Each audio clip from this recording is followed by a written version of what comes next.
Radio Mystery Theater presents...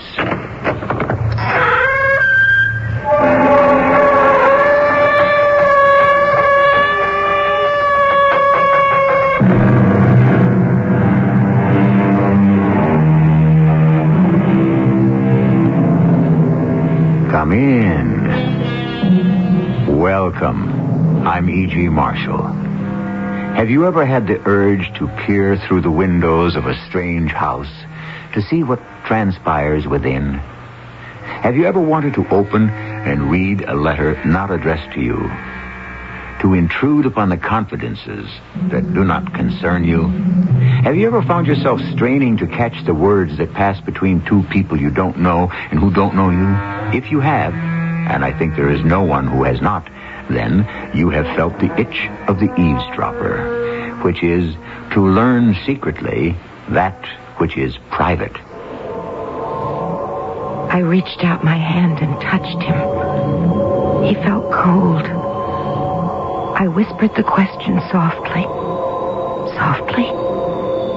Then, without hesitation, I clapped my hands over my ears. I swung around, away from him. I looked straight ahead, and I rushed out.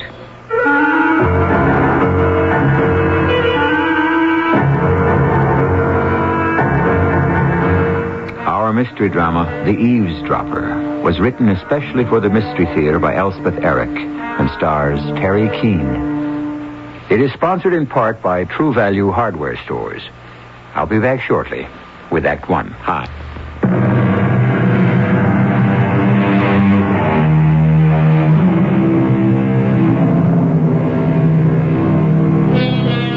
Those who eavesdrop never hear good of themselves. So goes the old adage. And like most old adages which have been handed down to us through the years, it contains its own kernel of truth. But what of another employment of eavesdropping?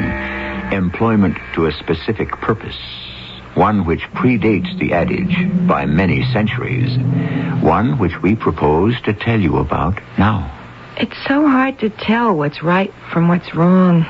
Don't you think so? Yeah. I've always found it very difficult. Maybe you don't have that trouble. Some people don't. Do you? Oh, I don't know. Yeah. And my husband had no trouble at all. He always knows what's right. But, of course, Martin is very brilliant. Martin graduated in the top 10 percentile of his class. I don't even know what percentile means, but I know it's very good.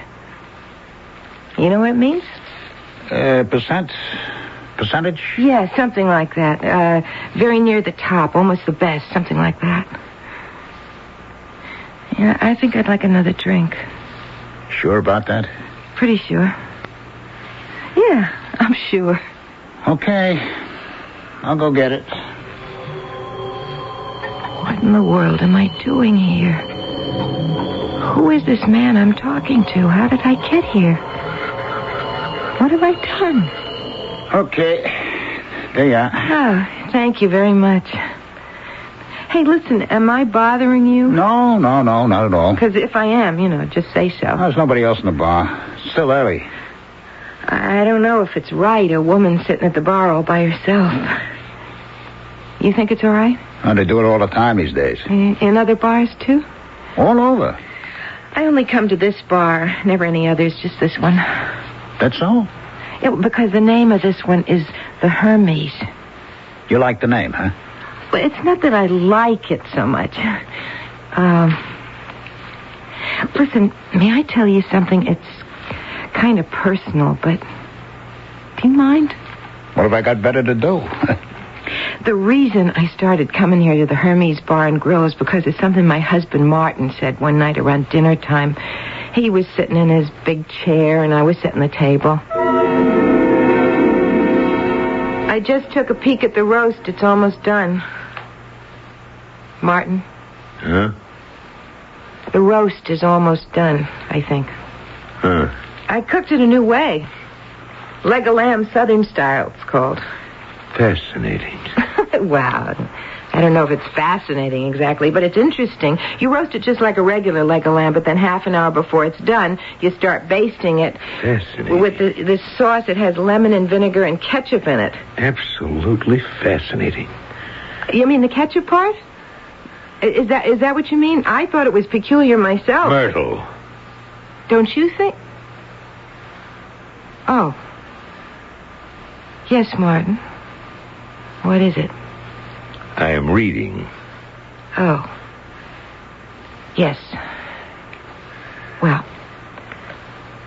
I'm sorry. If I have told you once, I've told you 500, 1,000 times, don't bother me when I'm reading. I didn't realize that you When you see me in this chair, under this lamp, with the light turned on and shining on a book which I am holding in my lap, when I am wearing my reading glasses... Sorry. I'm sorry. Don't you think you might deduce from all this circumstantial evidence that I am reading? I should have, yes. I should have. Well, now go baste your roast or whatever it is you're doing out there. So, how did the roast turn out? Oh, good. Very good. In fact, marvelous. You wouldn't think so, would you? But it was very good. I kid you not.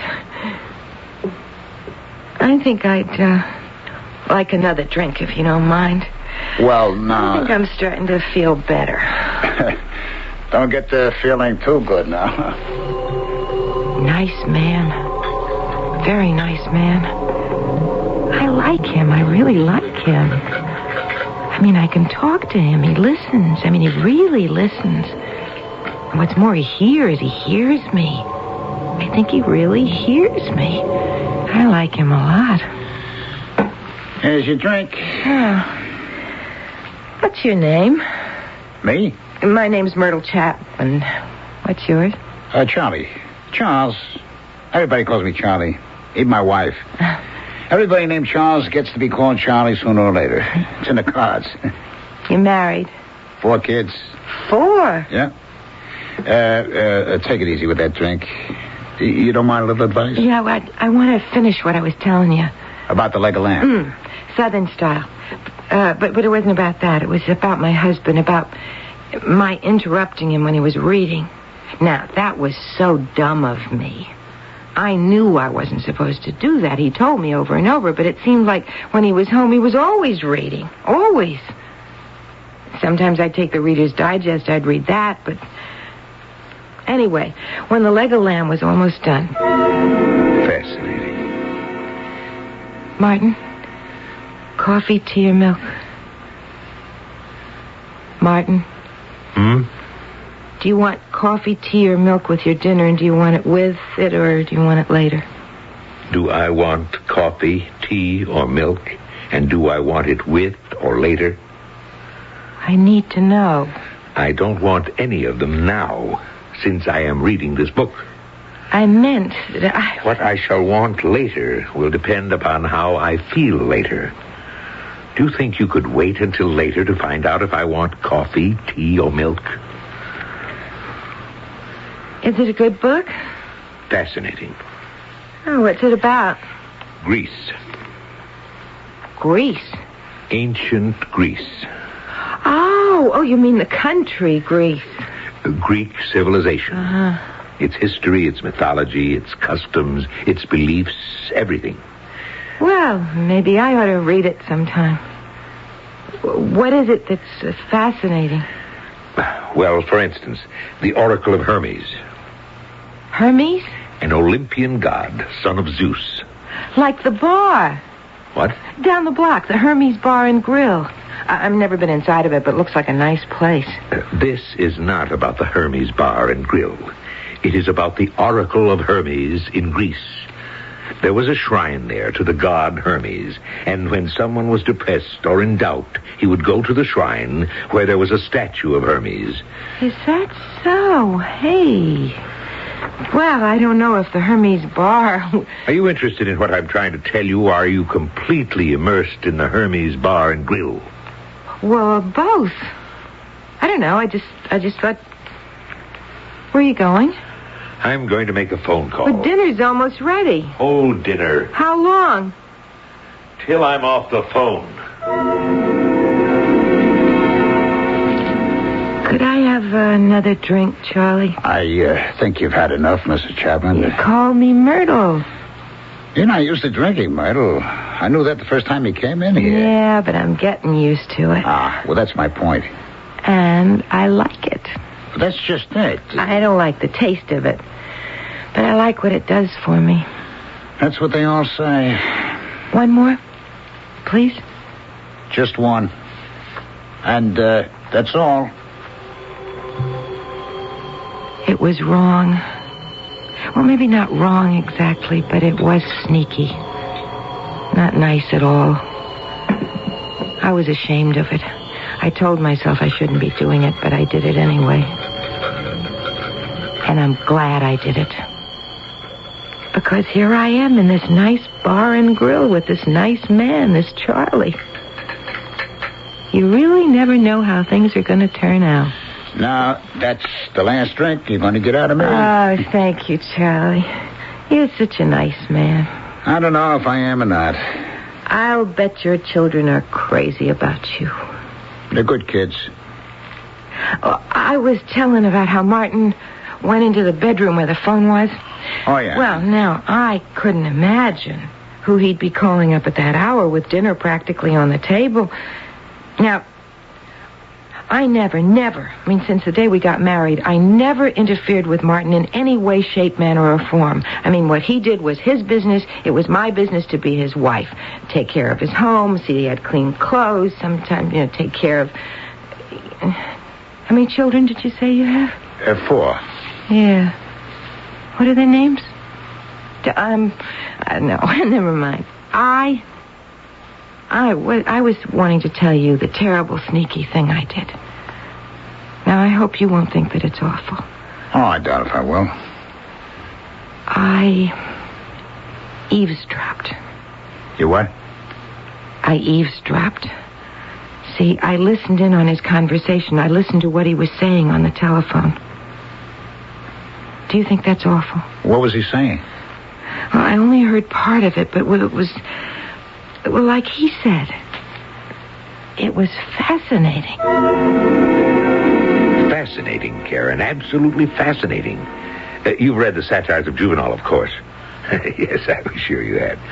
Remember the part about women's passion for having their fortunes told, how they'd run to an astrologer, anyone at all who'd interpret a dream? Of course you remember. I forget you're almost as well read as I am. Well, I have a new one for you. It seems that in Farai there was a shrine to Hermes, and anyone who wanted an answer to a question, something troubling, perplexing, went to this shrine. There was a statue of Hermes there, and the troubled person, after making a donation, of course, to the shrine... Yes, a donation, what else? After that, he was permitted to ask a question of the god. Whisper it into the ear of the statue. Wait, hold on a minute, I'm not through. Right after asking the question, the questioner would, quick like a rabbit, put his fingers in his ears. Yes, stop up his ears so as not to hear anything. He'd keep his fingers in his ears till he left the shrine. Then, well, hold on. I'm about to tell you, Karen. Then he'd go about his business. Go home, wherever. Wait. I haven't given you the zinger. This is what makes it all so fascinating. On his way home, or wherever he was going, the very first thing he heard anybody say, anybody, anything, that was the answer to his question. How about that? I had to tell it to somebody, Karen. I knew you'd love it. What inventiveness, what imagination. Well, thanks for listening to me. I have to hang up anyway. Dinner on the table and all that. So long, Karen. See you tomorrow. That's what I heard him say. Now, maybe I haven't got it all quite right, but that was the sense of it. And the part about the god Hermes and how to ask the question, then put your hands over your ears tight, and leave the bar. I mean the shrine. Then take your hands away and listen to the first thing you hear anybody say. No matter what they said, no matter who they were. That would be the answer to your question. I got that part right. I know I have. So, you see, Charlie, that's why I started coming here. It is? You do understand, don't you? I don't know if I do, Myrtle. Why don't you let me bring you something to eat, huh? Like a sandwich? No, I don't want chicken sandwich, a cup of coffee? No, How does that sound, I don't want Come on, anything. you sit right there. You just sit right there. Next to the statue of Armies, huh? All right, that's it. You just put your little hand on his foot and you sit right there while I tell the chef. Nice chicken sandwich, all white meat, okay? Okay. Just sit there. I'll be right back. Oh, Hermes. I hope I've done the right thing. It's so hard to tell sometimes. Have I done the right thing this time? There are so many questions. We spend our lives asking, and no sooner is one answered than another arises. We go to our parents, we go to our teachers, we go to our priests, our rabbis, our ministers, and they do their best to give us answers, but the baffling truth is that while they are giving us answers, they are asking questions too. I'll be back shortly.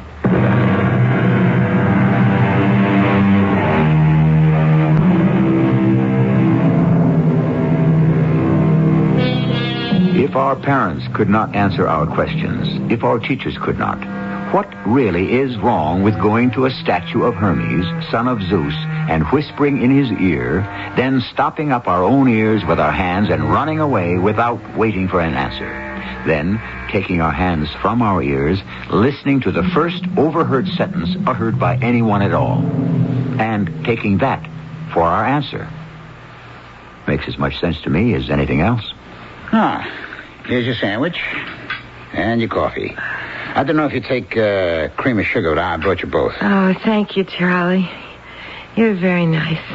Now, you be nice to me and eat it, okay? Hey, place is starting to fill up, huh? Oh, yes, won't really get busy for a while yet. Hey, you trying to get rid of me? Oh, no. Because I'm going to stand right here to eat that sandwich. That lady that sits at the table by the window, the table for two, does she come in every day? No, not every day. Some days. She got a friend she meets here sometimes. Yeah, she was meeting somebody the first time I came in here, she told me. Eat your sandwich, will you? You see, after I heard Martin tell this Karen person over the phone about the shrine of Hermes, I thought to myself, why shouldn't it work here? What's so special about Greece? Don't you agree? At least drink the coffee. So I came here. Well, when I walked in, the place was almost full. There was room at the bar, but there wasn't a single solitary table that didn't have people sitting at it. I didn't know what to do because I'd never been in this kind of a place before. I mean, no offense intended, Charlie. None taken, But Myrtle. I saw this woman sitting by herself at that table for two. And I walked over to her. Excuse me? Yes. I see you're sitting by yourself. Yes, but Would you mind if I... I'm expecting a friend. Oh. Well, But she's a little late. Or I'm a little early. If you want to sit down till she gets here. oh, thank you. I'm not used to bars. I hardly ever...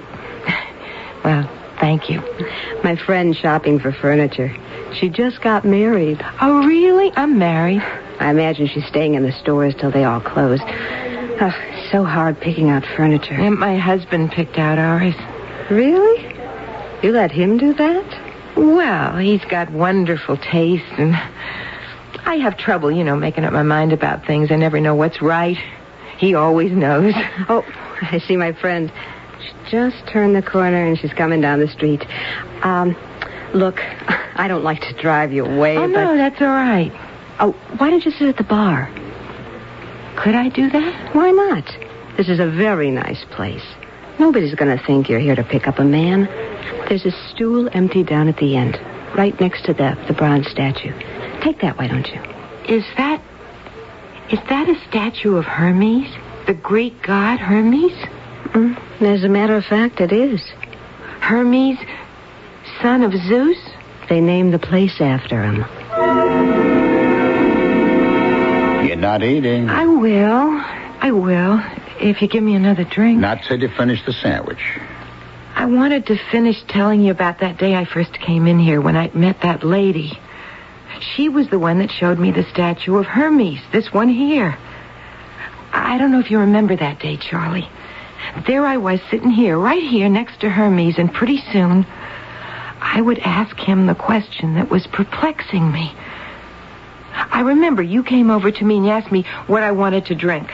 That's what bartenders do as a rule. Well, I didn't know what to order because I didn't know about things like that. And then you said, you remember what you said? You said, have a cream de menthe frap. And I said, all right. And you went off and you made it. Oh, I remember that. Yeah, I remember because when I came back, you weren't here. After I went to all that trouble. No, because while you were making the creme de menthe frap, do you know what I was doing, Charlie? Do you? What were you doing? I was standing up right here, like I am now, you see? You see how I can just reach Hermes' ear? Yeah. Well, I put my lips close to his ear, and I whispered into it. I whispered the question. Then I put my hands over my ears, and I ran out. But just as I got to the door, I took my hands away, and I heard that woman, I heard her say, just as plain, I can hear it now. She said, if you don't like it, send it back. Just like that. If you don't like it, send it back. And that was the answer to my question. You see? Myrtle, what was the question? Oh, the question was, does my husband love me? Hey, Charlie, I've eaten all the coleslaw. Now, could I have another drink? Yeah, I think I'll have one myself. Finish that sandwich. I'll try. So you whispered the question into the ear of Armies here, his statue.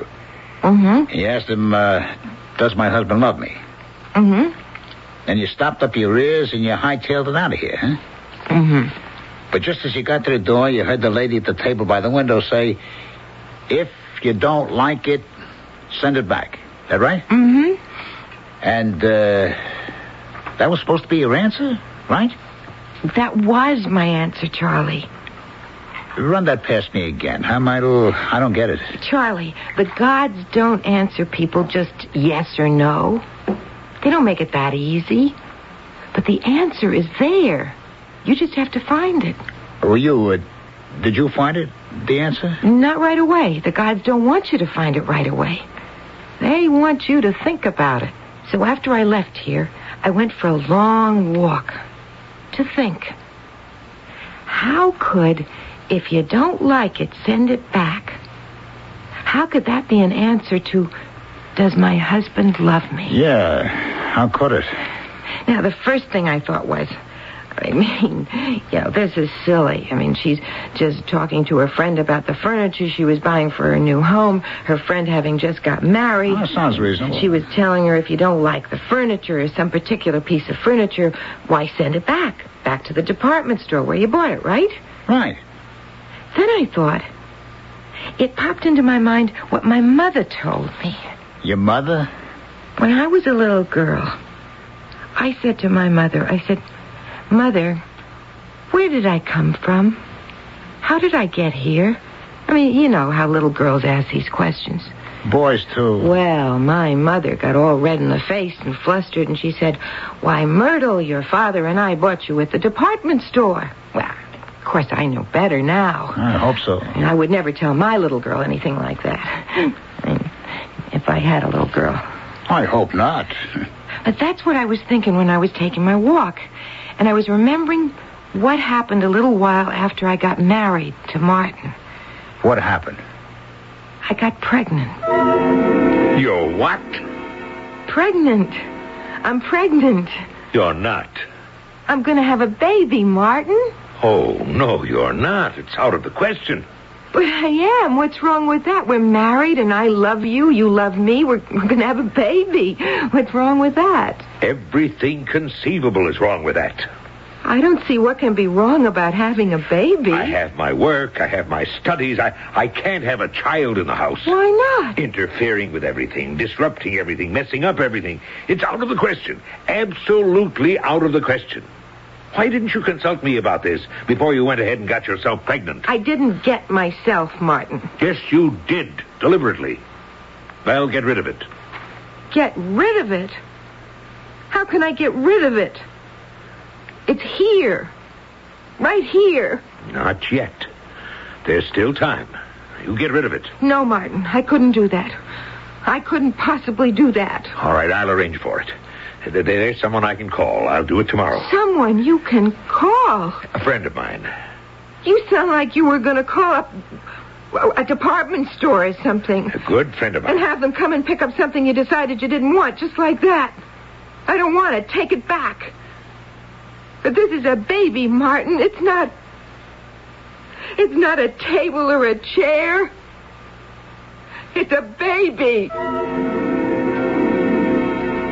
Well, after I'd walked around for a while, thinking about the answer, thinking about the question, really, thinking about both of them, I did the shopping for dinner, and then I went home. Martin was sitting in his big chair under the reading lamp.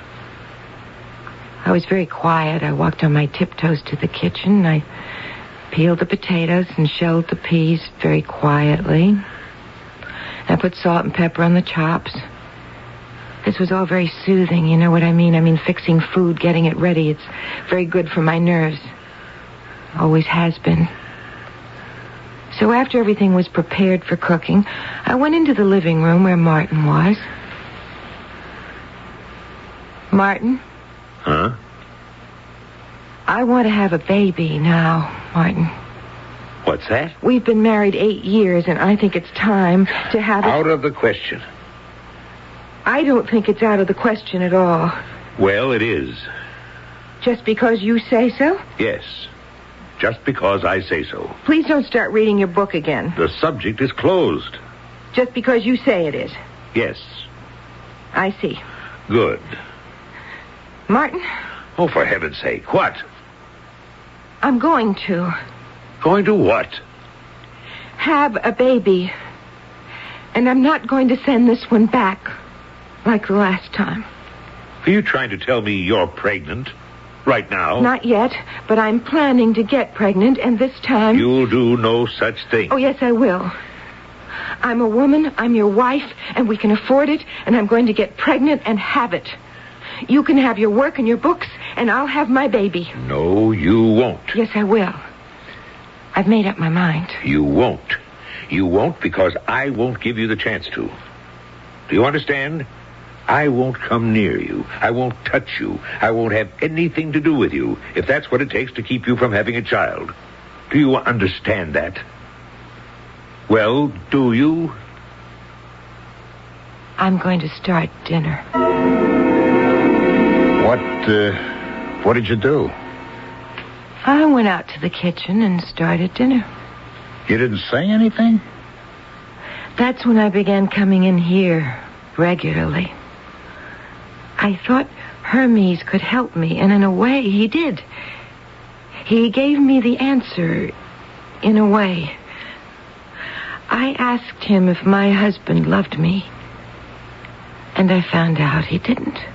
Son of a gun. But that just left me with another question. What was that? Do I love my husband?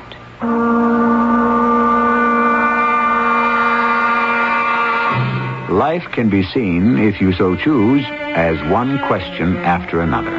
Just as we find an answer, another question arises. Or, and this is enough to take the heart out of anyone, the answer we find turns out to be inadequate.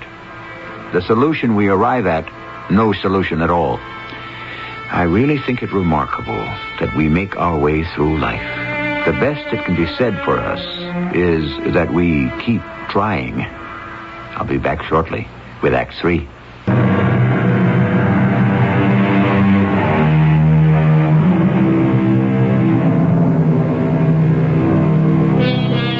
The thing that interests me about the Oracle of Hermes is the stipulation that the questioner should not listen for the answer, should, in fact, go to great pains to avoid hearing it. Makes you wonder, doesn't it? How many answers lie ready at hand if only we would take our fingers from our ears and listen. Oh, how could you love a man like that, Myrtle? You're entitled to have a kid. Every woman's entitled if she wants to. That's true, isn't it? Darn right. Charlie, give me another drink. No, you had enough. Please? You just finished telling me what happened, then maybe I'll get you another drink. Maybe. Well, as soon as I knew what the question was, I thought right away, I know what I'll do. I'll come here to the Hermes Bar and Grill and ask the statue the way I had before. And I started out the door to come here, but then I heard Martin on the telephone in the bedroom, and I eavesdropped the way I had before. And I heard him, and he was talking to her. To who? To Karen, the same woman he'd called the other time, to tell her about the Oracle of Hermes, because I was too stupid to understand. Oh, come on, you're not stupid. Wait, he was telling this Karen how he had to see her that night, the next day, as soon as possible. Well, I was so hurt. Oh, sure. I was jealous, is what I mean. I was really jealous. But then I thought, if I'm jealous, I must love him. Why would I be jealous if I didn't love him? But I couldn't be sure. Oh, Charlie, can't I have another drink now? No. Finish what you're telling me, huh? So it was very important that I come here and ask Hermes. And I did. I just left the dinner stuff in the kitchen and I came over here. I remember that same woman was sitting at that table by the window. Oh, she's there now. Yeah, came in a minute ago. Yeah. Guess she's waiting for a friend. Oh, I guess so. Go on with what you were saying, huh? I remember she spoke to me when I came in. Hello there. Oh, hello. You want to sit down for a minute? Oh, no, I have to sit at the bar. I have to sit at the end of the bar. Have to? I have to sit on the stool at the end of the bar next to the statue of Hermes. Really? Is it so important where you sit? Well, I have to ask Hermes a question. You mean that? It's something that's troubling me. And you think Hermes will give you the answer? Not right away. Well, when? Well, that's hard to say. You see, after I've asked the question, I won't listen for the answer. Why ever not? Well, that's the whole point. I don't listen for the answer. I put my hands over my ears and I leave. And then the first thing I hear after I've left, that's my answer. That's, very interesting. Yeah. Well, I'd better get on over to the bar before somebody takes the stool next to the statue. And that's what you did, huh? Yeah. I came over here and I sat on this very stool right here. Oh, well, I don't suppose you remember. Oh, I can't say that I do. Well, I sat here. I think I ordered a drink, but I don't really remember. Anyway, I stood up tall and I put my lips next to the ear of Hermes and I said, "Do I love my husband, Hermes?" And I stuck my fingers in my ears and I ran for the door. And just before the door closed behind me, I heard, "Don't be stupid. If you hate it, get rid of it." Don't be stupid. If you hate it, get rid of it. That's what I heard. That was the answer. Some answer. Well, that's how I felt at first, but I just let it sort of sink into my mind. I was positive that sooner or later I would know the real, true answer. Well, did you? Oh, yes. Yes, I did. It wasn't quite what I expected. What was it? Well, see, first I have to tell you what happened before the answer came to me. I was just fussing around the kitchen, getting dinner, making something fancy because, well, cooking is good for my nerves already. I told you that. Yeah, go on. And Martin came into the kitchen. What are you cooking? What? Oh, I thought you were reading. I was. I didn't want to disturb you. Was I making too much noise? What is that you're cooking? Chicken Marengo. Oh, new, huh? New recipe. Oh, what's in it? Are you really interested? Sure, why not? Well, you see here, I've already fried the chicken. It's in the oven now to keep it warm. Yeah? You really want to know? Sure I do. Okay. Now, in this pan where I fried the chicken, I'm making a sauce, see? There are 2 tablespoons of flour, 2 of butter, and a cup of soup stock. Next, I'm going to add some sliced mushrooms, some tomatoes all cut up, some sliced green olives, and a little white wine. And then I let the whole thing simmer for, maybe 10 minutes. Swell. Great.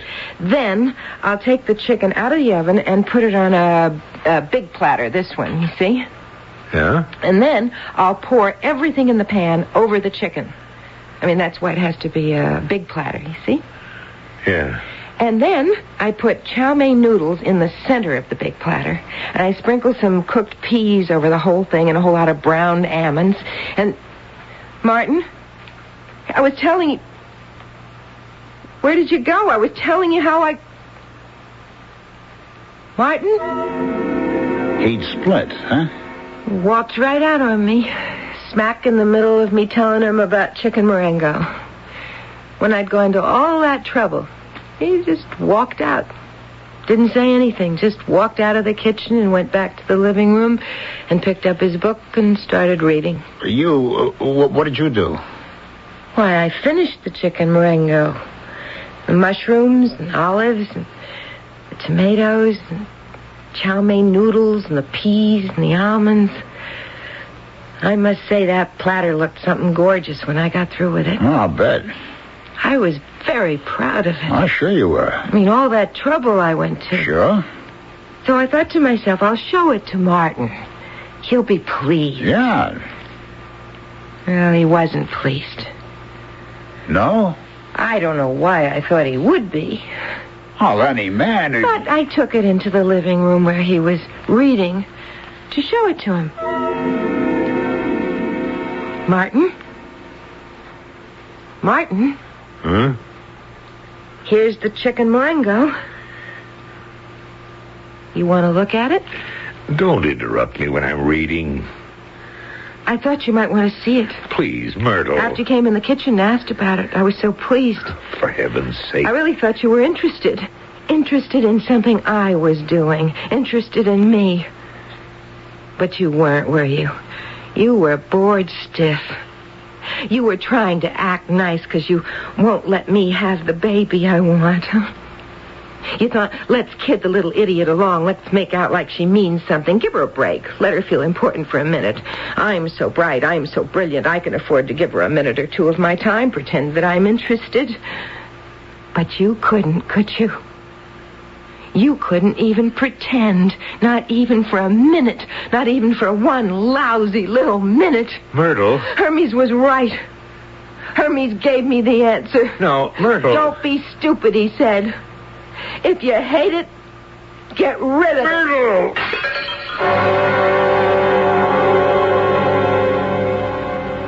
What happened? I killed him, Charlie. Oh, no, you didn't. I brought that great big platter down on his head, and it broke all over him. And he fell down on the floor, and there was blood all over. All over the floor and all over his head. And some got on me, look, you see. And he didn't move. And he wasn't breathing at all, and I didn't know what to do. Oh, no, wait, listen. So I came here. I wanted to ask Hermes what to do. I wanted to ask somebody. Somebody's got to tell me now what to do. Wait. Now, hold it. Dr. Haywood. Because, see, I don't know what to do next. Dr. Haywood. Yes, Charles. Could you come here for a minute, Dr. Haywood, please? There's got to be somebody to tell me, somebody who knows what's the right thing to do now. What's the matter, Charlie? This lady here, she's Mrs. Chapman. Chapman? Mrs. Myrtle Chapman. Oh, Mrs. Chapman, could you stop crying and tell me? I'm sorry. I'm so ashamed. I didn't mean for you to... She says she killed her husband. Mrs. Chapman, Myrtle. I killed him, and I don't know what to do. Bring another drink, Charlie. She's had a lot. Bring her another one. Okay. You're the doctor. I guess somebody ought to call the police. Not right away. He's dead. I killed him. I don't think so. I hit him over the head with a big platter, and he fell down, and there was blood all over. But you didn't kill him. I did. No. Yes, I remember. I wanted to kill him. I was standing there with the platter in my hand, and I wanted to kill him. But you didn't. You cut him up quite a lot, but I meant to kill him. That's a long ways from killing him. Here's a drink, Doctor. Fine. Now, drink this, Myrtle. Then I'm going to take you home. And when you get there, you'll see your husband's very much alive. How can you be so sure? I just am. Now drink up. Who are you? I'm Dr. Haywood. You're a doctor. I'm a therapist. As a matter of fact, I'm your husband's therapist. Well, I didn't even know Martin had a therapist. Oh, yes. He's been coming to me for quite a while now. Actually, he called me on the phone right after you walked out and came here. I told him to go to the nearest emergency station and get his head sewn up. He may be back home by now. Finish your drink. I had enough. Then let's take you home. Okay. What did you say your name was? Dr. Haywood. Karen Haywood. Did you say Karen? Yes. Come on. Let's get you home.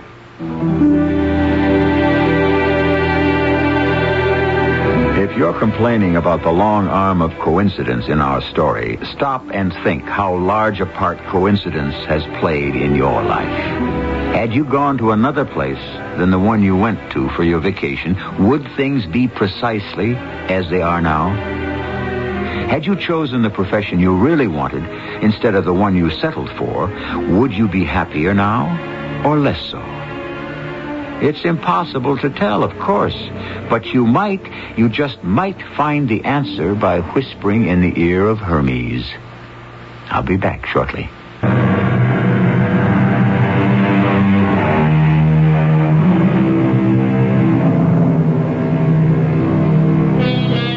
I hope you haven't found the Oracle of Hermes a foolish, frivolous thing, because it is not. It is very profound. What it says to us is that we do not need answers to our questions from the gods or anyone we think to be superior. That starting any place at all, we need only follow our own thoughts to arrive at the answer to our question. But the question must be serious, and we must have a serious reason for asking. Our cast included Terry Keane, Charles Irving, Ralph Bell, and Maureen Rouse. The entire production was under the direction of Hyman Brown. And now, a preview of our next tale. Lou isn't going to change because of the trial. He's an insanely jealous man, and he might very well do the same thing again. Oh, you're awful. I thought you were so nice, Mr. Murray, but you're terrible. I had to let you know how things are with Lou. He got away with murder, and that makes me sick to my stomach. There's not much I can do about it, but maybe you can do something, Mrs. Rydell. Me? You can be careful. Do you understand? No. You've got to make sure he never has any reason to be jealous. Listen, if you think I play around... Even if he misunderstands your behavior, somebody else might get Lou's hands around his throat. It might even be easier for him the next time. He got away with it once. Please, Mrs. Rydell, for his sake. All right, for mine. Don't make your husband kill again. This is E.G. Marshall inviting you to return to our Mystery Theater for another adventure in the macabre. Until next time, pleasant dreams. How aware are you of Denver's air pollution problem? Denver has the highest number of motor vehicles per person in the nation. Cars at high altitude emit twice as much carbon monoxide as at sea level. Carbon monoxide levels exceeded federal standards in the Denver area on more than 100 days in 1976. The Pollutant Standards Index rated Denver's air as good for only 8 mornings and no afternoons during June, July, and August of 1977. Do you contribute to making Denver the second most polluted city in the nation? You've probably heard it before. Stopping air pollution is up to you. One person can make a difference, a decisive difference, when that one person is joined by thousands of others. If you're part of the problem, be a part of the solution. Find out what you can do. Call the Clean Air Coalition at 320-4747. A message of this station and NEHA, the National Environmental Health Association. This is the voice of the Rocky Mountain West. Radio 85, KOA Denver.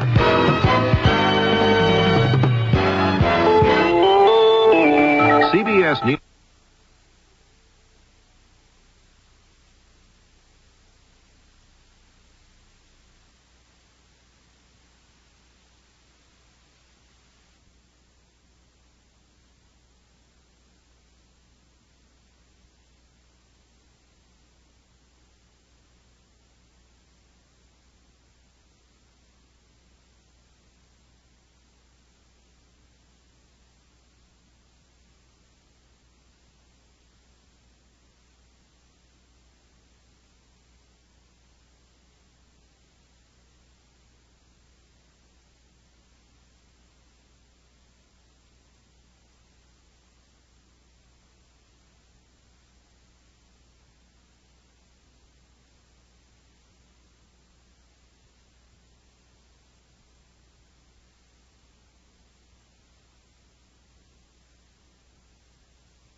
The CBS Radio Mystery Theater presents...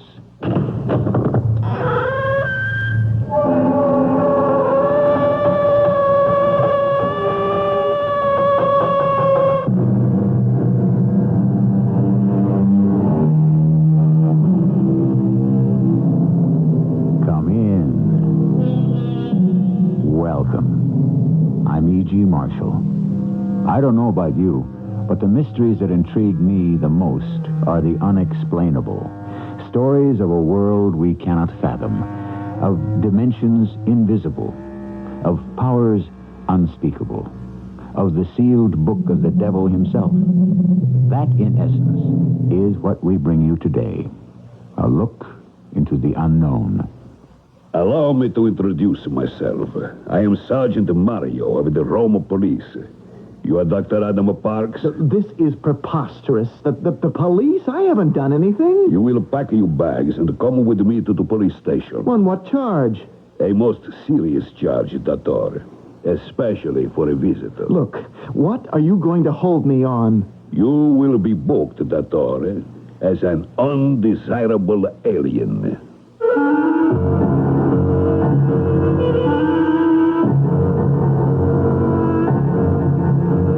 Our mystery drama, The Other Soul, was written especially for the Mystery Theater by Gerald Keane and stars Russell Horton and Mandel Kramer. It is sponsored in part by True Value Hardware Stores. I'll be back shortly with Act One. Hi, where's your round bottle of Lysol? My what? Your round bottle of Lysol. Oh, Lysol in the red and yellow box? Yes, Lysol brand disinfectant. I don't know. That round bottle of Lysol could be helping you every day in this hot weather. I know. Pour it in the wash to cut down on germs that make the laundry smell sour. Oh, I do. Use it in the bathroom. That's where it is. Oh. I use it to kill athlete's foot fungus on the shower floor. Sure, Lysol kills household germs on surfaces. And germs that cause odors, too. Right, sir. Yeah. Where's your brown bottle of Lysol? I don't know. My ex-wife must have it. She took everything else. Wanna hear you grunt, wanna see you grin. Until you experience jumping off of a mountain, driving a truck, learning how to ski, or learning how to survive by yourself, that is a learning process to overcome the unknown. In the Army, your mind and body are challenged every day. Because the most important thing you have to depend on is you. For more information, see your local Army representative. This is Frank Blair for Delta Airlines. I'd like to put in a word for those fine Delta professionals who go that extra mile to give everyone a great trip. Like reservations agent Marjorie Gibson. She's been answering the Delta phones for 13 years, and she has the answers to all your travel questions. And customer services agent Paul Davidson, an 8-year Delta veteran. He hasn't met the ticket, fare, or baggage problem that he can't handle. Then there's line mechanic Winston Peacock, 36 years on the job. He makes sure your Delta jet is 100% ready for you. And Captain Gene Hawk, he's been flying for Delta for 22 years. A good man to have up front.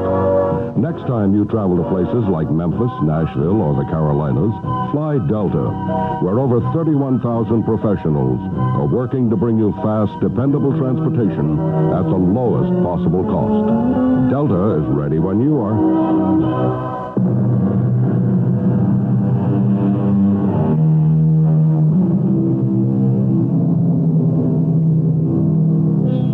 What most of us don't realize is that the past and the present are one.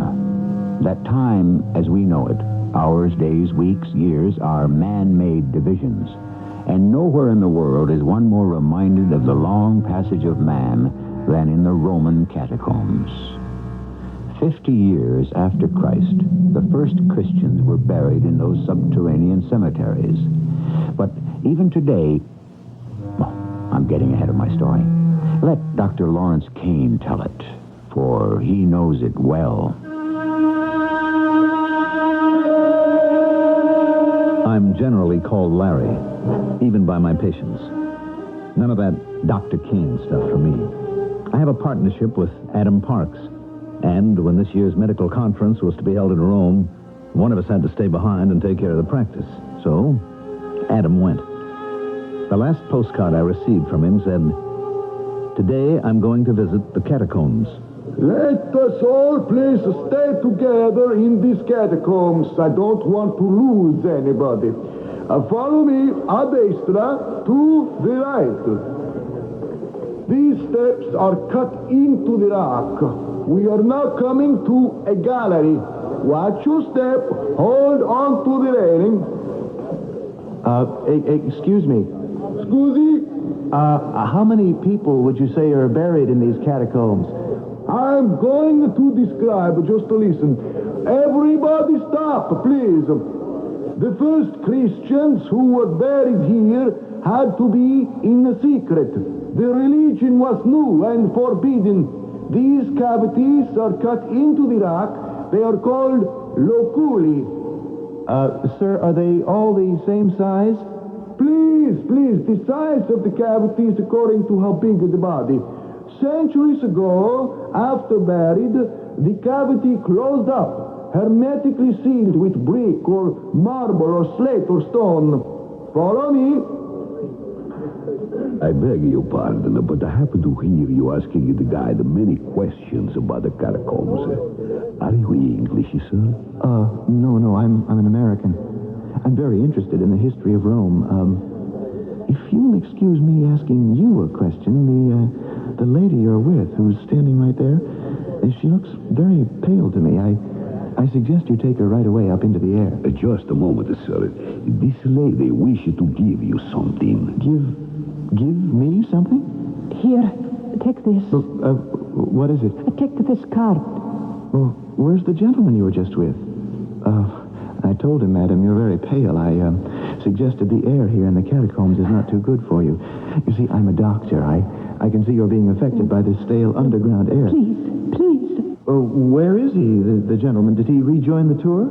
If you value your life, you must take this card.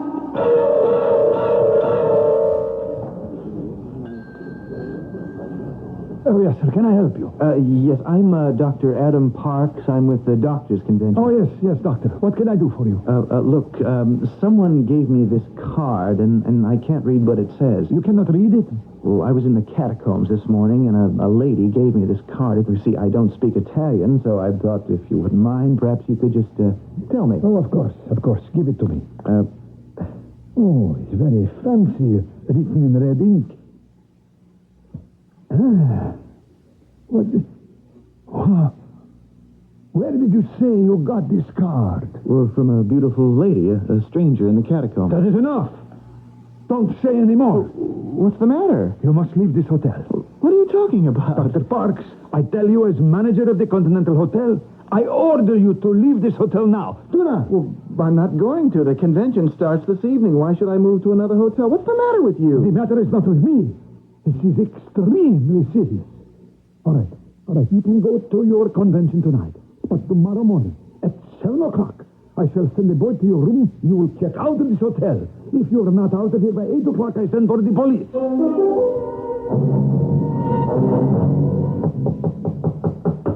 Who is it? The manager, Dr. Park. Are you ready to leave? What time is it? It is 7 o'clock sharp. Are you ready to leave? Hey, look, what is all this nonsense? I see you are not packed yet. Allow me to introduce Sergeant Mario of the Rome Police. He may be able to persuade you. I leave you, gentlemen. Dr. Adam Parks, sit down, please. This is preposterous. I haven't done anything.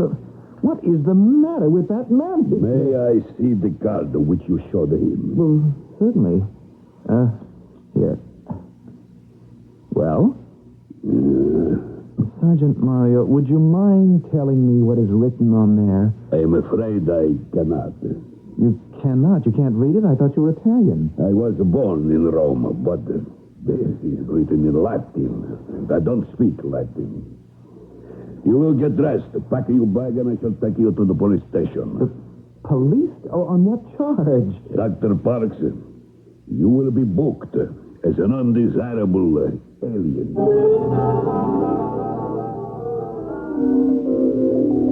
I demand my rights as an American citizen. Why am I being questioned in this police station? What have I done? Dr. Parks, please do not get excited. I have my instructions which I must obey. What is your full name? Dr. Adam Clay Park. You are a specialist? Yes, the heart. Where do you live?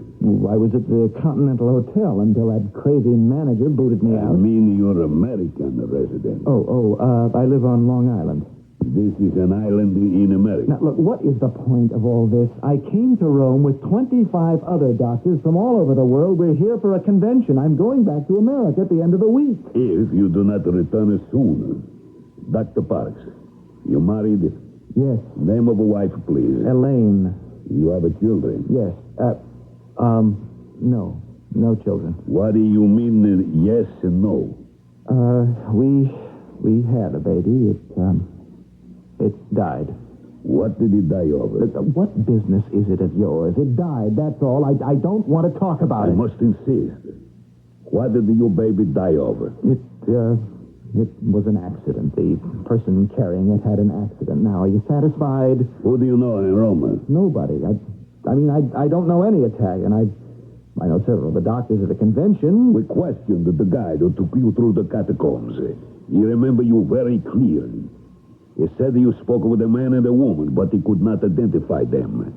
Who are they? I haven't the faintest idea. I never saw them before in my life. It was that woman who gave me the darn card with the red ink writing on it that started all this.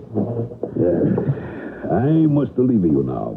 The interrogation is over for the moment. No, wait a minute. What's going to happen to me? You will be placed in a cell. In a cell? Now, you listen to me, Sergeant. As an American, I have a right to be represented by my ambassador, and I demand as an American citizen that you get in touch with the American embassy without any delay. Of course. Certainly. Why not?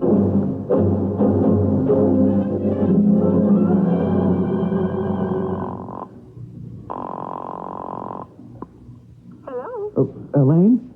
Who is this? Adam?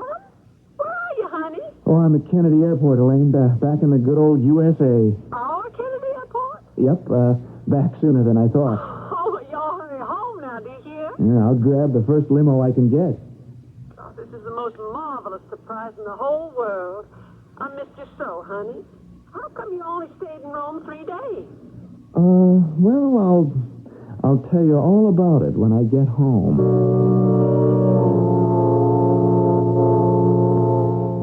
Now I've got you all to myself until Monday. I hope you're not planning to go to the office right away. Well, to tell you the truth, Elaine, I just want to stay home for a while and think things over. Well, that's the idea, honey. After all, Larry was going to cover for you with your patients while you were away. So, we don't tell him you're back. Oh, boy, that smells good. Oh, Adam, this is so nice having you all to myself. What? Well, here we are, just you and me at home, having a little old catered dinner by candlelight prepared by my own hands, just like when we were first married. Remember? Adam? Well, what are you thinking?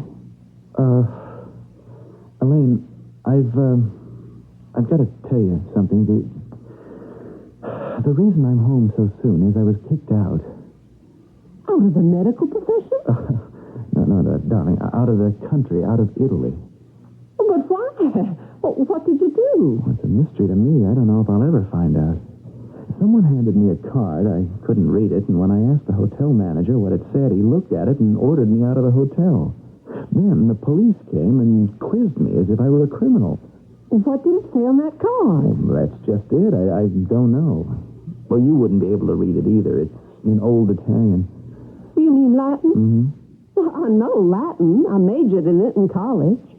Let me see it. No, I don't know, honey. Adam Park, I'm not going to let my shrimps get cold, do you hear? Why, you fuss about that silly old thing. Now, you give me that card, and I'll tell you what it says. Let's forget about it, Elaine. I just assume. All the way home, I had this awful fear growing that those words written on that card may be the handwriting on the wall for me. Something terrifying is going to happen. Don't say that, Adam. I don't think I could bear another tragedy. Julius Caesar, like many men of his time, was what one would call today superstitious. Nevertheless, his observations upon the mysterious are worth remembering. We are the most seriously frightened, he wrote, at things which are not seen, which are hidden away and unknown. True, the dagger that stabbed Caesar to death was a hidden dagger. Has fate hidden something from Adam Parks that might spell the same? I shall return shortly with Act 2. To the family who've only thought of renting one of those do-it-yourself carpet cleaning systems but are still getting up the nerve to try one, this announcement. More first-time triers rent Rinse and Vac than any other. Rinse and Vac is lightweight, simple to use, and does a fantastic carpet cleaning job for so little cost. Rent Rinse and Vac, where hardware or housewares are sold. And oh yes, it's not only the one more people rent first, it's the one more people rent second, third, fourth. Boaters, here's an entry to be put in your boating safety log for today. Before you start your boat's engine, always check the boat's fuel system for gasoline leaks. And probably the most effective way to do that is by smelling for escaping gasoline vapors all along the system. Remember, it only takes a very small quantity of gasoline to cause a destructive fire and explosion. A public service message on behalf of Underwriters Laboratories and this station. Now, Northwest Federal Savings has two new ways to help you get more for your savings dollar. There's their high-interest 8% 8-year savings certificate and their T-Market certificate. The 8-year savings certificate pays 8% annual interest on deposits of $1,000 or more. Compounded daily, it has an effective yield of 8.45%. Northwest's other new way to save is their T-Market certificate. It's a 6-month savings certificate for investments of $10,000 or more with interest 1/4% higher than the latest average yield auction yield on 6-month Treasury bills.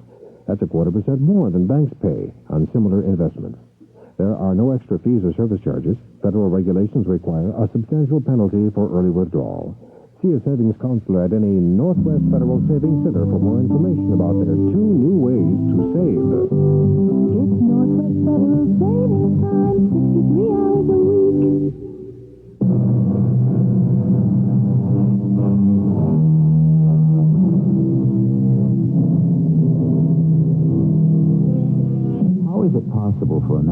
foreign land to be given a piece of paper with writing on it that already has begun to change his life?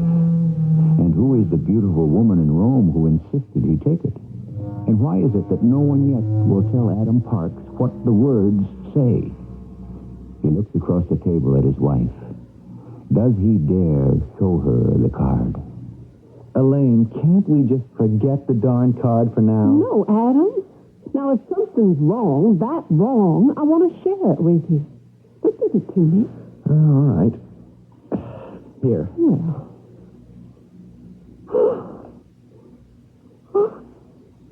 You monster!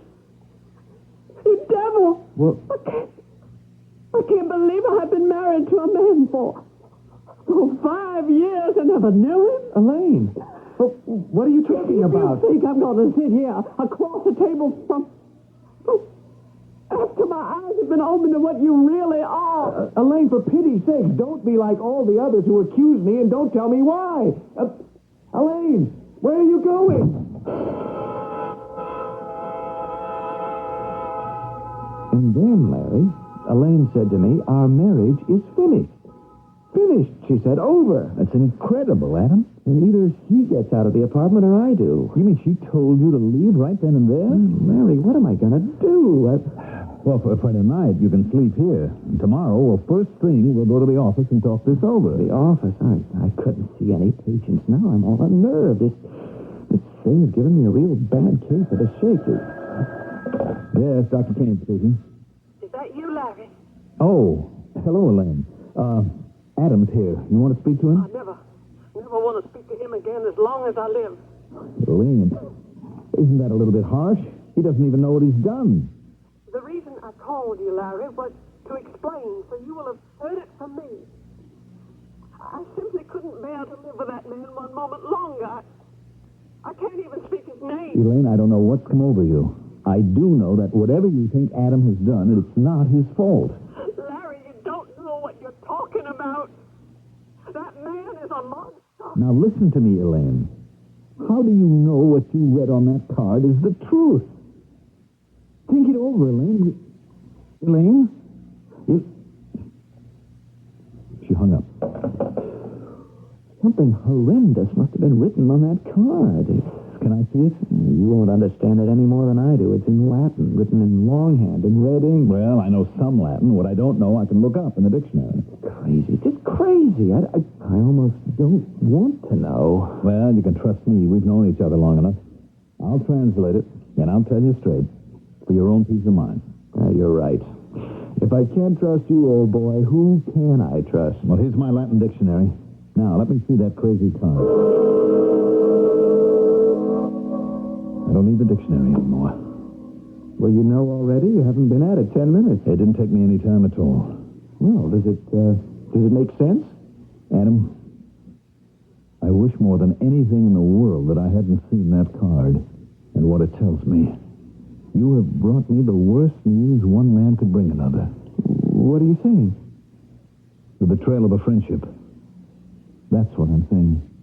Larry, you've got to tell me what? What? Why? So it was you. It's hard to believe. All these years since then, practicing medicine together, sharing an office. And all the time it was you.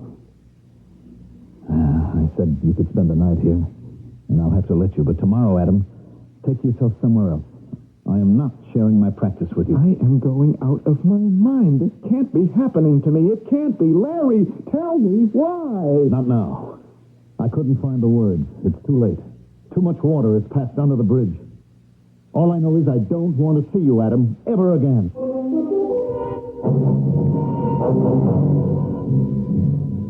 Hello, this is Dr. Parks. Could I speak to Dr. Kane? Yes, Adam, this is Larry. Listen, Larry, I found her. You found who? That woman I met in the catacombs in Rome. She's here, Larry. She's in America. I saw her on the street. Oh, are you sure? Well, still I'm sure, unless I've gone crazy. I followed her to a private house on 5th Avenue, but I can't get in to see her. Well, I've been ringing that bell for 3 days now. No one answers. Adam, I'm very busy. What is it you want from me? Well, don't you see? She'll be able to tell me what it's all about. Don't you know? I'm beginning to, I think. The mystery is no one sees the same thing in those words. A hotel manager, the Italian police, Elaine, you, all different people. What does that card make them believe? Now, maybe I can find out from this woman. Hold on, Larry. I'm talking from a phone booth across the street. Someone's coming out of her door. It's the man she was in the catacombs with. I've got to talk to him. I'll call you back. Excuse me. Do you remember me? Yes, I do. You do? Oh, that's fine. In the catacombs? Yes, I remember you very well. You remember the lady that you were with? She was very pale. I told you to take her out of the catacombs to get some air, and then you went away, and then she came up to me. And your sister? Oh, she gave me a card with writing in red ink on it. She said I had to take it. Now, I've had the most peculiar and terrible trouble since that day. My whole life is turned upside down. Then, here, Locke, I saw her 3 days ago. I followed her here. Now, will you please take me to her now? I've got to see her. Dr. Parks, will you please take your hands from my coat? How do you know my name? Let go of me. Look, I am going to kill you right here and now. If you don't let me into that house, I'm at the end of my rope. My sister is very ill. All right. Come with me.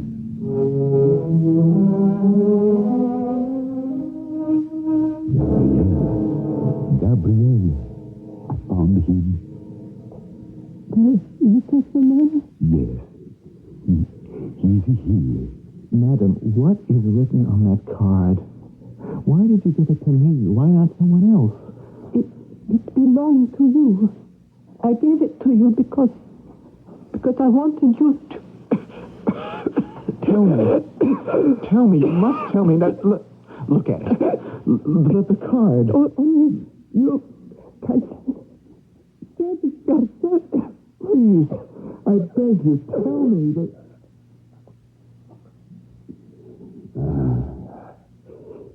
She is no more. The card. The words are gone. What was written is gone. What am I to do now?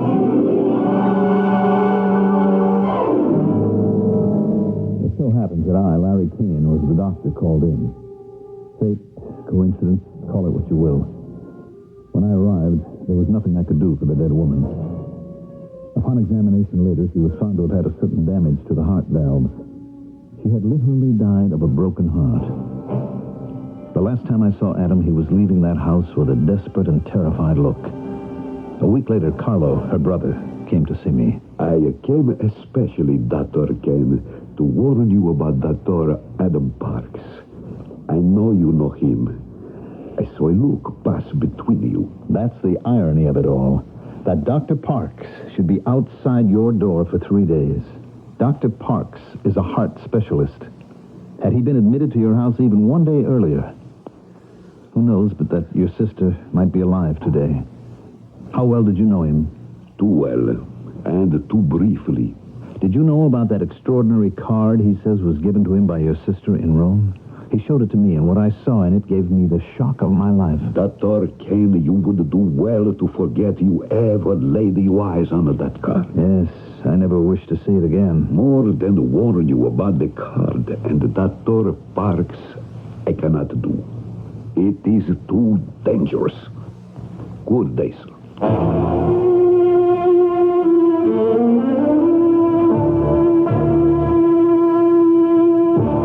10 years have gone by. Adam, in his own practice, alone, did brilliantly. He never remarried. He never saw me, and although he made more money than almost any other doctor in the profession, he also gave more time to the clinics, the poor. He seemed dedicated and driven. Then, one night my telephone rang. There'd been an accident. He had been shot, and he'd asked for me. I went to the hospital and examined him. Are you Dr. Kane? Yes, I am. What happened, officer? Tell me, how was he shot? We shot him. What? You, the police? Well, according to witnesses, at 11 p.m. tonight, a woman came out of a doorway and a man leaped upon her to strangle her. We were cruising nearby, heard her cries, got out of the squad car and pursued the accused.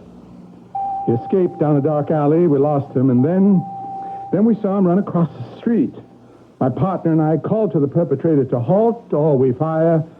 He refused to stop, and we fired. You shot the wrong man.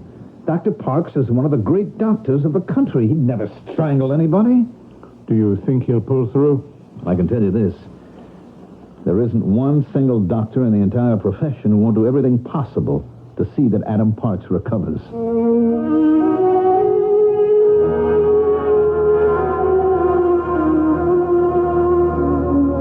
Good afternoon, Larry. Well, for a man who this morning had a bullet removed from the lining of his heart, I'd say you're mighty chipper. Now, who in blazes took a shot at me?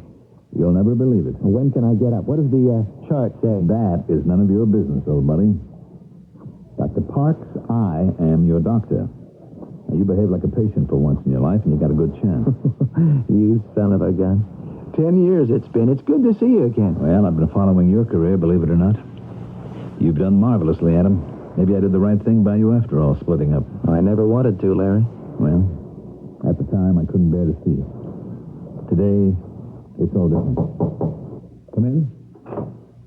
Dr. Park, may I come in? How do you do, Dr. Kane? What's this all about, officer? The department asked me to come over and explain. Dr. Parks, do you speak Latin?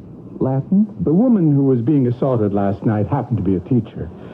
She said her assailant spoke to her in a stream of Latin words. Well, I can't read it, I can't write it, I can't speak it. What are you getting at, officer? My partner and I have retraced our steps where we followed the assailant last night, where we lost him, and where we saw Dr. Parks running. The department is of the opinion the perpetrator must have been another man. Larry, I've been thinking. It all ties together. You heard what that cop said about Latin. Old Latin and evil. I thought I'd escaped it. I'd had 10 years of peace, but it hasn't let me go. I'm pulling the shades down, and you are closing your eyes. Why can't we turn back the clock? Those old days in medical school? Didn't we have a great time? Yes. I see on the board where the term paper's got to be handed in by Friday. Got yours ready, Larry? Me? No, I haven't seen it. But where did you leave it? Larry, who would take it? You don't hand it in. You don't graduate. Adam, go to sleep. Somebody stole that thesis. I always felt terrible about graduating alone. You're not being able to graduate when I did. It took you another 9 months, almost a year. Start all over again. Write a brand new paper. It never showed up. Who would do a thing like that, Larry?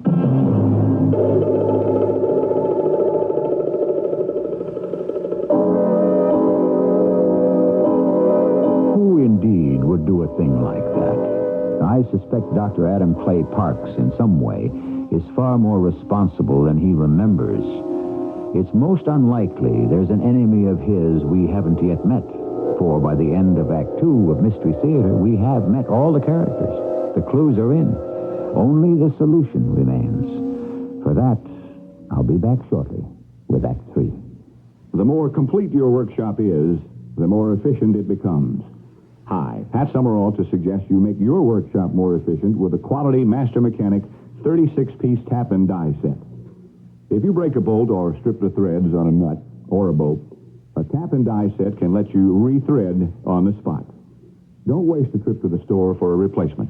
Get a handy tap and die set like the kind professional mechanics use. True Value Hardware stores also remind you that using the wrong tool or wrong tool size can ruin the tool and ruin the job. So they offer a Master Mechanic 5-piece screwdriver set.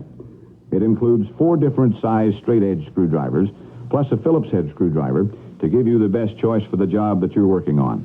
Get these quality Master Mechanic tools exclusively at participating True Value Hardware stores. And remember, True Value is much more than just a name. It's our way of doing business. And don't forget to tell them that Pat Summerall sent you. I have a long-distance collect call from Scout Duke Lynn. Lady, keep your voice down. Put 'em on. Hello, Coach Lumbago. The Tigers just ran off a play against the Cougars they're sure to use against us. Listen to this dang play. Coach, they ran a triple reverse off a power play with a pulling guard that looks like a sweep, except it turns out to be a pass off a lateral to the right flanker back. I put it down on paper. You never saw such a complicated play. You should see it. You can see it, Coach Lumbago. What? You can see it, Coach, if your telephone is equipped with Quip.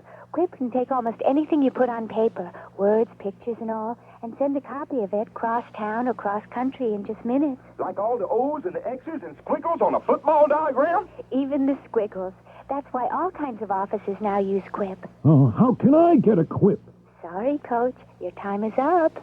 To inquire about Quip, QWIP, call toll-free 800-221-2222. That's 800-221-2222. Quip Systems is a division of Exxon Enterprises, Inc. This is WBBM Chicago, News Radio 78. It's 11:06, 73 degrees at Midway. I think it is very evident there is some supermortal and unknown force at work here. Officially, the police may say they mistook the man who tried to strangle a woman on a dark street. But can we believe they were mistaken? If that man was Adam Parks, he has paid dearly. So much for my comments. Dr. Larry Kane picks up the story. The following day, I was at the hospital at 6. Adam had taken a turn for the worse. Possibility of pneumonia or a collapsed lung. We had him in intensive care, heavily sedated. Or so we thought. Gotta tell you something, Larry. Elaine's the only one who knows. Nobody else. We had a baby. Elaine's mother used to come around, play with the baby, take care of it. I was upstairs in my room, writing a paper for a medical journal. Elaine is out buying groceries. She just got back. Her mother is lying at the bottom of the stairs with our baby in her arms. Horrible. She must have fallen down the whole flight. They're dead, both of them. You didn't have to tell me. I want you to conserve your strength. Larry, listen. In case I don't pull out of this, you know that card that the woman gave me in the catacombs? It's in my house, in my library, inside my Bible. I couldn't destroy it. Something always stopped me. I figured I'd be safe if I put it in the Bible. Adam, please. Don't stop me now, please. You're the only one who understands this terrible influence on my life. You've got to find out. You've got to, Larry. I charge you with that when I'm gone. What are you talking about? Gone? I am not going to live out the day, Larry. And I know it.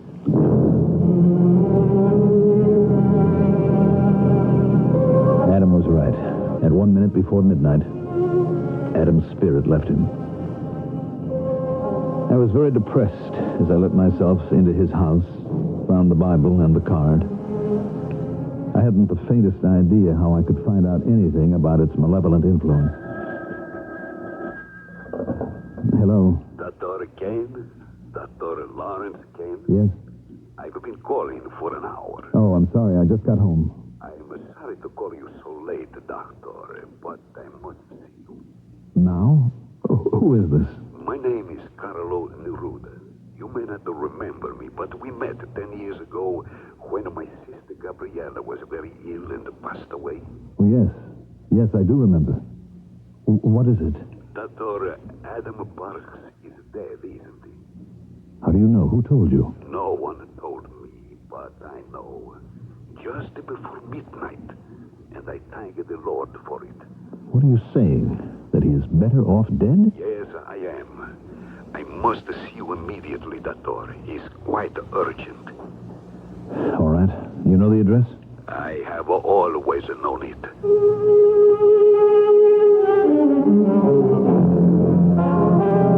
Doctor, you may want to know where I first met Adam Parks and when. To explain, I must first about my sister Gabriella. Gabriella had always been greatly interested in the occult. All her life she had been seeking the bridge between the unknown satanic creatures of the night and those of us here and now.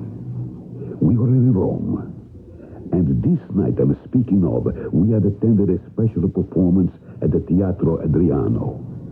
I was driving back to where we lived. Are you all right, Gabriella? You're so quiet.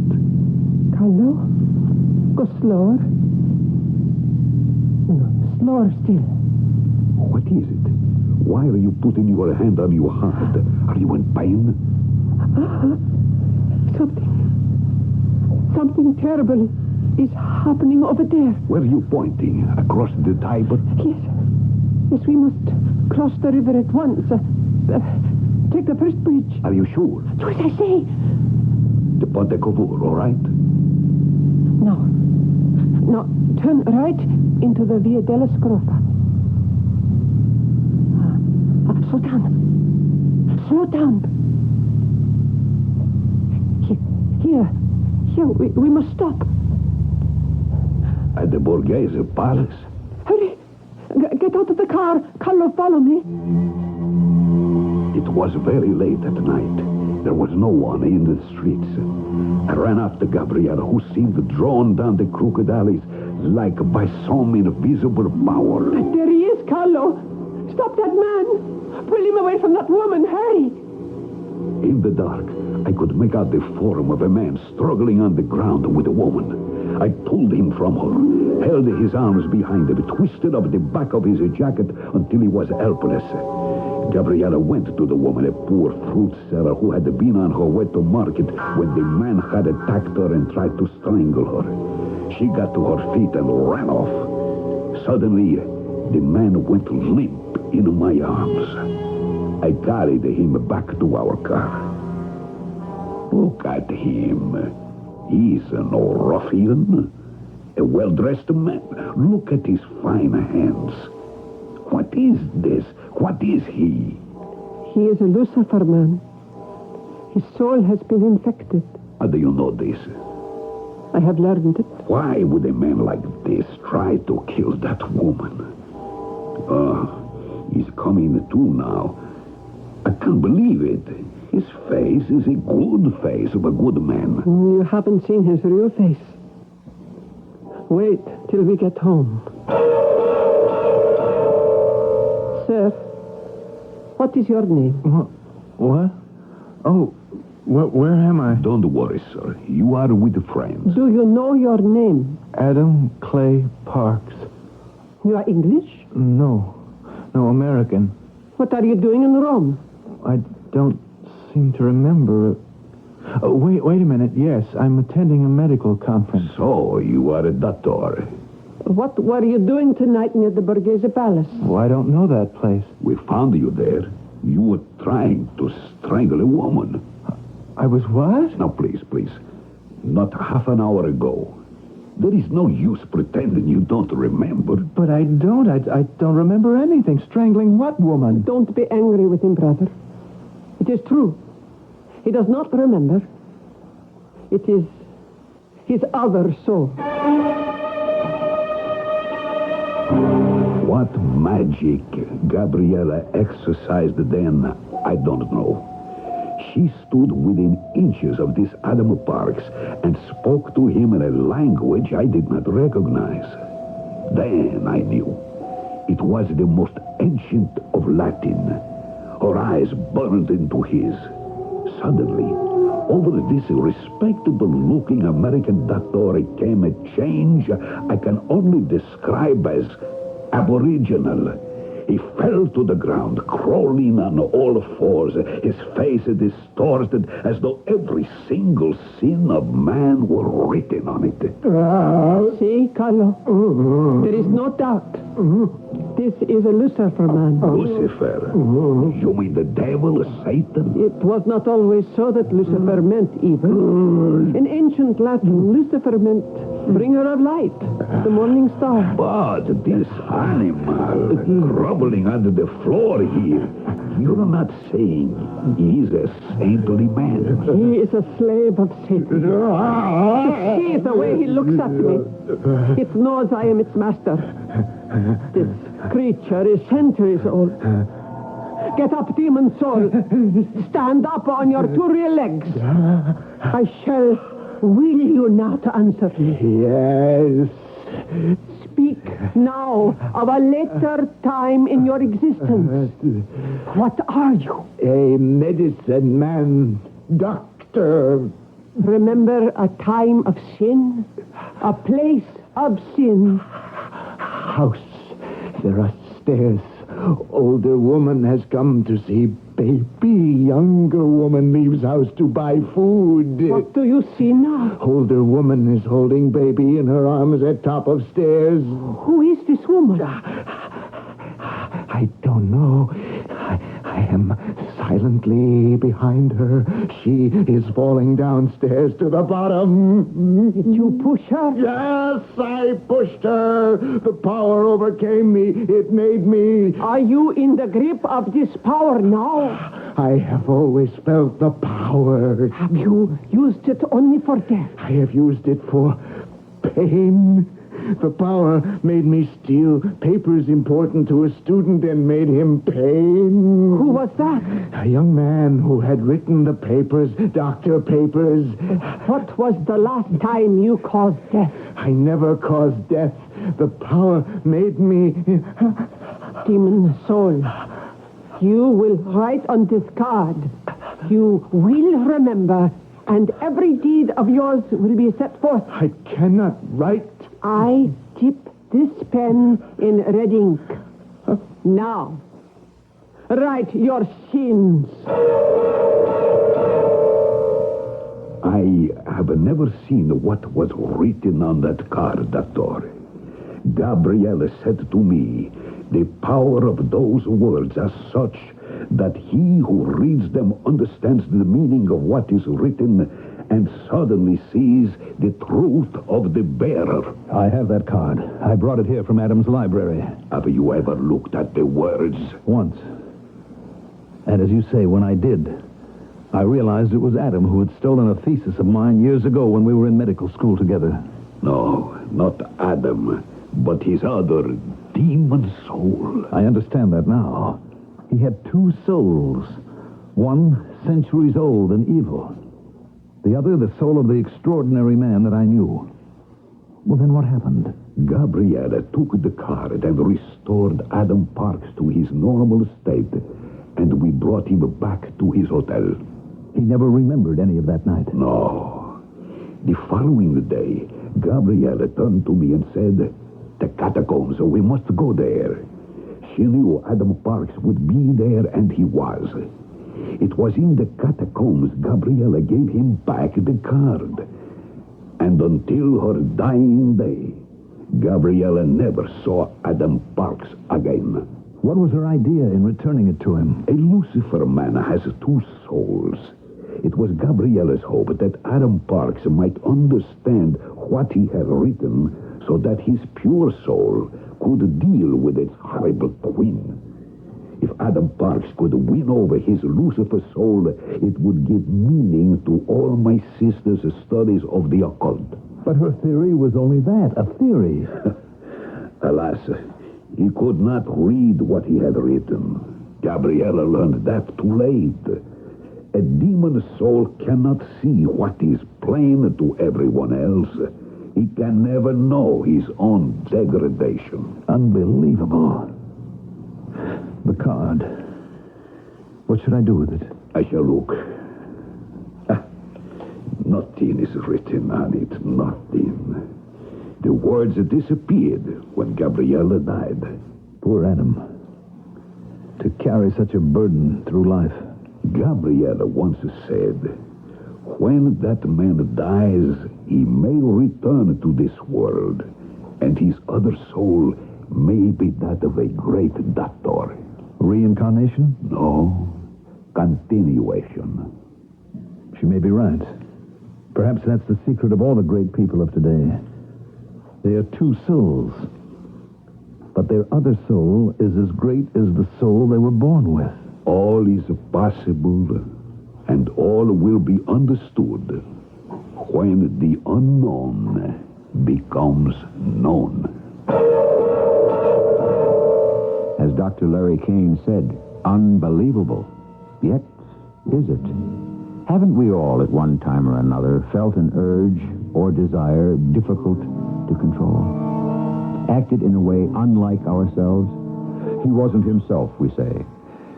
Are some of us possibly also afflicted with another soul? I shall return shortly with a few less dangerous thoughts. Heroic acts often go unnoticed. There's no real glory, no medal pinned on your chest, beyond knowing that maybe you helped save a little piece of the world. Peace is so difficult to hold on to, and yet, what is peace? Just time between wars? No, it's more. It's the time to plant the seeds, to plow the field, to reach out and touch a child, to battle hunger and give hope. That's the Peace Corps.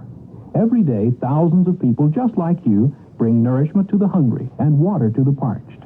And what do they get, these Peace Corps volunteers? Hours that are too long and pay that's too short. But the rewards are plenty. They learn a new language, a new way of life. They learn that they're everything they hoped they'd be, and more. Join the Peace Corps volunteers who asked me to relay this message. Having a peaceful time, wish you were here. Call the Peace Corps toll-free, 800-424-8580, a public service of this station and the Advertising Council.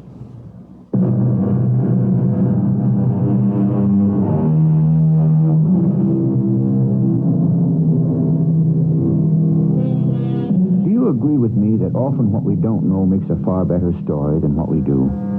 And this is not an opinion recently discovered. More than 2,000 years ago, the great Greek Socrates said, "The mind always fears an evil the more when it is not known." How true that is still. Yet, how tantalizing. Our cast included Russell Horton, Mandel Kramer, Ann Williams, and Jackson Beck. The entire production was under the direction of Hyman Brown. And now, a preview of our next tale. Don't you think God could have let me have a child? Just one child. Yes. But he didn't. Oh, my friend. My good friend. My dear one. My sweet one. Take me with you. Look. I'm crying. My tears are falling on your hands. I'm begging you. Let me go with you. Don't make me stay here because I can't bear it. So take me away with you, please. I can't. Not yet. And you can bear it. This is E.G. Marshall inviting you to return to our Mystery Theater for another adventure in the macabre. Until next time, pleasant dreams.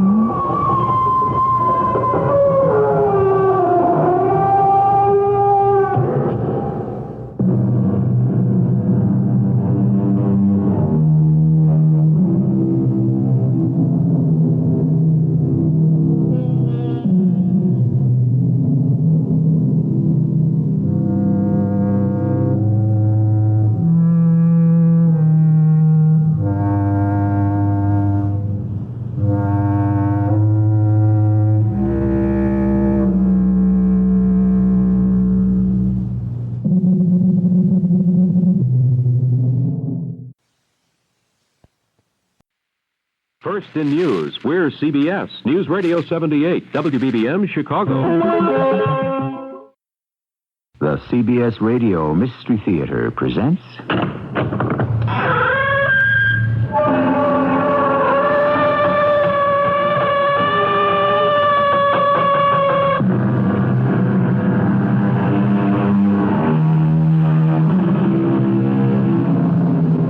Come in. Welcome. I'm E.G. Marshall. I can think of no better opening for this tale than a quote from Matthew Lewis, a writer and poet of the late 18th century. Pale terror, trembling, guards the fountain's head, and rouses fancy on her wakeful bed. From realms of viewless spirits tears the veil, and there reveals the unutterable tale. Strong medicine. But once again, that is the burden of our story. Our little mouse has jumped at the chance, Headley. Do we move in, Hester? For a week or two. The sicker she gets, the more nursing she needs. How long will it take? One can never be quite sure. We should manage to dispose of her within 6 weeks.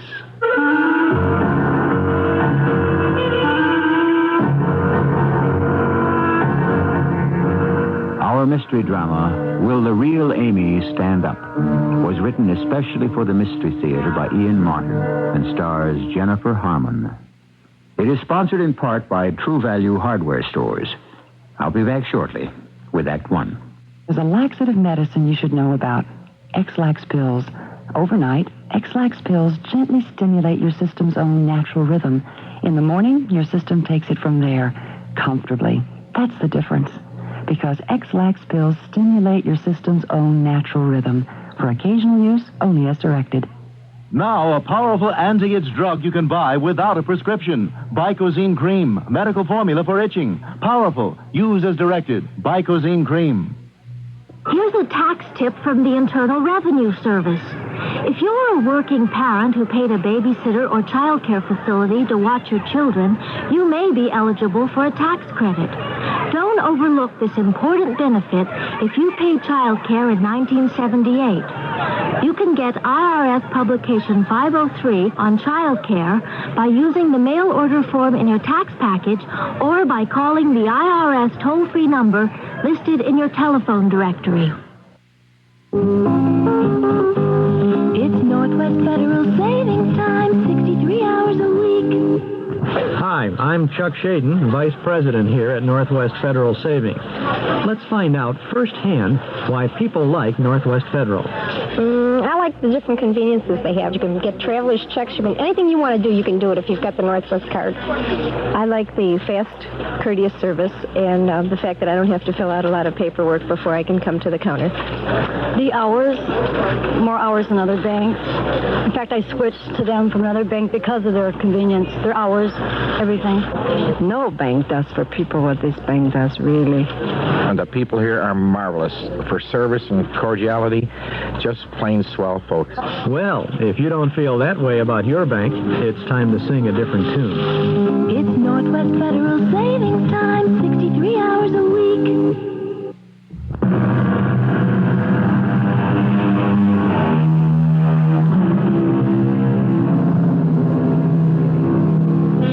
When the pain and stress of today's lifestyle whipsaws your nerves to a frazzle, do you sometimes long for a more sedate and structured life?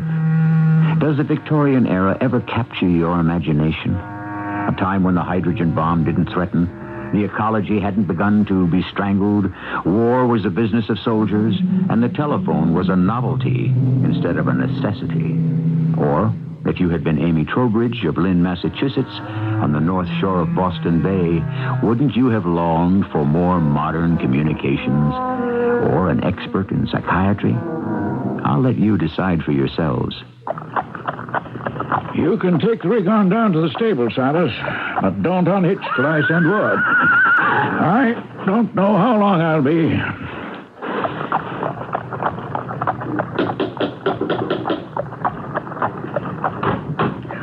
Oh, it's you, Lawyer Clough. Come in. Well, what's the word, Mrs. Donnelly? Oh, about the Commodore. He's mighty low. Dr. Fennell and Miss Amy are with him now. I'm sorry to hear the news, but I was forewarned. In the midst of life, we are in death. Don't remind me, Mrs. Donnelly. I'm not so young myself. We don't matter. It's Amy. She's the one that's had to bear the brunt. If I had my way of it... I see Dr. Fennell is on his way down. You can leave us alone, Mrs. Donnelly. We have things to talk about. I'm sure you have. And I know I'd be in the way. Oh, how is he, Doctor? He's still with us, Mrs. Donnelly. But maybe you'd go up and give little Miss Amy some sport. Oh, I'll do that very thing. Well, seeing you here confirms my diagnosis, Ephraim. What the Sam Hill does that mean? It takes the scent of wills about to be probated and property about to be distributed to flush out a lawyer. He's that bad, huh? No chance. Matter of hours, maybe a day. Does Amy know? In a general way. I haven't forced her to face up to specifics yet. Ross, what's going to happen to her? I don't know, Ephraim. Pretty bleak future. Well, maybe it ain't all that bad. I mean, between us, she's going to be a very rich young lady. In worldly goods, perhaps. That's your business. I could only wish Commodore Stacy Trowbridge had left her a better world in my bailiwick. Meaning? I esteem the Commodore, but as a doctor, I have to face the fact that he was a difficult, selfish man. And even in dying, he's tearing that poor little girl apart. Well, maybe I'd better go up. No, I think this is a final gasp. Allow them that. But once the Commodore is gone, what are we going to do for Amy? Since Molly died, the Commodore has been her life. How can we protect her from falling apart once the center of her universe is ripped away? Well, there's always the housekeeper. Thank the Lord for Martha Dorney. I wouldn't be too hasty to offer thanks. Mrs. Durnley has her own problems. She has an enlarged heart. She wants to get out of service. As a doctor, I can't argue that she shouldn't. This big house, everything here, it's too much for her and Amy. Well, now, I think I know what to do. You do? I cannot, of course, reveal the terms of the will, but because of it, I know there are two rather obscure relatives who are, well, small beneficiaries, a niece of the Commodore's and her husband. I think I must contact them cautiously. It might be that our little Amy could find a home with them. Dr. Fenner, Miss Amy says she needs you there quick. She's afraid her father is sinking. I wish I could tell her anything but the same truth. Martha, you think this is it? Oh, I do. How's Miss Amy? Oh, brave as brave. Hanging on to every bit of strength she can find to support her. But you'll stay on with her. Oh, I'll try. She's my baby. But I don't know how long I'm for this world myself. She needs more than me.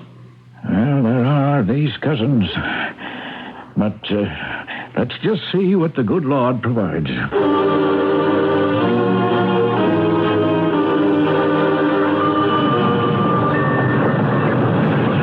Well, here we are in Boston. Doesn't seem all that different from Chicago, Father. Let's hope it will be, Mother. Oh, I wish you wouldn't call me Mother. Just have it, Esther. You call me Father. Allow me to get the bags down. Why, wonder if there will be anyone to meet us. No, I should think so. Our dear little cousin Amy. I rather doubt that. From Mr. Clough's letters, she's not feeling quite up to scratch since the Commodore sailed his last voyage. Oh, such a pity we had to be late for the funeral. Isn't it? Well, then, the bags are down, and we're in the station. Your pardon, but would you, by chance, be Mr. and Mrs. Hedley Spence of Wamshuta, Illinois? Oh, we are indeed, Mr. Ephraim Clough is the name. No, you're the lawyer who's written us. Yes, I am. I could have wished you could have gotten here sooner. Oh, we came as fast as ever we could. Oh, my dear Mrs. Spence, I implied no criticism of you or your husband. I merely meant that, unfortunately, the obsequies could not wait. You mean we missed the funeral? Yes, I'm afraid so. I tried to reach you by telegram, but... Oh, well, as it happened, we were no longer at the address that you had for us. Mail was being forwarded to us in Chicago. Then you were settled there. Well... Oh, yes and no. As it happened, I had closed out my business affairs in Wamshuta when your first letter reached us. And we had decided on a move to Chicago. More scope for a man to expand. Then when you contacted us, I said, Father? Father? A fond name I call my husband sometimes. Why must it be Chicago? I wanted the East and the sea and the coastline where I was born. So it was absolute manna from heaven when your letter came. I mean, avoiding the sad circumstances under which it was written. Yes, now, if we are referring to the will, I must tell you... The will? Oh, that is of no importance. As you said, we are minor beneficiaries. Well, to be frank, it's only a matter of perhaps $1,000. Well, when I realized how much my poor little niece or second cousin or whatever the relationship is exactly needs someone to take care of her, well, I made up my mind. Then when she makes up her mind, nothing else is going to change it. Just what did you make up your mind to, Mrs. Spence? Why, sakes alive, that Headley and me were going to come here and take care of poor little Amy till she found herself again. Why, I never asked you to... as it happens, there is the housekeeper, Mrs. Durnley, who is still with Amy. A housekeeper, Mr. Clough? Well, now, I ask you, at a moment like this, when the child needs flesh and blood... Mr. Spence, I will be frank. Mrs. Durnley is no longer robust. You see? So Amy needs us. If she wants us, of course. Oh, you could very easily be her only salvation.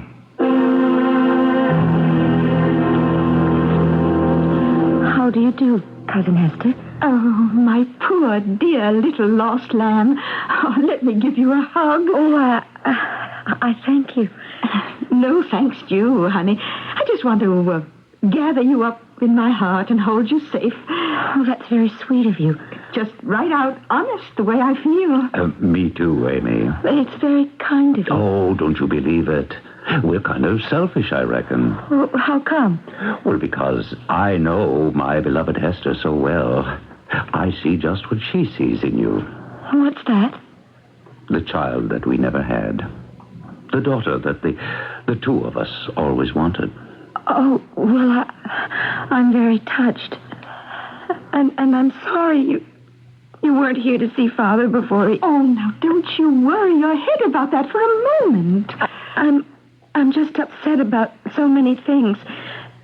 Mrs. Durnley is getting a room ready for you. Child, if we're to be any bother... Don't you fret about us staying. Oh, after coming all the way half across the country and traipsing out to Lynn like this, I insist you stay the night. Now, I must warn you again of something, Mr. and Mrs. Spence. Oh, what's that, Mr. Clough? Even though I dragged you all the way here to Lynn for the reading of the will... there's very little recompense in it for you. I don't quite understand. Well, the Commodore's bequest to you is a token one. In all, not much more than $1,000. The entire estate is left to Amy. It's a remarkably sizable amount, I must say. But then, in a sense, you are major testatee, since in the case of Amy's demise... the entire estate would devolve upon you. Oh, lawyers. Why must you all be so morbid? Headley and I are not here with our hands out. What concerns us is that poor child. She's a nervous wreck. Oh, what's going to become of her? I don't know. Dr. Fennell is seriously concerned about her. You see, her father was a demanding man. All through his long sickness, he kept Amy quite literally chained to him in this old dark house all alone, just as shut in as he was.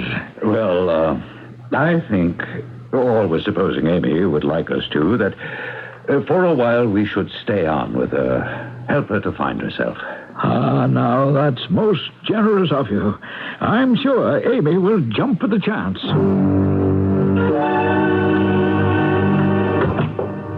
Well, Hester? Our little mouse has jumped at the chance. We move in? For a week or two. That doesn't give us quite enough time. Oh, there will be ways to prolong our stay.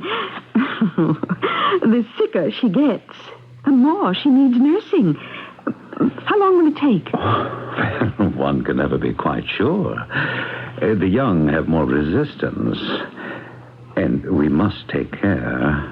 Oh, still, I should imagine within 6 weeks. Oh, and we'll be rich again. Forever, my love.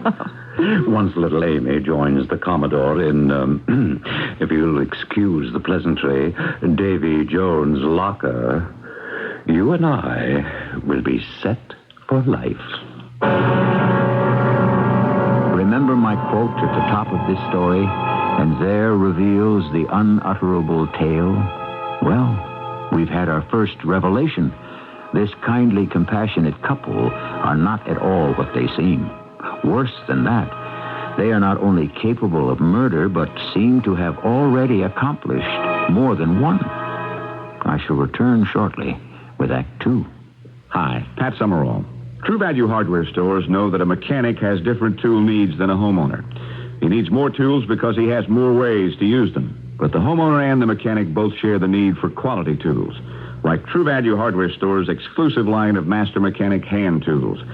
You can add versatility to your workshop with the Master Mechanic 17-piece socket set that includes 11 sockets, a socket extension, reversible ratchet, and more. Choose either the standard or metric set for just $19.97 each. True Value hardware stores also offer the Master Mechanic 6-piece router bit set for just $18.97.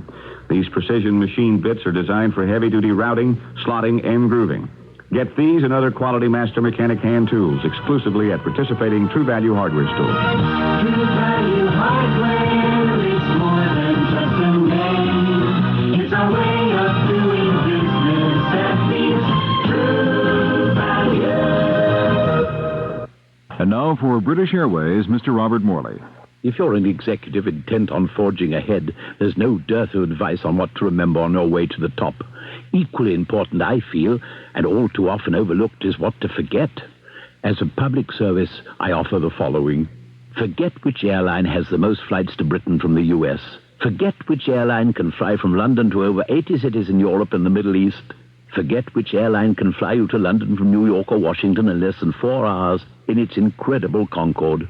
All you need to remember is British Airways, which does or has all these things and takes more care of you. You may then safely forget all the above, rejoice in the sudden unclutter of your mind, and turn your newly released mental energies to the weightier matters befitting your station. British Airways has non-stop 747s from Chicago to London's Heathrow Airport at 8:30 p.m. Call your travel agent or transportation department.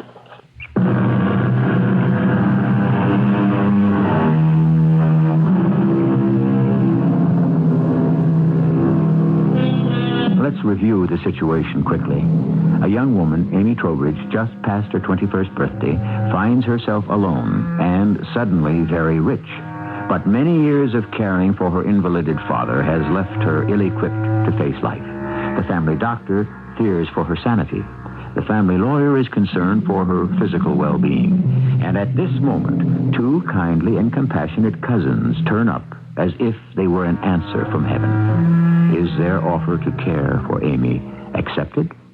There now, darling. You're all tucked in. Your cousins, or whatever they are, wanted to say good night. But I think it's better you just drop off without any more excitement. Oh, they're very sweet, but I'd rather not see them tonight. Well, then let Martha handle that. Is it right, what I hear? What, Martha? Well, that Mr. and Mrs. Spence are going to stay here for a while. It's been discussed. Would you mind? Oh, me? Mind? Whatever for, child? Well, this is your home. This will always be your home as long as you want to make it so. Do you mean to stay on here, Miss Amy? What else would I do? Oh, sell it. Blow all the cobwebs out of your dear little head. Go to Boston. Start fresh. Begin to enjoy life for a change. Oh, wouldn't I love to? But it's not for me, Martha. Why not? You're young. You should be looking forwards to what life can offer you, what it could be. Only I can't. Only look backwards and see how it was a long time ago. If only I'd realized then how happy I was. I wish it could be that way again. Well, you and me will make it that way. So, as long as you want to stay on here in the only house I've ever known as home, I'll stay with you. Oh, now I can sleep. Except, what about my cousin? Oh, well, if they want to stay on for a while, why not? They're extra company. And the good Lord knows you could use that better than solitude. Good night, Martha. Oh, good night. My baby.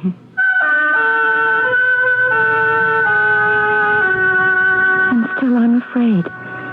In spite of all the people who will protect me, I've always been afraid. Why?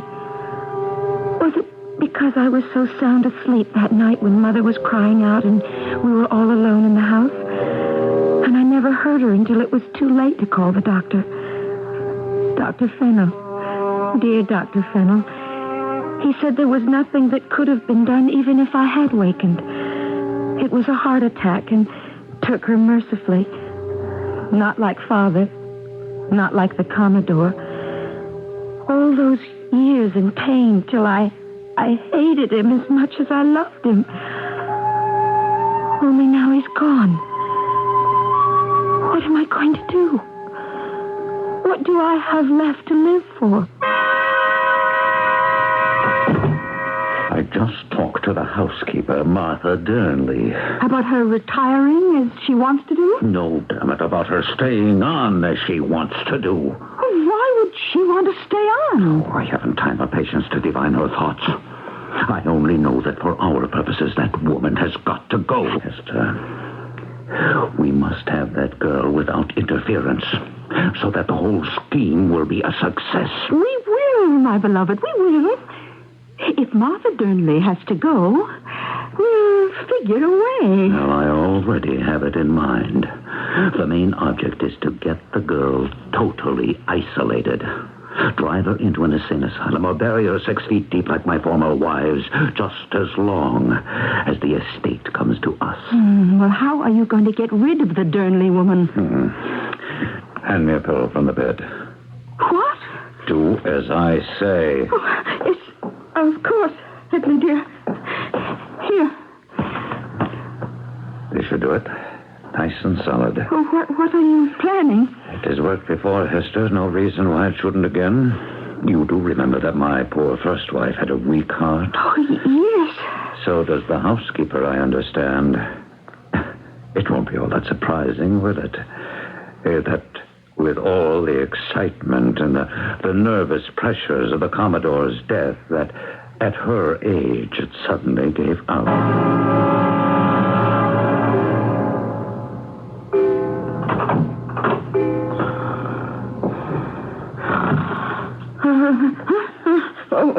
What was that?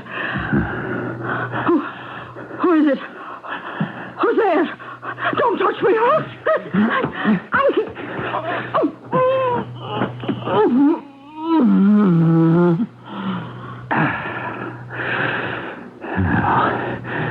Good night, Mrs.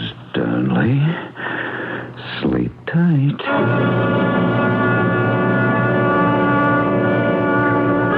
Horses are getting restless. I'd best be off for Boston. Oh, I'm sorry you have to rush away, Mr. Clark. Well, I don't think I'm needed here. And I do have busy practice back in the city. I had wanted to say goodbye to Amy. Oh, the poor lamb was just exhausted last night. She's still asleep. But I'll go waken her if you want. No. Let her sleep. More important for her health. I did intend, though, to have a few words with Mrs. Durnley. Have either of you seen her this morning? Well, I suspect she overslept, too, with all the emotional turmoil. Lord heavens, what was that? Sounded like Amy. Well, then let's get to her. Come on. Inside the house. Amy, girl, what is it? Oh, Mr. Clark, it's Martha. All right, now, what about her? Just try to pull yourself together. She's dead. She's lying in her bed, and I think she had a heart attack, but she's dead. She's dead. Hush now, child, hush. Give her to me, Lawyer Clough. This is woman's business. Mr. Clough, why don't you do what you can for poor Mrs. Durnley while I go fetch the doctor?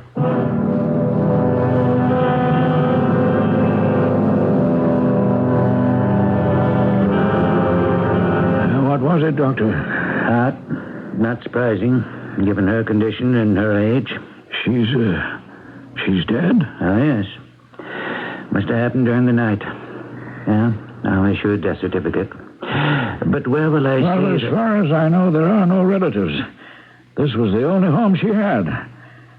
I suppose it's the main reason she put up with the Commodore as long as she did. That and Amy. Amy, how is she, Ross? Well, it isn't exactly the therapy I'd have prescribed on top of her father's death. I'm worried about that child. Well, should you put her in the hospital for a rest cure? I don't think so. Could be the worst possible thing for her. Then she might give up entirely. Oh, what do you mean? I wish I knew. That child has been dependent and manipulated so long by people and circumstances. She's lost herself. She has to find herself right here where she got lost in the first place.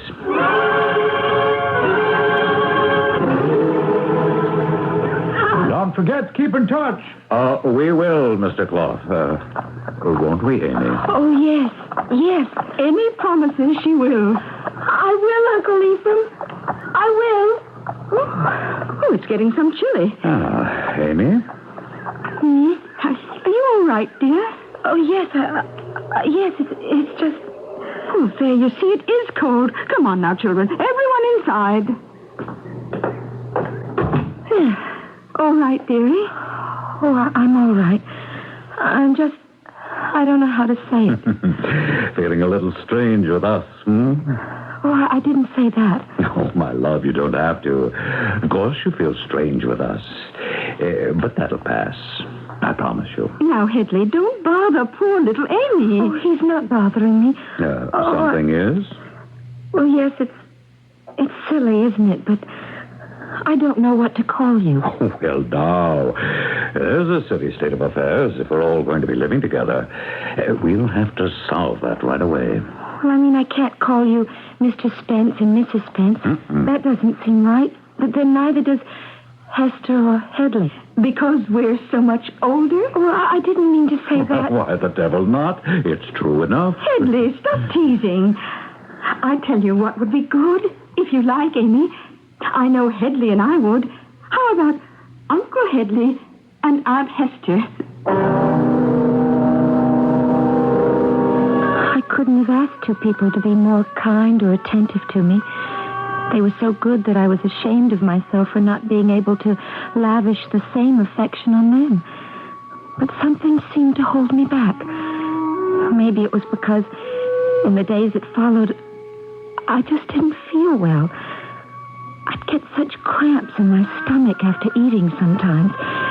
And my hair and my nails were sort of dry and brittle. Dr. Fennell dropped by to see me and gave me quite a lecture. You've got to stop dwelling on the past, Amy. You're making yourself a nervous wreck. I know.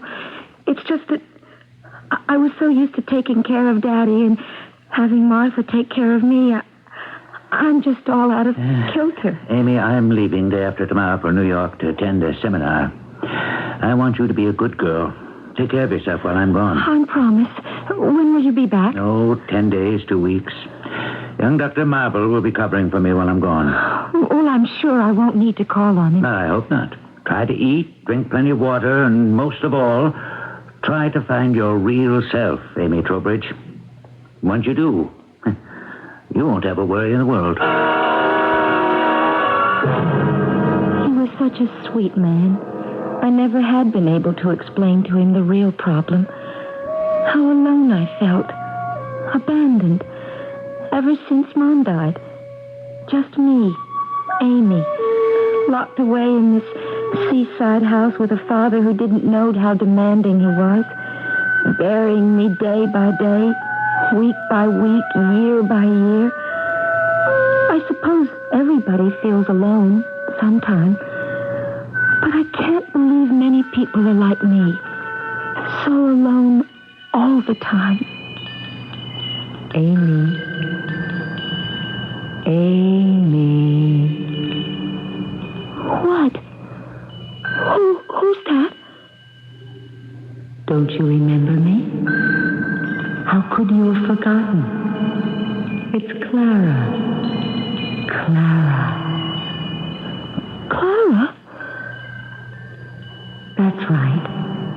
I haven't thought of you in years. I know, because you didn't need me again, till now. What do you mean, need you? You're all alone. happened in the first place? I was just a little girl then. I had to have a companion. Every little girl who's lonely makes up an imaginary companion, doesn't she? I don't know. I only know about me. That's why I came back. But I'm too old for childish fantasies now. Not too old for me, Amy. You need me. For what? What they're trying to do to you. Why were you so afraid to mention it to the doctor? I would have. Next time you see him, I'll make sure you do it. But what are you going to do in the meantime? What do you mean? You know what I mean. What you suspect. What you're afraid to recognize. Are you going to let them kill you? Lying on the bed in the dark on a night heavy with the threat of an impending storm, Amy is frozen in terror. Is there really someone else with her? Or is what she fears herself and what Dr. Fennell fears happening to her at last? Can she be losing her mind? I shall return shortly with Act 3. Maxwell House is coffee you can count on. Maxwell House, good to the last drop. Maxwell House is good morning. Maxwell House is good company. Good to the last drop. Maxwell House. Maxwell House, coffee you can count on. Always smells good, always tastes good, always good to the last drop. Maxwell House is good coffee. Good to the last drop. Maxwell House.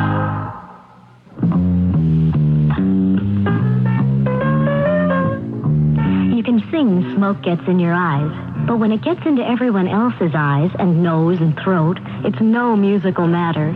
Your lung association says cigarettes are a personal health hazard, and secondhand smoke is offensive to all non-smokers.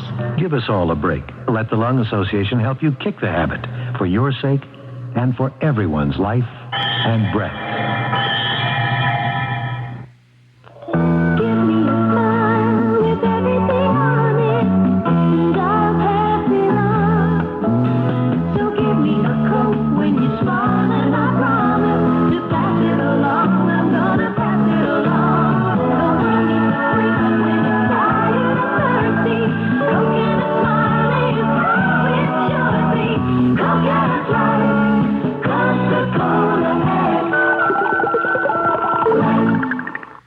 Jack Loftus Ford presents the 1979 Ford Fiesta, the two-door dream car of Europe.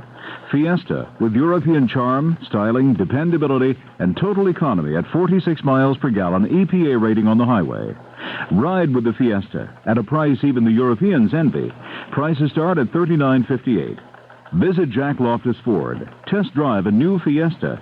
Receive 2 Drury Lane Theater tickets. And let them send you home in a new Fiesta. That's Jack Loftus Ford, 4 blocks north of I-55 on Route 83 in Willowbrook. This is WBBM Chicago.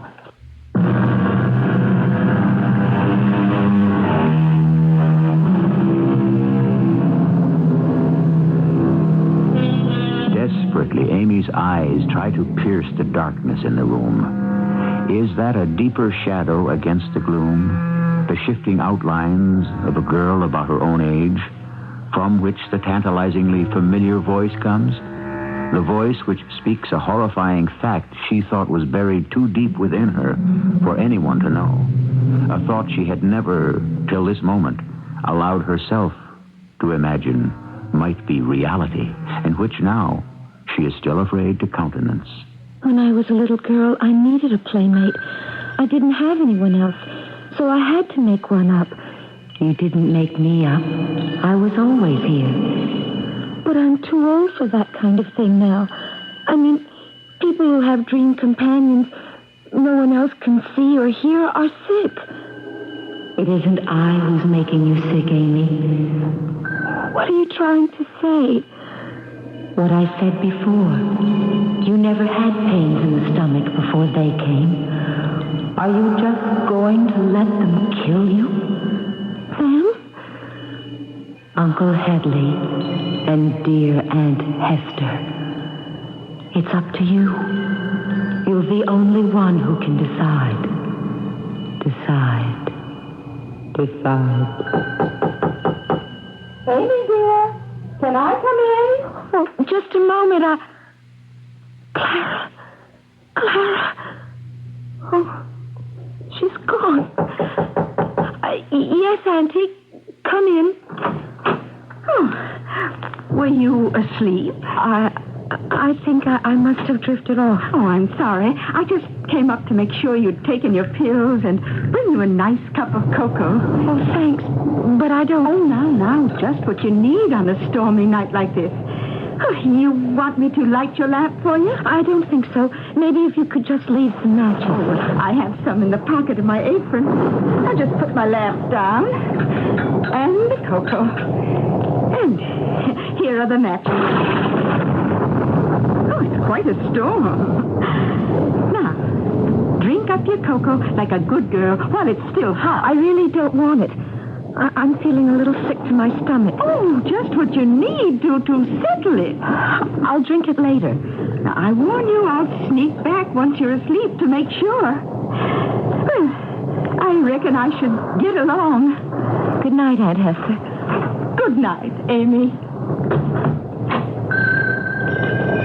Go ahead, Amy.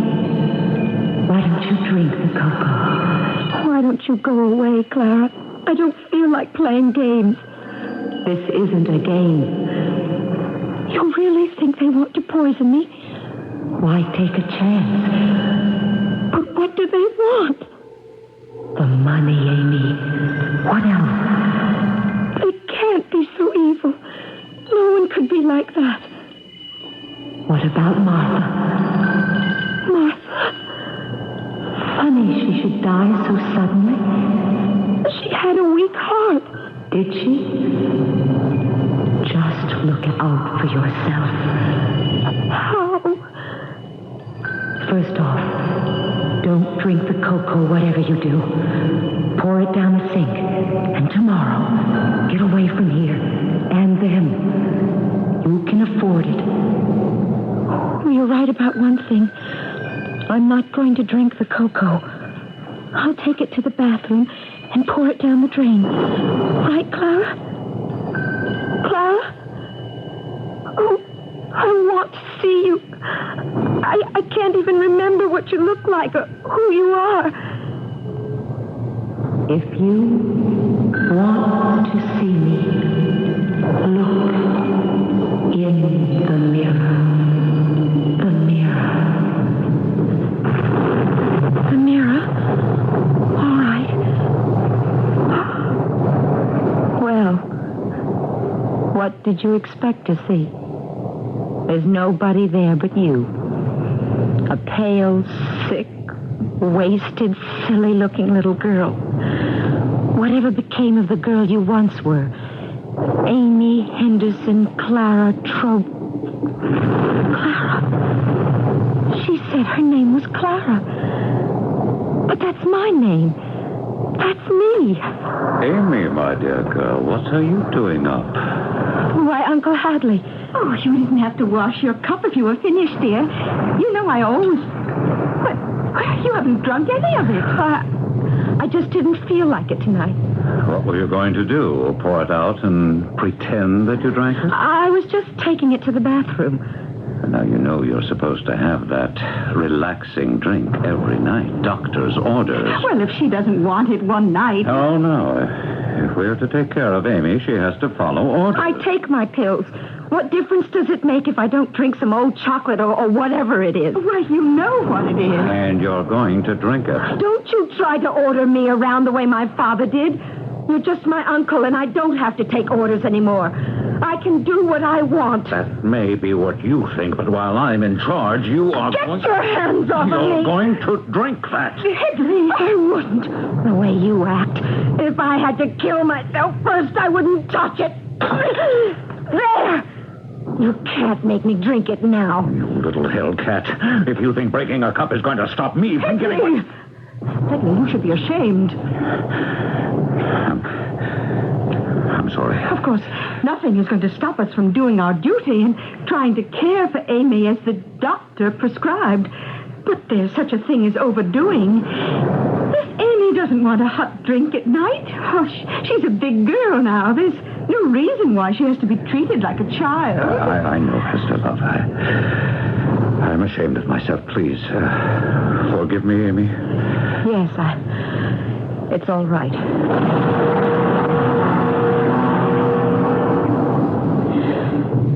What am I going to do? I know now that they mean to kill me. But where can I go?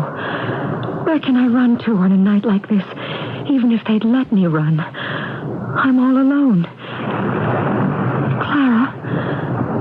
Clara? Where are you now? I need you. Clara. There is no Clara, Amy. I was always only in your mind. I am you. The real you. It's time you faced that and made your own fight. I have to find a way to protect myself. The revolver. Father's revolver. It's in the chest. If I have that, they can't stop me. I can get to the stables and escape. There's nobody left to count on but myself.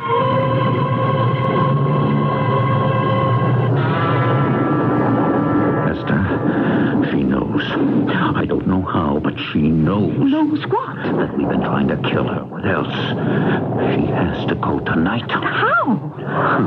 On a night like this, 1,000 ways. Perhaps with a pillow like the housekeeper. Oh, whatever way we can devise. Oh, don't be so sure, just because you've gotten away with it so often before. When you lose your temper, you don't remember to think. We have to be very careful. Why? Nobody knows us in this part of the country. We've buried the past. The thing to do is to strike and get out as fast as we can and take care of this little girl as long as we know she's alone and helpless. Who is it? Oh, shall I raise the lamp to let you know? It's Uncle Headley. And Aunt Hester. Stay where you are. Why, Amy, darling, what's come over you? I want you to get out of my room. Well, I'm afraid that's impossible. We have some things to settle. Not any closer, Uncle.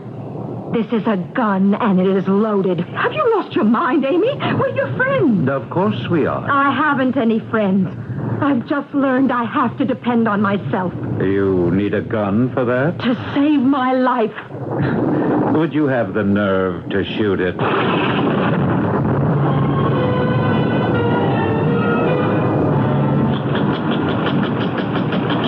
Yes? Who the devil... Dr. Pennell, I apologize for knocking so late. I'm from Illinois. My name is Lieutenant Detective Worth, Hampshire Police. I need to talk to you, sir. If you'll let me in, I think you may find it as urgent as I think it is. Bless my soul. Yes, come in, young fella. Come in. By all means, do. I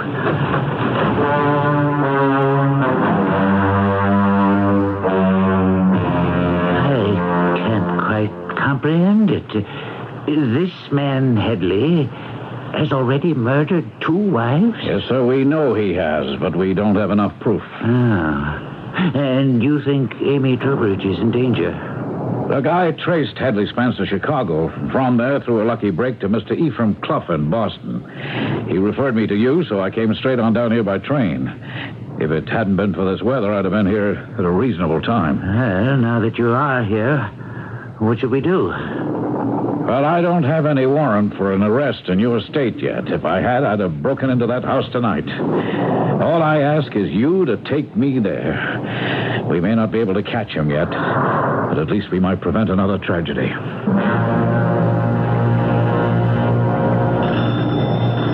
There's someone at the door. Oh, what shall I do? Headley! Nothing. Wait.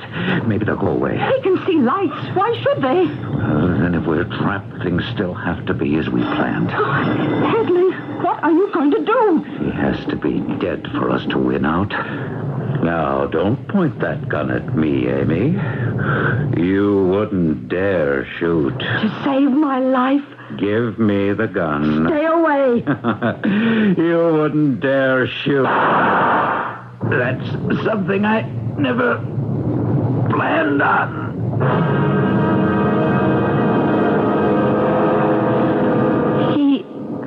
I never meant to pull the trigger, but I knew it was my life or his. Hush now, Amy. It was self-defense. If you'll excuse me, Miss Trowbridge, this man has already killed 2 wives in cold blood with the help of his woman partner. It's almost certain we can prove he killed your housekeeper, and he certainly intended to kill you. The man was an executioner, not worth a single regret. Thank you, Lieutenant. But I just wish that I hadn't been the executioner. That's our fault. I never should have left you alone. Oh, I wasn't alone. What's that? I had Clara back with me. That's what really saved me. Clara? My childhood playmate. My other self. Amy, perhaps this has all been too much for you. I'll give you a sedative now. Oh, dear Dr. Fennell, don't look so worried. I'm not a candidate for a sanitarium. You know who Clara really is? Who? She's me. The real me. The one that's been buried all these years. It just took a big enough shot for me to let her out. Amy, my dear, you... No, Doctor. I'm not going to be Amy anymore. And you're going to have a big problem off your hands.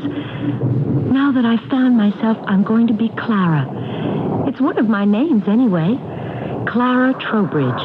And I promise you, she can take care of herself.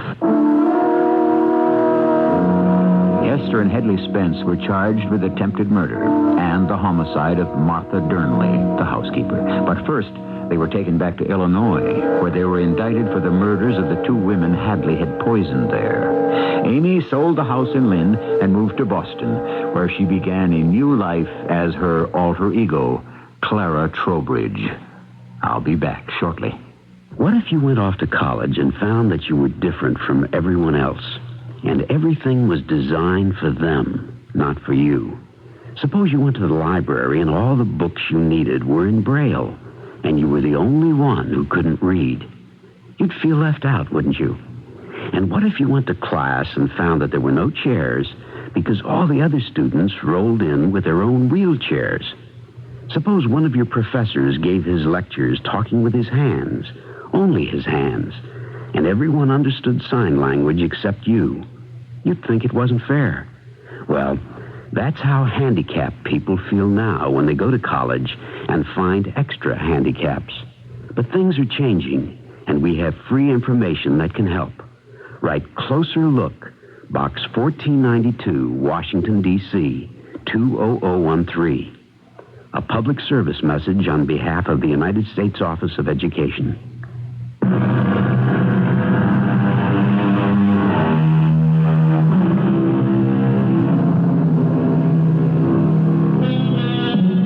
What's in a name? That which we call a rose by any other name would smell as sweet. It's a sound truism, but like all truisms, must have its exceptions. Amy Trowbridge wouldn't have agreed with Juliet, for with a new name, she found a new personality and a new life. So let's round this out with another quote. Who hath not owned, with rapture framed, the power of grace, the magic of a name? Our cast included Jennifer Harmon, Ian Martin, Ray Owens, and Bryna Rayburn. The entire production was under the direction of Hyman Brown. And now, a preview of our next tale. Within the heart, inside the soul of this noble animal, there is not a single thought or desire that is malicious. Digby, what are you doing? Spiteful. You're falling asleep. I'm being put to sleep. How unlike man. Hear, hear. And therefore, I say Hold on to the rail. it is only when man Digby, and animal... look out! The rail is breaking! Catch him! Somebody catch him! He fell in the water! Digby! He fell in the water! Somebody save him! He can't swim! Please, anyone, do not panic. Everything will be all Stop, Spartacus! Spartacus, don't you dare! Oh, no! He swallowed him! He swallowed him! Spartacus swallowed Digby! That whale swallowed my husband! This is E.G. Marshall inviting you to return to our Mystery Theater for another adventure in the macabre. Until next time, pleasant dreams.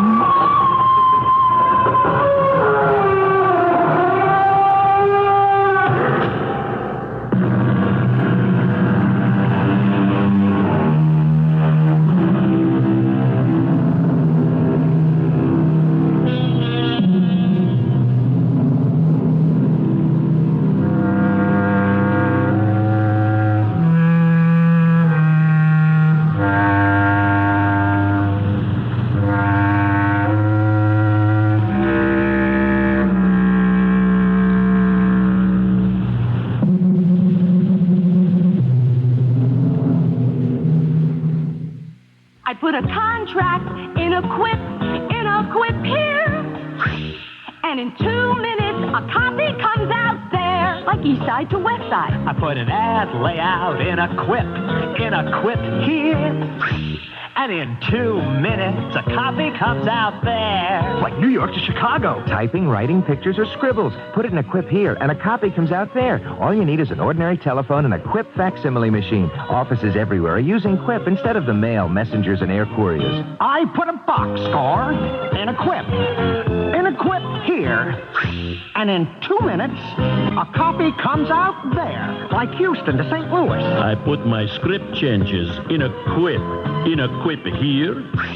And in 2 minutes, a copy comes out there. Like Roma to Hollywood. To inquire about Quip QWIP, call 800-221-2222. Quip Systems is a division of Exxon Enterprises, Inc. CBS News. Israeli Prime Minister Begin and President Carter met at the White House for 2 hours Thursday night in what was called a most friendly atmosphere. Begin also termed the meeting encouraging. This is Doug Poling reporting on the CBS radio network. The two leaders also said their exchanges on the deadlock negotiations with Egypt on a peace treaty were San Jose. The stronger of the two measured 4.2 on the Richter scale. An unusual auction took place Monday in Moses Lake, Washington. Miriam Bier has a report. They came in record numbers to a former Air Force base in central Washington state for the world's largest garage sale. The bidders, small buyers thinking of stretching their budgets for one rig, and some of the world's best-financed private contractors. The main attraction, the biggest selection of used construction equipment, almost $500 million worth, purchased to build the Trans-Alaska oil pipeline, especially attractive now that new gear is so expensive and hard to get. With demand that high among the biggest pool yet of competitors, the bidding was bound to be brisk. 44 is the bid, 5, you decide about me, 45, 45, you're in 45. I get 44, and now 45, you all done. 44, and now 45, you all done, decide about me, 45, you all through. At 44, and now 45, you all done. 44, and now 45, you want them, and I sold it to him, $44,000. During the first 20 minutes of bidding on a group of heavy loaders, sales hit $1.5 million. Overall prices, 20 to 80% of their original cost. When this series of auctions ends in December, the Alaska pipeline equipment is expected to bring in $200 million. One industry expert likens the pipeline sale to the end of a war. An historic effort is over, but most of this equipment will be back at work in a few days. Miriam Bier, CBS News, Moses Lake, Washington. A nationwide postal strike, which had been threatened to begin at this hour, will not happen, at least for 15 days. Monday afternoon, the Postal Service backed down from its previous position and agreed to negotiate again with the unions. Many workers had voted down the settlement. If the issues are not resolved in 15 days, they'll go to binding arbitration. Now this. They call the comet Lucifer's hammer. At first, the chances that it would hit Earth head-on were 1 in a million, then 1 in 1,000, then 1 in 100, and then... It was the end of civilization as we know it, and a terrifying beginning for the men and women who survived. Lucifer's Hammer, a novel by Larry Niven and Jerry Pournelle, now in paperback from Fawcett. Lucifer's Hammer. It's hitting your bookstore now.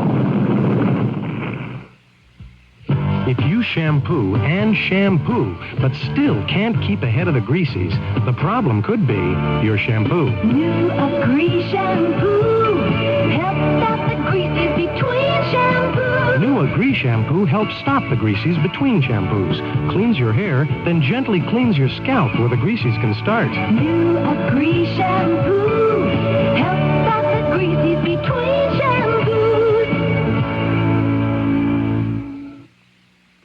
In one of his first official acts, Pope John Paul I Monday reappointed all the top Vatican officials to their posts, indicating there will be no immediate changes in the running of the Roman Catholic Church. The new pope has decided not to have the traditional elaborate coronation usually afforded new pontiffs. Instead, a simple enthronement ceremony will take place this Sunday. This is Doug Poling, CBS News. First in news, we're CBS News Radio 78, WBBM, Chicago. Here's a look at the weather for Chicago and vicinity, ladies and gentlemen. Weather Command says tonight, brief rain showers or thunderstorms, then clearing in cooler weather, 62 degrees for the overnight low temperature. And for tomorrow, it'll be mostly sunny, mild, less humid weather with a high of about 78 degrees and a 10% chance of rain. Winds west, 7 to 12 early tonight and becoming northwesterly later in the day tomorrow. Wednesday, partly sunny, continued on the mild side. 71 at Midway now. At O'Hare, 69, 72 at the Loop and Lakefront. The relative humidity, 64%. The wind southwest, 7 miles an hour. Coming up in this half hour, we'll have a travel report with Steve Birnbaum, a sports update at the quarter hour. Both Chicago teams lost, the Sox to Kansas City, the Chicago Cubs to Atlanta. And we'll have Spectrum from CBS at 11:55. By a huge margin, teachers in Rockford, Illinois, voted today to walk off the job. Keith Bromry has the story. Jim Lotus, Director of Field Services for the Illinois Education Association, said Rockford teachers voted 1,200 to 200 in favor of the strike authorization. The walkout commences at 6 a.m. Tuesday. And Lotus says it was the hope of the association that a strike could have been averted in this situation. We were hopeful that they could resolve their differences, but based upon the parties did in fact bargain right up until the strike vote was taken. They're just far apart right now. And Lotus listed some of the issues standing in the way of a contract settlement. In the Rockford situation, basically it deals in the economic area, hospital, medical, surgical, and the salary schedule. But, said Lotus, there is still hope as both sides will likely be bargaining through the night to resolve the dispute. This is Keith Bromry. Unless a settlement is reached and a strike averted, Rockford will be the 6th Illinois school district in which teachers are boycotting classes. Other strikes are going on in Charleston, Edwardsville, Collinsville, Waterloo, and Teutopolis. Teachers at Chicago's 8 city colleges finished the first of 2 days of voting on whether or not they'll strike. If the balloting is in the affirmative and there is no move by either side to get back to the bargaining table, the walkout could begin as early as Wednesday. Teachers Union President Norman Swenson described the first day's balloting as heavy and predicted as much as 90% of the vote will be in favor of a strike. But Chicago Mayor Michael Bolandic refused to go along with that assessment, predicting instead a strike will eventually be averted. I think they'll probably be able to get together and be able to continue to negotiate in good faith and hopefully resolve the controversy. Mayor Bolandic met with 2 student representatives who wanted to know the mayor's position on the break-in talks. Student Union Chairman Daniel Williams gave this view of the controversy. We are tired of this position that we're put in, ping-pong back and forth, and we're asking him to intervene and avert this strike. What did he say? He was very he assured us that if it looked like one, he would step right in. Results of the faculty vote will be announced at 9 p.m. tomorrow. The time, 11:33. More news coming up. Off-campus living, so popular with college students in the 1960s and early 70s, is apparently losing its appeal, at least in some Illinois college towns. Many Illinois state universities report an increase in demand for on-campus dormitory housing, and spokesmen for both the University of Chicago and Northwestern University confirmed the trend. The main reason is economics. As rent and food costs have soared, university room and board rates have risen, but not as quickly as those off-campus. Edward Turkington, Director of Housing for the University of Chicago, described what's happening to rental housing in Hyde Park. The housing market in Chicago in general, I guess, and certainly in the area around the university, is a very tight one. Hyde Park, in which the university is located, is a popular place to live. People are moving into the community. Some are connected with the university, many are not.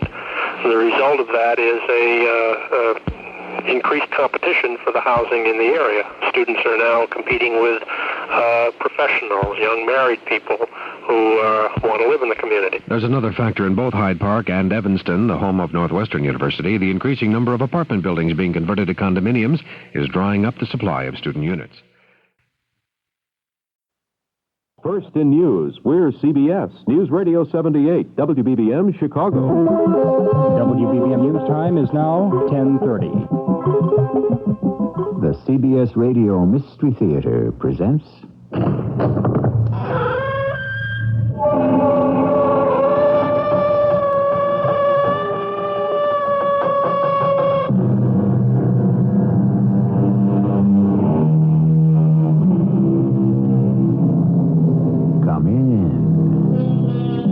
Welcome. I'm E.G. Marshall.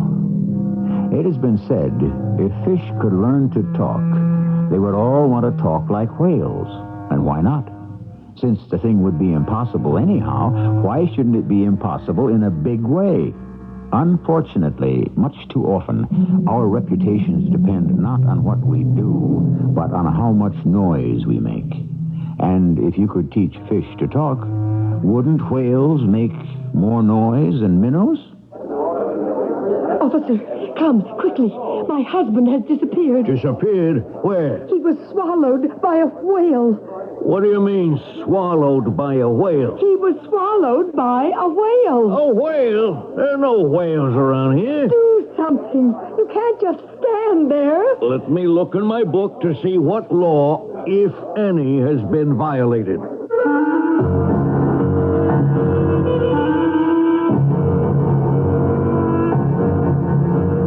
Our mystery drama, The Biggest Fish in the World, was written especially for the Mystery Theater by Sam Dan and stars Joan Shea. It is sponsored in part by True Value Hardware Stores. I'll be back shortly with Act One. If you want to save on paints that stand the test of time, now is the time to take advantage of True Test paint and save values from True Value Hardware Stores. Hi, Pat Summerall to tell you can get True Test Weatherall acrylic latex house paint for just $9.97 a gallon. Weatherall's four-season finish resists weathering, blistering, and fading, so it puts more years between you and your next paint job. True Value Hardware Stores also offer paints like True Test Select Latex House Paint and Select Latex Flat Wall Finish for just $5.97 a gallon. Both apply smoothly, offer excellent coverage and beauty, and a long-wearing finish that resists cracking, peeling, and fading. You'll find these quality paint values and more when you take advantage of True Test Paint and Save values now until September 3rd, exclusively at participating True Value Hardware Stores. True Value Hardware is more than just a name. It's a way of doing business that means True Value. I've got to be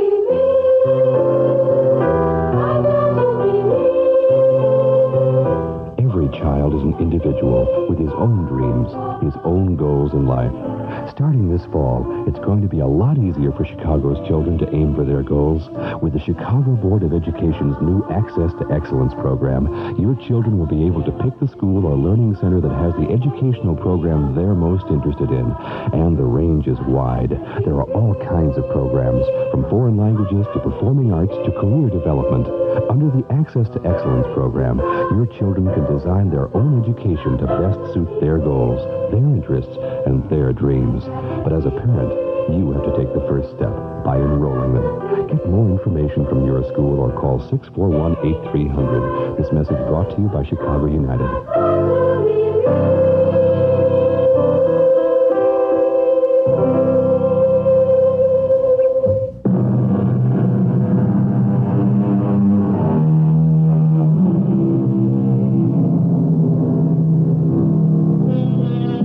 Sometimes you make just one tiny mistake and you're finished. You pay for it forever. Our friends, the whales, made that mistake at the very beginning of things. Instead of electing to come up on dry land, they decided to stay in the sea. Therefore, instead of developing arms and legs, they stayed with fins and a tail.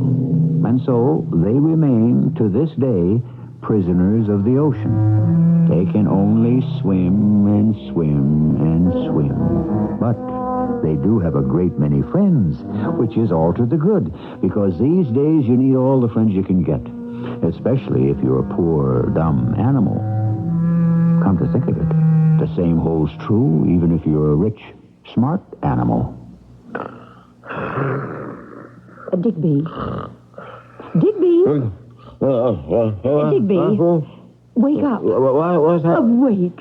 Arise, O noble knight. Huh? Or shalt thou sleep forever? Oh, is it dinner time? Dinner time? Well, what time is it anyhow? Has my watch stopped? Oh, no, by George, your old turnip's still ticking away. It'll be 2:30. 2:30 exactly. Barely an hour since we finished lunch. Well, why don't I just grab myself 40 more winks? Darling, you promised to take me to the Wonderland this afternoon. Wonderland? What's that? Oh, you know perfectly well. The Water Wonderland. Oh, where they have the fish. Now, darling, why would anyone want to look at fish? Now, you love fish. Properly prepared, baked, or steamed, even broiled. Digby, you sound like a barbarian. Darling, you like to eat fish yourself. But I don't like to talk about it. Now, you must come. And to make a speech. It would be nice if you were there. I'll be there, in spirit. Why don't you run along and I'll see you at cocktails. But it's a special event for the cetaceans. The, what? The Whale Club. Oh, yes, fine group. Everyone else's husband will be there, and I'm president. Now, how will it look if my husband... But I don't like to go to these places. Darling, it's such a special occasion aside from my speech. Huh? You see, we are extending a welcome to Spartacus.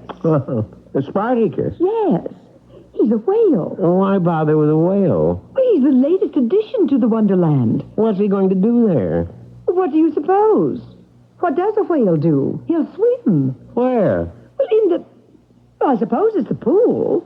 How did they get him? Oh, dear. Well, he was taken from the sea. You mean kidnapped from his home? It was for his own good? Is that a fact? Digby, the seas are filled with people who have harpoons, who intend to kill whales. At least Spartacus will be safe in the Wonderland. Won't he be lonesome? Lonesome? The poor chap may have a wife or a lady friend, or both. How do you know he wouldn't rather be back out there? I'm sure he'd rather be alive right here at the Wonderland. How do you know? Did you ask him? Oh, for goodness sake, how could we ask him? That's just my point. I am sure, Digby, darling, that we know what's best for Spartacus. Now, darling, be a gallant knight and escort your lady fair to the Wonderland. But I'm so sleepy. Digby, darling, you are coming to the Wonderland with me. Now. Yes, dear. Isn't it wonderful? Everyone's here. Everyone? Everyone who is anyone. Why don't we sit down, darling? It isn't time. Time? We have reserved seats on the platform looking over the pool where Spartacus is even now swimming. See? Yes, I see. We have the seats of honor in the very front row. In the front row? I'm the president, and you are my distinguished guest. What happens if we fall off? Fall off what? Fall off the platform. Oh, how could anyone fall off the platform? Well, it could happen. Oh, darling, it's such a remote possibility. Obviously, one could fall into the pool. Oh, now, Digby. Are there any sharks in the water? Sharks? Well, I shouldn't think so. Do you know that for a fact? I don't. There's Mr. Flensing. Who is Mr. Flensing? Oh, he's the featured speaker of the day. Mr. Luther Flensing, known throughout the world as the whale's greatest friend. Does he associate with whales? Of course not. I'll ask him about the sharks. Is he a friend of theirs, too? He's a friend of all living things. Oh, Mr. Flensing. Oh, there you are, my dear Mrs. Porcelain. How do you do? Mr. Flensing, may I present my husband? Ah, you are the fortunate fellow who has taken our lovely Agatha to wife. I suppose I did, now that you mention it. Luther, my husband has a question to ask you. Oh, please, feel free. In that big pool where the whale is swimming... May I interrupt? You did. Why do you refer to him as the whale? Why? Because, quite simply, that's what he is. A whale. Well, doesn't that strike you as patronizing? I'm not sure. Well, how can we ever have the proper respect for these creatures if we insist on looking down at them? It's a matter of location and position, Mr. Flensing. We can't very well look up at them now, can we? Digby. The whale has a name. Now, we should use that name when we refer to him. What's his name? Darling, you know his name. It's Spartacus. How do I know that's his name? Because that is the name we gave him. The name you gave him. But how do you know it's his real name? Were you present at his christening? Darling, you did have a question to ask Mr. Flensing? In that pool with the Spartacus, are there any other creatures? Well, why do you ask? Just curious. Are there any sharks or other predatory, carnivorous, dangerous animals? There is no such thing as a dangerous animal. There isn't? No.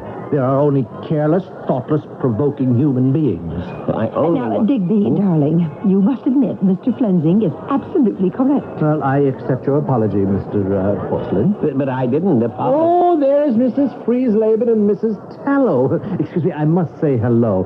How much time before the ceremonies begin, Mrs. Porcelain? Oh, just a few minutes. Well, I shall be at my place on time. Never fear, never fear. Ladies, ladies! Oh, such a dedicated man. Dedicated to what?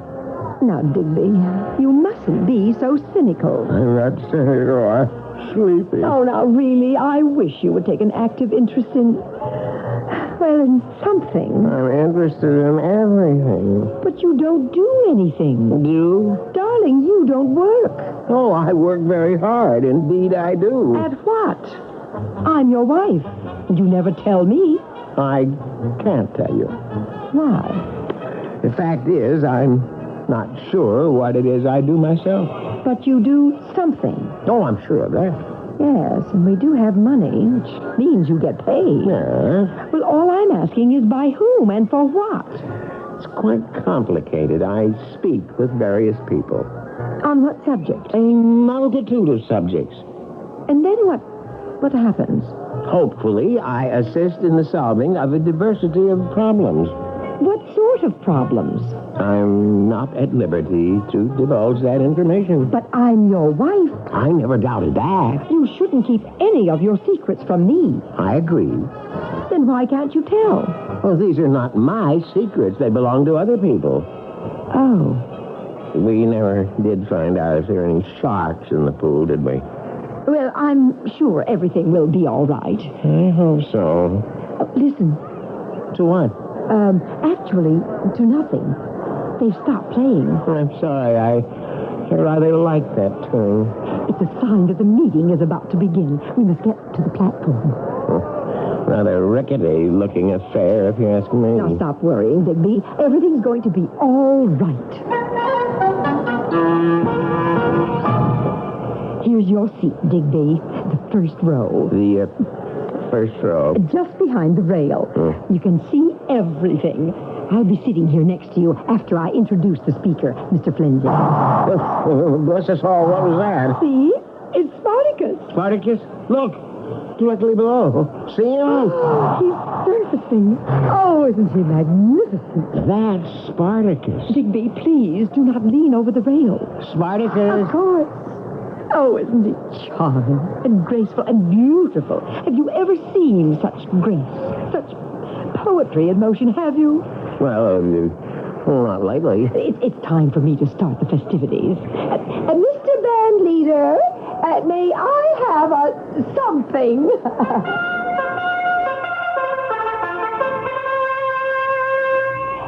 Ladies and gentlemen, and Spartacus, welcome on behalf of the cetaceans.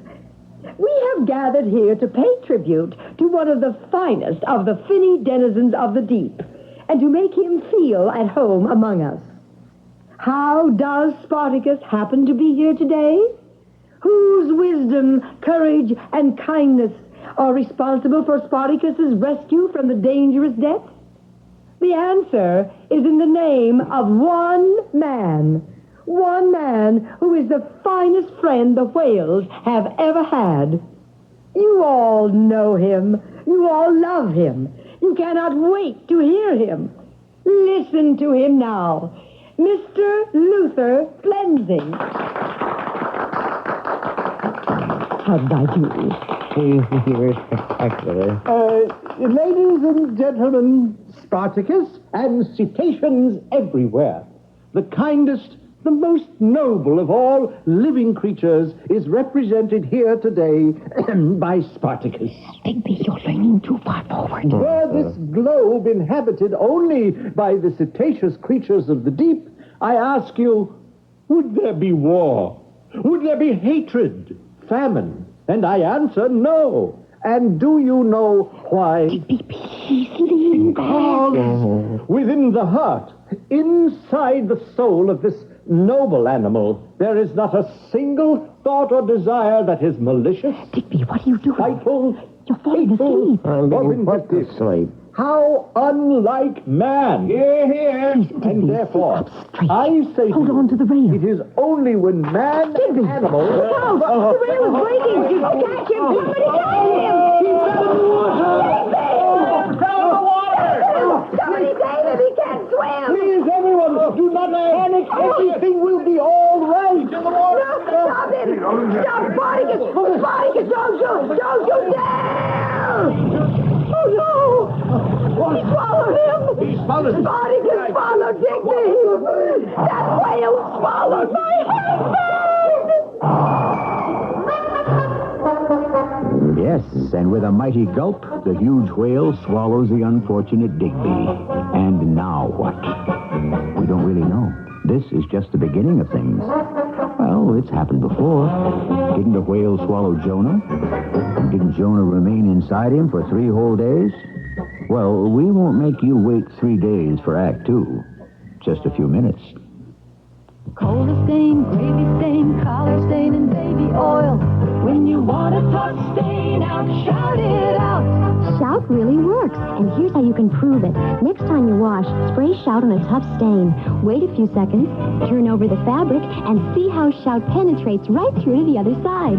That's right. Shout saturates, really penetrates. It's almost like spraying both sides of the stain at the same time. So when you want to talk stain out, shout it out. Hello, Quigley here. Mr. Quigley, take a good look at your telephone. Is it everything you want it to be? Huh? Oh, it's okay, I guess. A telephone is a telephone. Say, who is this anyway? Can your telephone read and write? Read and write? Well, of course it can. It could if it was equipped with Quip. What are you talking about? Quip is the essential send and receive electronic mail machine. Electronic mail machine? It can deliver all those things people wanted yesterday. It takes almost anything you put on paper and sends a copy of it, words, pictures, and all, cross town or cross country in just minutes. A telephone can do that? A telephone can only give you the message verbally, but your own telephone equipped with Quip puts it in writing. Well, how can I get more information? Sorry, your time is up. To inquire about Quip QWIP, call toll-free 800-221-2222. That's 800-221-2222. Quip Systems is a division of Exxon Enterprises, Inc.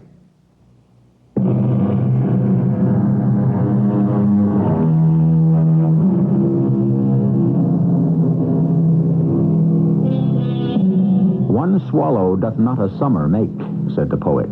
However, as far as a whale is concerned, one swallow can make a dinner.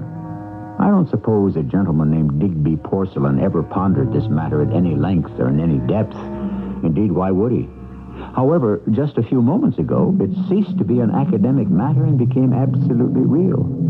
It seems Mr. Porcelain fell into a tank where a whale named Spartacus was swimming, and Spartacus swallowed him. Digby! Digby! Do something! Somebody do something! Now, Mrs. Porcelain, we must remain calm. Calm! My husband has been swallowed by that whale, and you expect... Mrs. Porcelain, I will not have you refer to Spartacus as that whale. But he swallowed Digby. Do something! Somebody do something! Well, we shall. Digby! Digby, can you hear me? Oh, we must get him out of there. Of course. He could make Spartacus deathly ill. What are we going to do? We shall not panic. We shall use reason and common sense in the matter. All right, but do something now. Well, of course. We shall appeal to Spartacus. Appeal to Spartacus? Yes. Certainly. We shall appeal to reason. But whales cannot... Whales cannot what? Do you realize that whales are the most intelligent creatures on the planet? Well, then talk to him. I shall. Now, if everyone will be quiet, please. Spartacus, it was naughty of you to swallow Mr. Porcelain. Now, just spit or better regurgitate. Well, let him out again. Spartacus, let Mr. Porcelain out and all will be forgiven. Spartacus! Digby, are you all right? Mr. Flensing, make that whale give up my husband. Must I remind you again, Mrs. Porcelain, do not refer to Spartacus as that whale. Make him give up my husband. Mrs. Porcelain, it seems Spartacus doesn't want to. He doesn't want to. Well, obviously. Well, make him. Make him? You heard me. And run the risk of ruining his psyche? I don't care about his psyche. Oh, how can you be so unfeeling? I want my husband. Well, no one asked him to fall into the tank. You get my husband out of there. My dear Mrs. Porcelain. I'll call the police. Police! Officer, my husband has been swallowed up. What's your husband's name? Does it matter? How are we going to find him unless we know his name? Well, you don't have to find him. I know where he is. Then what's the problem? He's been swallowed by a whale. Leave me write this down. Swallowed by a whale. The approximate time? It just happened. You say the perpetrator is a whale? What's the perpetrator's name? Spartacus. Spartacus. Does the perpetrator have any distinguishing characteristics and so forth? The perpetrator is swimming in that tank right in front of your eyes. That's Spartacus? Yes. Now get my husband out of there immediately. Yeah. Ma'am, you sure your husband's in there? I know he's in there. You got any witnesses? There are 5,000 witnesses. Well, we'll have to collect all the names, you know what I mean? And in case I don't know what you mean, and I don't care. I only know, officer, that my husband is down inside the whale, and you've got to get him out. Well... Even if you have to shoot that whale. Shoot Spartacus? Barbarism. Officer, if you even so much as touch your holster, I will sue the city for $1 billion. And if you allow my husband to perish... No, everybody just keep calm for a minute. I don't know if I even got the jurisdiction. Now, just wait, huh? Hello, Sarge. Listen, Sarge, what do I do if a guy gets swallowed by a whale? No, Sarge, it ain't a gag. You know I don't drink. Yeah, at Wonderland. What do you mean, play it by ear? I got both my ears chewed off already. Ladies and gentlemen, we interrupt for a fantastic news headline. A man has just been swallowed by a whale. Yes, this modern-day Jonah is Mr. Digby Porcelain. The modern-day Leviathan is a whale named Spartacus. And the scene is at Wonderland Park. More details as soon as they come in.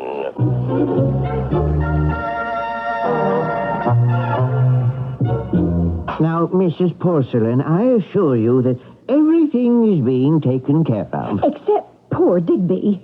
Mr. Follinsby, as Digby's attorney, what are you doing? We are exhausting every legal avenue. What do you mean by exhausting?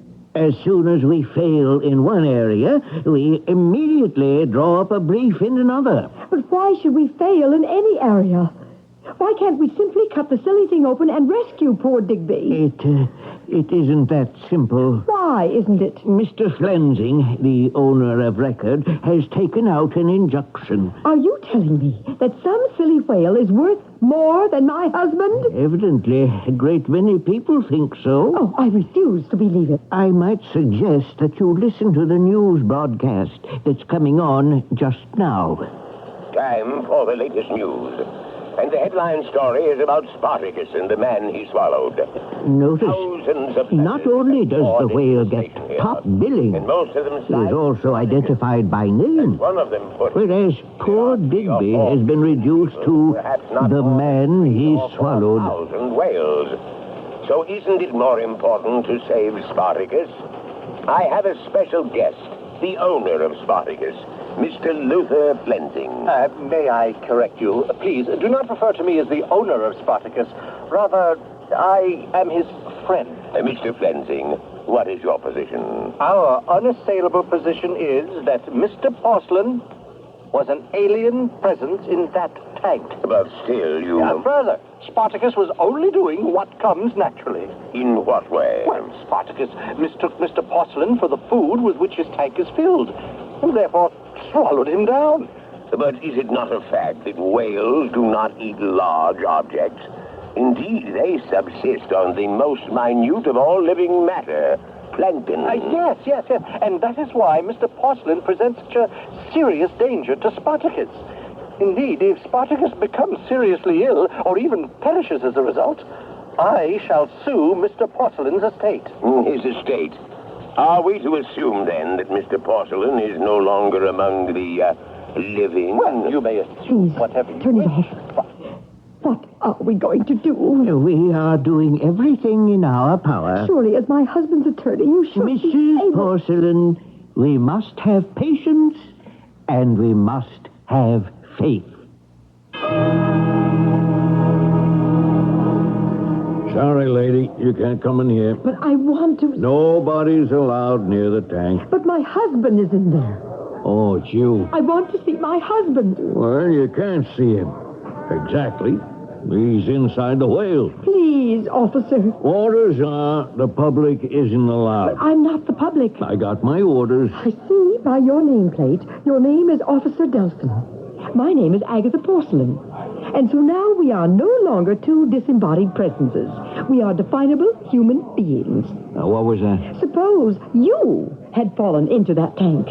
Who, me? And been swallowed by that whale. And your wife, tearful, grief-stricken, friendless, and alone, wanted to come here. Do you follow this? Yeah. And some police officer prevented her from entering.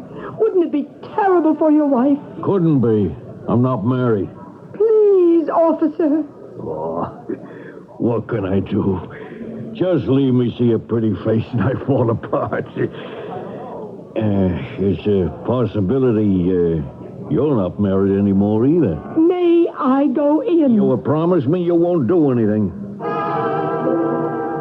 Mr. Flensing. Mrs. Porcelain, what are you doing here? Well, I will ask you the same thing. I am protecting my property. Mr. Flensing, there must be something we can do. Do? Well, I think you and your husband have done enough. Look at him. Look at Spartacus. He appears so ill, so wan, so listless. He looks all right to me. Oh, how weak he sounds. He sounds as strong as ever. Now, we must get Digby out of there. Well, I agree. He is not doing Spartacus any good. Nor is Spartacus doing him any good. Well, I will accept even that. Now, isn't there some way? None. I have spoken to Spartacus. Yes, but... But what? You think it doesn't mean anything? Whales are intelligent. They communicate. Listen, Spartacus, will you please unswallow Mr. Porcelain? Oh, Spartacus! You see, he refuses. And if you ask me why, I can only tell you it's for a reason that is rooted deep in his psyche. But a human life is at stake here. Would you agree? Yes. And so, therefore, weighing, measuring, considering it, surely be apparent that since Spartacus will not yield Mr. Porcelain, then Mr. Porcelain should be taken out of Spartacus, whether Spartacus acquiesces or not. You're saying that we should brutally, barbarously cut Spartacus open and remove Mr. Porcelain? It can be done gently, tenderly, painlessly. Oh, Mrs. Porcelain, I forgive you. You forgive me? For being human. For being all too human. Yes, you've loved animals all your life, until the coming of a crisis. Now, see here, Mr. Flanagan. Now, please. Please, what has it cost you to love animals until now, and had nothing? But a love that costs nothing is a love that is empty, it's sterile, it's useless. You are the president, or the queen, as it were, of the cetaceans. Oh, does that mean nothing to you? I don't see what this has to do with getting Digby. Don't you see the heaven-sent opportunity that stands before you? What opportunity? To strike a blow for the Spartacuses of this world. A blow? Yes, tomorrow. Let us gather a vast multitude. Let us assemble the media. Why? For one of the greatest acts of kindness and charity the world has ever seen. And your name, your fame shall live forever. Why? Because you will make a speech. Oh, yes. Well, I'm willing to do that. Oh, good. I shall write it for you. You shall say, my husband has been swallowed by a whale. I do not join the arrogant, ignorant, barbaric clamor that says, destroy this most noble creature of the deep. Instead, I shall join my husband. And with that, you leap into the tank. And with a single gulp, you too are swallowed up by Spartacus. So, now tell me, what do you think of it? What do I think of it? Please, pause. Reflect before you answer.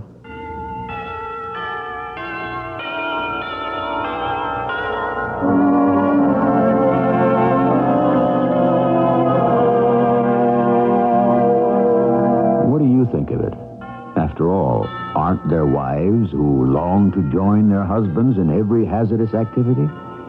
But to join one's spouse in the belly of a whale, certainly there's room enough for two. And isn't togetherness the best way to strengthen a marriage? We shall pursue this development further in Act 3. Everyone knows Goodyear is number one in tires, but lots of people don't know Goodyear is also very big in car service. Then we should let those folks know. Goodyear works on all kinds of cars, tune-ups, brakes, mufflers. Look, we can interpret Goodyear car service through modern dance. What are you doing? I'm striking a pose as a worn-out muffler. Let's just tell them to go to Goodyear for car service. I could tap, too. Get an engine tune-up at your Goodyear service store for just $39.88 for six-cylinder cars. Includes parts and labor. Prices slightly higher in California. Call Goodyear today. America's first college was born in 1636, 140 years before the birth of the Republic. But today, many of our colleges are in serious financial trouble. There just isn't enough money for salaries, for new books, and modern equipment. And we need more college-trained minds, not fewer, to cope with tomorrow's problems. We can't afford to run out of ideas. So make America smarter. Give to the college of your choice. A public service of this station, the Advertising Council, and the Council for Financial Aid to Education. Northwest Federal Summertime, summertime.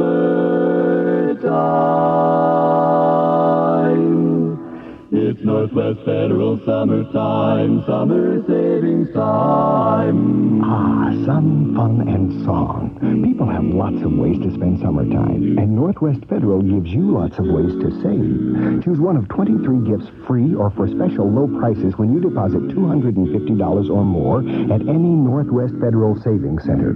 There's an Igloo ice chest, a Weber grill, a Norelco Gotcha hairdryer, a Sunbeam hand mixer, and other gifts to help make summer savings a little easier. So when summer's over, you'll have more than a suntan to show. So sing. It's Northwest Federal Summertime, 63 hours a week, summer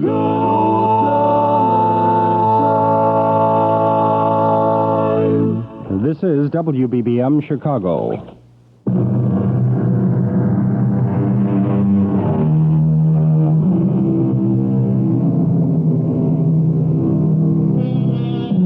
Didn't a wife once say, "Whither thou goest, I will go, and where thou lodgest, there I will lodge"? Actually, she didn't say that to her husband. She said it to his mother.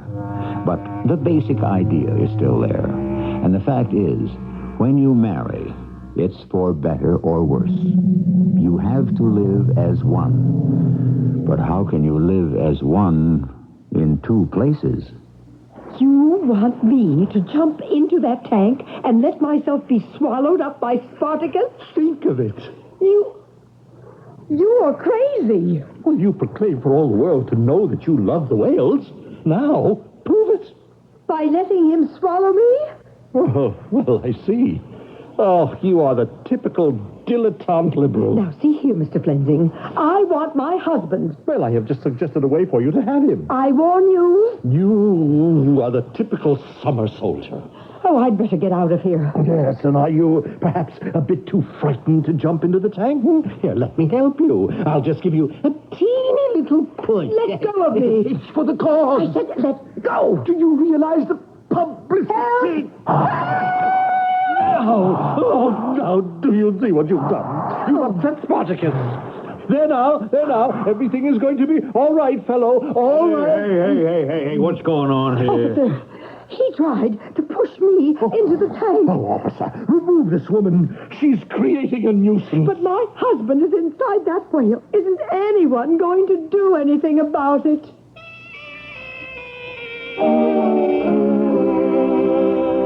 But, Mrs. Porcelain... No more buts, Mr. Follansby.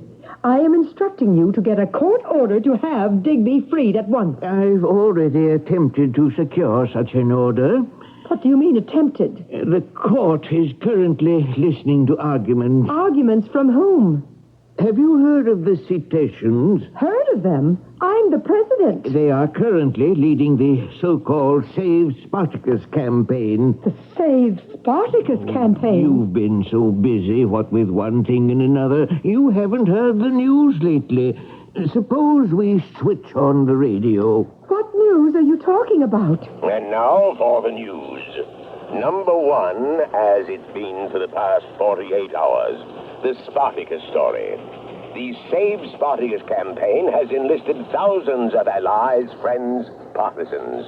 If any harm comes to Spartacus, they vow a march on Washington. Turn it off. Furthermore, we have to do something. What can those judges be thinking about? They are listening to expert testimony. What do you mean by expert? It seems that Spartacus is one whale in a million. Why? I'm not sure. It has to do, I think, with his fins. What do they have to do? They have a reversible interstitial parazoid complex. What is that? And all these university professors and zoologists are having heated arguments about it. But what does this have to do with saving Digby? Well, it could be that Spartacus is the very whale in which an evolutionary move is being made. Evolutionary? Yes. Now, we think of evolution as a process that has taken place millions of years ago. It seems this isn't true. It isn't? No, it goes on all the time, all around us. Why, you and I, as we sit here talking, we are gradually evolving into something else. What? Well, your guess is as good as mine. It is entirely possible that Spartacus is starting a new evolutionary trend for whales. There are signs that he is actually developing hands. Do you realize what it would mean for a whale to grow hands? I only know my husband is inside the creature's stomach. Oh, no. We mustn't say stomach. Oh, my goodness. That would mean the whale is already in the process of digesting, Mr. Porcelain. No, let us hope things have not reached that point just yet. What are we going to do? We shall wait for the decision of the court and hope for the best.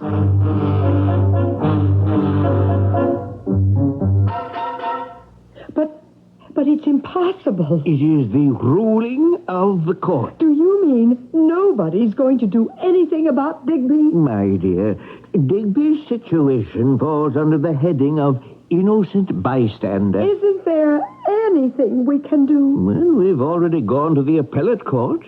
But if it's any consolation, Flensing has also lost. How? He overreached himself.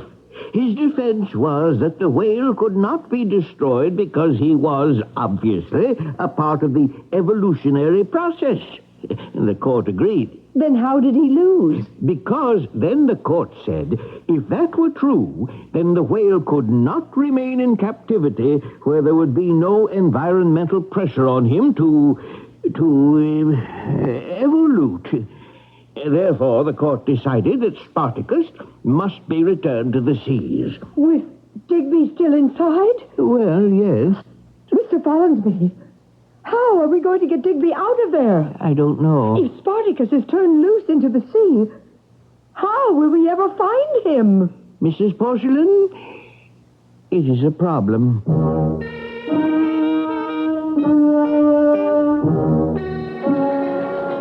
And so ends a most unusual chapter in the continuing story of human beings and animals. Of course, human beings are also animals, which is what makes it so interesting. At any rate, just 1 hour ago, a special naval vessel towed Spartacus out into the bay, and then into the ocean where he was released. Spartacus immediately sounded, which means he dove to the bottom, and he hasn't been seen since. Oh, poor Digby. Spartacus And what shall happen to you now? and whale united, together until death do them part. In their honor, a program of special music. Oh, Digby, you must be so hungry. Nothing to eat but plankton. But it's good for you, darling. Complete protein. True, you can't be getting much exercise, but you do have a wonderful diet. What was that? What's that? Who's there? Who is it? What do you mean by breaking into my house? And where did you get a key? I not only have key, I also have gun. Now, we close the door. And we talk like civilized people. What are you trying to... You think I am a thief? I do not blame you. My code name is Domino. Tell me your code name. My code name? Yes, each one of us. We have code name. I think you are making a mistake. Code name, please. I'm afraid I don't have one. You must have code name, like Domino. Initials, D-O-M-I-N-O. Disrupting, obstructing, maintaining international nihilist organization. Domino, you get it?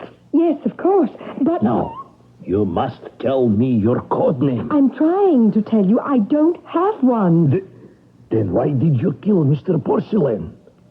Why did I what? I saw. I was there. I saw you push him into tank. Splash! I didn't push him. I tried to save him. Enough! You are one of us. One of who? Have I not just told you? Oh, you are making a fantastic mistake. I order you to hand over the papers. Papers? What papers? The papers you were instructed to steal from him. But I don't know about any papers. Oh, come now. Your husband is United States Secret Service. Oh, no. No? Then what is he? What is he? Yes, what is he? Oh, well, now that you ask, I really don't know. Oh, come. We have no time for games. I was told one of our agents would assassinate him. Oh, no. I did not know who. It was my assignment to follow him. Then, on platform, above whale, I saw it was you. Therefore, you are one of our agents, a sister agent. But you are making a mistake. Why do you deny, huh? Why?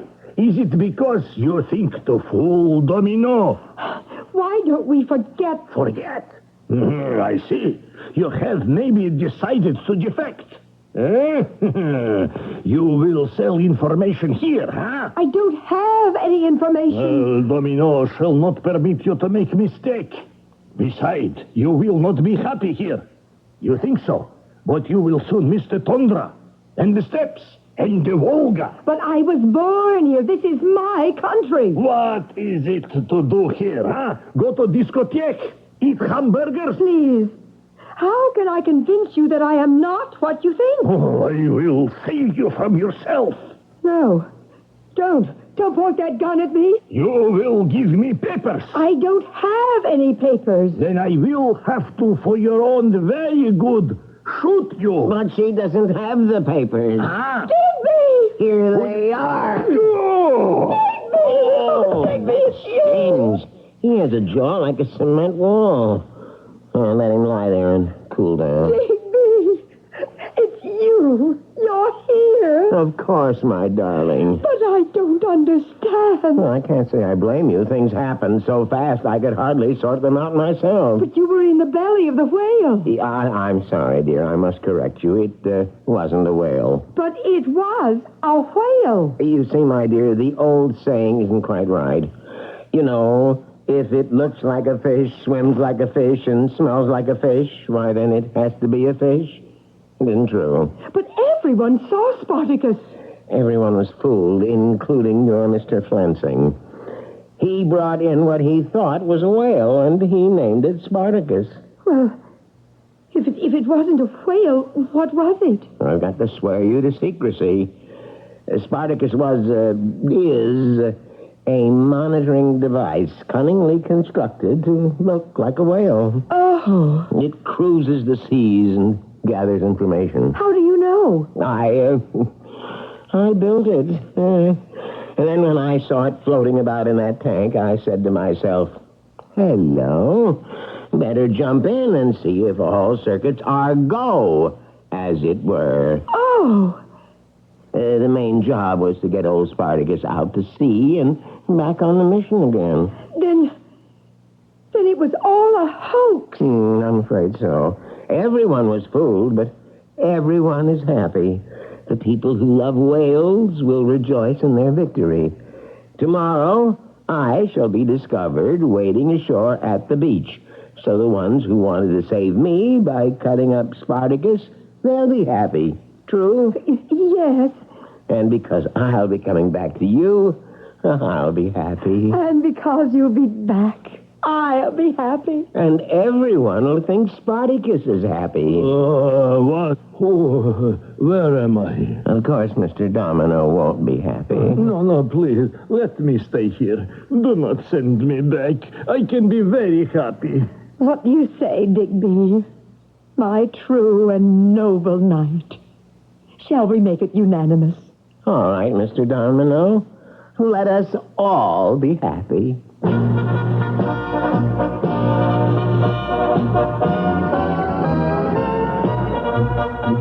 And they were. Spartacus is cavorting in the deep.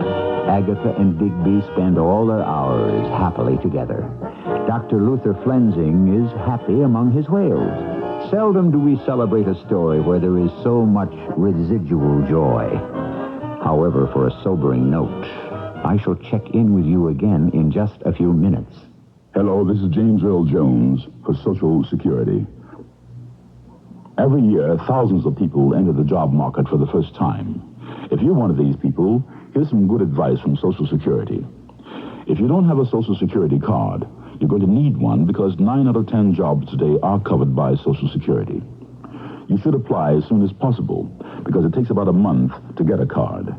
If you're 18 or older, you must apply in person and bring documented proof of your age, identity, and citizenship, or proof of legal entry into this country. If you have your birth certificate, that's the best evidence of your age and citizenship. But any other document that shows your date of birth or age may be accepted. Proof of identity should include your picture, signature, date of birth, or other identifying information. You can apply at any Social Security office or call them first if you have any questions or need more information. They're listed in the phone book under Social Security Administration.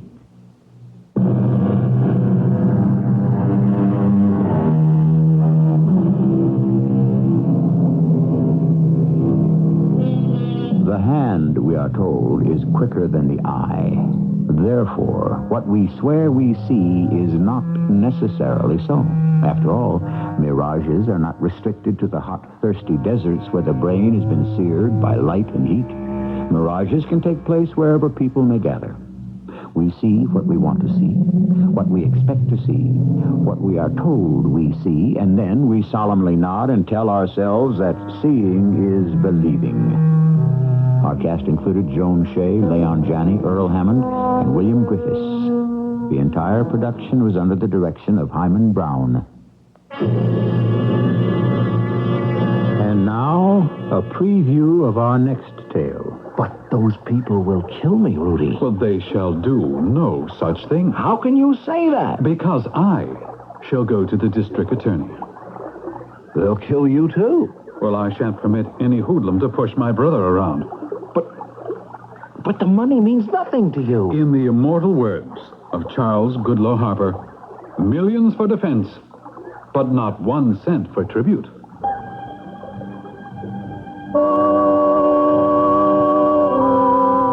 And then I saw it.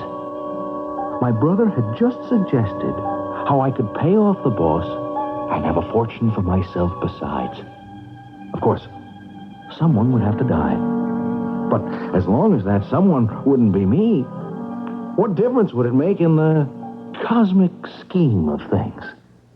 This is E.G. Marshall inviting you to return to our Mystery Theater for another adventure in the macabre. Until next time, pleasant dreams.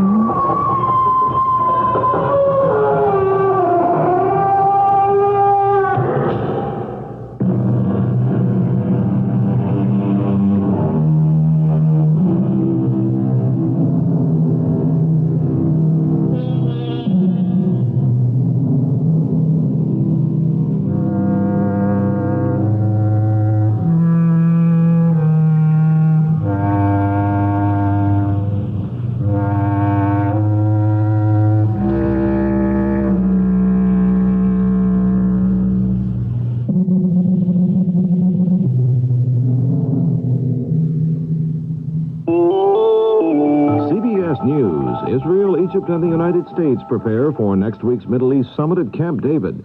This is Doug Poling reporting on the CBS radio network. President Carter arrived back in Washington late Wednesday afternoon, cutting his Western vacation short by a few days. One reason for the return was to prepare for the summit. In Egypt, President Sadat met Wednesday night with his security advisors for a final review on Egypt's position prior to the meeting. In Israel, members of the Peace Now movement said they will hold a demonstration for the success of the meeting and declared that it may be the last chance for peace. Complicating the current Mideast situation is the strife in Lebanon, where Israel sides with the Christian faction. The Israelis are especially worried about the heavy Syrian involvement in the fighting. That situation drew comment Wednesday from Israeli Foreign Minister Moshe Dayan. A report from Dan Raviv in Jerusalem. Dayan said Israel cannot close its eyes as Lebanon is taken over by Syria. He told leaders of the United Jewish Appeal that Israel's security would be at stake if Syria managed to open a new hostile front on the Lebanese-Israeli border. But he said it's also a humanitarian issue, as no other country in the world is doing anything to help the Christians of Lebanon. Dayan noted that he and Prime Minister Begin discussed Lebanon today with the American charge d'affaires here, Sam Hart. Sources say Israel is using the United States as a go-between to send a warning to Syria that a major offensive against the Christians will not be tolerated by Israel. However, officials, even speaking in private, are not willing to define what sort of intervention Israel has in mind. Dan Raviv for CBS News, Jerusalem. More news in a moment. The music of Matus. It begins high in the terraced vineyards of the Douro River Valley. It begins with the harvest. It's music that beckons the villagers to the vineyard, as it has for countless generations. The work is hard, yet it's a time of good spirits, a time of laughter, singing, and romance. Because it is an old-world tradition that good wine can only be born in a spirit of festivity. When the music stops and the harvest is past, the villagers return home, knowing that the wine will be as good as the memory. White Matus and Matus Rosé. The taste is light, crisp, and full of good times. A taste that's become a tradition with Matus. Like the music. Come, taste the music of Matus. White Matus and Matus Rosé. Imported by Dreyfus Ashby & Company, New York, New York. For the first time in nearly a month, New York Times reporter Myron Farber is a free man. Farber was released from the Bergen County Jail in New Jersey Wednesday night as ordered by the state Supreme Court. All fines against him and his paper were stayed. Farber had been jailed on a contempt citation after he refused to turn over his notes in a murder trial. California continues to cut taxes. Governor Edmund Brown Jr. on Wednesday approved another tax reduction measure, saying he was responding to marching orders, meaning the approval of Proposition 13. At the signing ceremony, Brown made these remarks. The bill that I'm about to sign is the largest state tax cut in the history of California. It is a $1 billion tax cut that on an ongoing basis will put money in the pockets of Californians. It's an historic moment, not since the income tax was invented several decades ago have we ever seen a permanent reduction in its provisions so that the people of California can keep more money in their pocket to do with it what they want. The plan gives a one-time tax rebate to each Californian filing a separate return and a $150 tax cut for each couple filing a joint return. There are reports from Canberra saying the Australian government has turned down a request by former President Richard Nixon to visit Australia next month and meet with Prime Minister Malcolm Fraser. The report, quoting senior government sources, said the Australians told Mr. Nixon such a visit would be inopportune because of a heavy program of official visits from overseas dignitaries. Now this. They call the comet Lucifer's hammer. At first, the chances that it would hit Earth head-on were 1 in a million, then 1 in 1,000, then 1 in 100, and then... It was the end of civilization as we know it, and a terrifying beginning for the men and women who survived. Lucifer's Hammer, a novel by Larry Niven and Jerry Pournelle, now in paperback from Fawcett. Lucifer's Hammer. It's hitting your bookstore now. For a generation, Project Hope has led the fight for medical education in developing areas around the world, from the drought-stricken Sahel in Tunisia to earthquake-torn Guatemala. In all, 25 countries have felt long-term benefits from Hope's work. Over 3 million people are happier, healthier, more productive. But there's much more to do. Project Hope, improving life through health education. Give to Project Hope, Room A, Washington, D.C., 20007. In Philadelphia Wednesday night, the Federation of Teachers, representing about 7,000 teachers, voted down a proposed contract offer from the Board of Education and authorized a strike for midnight Thursday. The opening day of school in New Orleans Wednesday was disrupted when teachers demanding higher pay went on strike. In Knox County, Tennessee, a strike by school bus operators cut opening day attendance as more than 20,000 students were left without their usual mode of transportation. This is Doug Poling, CBS News. Beautiful Chicago, beautiful Chicago. People make your city pretty. Like a magic rainbow made of lovely colors. This is Mayor Blandick. Chicagoans have much to be proud of. Our city is efficient and well-maintained. Our architecture is known throughout the world. Our lake and parks are a constant source of enjoyment. I'm asking all of you to help keep Chicago beautiful. Whether it's painting a porch, planting a tree, organizing a block cleanup, or just putting litter in a basket, we can all do our part. Let's work together for a beautiful Chicago. Beautiful, beautiful, beautiful, beautiful Chicago, Chicago. News Radio 78.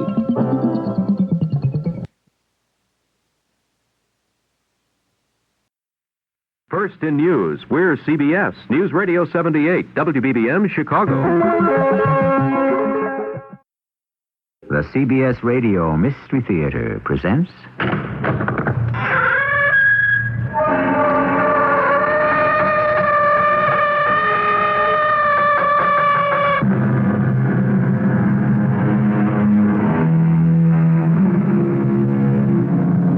Come in. Welcome. I'm E.G. Marshall. Strip away the veneer of behavior, and what you see beneath is often far from attractive. Were it not for the fact that every day we were being weighed, would we be found wanting in the balance? If so many were not looking and watching us, how would we behave? They say that hate is the dark side of love. That may be, but in the tale we're about to unfold, no affection could be as intense as the black, malevolent, raw emotion called jealousy. I envy you, John. You're free. You can live as you wish. Would you like to travel, Sarah? No.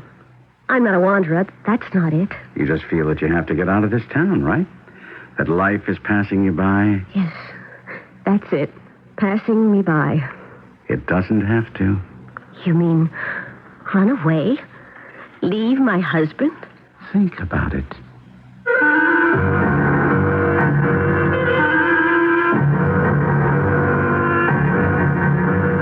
Our mystery drama, Flashpoint, based on a classic by H.G. Wells, was written especially for the Mystery Theater by James Agate, Jr., and stars Felicia Farr and Kevin McCarthy.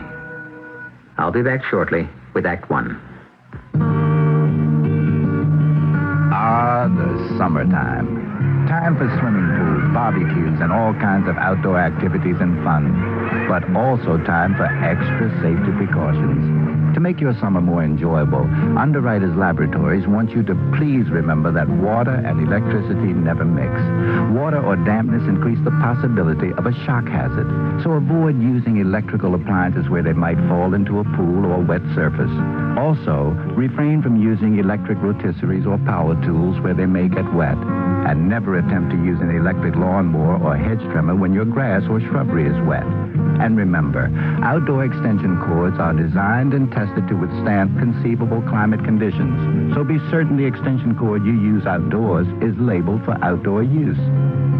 This is summer safety information from UL and this station. Something good is about to happen. Something good is about to happen. For you. At South Lake Mall. Where you'll not only find over 125 stores, including 4 major department stores, but you'll also find a place to park your car. Over 6,000 parking places. Over 30 acres of parking lot. Yet it's also carefully designed. You'll never have far to walk before you're inside the mall. Shopping to your heart's content. Or attending one of our almost daily special events. So enjoy South Lake Mall, I-65 and US 30 in Merrillville, Indiana. Just 35 minutes from downtown Chicago. Something good is about to happen. For you. At South Lake Mall. The South Lake Mall, located at I-65 and US 30 in Merrillville, Indiana.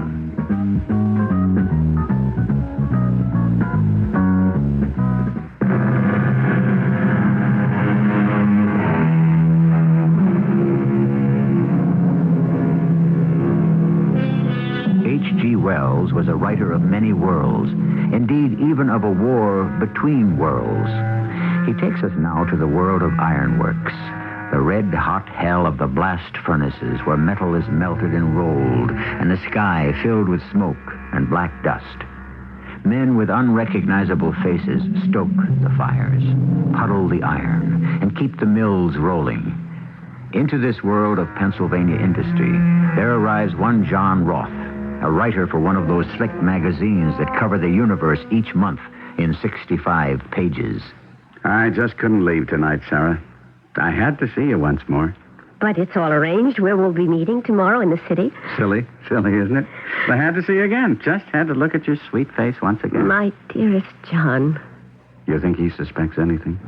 Not him. He has no imagination, no poetry. Poetry. That's what my editor asked me to look for when he sent me out here. Did I tell you that, Sarah? I thought he was crazy. All right, he said, I want you to go up there and write a feature on those people. But don't give me a story about weary men and careworn women. I want to see the beauty of the place. Your editor ought to sit in this window and look out at our stiff black trees.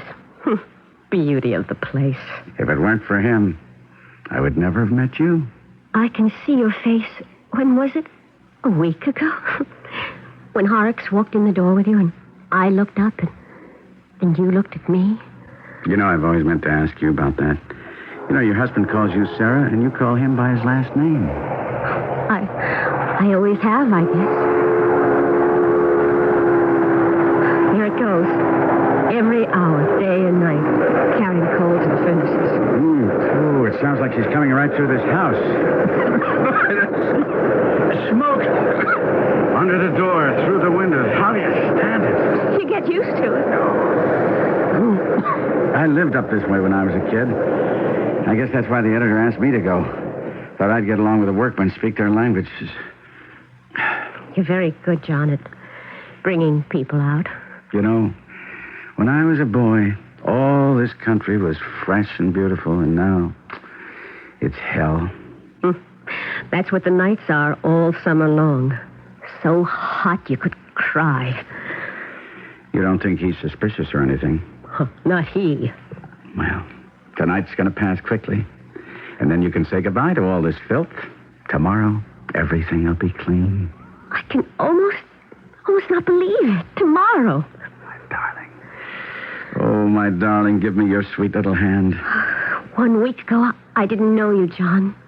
How life can change you in 1 week. Oh, my dear one. My dearest John. Unknown to us, a real door had opened. And when it shut, it was like a pistol going off.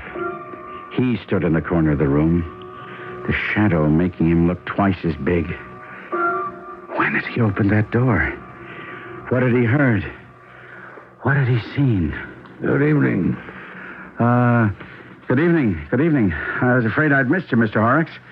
I've been down to the post office and sent off as much of the article as I'd finished, and I thought I ought to stay over one more night, and you promised to show me some fine effects of the moonlight and the smoke. Did I? Promised to show you some fine effects of moonlight and smoke. Yeah, and I thought I might catch you tonight before you went down to the works and come with you. Of course. I promised to show you the works under their proper dramatic conditions. Well, if I'm troubling you... No, not in the least. I mean, I was planning after you showed me around the place one last time to take the midnight local back to city. There's a lot to see. Horrocks has a theory that machinery is beautiful and everything else in the world ugly. Well, I can't say as how I disagree with that. Well, it is one great theory. His one discovery in art. I'm slow to make discoveries. But when I discover... Oh, yes, Horrocks. Tell us. Nothing. I suppose you wouldn't want to eat before you go back to the works? No, I'm not hungry. I don't know how you keep up your strength. I manage.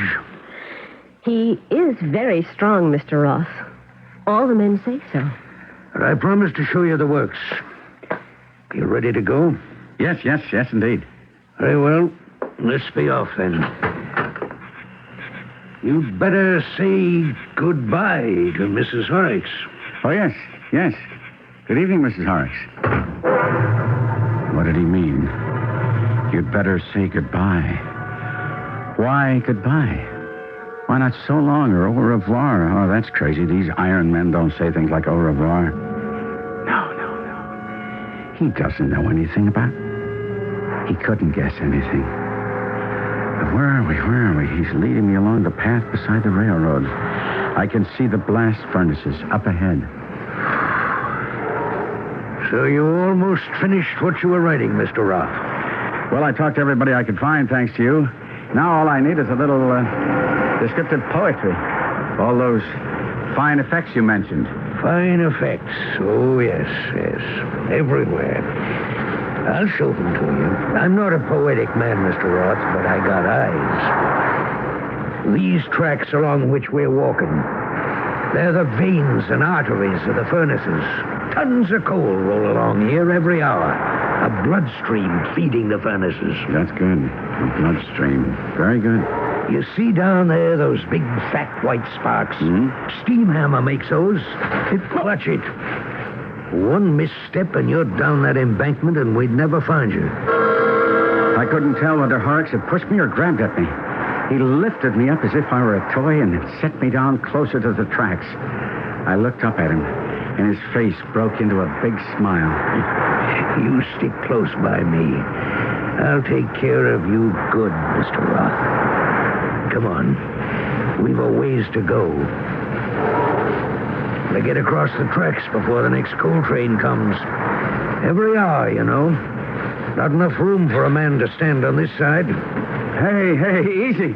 You know, you're pulling my arm off, Mr. Horrocks, dragging me along like this. Oh, am I? I'm only concerned with your safety. Come on, we gotta move. Now step high here, over the tracks. Good. Take a deep breath. Smoke is good for the lungs. Yeah, here comes food for my furnaces. Black, heavy, rich coal. Mr. Horrocks, that sign up there, what does it say? Beware of trains. I wrote that on a piece of board 25 years ago. That was right after my father stood here, talking, 1 foot on the tracks. Didn't figure the train was coming so fast. Cowcatcher caught him, threw him 50 feet into the air, right back onto the tracks. Nothing left to recognize afterwards. He was the manager of the works before me. You've had a hard life, Mr. Horrocks. I fought for every inch. That's why I aim to keep what I've won. Here she comes. That big round eye of light can hypnotize you. Fine effect, wouldn't you say? Horrocks, let go! Horrocks! What are you doing? His hand held me like a vice, swinging me back onto the tracks. I pushed with all my strength against his iron arm, and suddenly I was hauled forward out of danger.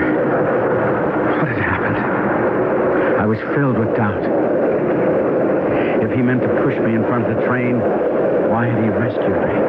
Didn't you see it coming, Roth? I guess I didn't. It came on faster than I thought. Well, it's the dark of the night, and then that big headlight. Hard to judge distance and speed.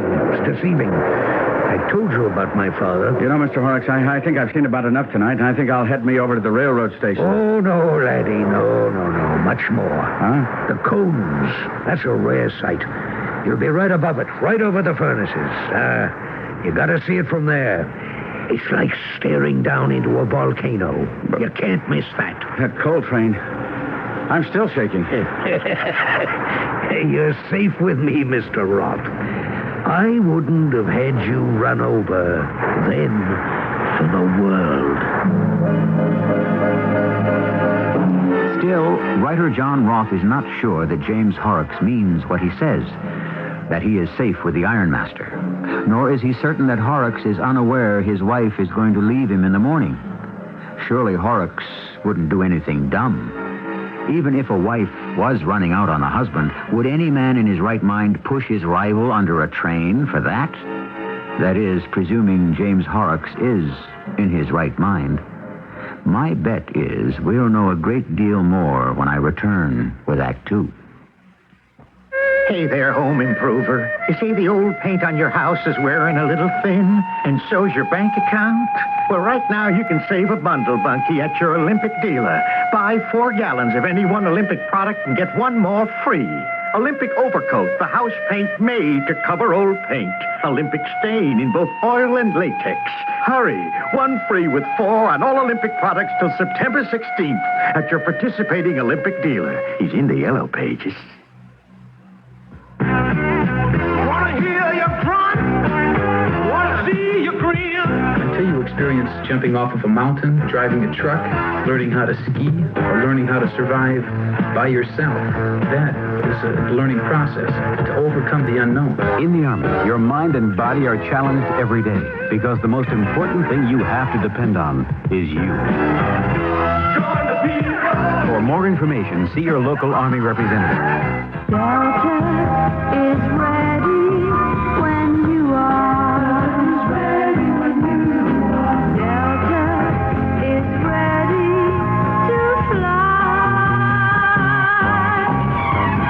Options.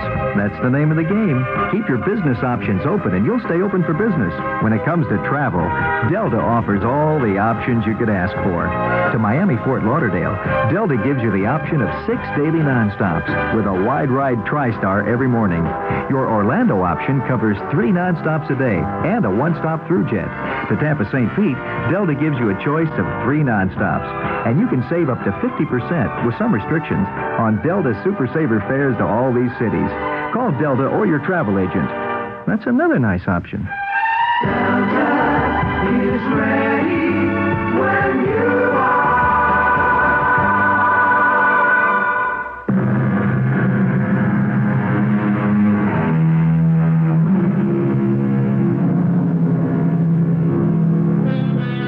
A man of iron, a plain man, a man who works with his hands, suspects that the visitor from the city is trying to ensnare his wife. Horrocks, manager of blast furnaces, versus Roth, writer for slick magazines. A study of fear, hate, terror, and jealousy. A train of coal cars hurtles through the night. What had happened a moment ago? Was I imagining it? Or had Horrocks actually held me onto the tracks in the path of the train? Did he know something? Or suspect something? Or is my nervousness just guilt? Or was I just now within a hair's breadth of being murdered? Is that possible? Who knows? Who really knows? A man with the primitive instincts of possession, suspecting I was after his woman? I must do what I can to throw him off the scent. Now, there's a thing of beauty. Those big high cylinders boiling inside, smoke lifting out. They're giants. Goliaths, that's the word for them. I mean, they're rock. There you have real beauty. Black clouds pouring out. Smoke you can see and taste for miles. Look here, they say. Man is working. Man is making the tools to live by. Man is here. Well, you certainly have a way of putting things, Mr. Horrocks. That furnace to the right is my pit. 75 feet of him. I packed him myself, and he's been boiling away cheerfully with iron in his guts for 5 whole years. I've a particular fancy for him. Yeah, see that? I tipped a truck full of coal into his mouth, and it says thank you, and belches out those red flames. I say these giants are just as living as you or me. Certainly you get some fine effects of color with your furnaces. Oh, color? You want color? I'll give you color. I don't hang back, Roth. I know these tracks like the back of my hand. I'll take you by the arm. You won't fall. Just come along with me. Color, eh? Now there's color. See there, that string of green lights, red and white lights? Signals for my bloodstream railroad. The track is clear. Come along, you rusty trucks. Feed coal to my friends. You have an eye for effect, Roth. It's a fine effect. Write it down. Oh, no, I don't have to, Mr. Horrocks. I've got a good memory. I often wonder what makes you fellas do all that writing. You must have great old times going to faraway places where there are stupid, ignorant men and women. You must have yourself a great old time. The women, eh? City man comes to the country. I bet they like your curly hair. I haven't been to many faraway places. Now, the path follows the rail line, and we'll climb up this way. Hey, wait a minute. Stop a minute and look around. See that line of red there? What color would you call that, Roth? Warm orange, I'd say. Imagine. Never at a loss for words. I bet you charm the aprons off them. What is that burning down there? Puddler's furnaces. Oh, I don't think I told you about that. We change the pig iron to wrought iron by stirring it. It boils up, and the men stir it. They're called puddlers. They stir and stir, and out comes the carbon and any other impurities. I have to remember that. Right. I've often thought, if only you could remove the evil and impurities in man by boiling and stirring. You see the white splash of the steam hammer? That's the rolling mills. Did I tell you about that? You know what comes out of there? Sheet tin. Amazing stuff. Glass mirrors couldn't show a person what he looks like nearly as well. All right, come on. Much more to see. What is that? Is that an elevator that runs up alongside that furnace? we'll take it all the way to the top. Climb on. Hold tight. Every time I go up, I think I'm on a flying carpet, like some storybook Arab. Just a little railing around it, and up she goes. What's it used for? You'll see when we get to the top. She'll go right down again, and the men will push on the trucks. That's how we get the iron ore and the coal and the lime to the top of the furnace. Sounds dangerous. No place for a woman, I'd say. A woman? Couldn't do you much good up here. All right, last stop, mind your step. Now, this catwalk is all open grading. 70 foot down she is. Look around you. Beautiful view. Yeah. Here is man overcoming the insignificance of the world. Iron, tin, all being fashioned here. What is it, Roth? What is it, man? I must have fainted. The altitude, the tumbling fire below, writhing in the pit of the furnace, searing my eyes, the stink of sulfur bitter in my nostrils. Suddenly, all I could remember was that first day and the way I met Horrock's wife, Sarah. Hello. Good morning, Mr. Roth. Are you looking for my husband? Well, I'm ashamed to say that the first day here, I've overslept. Horrocks is gone. For the day, I imagine. But if you go down to the blast furnaces, they'll find him for you. Well, I suppose I could begin here, after all. Well, what is it you're beginning at, Mr. Roth? You know World Picks magazine? Oh, we don't get many magazines. I go to the library a lot, but the kind of books I read, it's hard to get them. Poems and songs and things. Oh, really? Well, I would have thought where living is so hard, well, I should have thought... Thought what? I don't know why I'm saying that. Why should I have thought that? Funny, but that's what my editor asked me for, you see. He said, give me the poetry of the place. Not just the sweat, if you'll excuse me. You're going to write about the rolling mills and the furnaces poetically? It's anything but that. Well, why do you put up with it, then? I married it. I see. Oh, no, you don't. I was educated once.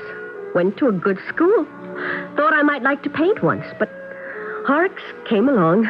I guess you could say, like in all those novels, he just swept me off my feet. He's a big man. Oh, a big man. Yes, big man. It's fascinating for a young girl. He's exciting then. It's still exciting sometimes to be married to a man like that. Yes, I can understand that. Sometimes I get to thinking there must be more. I mean in a spiritual way, more. Then you shall have it. How? He is he and I am me. I'll come back and we'll talk. How long do you expect to be here? A week. A week. I've got a lot of interviewing to do and sites to write about. These articles take time. I'll come back one day. I'll see you, Sarah. I like the way you said that. What's your first name? John. See you, John. Hey, Roth, get up. What happened? That's what I'd like to know. You passed out. Heat got to you, I guess. Oh, that's dumb of me. I'm sorry. Have you seen my... Oh, darn it, my briefcase is gone. I didn't see you carrying no briefcase up in the elevator. Well, I must have dropped it down by the train. Yeah, nice leather one, I remember.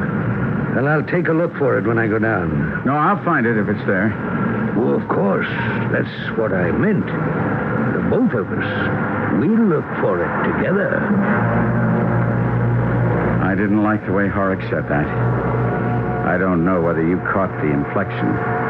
We writers, we have an ear for the way people say things. It points the finger at what they really mean. The way he said, of course. That's what I meant, the both of us. We'll look for your briefcase together. He didn't mean together. He meant alone. He does know about Sarah. Maybe she even told him. You can't completely trust a woman. I think he's going to kill me. Up here, 75 feet over the ground, give me a push and who would know? An accident, they'd say. You see that, Roth? hanging over the top of the furnace. That's the cone I was telling you about. When did you tell me that? These furnaces used to be hotter and better. Before we shoved those cones down their throats, the flames used to flare out of the open throats. Of course, we wasted a lot of heat. Now we run off that into pipes and burn it to heat the blast. And the top is shut by the cone. Hey, you see what the cone's doing, swinging like that? It's hung by a chain from a level. It's all balance. Yes. Yes, it's pretty. Whew. That big burst of fire and smoke. We throw in the fuel, the cone dips, like that. See? The fire comes right up at you. Mr. Horrocks, it's too warm up here for me. Besides, I don't like heights very much. I never did. Too hot for you? Yeah, I can get just as good a visual effect of the thing from down below. A little heat won't hurt you. And if looking down 60 or 70 feet gets too much for you, why, turn your head the other way. The smoke and the fire became unreal. And in its place, there was a green tree. And Sarah, could that have been only the day before yesterday? Do you know, this is the only tree for miles around that's still green. It's the only place the birds have to come to. I'm glad we're seeing each other here. What time should you be going back to the house? He may not come home for dinner, but I better be home by 6 just in case. We've got the whole afternoon. Where are you supposed to be right now, John? I am exactly where I'm supposed to be. You writers, your time is all your own. Oh, I've been very busy since I took on the story. Don't you kid yourself, young lady. I've interviewed, well, let's see, I'd say 5 or 6 people a day for 5 days, and that's about 30. Mr. Horrocks himself is 31. Me? 32. No, I'd say I've got as good a picture of life in an iron town as anyone could have. And next week you'll be somewhere else. Will you be sorry? You know I will. Would you like to travel? No. I'm not a wanderer, a gypsy person. That's not it. No, I know what it is. You do? Oh, yeah, sure. You feel you have to get out of this place, this town. Life is passing you by. I think so. Yes. Life is passing me by. It doesn't have to. You mean go away? Leave Horrocks? Think about it. If you like, when I go back to the city, I'll put you up. You can come and stay with me.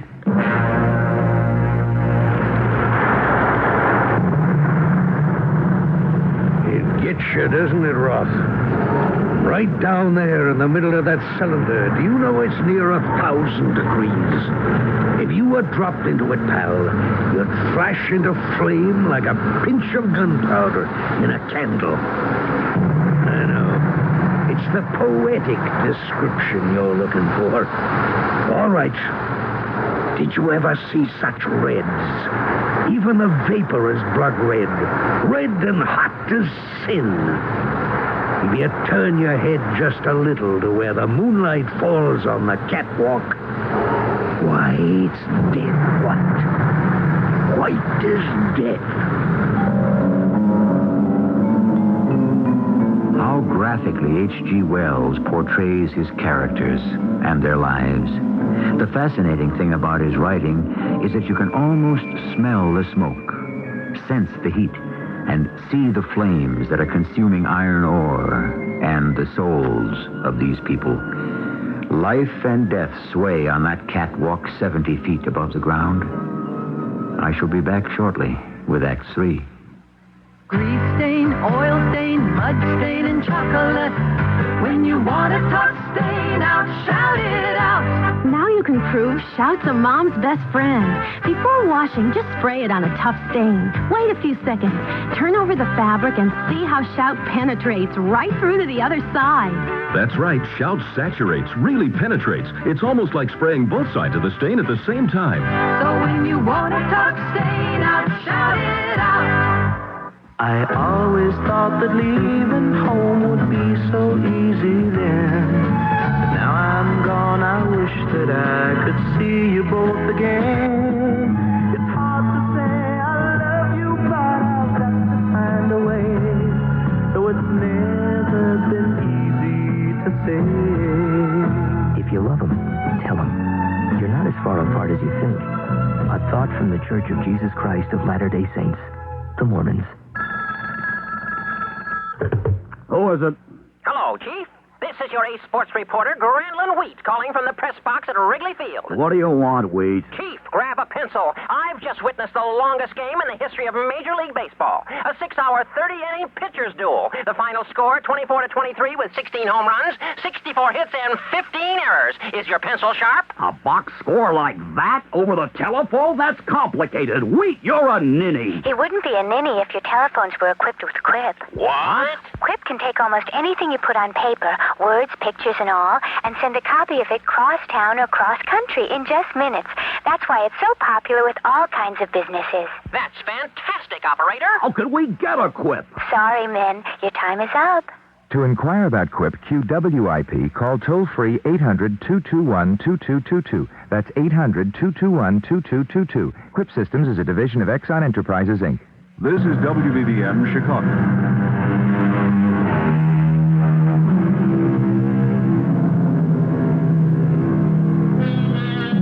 The line between danger and death gets narrower and shorter with every passing second. Horrocks is in his element, Roth out of his. But the question uppermost in my mind derives from this story's title. What will be the flashpoint? When will threats become deeds? When will this war of nerves explode? That moment, I felt as close to the gates of hell as I had ever in my life. An ordinary man wouldn't dream of revenging himself like this, but Horrocks was no ordinary man. Was all of this some wild and weird prank of his, a joke? Terrorizing me in his inimitable, friendly fashion? Dropped me over the side of the catwalk into that cauldron? Would a sane man do that for a woman? Especially Sarah. Beautiful, isn't it? I knew that you, as a writer of serious stuff, would appreciate it, Roth. Well, that's quite a metaphor you just gave me. Did I? Red and hot as sin, white as death. You have a lot of imagination, Mr. Horrocks. My wife would agree with me, but she says it's the wrong kind. Well, in fact, perhaps you have too much imagination. What do you mean by that? You might be imagining things that aren't so. Is that true, Mr. Roth? Imagining things that could make a man do things he might regret. I won't regret anything. You might, but I won't. Well, now it's my turn to ask what you mean. You don't know, do you, Mr. Big City Writer with your big city ways? No. I haven't the slightest idea. Take your hands off me. Oh, now only a friendly gesture. You're not afraid of me, are you, Mr. Writer? But I'll tell you something. I'm not afraid of you either. All right, then, if you don't like my arm about your shoulder. Funny. Coming from you who likes to put his arm around people, like my wife, Sarah. It's not true. I suppose to be a good writer, you have to be a terrible liar. And you're a terrible liar, Mr. Roth. And I'll tell you something else. I should be thankful to you. Take her with you. Take her far away from me. She's been no wife to me. One eye looking at me, one eye looking at someone else. You think you're the first? Mr. Horrocks, now, can't we treat this like grown men? She's nothing to you? Well, she's nothing to me either. That's really the way it is. Oh, I see. She's nothing to you. Well, that makes it a little different. Well, of course it does. I knew you'd understand. I could strangle you. She's nothing to you, is that it? No, I don't mean exactly that. She's a dear person, but I had no intention of interfering with your marriage. Neither did the others. What others? They tried, but they left. Someone even got a little overheated, you might say. You're not telling me that... I don't believe it. You couldn't. I'm not telling you what, Mr. Writer. That Mr. Lawyer and Mr. Photographer and several other misters didn't ask me personally to show them around the ironworks? I don't understand. Oh, yes, you do, but you hope you don't. There was a certain Mr. Granger who taught school. He had a lot of books to lend certain people, including Sarah. He had curly hair, something like yours. Or was he the doctor? It's hard to remember. But I was showing someone how the puddlers stir the molten pig, and the dear man became so interested, he lost his balance. And, of course, his life. I want to leave here now. You send for that elevator. Don't you want to hear about the others? Of course.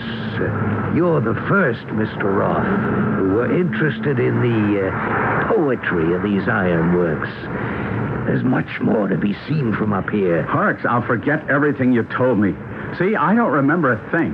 Not even the soft face of my Sarah? No, not a thing. Never. Forgotten. Forever. Mr. Roth, I do believe you are trembling. Why do you imagine the worst? Because I'm 3 times stronger than you? Perhaps I was just going to teach you a little lesson. Put a little fear into you. What? But I think I was mistaken. You're past teaching anything, too. You're way past learning. Hot, isn't it? All that fire and molten metal. Did I tell you the temperature down there in the heart of the furnace is 1,000 degrees? 1,000. Hey, that's one of my favorite old furnaces, too. Him and me are good friends. Put your hands out. Well, hold on to the handrail. It's secure. It won't buckle. My old baby. Lean out and feel the heat of his breath. Why, even way up here, I've seen the rainwater boiling off the trucks. Now, take that coat. See, it's hanging out over the hot mouth by a chain. Oh, I wouldn't want anyone to happen to step off the catwalk onto that. Too hot even to roast cakes on. 300 degrees. That much? Centigrade, mind you. It'd boil the blood out of a human being in no time. Let go of me. Let go of my arm. You stupid city fool. Woman hunter. Let go of that rail.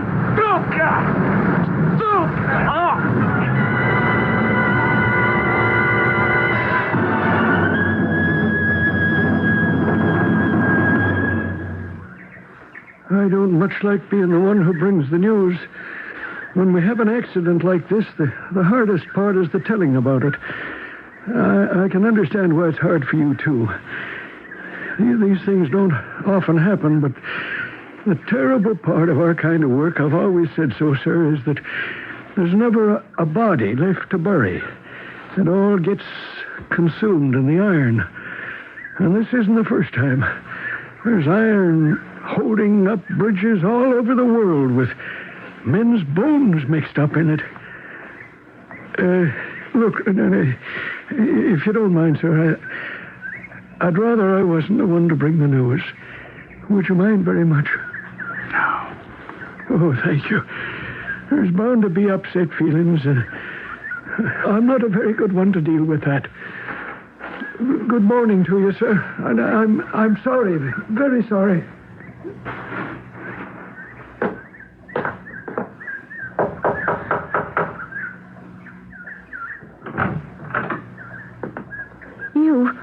Where's... Sarah, may I come in, please?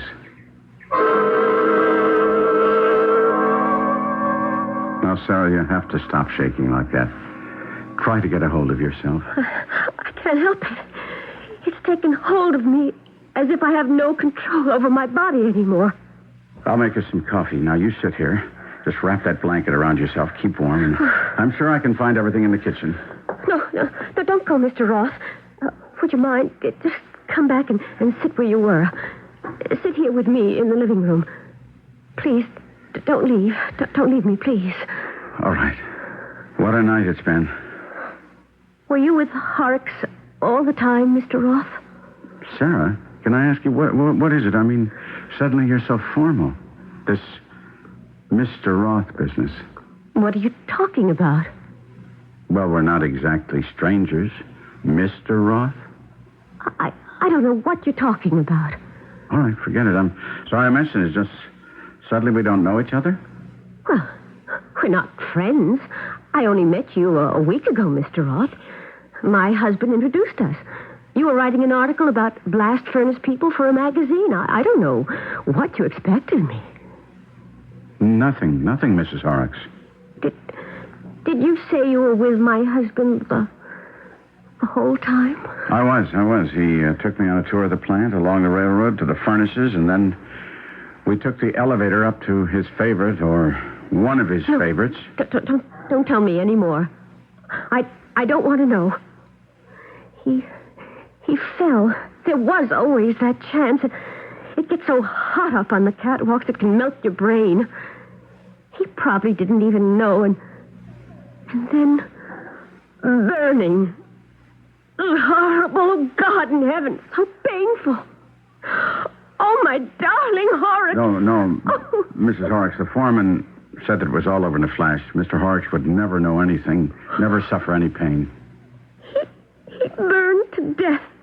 There's no doubt about that. Oh, heaven help me. Help him. Have mercy on his soul. It was an accident, truly. He just went over, right into the furnace. I reached and he was gone.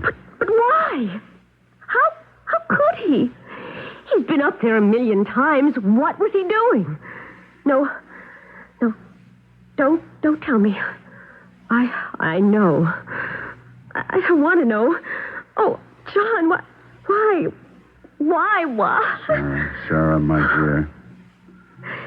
Sarah. Is it you, John? Yes. It is, isn't it? You're not Mr. Roth. You're John. Oh, I can't say it. Sarah, it was all terrible. You were going to take me out of all this, John. It's too late. Sarah, I have to tell you something, and if it comforts you, you must take it so. I really did have a deep feeling for you. I didn't before. It was a game at first. We play games with people sometimes. Sometimes they take it seriously, and sometimes they don't. But I can't bear it. Honestly, I can't bear to see you so unhappy. And I'll try to do what I can for you, for both of us. James, do I know you? Really? Really know you? How do I know that you didn't push him? He wanted me. How do I know? Well, you know, of all the things that didn't happen, that couldn't. I push him? Stumbling along there, stumbling about in the dark, pushing him? Oh, no. No. I think you had better go now. All right. As you wish, Sarah. But I promise you I'll try real hard to make all this up to you. There's nothing for you to make up. I'm never going to see you again. If there's going to be pain, it's mine alone. I know what happened up there over the furnaces. No, you don't. It just happened. He knew. Horrocks knew about you and me. And the crazy part about it all was, it was the first time it was really true. He'd cried wolf so many times when there weren't any wolves. It's so strange and far away. Last night, I saw you go out the door, the both of you, and I was scared for you, not him. I was afraid he might do something to you. I never thought he'd jump. No, but he didn't. It was an accident. He slipped. You'll never make me believe that. He was too wise on that catwalk. He was either trying to get rid of you or himself. Don't you see? Well, whichever way it was, I was to blame. It got to a point where I couldn't stand him, and he knew it. I hated his jealousies and the stories of people he'd make up and believe. Oh, he had imagination, all right, but the wrong kind. He knew I couldn't stand the way it was. Dirty and smoky and ordinary. Now he's gone. I wish he'd come back. I want him back. I loved him. I love him. She loved him. There you have it. All my searching for the poetic angle to the story, trying to paint what I saw with fancy words, the color of the sparks, the flames, the molten iron, worthless. The real poetry lay in this woman who forgave me and her husband and would love his memory to the end of her days. I had my story.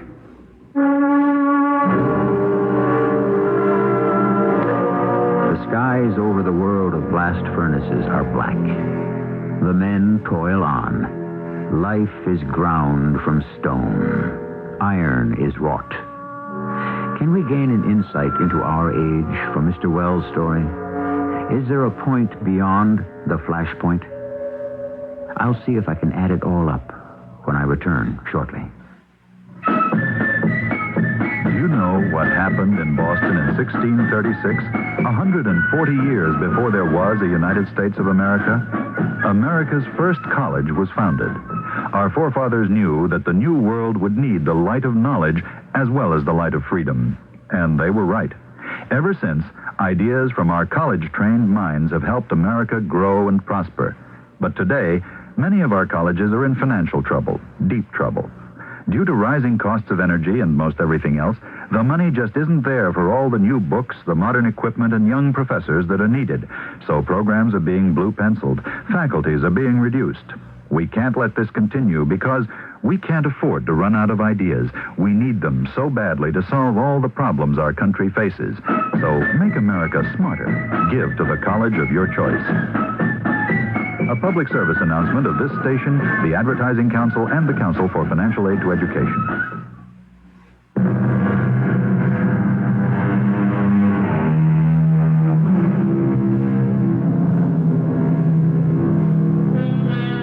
One of the curses of the machine age is that man who made the machine often becomes its slave. A machine has no soul, no heart, no hopes, no fears. To be the master of the turning wheels, the furnace, steam, electricity, sun, and atom power, man also needs no soul, nor love. At some point, does he become one with the machine? Let us be careful, then, how we use them, lest they misuse us. Our cast included Felicia Farr, Kevin McCarthy, and Court Benson. The entire production was under the direction of Hyman Brown. And now, a preview of our next tale. Is there any problem? No, not exactly. It's just something I had planned to do in town this morning. Oh, well, can it wait? It won't take very long. I could be back here and ready to go again in about an hour or so. Would that be satisfactory? Quite. Then, if you will excuse me, I'll just get into my car, and I'll return before you know it.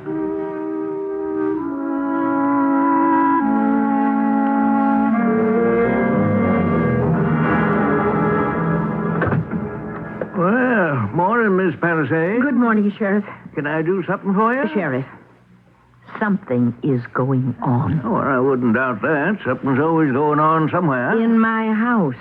In your house, huh? What? That's what I want you to find out.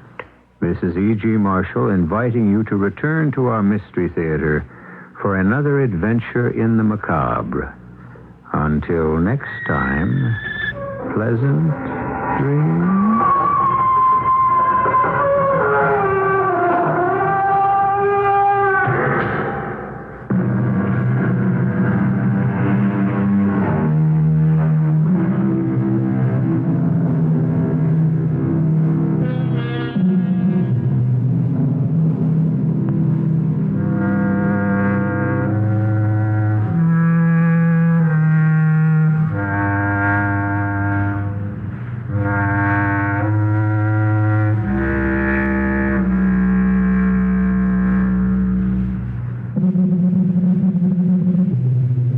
next time you need a muffler, Midas size at Midas. We usually get you in and out in 30 minutes or less.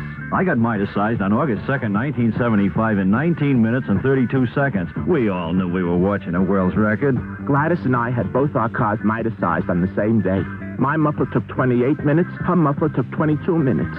Somehow they always move faster for Gladys. Midas can usually Midas-size your car in 30 minutes or less. And once we do, you'll never have to buy a muffler for that car again. Because at Midas, if anything ever goes wrong, we guarantee to replace the muffler free for as long as you own your American-made car. 22 minutes. Time sure flies when you Midas-size. The next time you hear that noise, don't compromise. Midas-size. In case you didn't know, the 50 Chicagoland Midas dealers can install mufflers on most foreign cars with the same expertise with which they've been installing mufflers on American cars for the past 20 years. CBS News. The Justice Department says it wants to get involved in some proposed airline mergers. This is Doug Poling reporting on the CBS radio network. The department's antitrust division asked the Civil Aeronautics Board to allow it to intervene in 3 proposed mergers, including the battle for control of national airlines. John Shenefield, head of the antitrust division, said his department is concerned about possible anti-competitive effects of airline mergers. The move comes as the nation's airlines face a busy holiday weekend. Nelson Benton has a report. In this very big travel period in U.S. Airlines' biggest travel year, industry officials say the airlines will haul 4 million passengers over the long Labor Day weekend. Industry and government sources attribute the surge in air travel, up nearly 20% from last year, to the proliferation of discount fares, but also to a buy-now philosophy triggered by inflation's erosion of the dollar.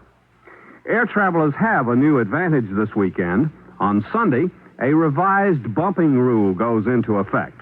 It amounts to a free fare up to $200 for anyone bumped because of overbooking.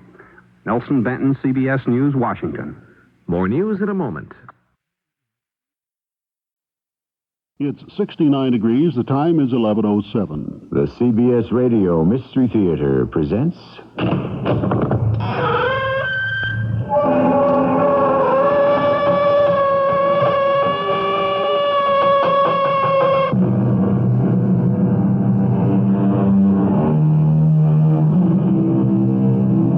Come in. Welcome. I'm E.G. Marshall, your host in this haven of horrors, where we tease your imagination with tales of things that can't possibly happen in real life. But then again, maybe they can. Who knows, but at this very moment, someone, somewhere, might be flipping a coin to decide an argument, to settle a debt, or any of the hundreds of things flipping a coin can settle. In the story about to unfold, a coin becomes a matter of life and death. What's that? A coin? At your feet, West? Captain, it's not what you think, sir. The coin fell out of your pocket. The coin Fowler won from you last night, before he was murdered. It's the coin, Captain, but I didn't kill him for it. You're confined to quarters, West. The minute we reach Port New York, I'm turning you over to the authorities on a charge of murder.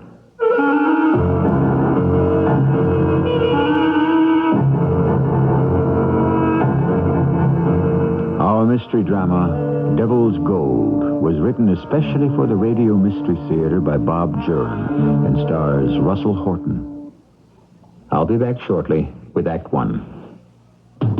Once in a while you find someone who knows what to do,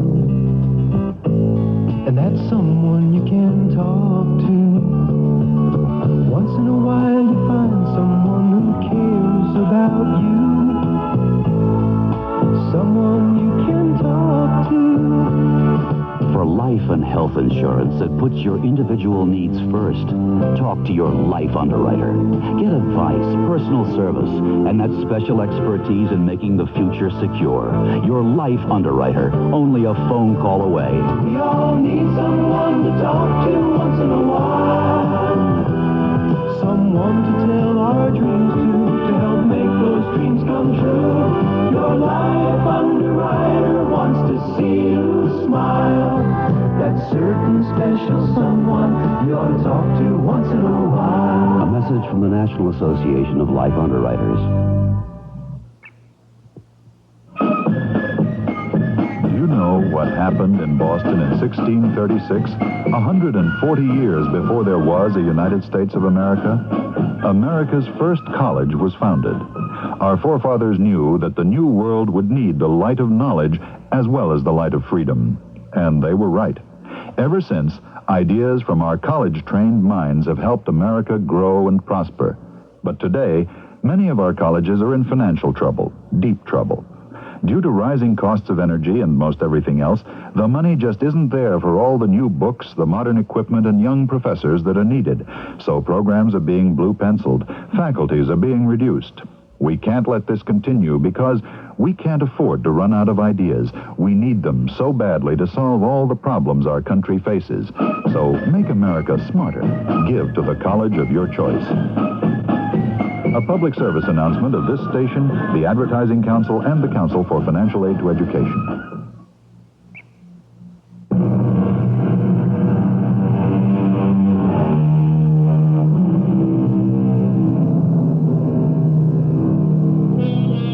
Coins have been used for currency for thousands of years.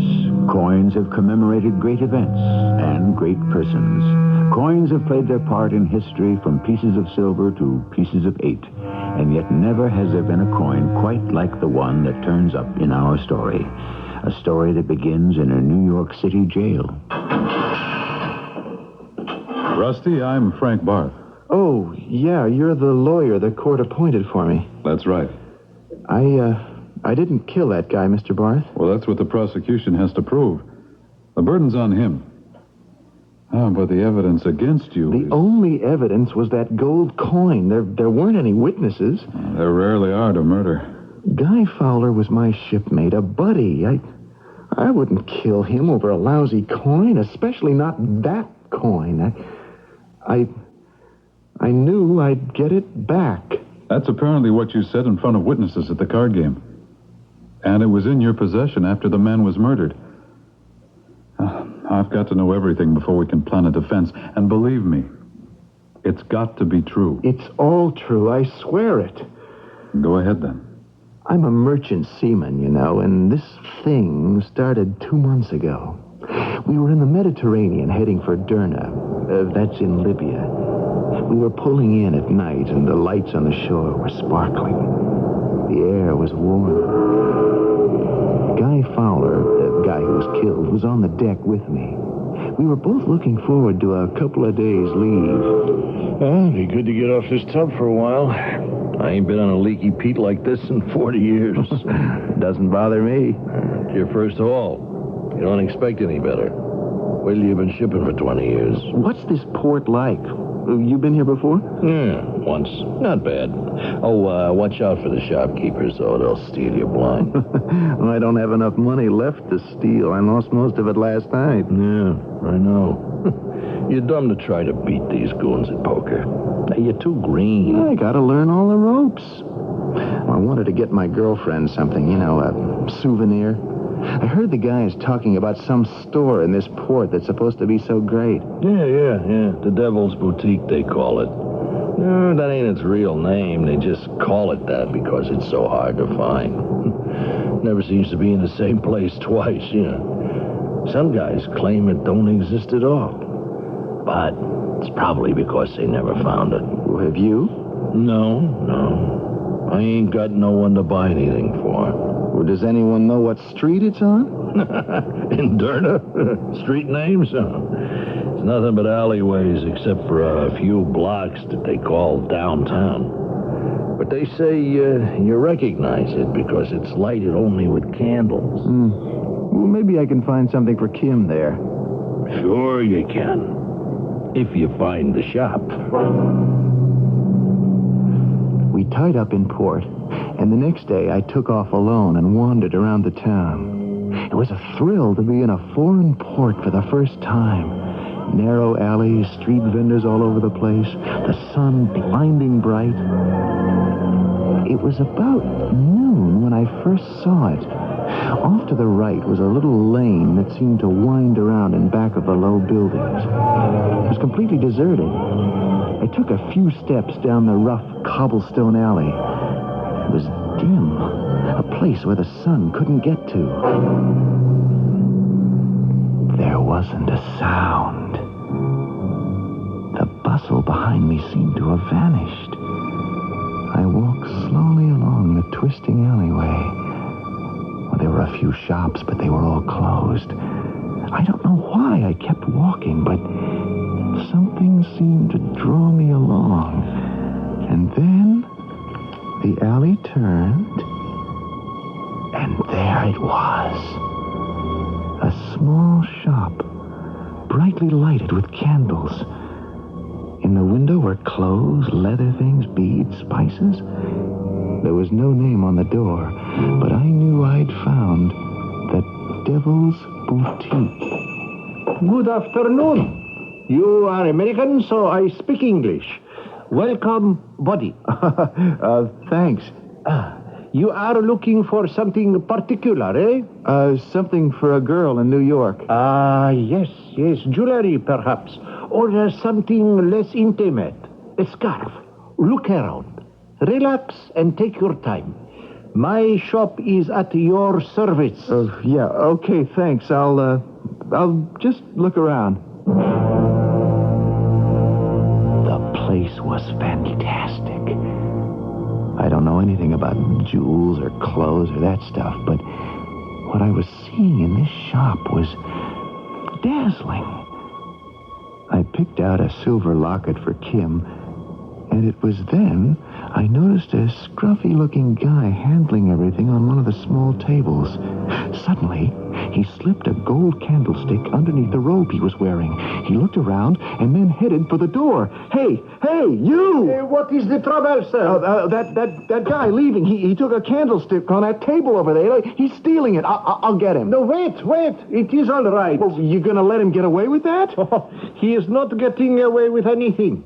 I am used to the thieves of Derna. Aren't you gonna call the police? The police? I have my own way of dealing with these thieves and getting my merchandise back. How are you gonna get it back? You know that guy? No, but it doesn't matter. The candlestick will be returned to me. Well, you know this place better than I do. I'm gonna take this silver locket. How much? $20 American. Oh, fair enough. It is a lovely piece of work. Here you are, 10, 15, 20. Thank you. And now, I'd like to show my appreciation for your spotting the thief.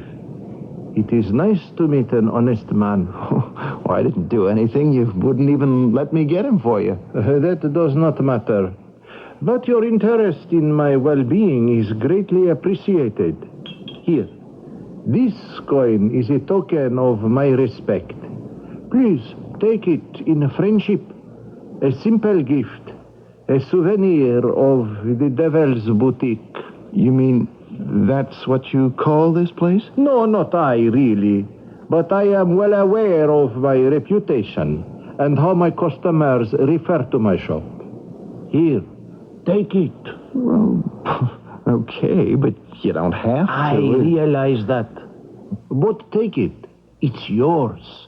And this coin will always be yours. Forever. Oh, hey, it's heavy. Yes, solid gold.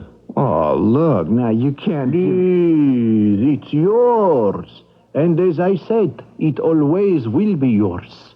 No one else can ever own it. I couldn't believe it. This guy giving me something like that for doing nothing, really.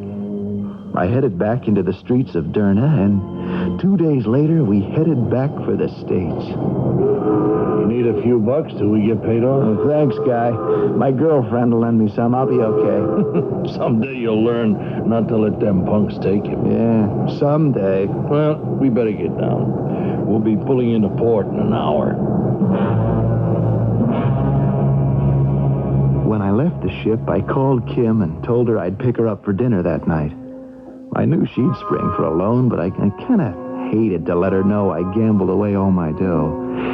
Then I remembered the gold coin in my pocket. Maybe I could hawk it for a few days till I got paid. I headed for a pawn shop on 6th Avenue. I want to pawn this coin for a couple of days. What'll you give me for it? Where'd you get this? In Libya. Oh, looks solid to me. It's solid gold, all right. Strange design. I got it in a strange shop. $200. Oh, okay, I'll take it. I'll buy it back in a couple of days before I ship out again. Okay, fill out the card. I'll get your cash.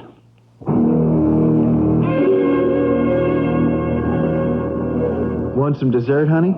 Not on your life. I'm watching my figure. So am I. Looks pretty good from where I sit. It's good to have you back. I missed you. I thought of you every minute. I'll bet. Here. This'll prove it. I was saving it for after dinner. For me? Of course for you. Who else? I love surprises. I bought it in a funny little store in some place called Derna. I gotta tell you about that. Oh, Rusty, it's fantastic. I kind of thought you'd like it. It's got to be one of a kind. I've never seen anything like this. And I know my jewelry. It's my business. Here, help me with the clasp. Oh, boy. Looks even better on you. Seems to pick up a glow. Oh, wait till I show this to Mr. Rose at the store tomorrow. Let me tell you about the shop where I got it. Hey, let's go back to my place for coffee. We'll be more comfortable. Okay, I'll pay the check. Oh, I'm just crazy about this. Look. Hey, you're dropping your money. That's impossible. Rusty, what's the matter? This coin. Hey, where'd you get that? Well, it couldn't have been in my pocket. I left it with a pawnbroker. It's a beautiful coin. But why are you so upset? The shopkeeper where I bought your locket gave me this coin.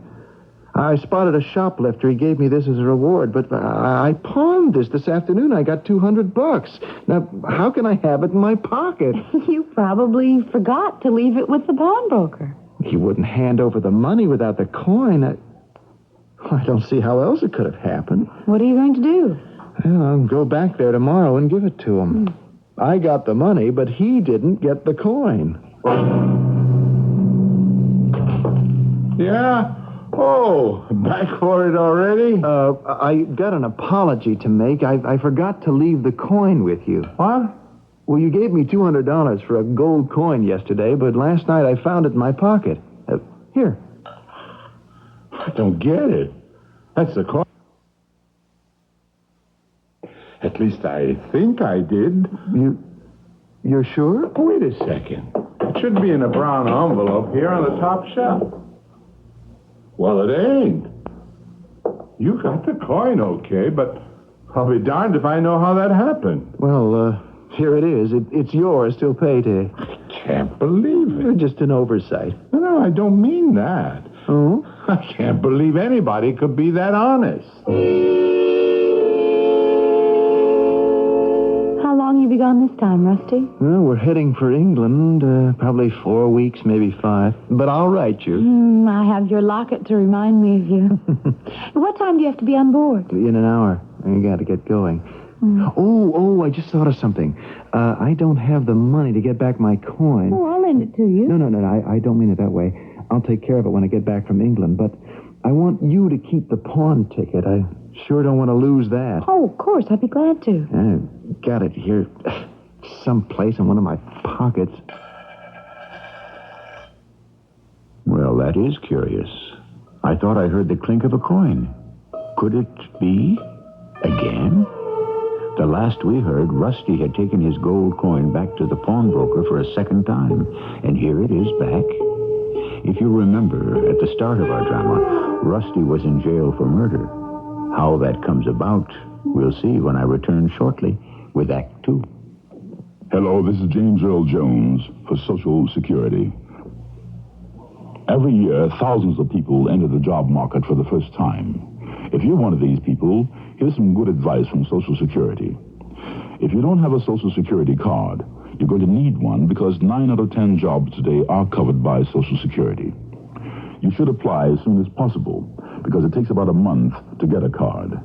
If you're 18 or older, you must apply in person and bring documented proof of your age, identity, and citizenship, or proof of legal entry into this country. If you have your birth certificate, that's the best evidence of your age and citizenship. But any other document that shows your date of birth or age may be accepted.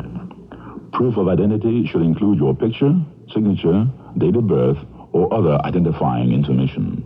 You can apply at any Social Security office or call them first if you have any questions or need more information. They're listed in the phone book under Social Security Administration. Now Northwest Federal Savings has 2 new ways to help you get more for your savings dollars. There's their high-interest 8% 8-year savings certificate and their T-Market certificate. The 8-year savings certificate pays 8% annual interest on deposits of $1,000 or more. Compounded daily, it has an effective yield of 8.45%. Northwest's other new way to save is their T-Market certificate. It's a 6-month savings certificate for investments of $10,000 or more, with interest 1/4% higher than the latest average weekly auction yield of 6-month Treasury bills. There's 1/4% more than banks can pay on similar investments. There are no extra fees or service charges either. Federal regulations require a substantial penalty for early withdrawal. See a savings counselor at any Northwest Federal Savings Center for more information about their 2 new ways to save. It's Northwest Federal Savings Time, 63 hours a week.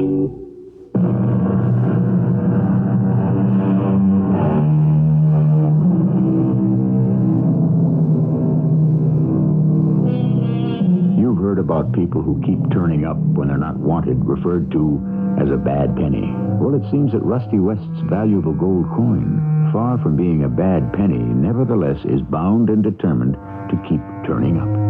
When we left Rusty, he was just an hour away from his next voyage, and in his girlfriend's apartment, they were both surprised by... Rusty, look. I'm looking. I don't believe it. Are you playing games with me? No, Kim, I'm not. You had that coin in your pocket all the time. You're just trying to play some silly joke. I swear to you, the last time I saw that coin was in the pawnbroker's safe. I saw him put it there. Well, here, take it. You look like you don't want to touch it. I still think you're pulling my leg. Rusty? Rusty, what's the matter? It's yours.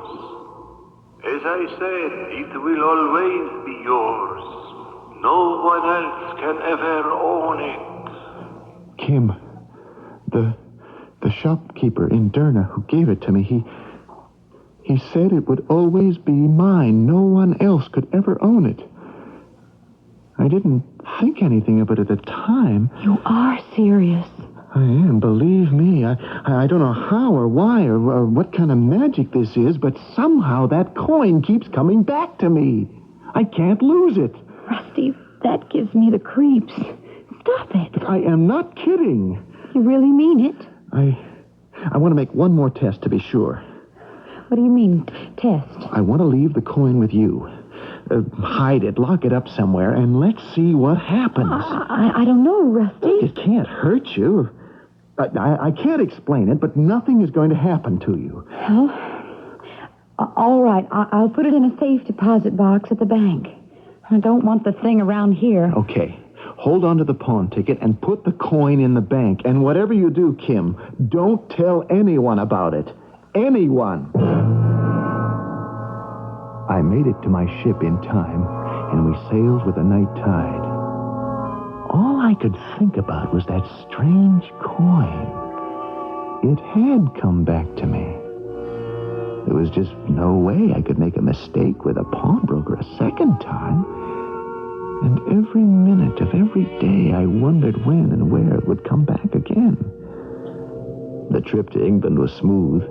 We put in at Liverpool on a Friday morning, and that night, Guy and I went out for a couple of beers.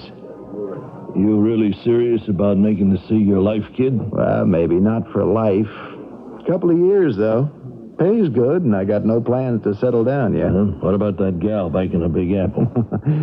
Kim's just a good friend. Hey, what do you say we get out of here and scare up some excitement? Huh? Sure.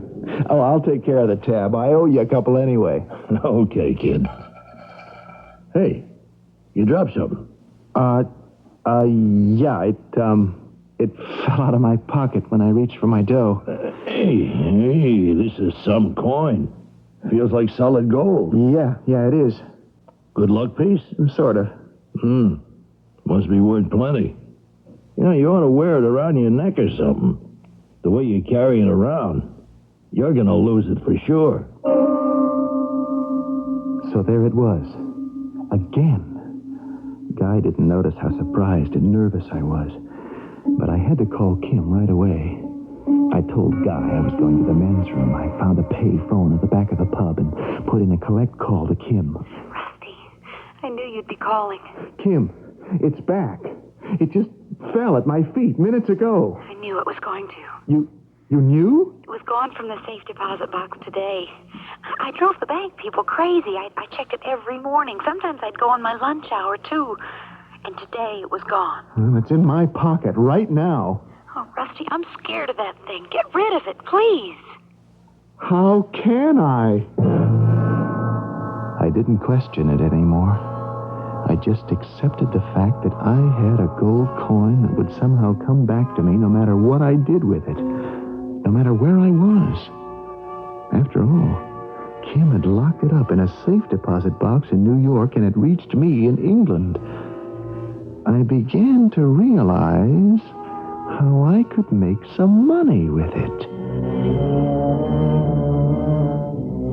We were due to sail the following night back to New York. The next morning, I slipped ashore. I bought a newspaper and looked up a coin dealer. I found one in the West End. He was impressed. He paid me $500 for it, American cash. I went back to the ship knowing that before I got back to New York, the coin would be at my feet. It was my goose laying the golden egg. The trip back to New York was as uneventful as the trip over. Nothing to relieve the monotony, but... Okay, guys, 5-card draw this hand. Tell me in. Okay. First card down. Come on, ante up. $1. I'm in. Next card up, an ace, deuce, jack of diamonds, 10 hearts, ace bets. Yeah, $10. 10 to stay. I'll call. Another ace, 5, deuce, and a queen. Pair of aces bet. 20. I'm out. Just when it looked like I had a chance of taking a pot, they all folded. Except Guy. He was looking straight at me. He had a 10 and queen of hearts showing. Not much to bet on. I saw my chance at a killing fading fast. I'll buy another card. 10. 9 hearts. Huh? Pair still bets. 20. Raise 20. I'm in. Last card. Another ace and king of hearts. Well, 3 aces bets. What do you say, kid? 4 aces. I couldn't believe it. This was my pot for sure. Guy had a possible flush with 4 hearts showing, but I knew this one was mine. I only had $50 left, but I couldn't lose. I bet it all. 3 aces bets 50. Well, the kid's playing for high stakes. You gonna see me? Sure. Raise your 50. Raise? Raise 50? I'm out of dough. You sure are, kid. Unless you can raise $50 to see me. Now, I might have a flush. I got 4 hearts shown. But then you'd win. But if that whole card happens to be a jack, well, hey, maybe I'm bluffing, huh? You never find out unless you can call. What do you say, kid? I'll call you. Here. You gonna bet that coin? Well, that's pure gold. I mean, you told me it's worth hundreds of bucks. I'm seeing you. Now, look, kid, I don't want you... I am in. Let's see what you got. Okay, kid. Read 'em and weep. Straight flush. 9, 10, Jack in the hole. Queen and the king. I got 4 aces. Nothing else would beat you, kid. But 4 aces? This was my pot. Hey, look, I'm sorry, kid, but them's all I'm saying. I warned you about getting into these games. You wanted to learn the ropes, so you just had your first lesson. I bet it would have been different if someone else was dealing. What was that? I see it now. You set me up with 4 aces to beat me with a flush. Hey, hold on, kid. Are you accusing me of cheating? You just said Hey, that... I said nothing of the kind. Now, nobody calls Guy Fowler a cheater. Definitely no green, wet-eared... Now, that was the second lesson, kid. And don't expect your gold coin back now. I might have thought about letting you win it back, but not now. I'll get it back. I don't need a cheat card game to do it. I am going to get that coin back. You are asking for lesson 3, kid. Yeah? Well, here's one for... Come on, never telegraph a punch, kid. Hey, you guys, take him to his bunk, huh? I'm going to my cabin and count my dough.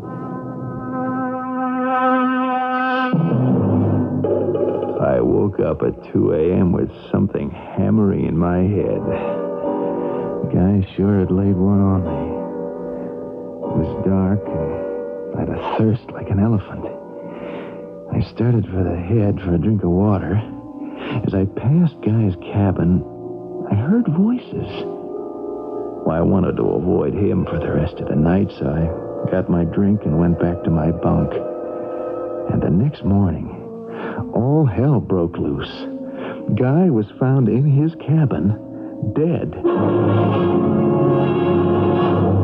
The captain took charge of the situation and put Guy's cabin out of bounds for the rest of the voyage. And then he started asking questions and learned about the poker game in Fracas. He called me to his cabin. And the men say you and Fowler had a fight last night. Well, it wasn't a fight, sir. He decked me twice. You accused him of cheating. Well, I did, but... And there's something about a coin. Are you accusing me of killing Guy, Captain? I can't accuse you right now. But you had a damn good motive. You threatened to get the coin back. I didn't threaten. I'm told you said something like you'd get it back without another cheap poker game. Now, Fowler's dead, and the coin is missing. I personally searched his body, his cabin, and his gear. It's missing? It's the motive for the killing. That and revenge. Yeah, but I can't prove anything. Nor do I intend to. The authorities in New York will take care of it. Captain, last night I went for a drink of water. I passed Guy's cabin and I heard voices. Now, I don't know who it was, but somebody was there with him. Come on, Rusty. You expect me to buy that? Were there any witnesses to back up this story? Well, no, sir. I was alone. But I swear... I'm having you and your gear searched. But you probably got rid of the coin by now. I just don't buy anyone else having a reason to smash in Fowler's skull. Well, who else knew about the coin? Edwards and King were in on the game, sir. Yeah, above suspicion. They've been shipping with Fowler for years. Well, maybe he showed it to someone else, and then they... Killed him just for a lousy coin? No, Rusty. Now, why don't you give me the truth? Make it easy on all of us. Captain, I didn't kill him. I went back to my quarters, shaking like a leaf. Who had killed Guy? Captain was right about Edwards and King. They were buddies, no grudge, no envy. Someone had seen the coin and tried to get it. I lay down on the bunk, trying to sort things out, when it happened. I leaped up like a shot. The evidence against me was lying right at my feet. The coin was back. I picked it up. A wave of panic rushed over me. The captain was going to search me. I had to get rid of it. Even if it was only temporary, I went up on deck. A stiff wind tore at my jacket. The sea was heavy. I went to the rail, looked around, and threw the coin into the water. It disappeared into the waves. I hurried back to my quarters. The captain and mate searched me and my quarters and, of course, didn't find the coin. But I was in a panic. Rusty, I've been thinking this through. We didn't find the coin in your possession. There's not a shred of evidence against anyone. Yes, sir. Don't be so smug. No, I'm not. I am absolutely innocent. You were the one who threatened to get the coin back. You admit you said it. Why? Because the coin is... Yes? What is it? You won't believe it. I believe you're guilty of killing Fowler, and I won't listen to any more tall tales of yours. Will you tell me the truth? Well?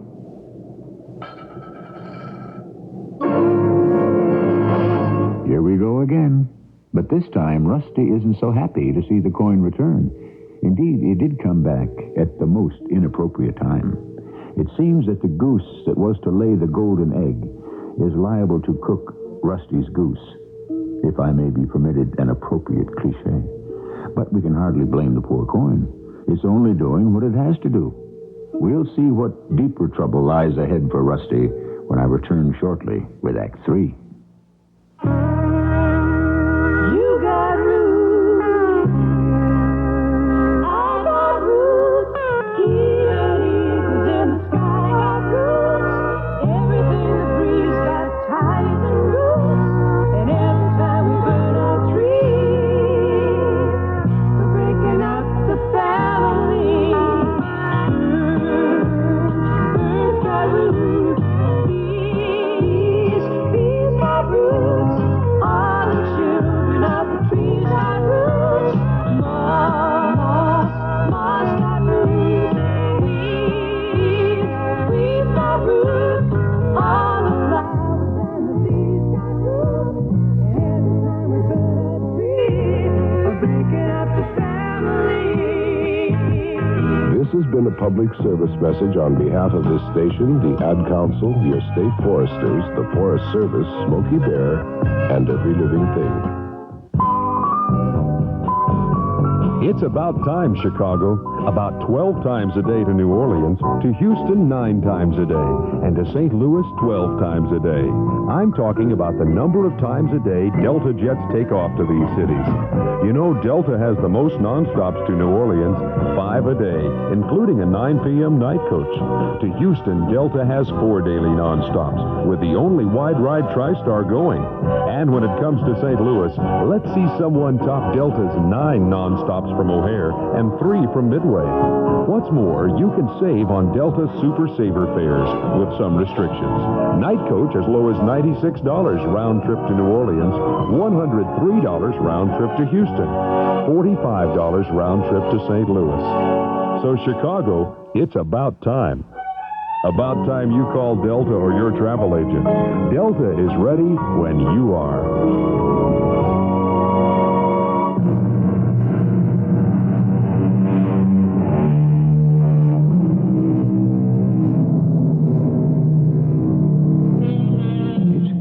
How loyalty and devotion can sometimes innocently work to one's disadvantage. Rusty West's loyal gold coin has once again returned to its owner, only to incriminate Rusty in murder. Perhaps if the coin had picked a more auspicious time to make its appearance, Rusty might have kept it secret forever. But as we said before, one can't blame the coin. It only did what it had to do. The coin. The coin fell out of your pocket. The coin Fowler won from you last night before he was murdered. It is the coin, sir, but I didn't kill him for it. I knew I was going to get the coin back. You're confined to quarters for the rest of the voyage. When we reach the port in New York, I'm turning you over to the authorities on a charge of murder. So that's it, Mr. Barth. That's the whole story. The captain took the coin, the police were waiting for us at Pier 57, and here I am. That's some story. It's the truth. You swear that the coin, by some magic, just mysteriously came back to you. That's what I've been saying for the last half hour. How can I take that story into a courtroom? We might just as well plead insanity. You believe it's liable to turn up any minute? Well, I never know when. If it hadn't shown up in front of the captain, I might not be here now. The coin's being held as evidence. It's the one solid piece against you. Yeah, I know that, but I wouldn't have any reason to kill Guy for that coin. I knew it would come back to me automatically. That's what I meant when I said it. Did you tell the men or the captain what you meant? Oh, how could I? They'd think I was crazy. Well, the prosecutor has a job ahead of him. The possession of the coin doesn't prove you killed the man. And that's what he has to prove to the jury's satisfaction. Oh, what are we going to do? Well, I'm not sure yet. I have to think this through carefully. Because if we do what I'm thinking of now, this could be the case of the century. Oh,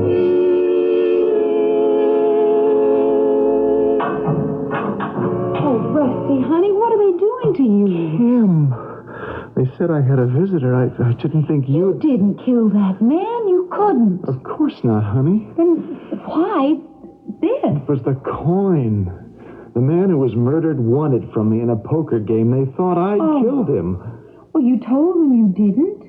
Why have they got you locked up? It's not as easy as that. To them, I'm guilty. They don't know what that coin does. Oh, I knew it meant trouble. You remember, I was afraid of it. I begged you to get rid of it. I can't get rid of it. That's the whole trouble. I'm scared, Kim. I didn't kill Guy. He was my friend. How can I make them believe it? Your lawyer will find a way, Rusty. That's what lawyers are for. And I'll stand by you. You know that. Yeah, I know, Kim. I can tell them about the coin and how you got it back. Yeah. We'll have to see what the lawyer wants to do. I sure hope he's got something.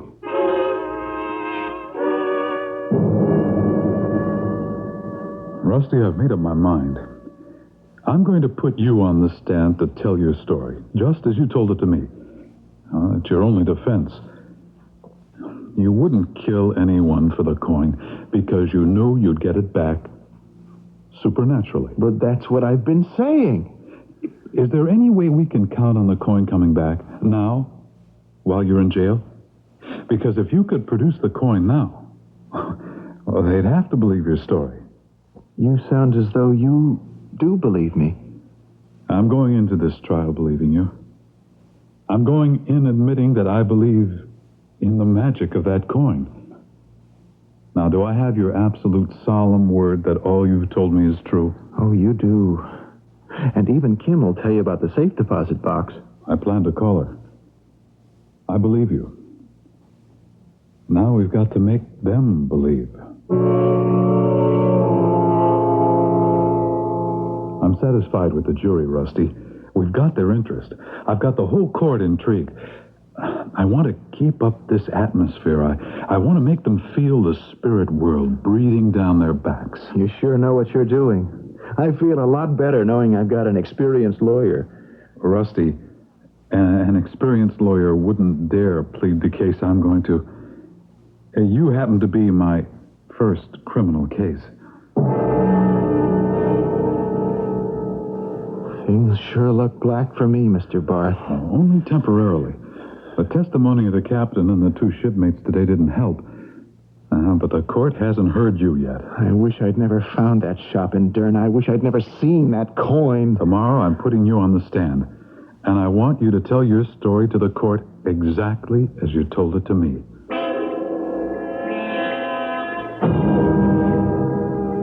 And now, Mr. West, will you tell the court in your own words what happened to you from the beginning?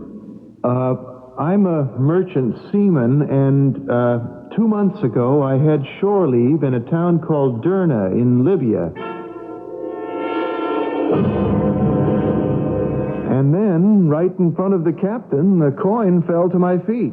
So, the coin returned again of its own accord? Yes, sir. Now, I wouldn't have killed Guy for that coin. I wouldn't kill anyone, but I knew I'd get the coin back. That's why I said it, and that's the truth. I didn't kill him. Now, Miss Morgan, before he sailed for England, the defendant gave you the coin in question. Yes. And what did you do with it? I put it in a safe deposit box, just like Rusty told you, at National Bank on 41st Street. I checked it every day, sometimes twice. I drove the bank people crazy. And each time you inspected the safe deposit box, the coin was there. Until May 14th. And on May 14th? It was gone. The box was empty. And then? And that day, Rusty called me from Liverpool to say he had just gotten it back. And that's the truth. Yeah, I remember the guy. He pawned a gold coin. Now, will you tell the court what happened? I gave him $200 for the coin, and he comes in the next day and he gives me the very same coin he pawned. Said he must have forgotten to give it to me. You were obviously surprised. Yeah, I knew I locked it up in my safe, and I always keep the small stuff in the safe. And then what did you do? Well, I locked it up again. And this time I made sure. I checked it just before I closed for the night. And it was in the safe at the time? That's right. And a few days later, it was gone. Never been able to find it again. May I have Exhibit A, please? Thank you. Is this the coin the defendant pawned with you, Mr. Schaefer? That's it. I recognize the design. That's it, okay. That guy owes me $200.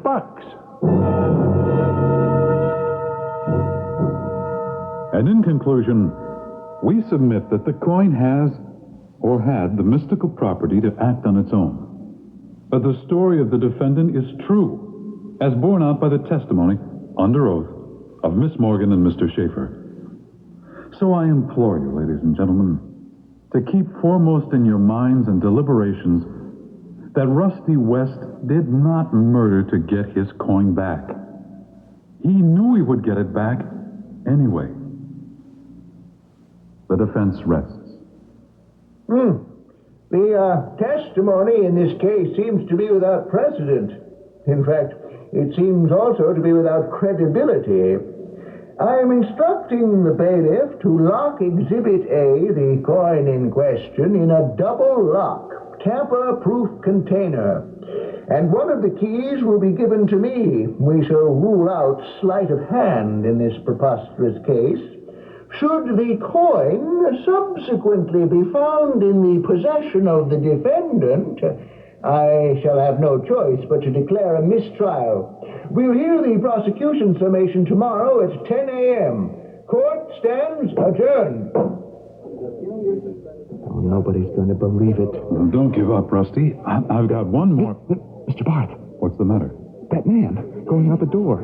The black coat and mustache. He's the man in the shop, the one who gave me the coin. What? Catch him, please. Stop him. Oh, I'll try.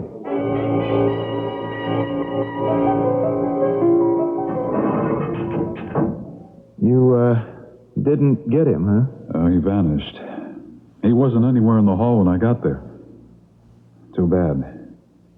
He might have clinched our case. Oh, I didn't see him in the courtroom earlier. He must have been there, though. What would he be doing here? All the way from Libya? I think he's come to get his coin back. What? He told me he had his own ways of getting his merchandise back. I'll never see that coin again. Well, how can you be so sure that that was the man? No, it was, I know. Then why would he take it back? You said he gave it to you in friendship. Well, no. But if the coin was coming back to me, it would have been here before now. I still don't see the connection between him here and the trial. Why didn't he come forward to help? Well, I'm thinking of the way he looked at me just before he went out.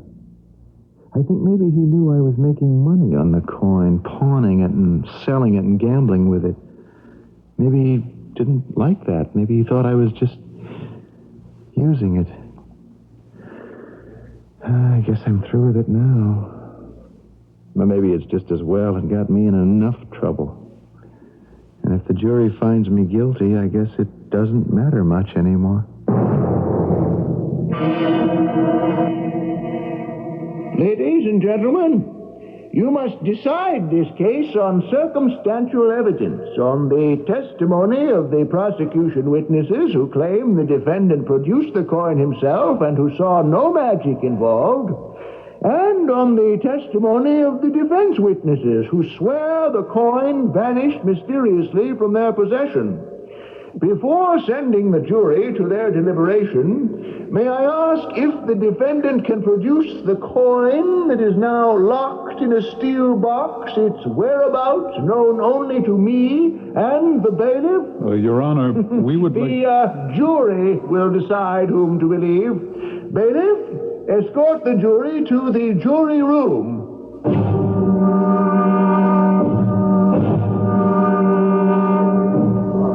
Scared, Mr. Barth. Hang in, Rusty. We don't know what... Uh-oh. The jury's coming back. It's only been 40 minutes. Well, what does that mean? It didn't take them long to decide. Well, it doesn't look good. But I'm innocent. I'm not guilty. The defendant will rise and face the jury. Madam Foreman, have you reached a verdict? We have, Your Honor. How say you? We find the defendant. Well? Rusty's gold coin has made an auspicious appearance after all. Reporters are crowding in now. Flashbulbs are popping. This case has attracted so much attention in the press, it will make the front pages again tomorrow after this dramatic turn of events. Kim is hugging Rusty and crying. He's holding the coin above his head. The judge is standing now, too shocked to even rap for order. The foreman never got a chance to deliver the verdict. We'll speculate on what it might have been when I return shortly. Some need to help the country, some have to test themselves, and someone was a soldier feels inside. You'll find us here, America, in today's Army Reserve. We're part of what you earn is pride. If you're looking for a head start on a career, look into a part-time career in the Army Reserve. The Army Reserve needs people right now to train for a wide variety of important Army career fields. Based on the needs of your local unit, you can pick your own specialty. After a few months of full-time Army training, you'll be back home with a valuable skill, earning a nice extra income in a job you can be proud of. We're right here, America, in today's Army Reserve. We're part of what you earn is pride. For more information, contact your local Army Reserve Center, listed in the white pages under U.S. Government.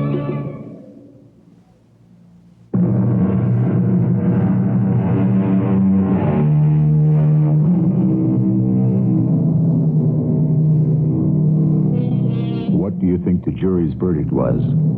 We know Rusty wasn't guilty, but did the jury think so? We'll never know. The judge did as he said he would and declared a mistrial. The truth of Rusty's strange story was so graphically and dramatically substantiated, he eventually went free. And the case became such a cause célèbre that every now and then the cranks and the crackpots would successfully steal Rusty's coin for a souvenir. But, as always... Our cast included Russell Horton, Betsy Beard, Lloyd Batista, and Earl Hammond. The entire production was under the direction of Hyman Brown. And now, a preview of our next tale. He's lame. Oh, never mind. A lame man. Good. It will serve me to let me know which passenger he is.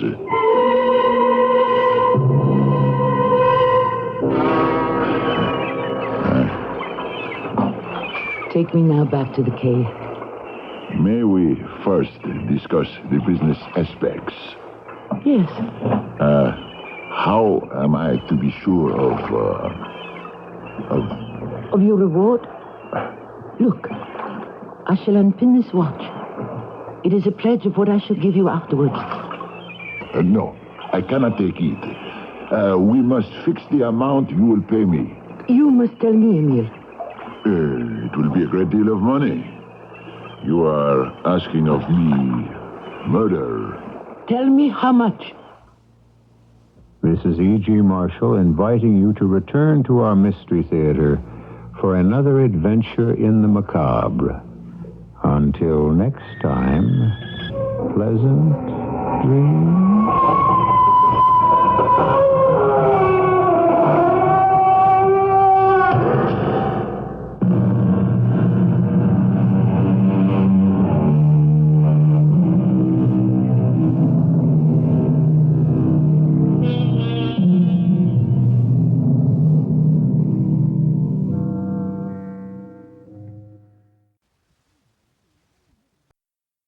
First in news, we're CBS, News Radio 78, WBBM, Chicago. The WBBM news time is now 10:30. The CBS Radio Mystery Theater presents...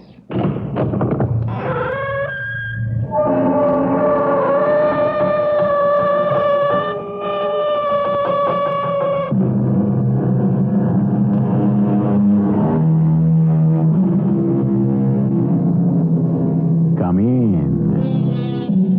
Welcome. I'm E.G. Marshall. We live in a computer world.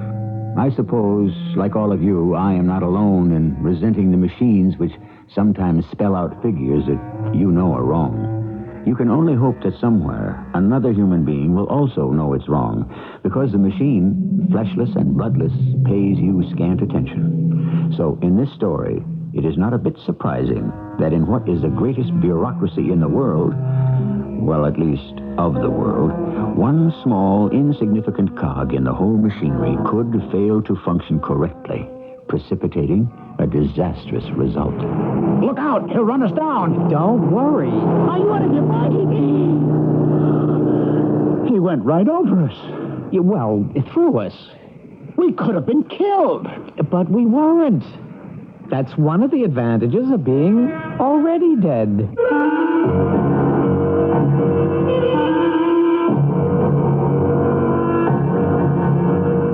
Our mystery drama, Dead Wrong, was written especially for the Mystery Theater by Ian Martin and stars Ralph Bell and Jack Grimes.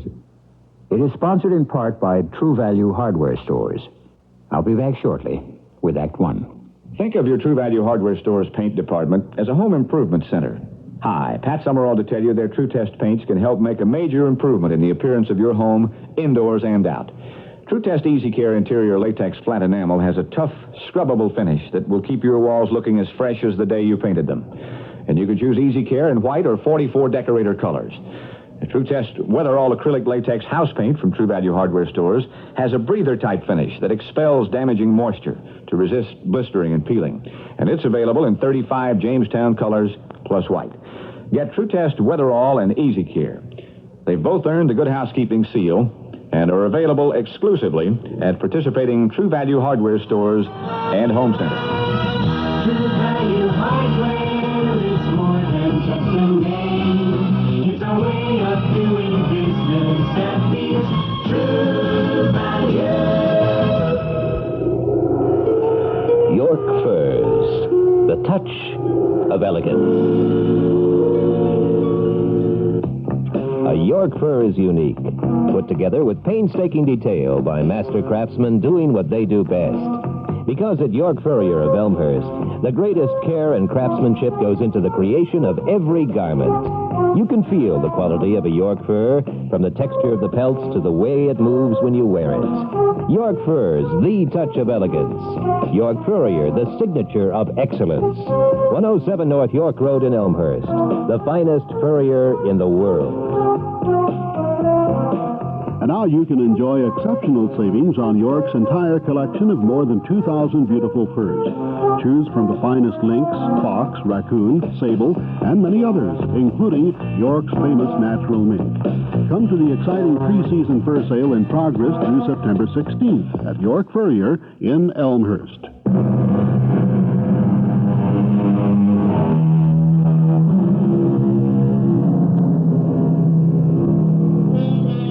We've become a nation of health fiends. The bicycle is in the midst of a renaissance.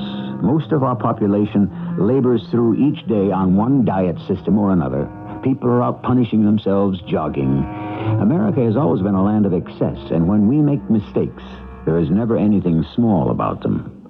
The temper of our times. Just look at what happened to Peter P. Bell. Oh, wow, Marge. I'm beat. That was a wild last set. It sure was, Petey boy. But we won. So what? I don't know. Isn't that the whole idea of tennis? I suppose so. Any beer on ice? Yes. I'll get it. No, you won't. I don't want you fiddling about in my icebox. Oh, your icebox? All you did was pay for it. I maintain it. And me. What would I do without you? Well, I hope you never have to, lover. Now, the larger question is, what would I do without you? Oh, you don't have to worry about me. I may be pushing the half-century mark, but I'm as healthy as a horse. Well, you do tend to overdo, though, honey. Here's your beer. Thank you. Overdo what? You played 2 pretty rough sets of singles before our doubles match. Oh, you played some singles, too. Ah, yes, but then I am a bit younger. Oh, hardy har. You can tell your age, lover girl, by the terms that you use. What does that mean? Icebox, indeed.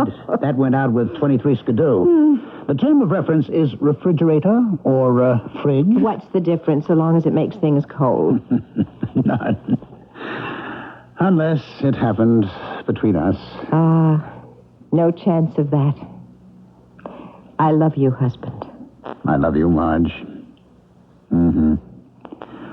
Oh, good Lord. 27 years. The best years of our lives. Correction. The best years are yet to come. Too right. Here is to the next 27. I'll drink to that. Look, why don't you just lie there and give your tired old muscles a rest? I have to run into town. Oh, what for? Sooner or later, your stomach will be clamoring for attention. We're going to have pork chops cooked outdoors tonight, and I forgot to get applesauce. And I have to drop off the big coffee maker at the Pryor's. Okay. Want me to start the fire? No hurry. I'll be a good hour or so.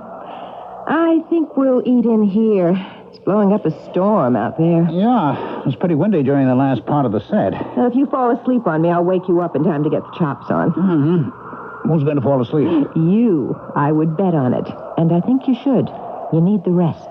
Hey, will you stop putting my foot in the grave? Peter Bell, don't even suggest such a thing. My dear, it's only a pleasantry. Not to me. I want you around for a long, long time. Well, don't you worry. Your words will live to haunt you. I lay back after she went thinking, darn it, I feel so good. I have the best wife in the world. I'm at the productive peak of my life. I'm in the prime of health. Our children are out in the world, each successful in his own way. And Marge and I are living a second honeymoon with nothing missing from the first except inexperience. This one is total enjoyment. The whack of the screen door brought me awake, if indeed I had been asleep. I thought, of course, it was Marge coming back. But instead, it turned out to be my introduction to Elmer Potts. Yes, can I help you? Yes, I think so. Dear me, that wind is so... I can't seem to find that. You've lost something? Well, your name and address, but I can remember it. You are Mr. Peter P. Bell. Yes, that's right. But I'll be frank, Mr. whoever you are. Elmer Potts. If you came to sell me something, I am not buying. Oh, I didn't come to sell you anything. I've come to fetch you, Mr. Bell. Fetch me where? Over there, to the other side. The other side of what? But I don't blame you for not wanting to accept it. I was the same way myself. I just said, why, this is silly. This can't be happening to me. This what? This being dead. I didn't want to die either. What are you talking about? You, Mr. Bell. Are you trying to say that I'm dead? You have to be. Why? Because otherwise, why would they send me for you? Send you? Who? Well, the controllers and whoever runs it over there. I can't tell you too much because I'm so new myself. New to what? Well, to being dead. This is my first time back since I passed over. Hey, what kind of a nut are you? Well, you'll excuse a little joke, a hard one to crack, because there isn't any substance to me, just like you are now. What do you mean? Well, there's just the spirit part, and the body's left behind.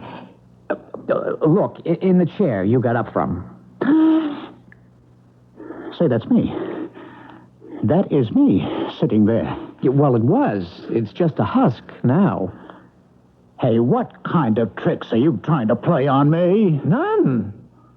I know it's hard getting used to it first, and it hits different people different. Oh, but I can't be dead. I'm not even 50. And I'm in the best of health, and I'm happy. I have everything to live for. I'm sorry, Mr. Bell. Oh, no, there must be some mistake. Look, I'm sorry. I haven't got time to argue with you. I've got a schedule to maintain, so we'd better get started. We got a long way to go. No, wait a minute. Where are we going? Over there. Where is there? Where you go when you die. You like it once you get used to it. Come on. What right have you to take me anywhere? Who are you anyway, huh? Well, I'm just Elmer Potts, like I told you. But I've been delegated, and that means you have to go. Delegated by whom? Well, directly only by my controller, but he acts on orders of the supervisor, the man himself. But that isn't the way it works. It's death that comes to take people away. Well, that's what I thought, too, before I made my crossing. But what you can see now, like I can see, that was only in olden times. There are too many people kicking off now for one person to handle the whole thing, so that's just like one of the dirty jobs you get handed when you're new over there. Jobs? Sure. Now, come on, we got to get a move on. And I am not going with you. Mr. Bell, you haven't any choice. You got to go with me. You're dead. I set every ounce of will and muscular strength I had to resist this pale, small lunatic, or magician, or whatever he was. But his hand under my elbow propelled me inexorably forward, right through the screen door of the porch and on towards the front of my house. The terror of it was clotting my throat. I saw my neighbors on each side outdoors, and I tried to yell to them, or wave, but my voice was frozen in my throat, and my arms riveted to my side as if bound in iron chains. I almost wished they had been, for I found that the wind was literally lifting me off my feet. You'll have a little trouble being weightless at first, like the astronauts, you know, but you'll get the hang of it. Where are we going? To the bus. I think we'd better cross the street here. Now, get back. This crazy kid will run us down. Don't worry. Are you out of mind? He's gonna... He went right over us. Well, through us. He didn't even stop. He didn't see us. We could have been killed. But we weren't. And that's one of the advantages in being dead. You can't be hurt anymore. But I don't want to be dead. Yeah, come right down to it. I suppose that's the main disadvantage. None of us do. Well, come on. We mustn't miss the bus. Bus? Why do we have to go by bus? I imagined after it was all over, well, I don't know. You just sort of be there. Or fly free, or... I don't know what I thought. Yeah, no, you're quite right. Everyone used to go first class, but like I say, in times like these, everyone is cutting back. Let's see, I need 4 quarters for the bus. Oh, bother. What's wrong? Yeah, but I'm out of change, and the bus is coming. Would you have 50 cents in change? You have some nerve. You mean I have to pay my way into heaven? Well, please, I'll pay it back as soon as we get there. You wouldn't want me to get into trouble on my very first pickup, would you? If nobody can see us, why do we have to pay at all? Well, it's the principle of the thing. Now, how would it look for anyone from our side to try to gyp a 50-cent bus ride?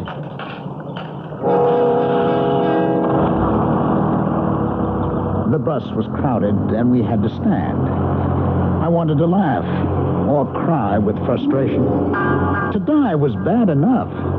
To die unexpectedly, even worse. But worst of all was this ludicrous end to it all. Swinging from a strap in an overcrowded bus, dressed in tennis shorts beside a small, undistinguished angel in a faded rayon polo shirt. and pair of worn, striped, unpressed slacks.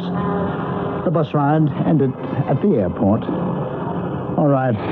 Now what, Elmer? Oh, I have to go and check on the charter. It's probably late. They're always late.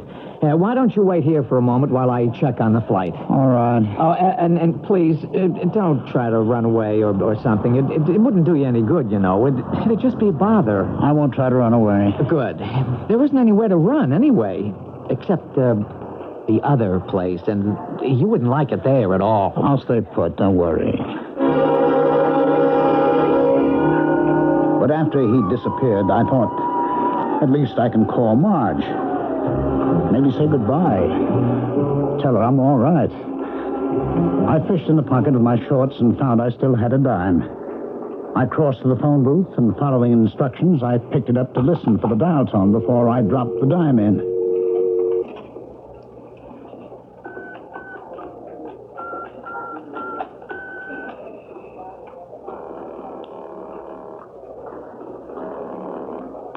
I am sorry. The number you have dialed is no longer in service. But it has to be in service. It's my number. I repeat, the number is no longer... You're not a record. Are you live? That is a question I prefer not to answer. All right. Never mind that. I want to get the number I dialed. What was the number? 555-6381. As I told you, that number is no longer in service. It has to be in service. It's my number, you stupid... I do not have to listen to abusive language. If you will control yourself, I will complete my sentence. That number is no longer in service to you. I stood there, hanging on that phone, the empty dial tone whining, and I never in my life felt so unutterably alone. Now I knew absolutely and completely that I was dead. I didn't know how or why, but there was no escape. Is this what it's like beyond that final curtain? Is Peter P. Bell actually dead? Of course not, you answer scornfully. He's only fallen asleep and is dreaming all this. Well, that could be the answer, but it isn't in our story. I'll give you a hint. Peter is completely dead as of the moment. But if he is, you say, then that's the end of the story. But it isn't. I shall return shortly with Act 2. Sewing can be so easy when the experts show you how. Sewing can be so easy, you can start creating now. I'm Polly Bergen, for Singer and for Sewing. Singer has been making sewing easier longer than anybody. With machines, lessons, fabric, everything you need to sew. Come to Singer and see how easy we'll make it for you. 100 million people sew easier with Singer. I see America working hard every day to educate her people to live a better way. The United Negro College Fund has helped blacks fulfill their potential in walks of life where they couldn't walk before. We want to give our best, please understand. We're not asking for a handout, just a hand. Give to the United Negro College Fund. A mind is a terrible thing to waste. A public service of this station and the Ad Council. Northwest Federal Summertime, summertime. It's Northwest Federal Summertime, summer savings time. Ah, sun, fun, and song. People have lots of ways to spend summertime, and Northwest Federal gives you lots of ways to save. Choose one of 23 gifts free or for special low prices when you deposit $250 or more at any Northwest Federal Savings Center. There's an Igloo ice chest, a Weber grill, a Norelco Gotcha hairdryer, a Sunbeam hand mixer, and other gifts to help make summer savings a little easier. So when summer's over, you'll have more than a suntan to show. So sing. It's Northwest Federal Summertime, 63 hours a week,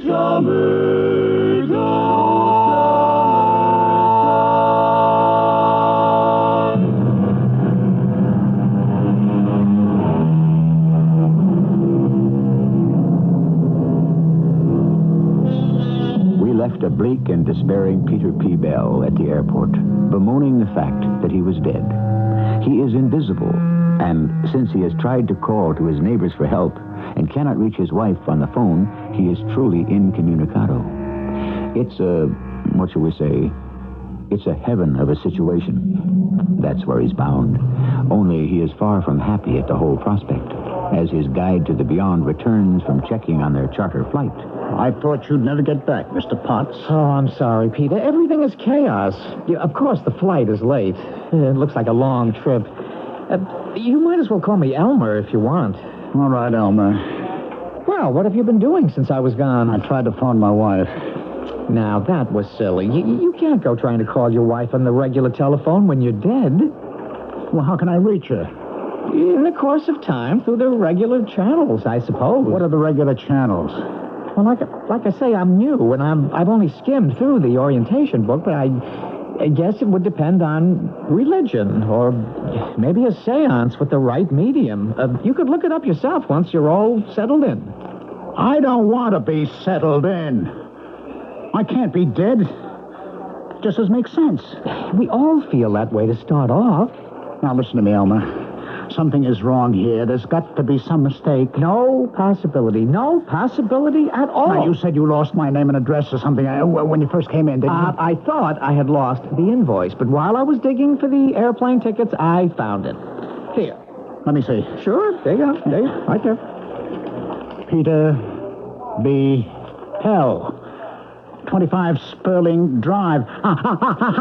There is a mistake. That's not me. Your name is Peter, isn't it? You live on Sperling Drive? No, Sterling. S-T with a T, a T. But you do live at 25? Yes, but... well, a typographical error. No. Look, you got to listen to me now. Sperling Drive's about 4 or 5 blocks from us. And there is a guy just moved in there. Our mail gets mixed up. His name is Peter B. Pell with a P. And that's not me. I'm Peter P. Bell with a B. And I live at 25 Sterling Drive, not Sperling. I know it.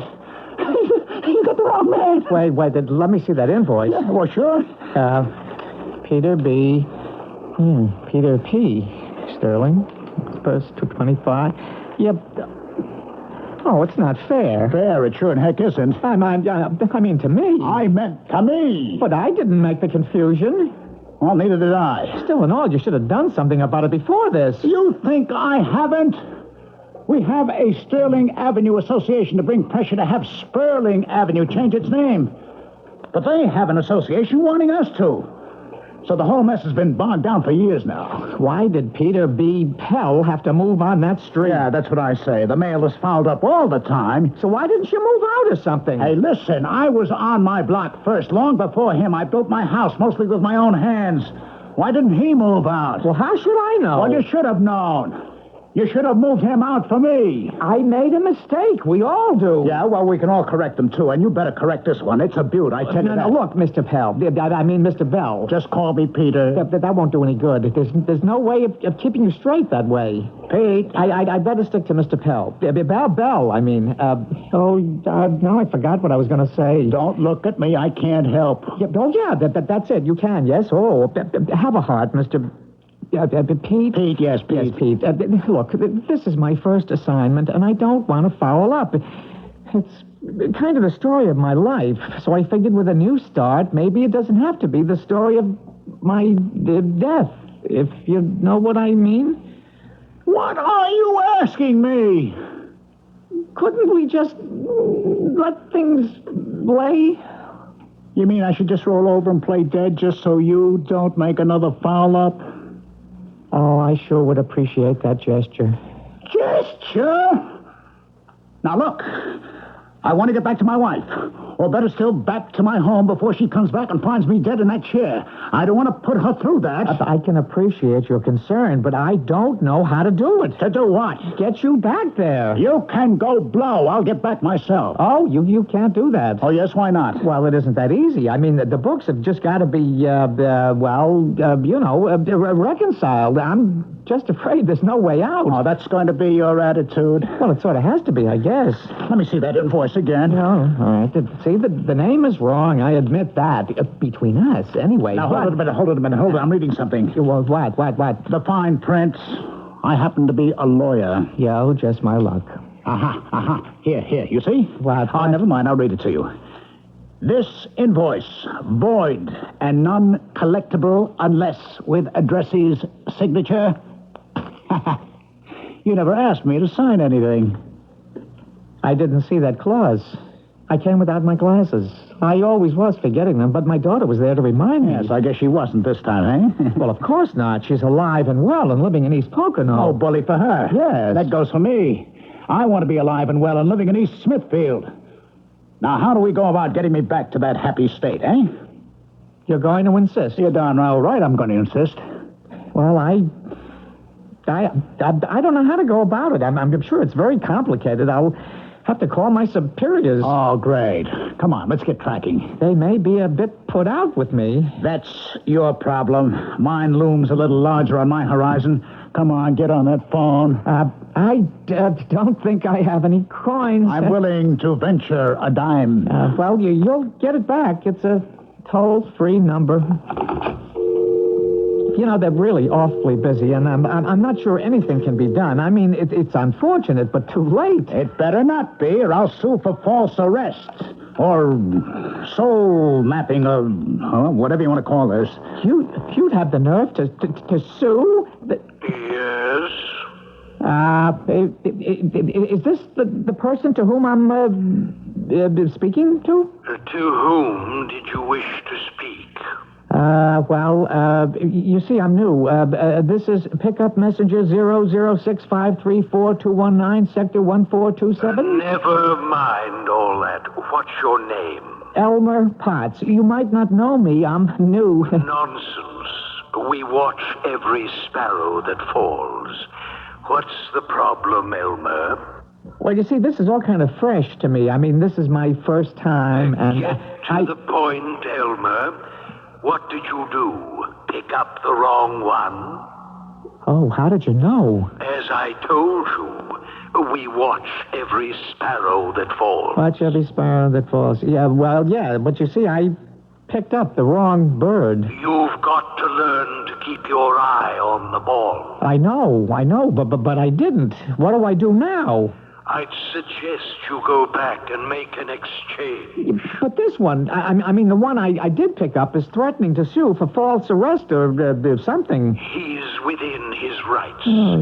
If I were you, Elmer, I'd get on back to the one you should have brought and somehow convince him he's got to go. Yeah, but just in case I run into trouble... I'd say you already have. However, in the meantime, I'll take this right to the top and get a ruling. But I think you'll find out my suggestion's the only one that will work. Okay, well, wait a minute. I haven't any transportation, and I'm out of money. What do I do about that? I'm sure you'll find a way. But how? Your pickup. Hasn't he any dough? Well, maybe, but Then borrow it from him. Tell him you have the best of credit. Well, what happened?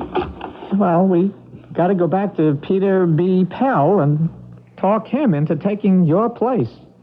Oh, why shouldn't he? He was sick or dying, wasn't he? Or you wouldn't have been sent in the first place? I guess you're right. Oh, dear. Oh, if he's waiting for me, I shouldn't keep him waiting. All right, then let's go. The only thing is... Would you have bus fare? No. Oh, well, I guess we'll have to walk. Oh, forget it. We'll hijack a cab or something. That's against the law. Yes, I know. But we'll take a chance. I had to drag Elmer the equivocator out of the airport and outside. Traffic was getting heavy and lots of cars were unloading, and cabs dropping off and trying to hang around for pickups. I spotted one where the driver had made a sign to a cop friend and ducked inside to the John. In a moment, Elmer and me were in the front seat and taking off. I never did anything like this in my life. You think I did? Then what are we doing it for now? I guess you could say it's a matter of death and life. What's that? It's cops.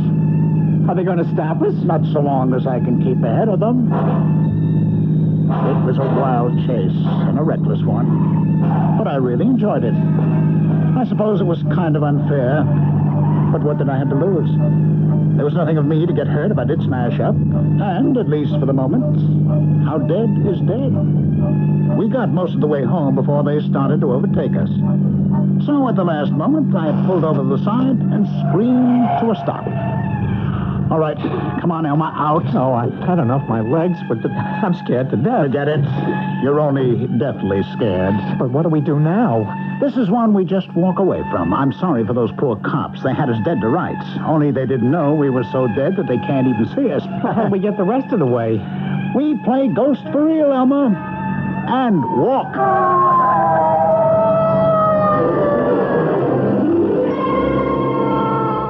We left the befuddled cops carefully surrounding a completely empty taxicab, moving in carefully to find nothing but a $6.85 tab run up on the meter.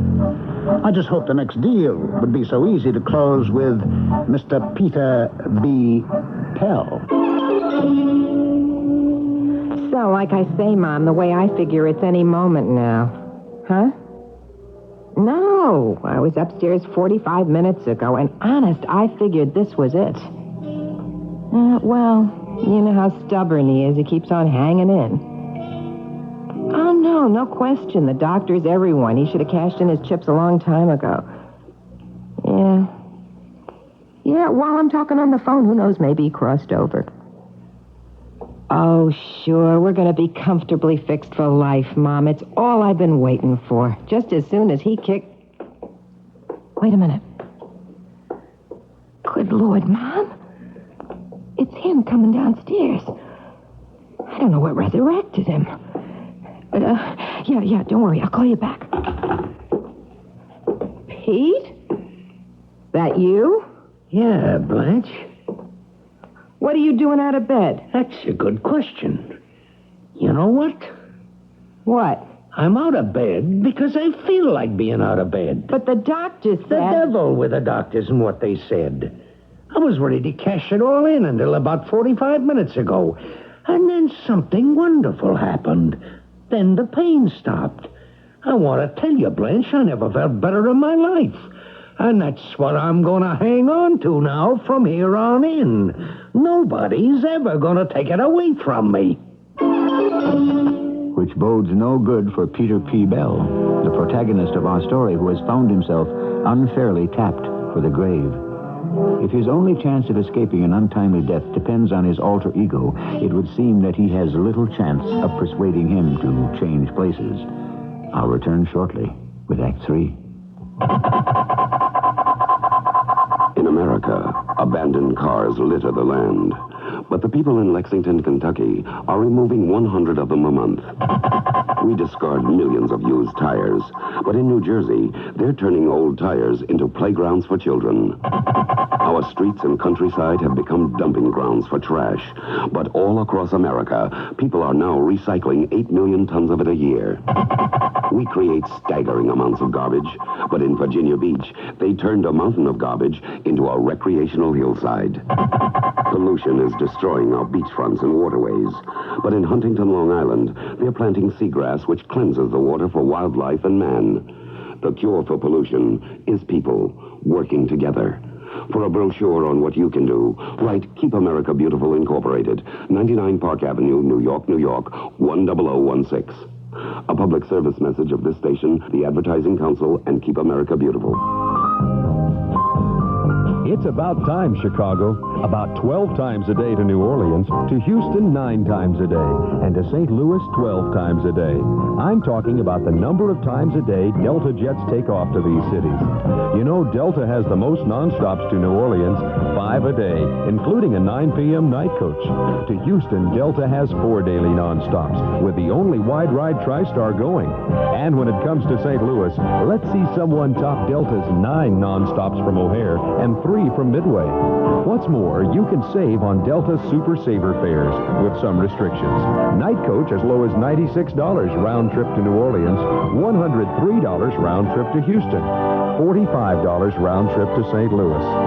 So Chicago, it's about time. About time you call Delta or your travel agent. Delta is ready when you are. This is WBBM in Chicago.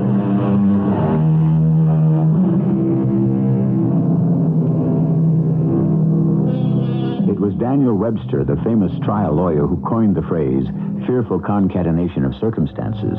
But whatever the circumstances that caused him to say that, they could scarcely hope to match the one that Peter P. Bell faces now. Fortunately, he can still hope, because he doesn't know what we know, that the man who should have died, Peter B. Pell, is now luxuriating in his new lease on life and has no intention of letting it go.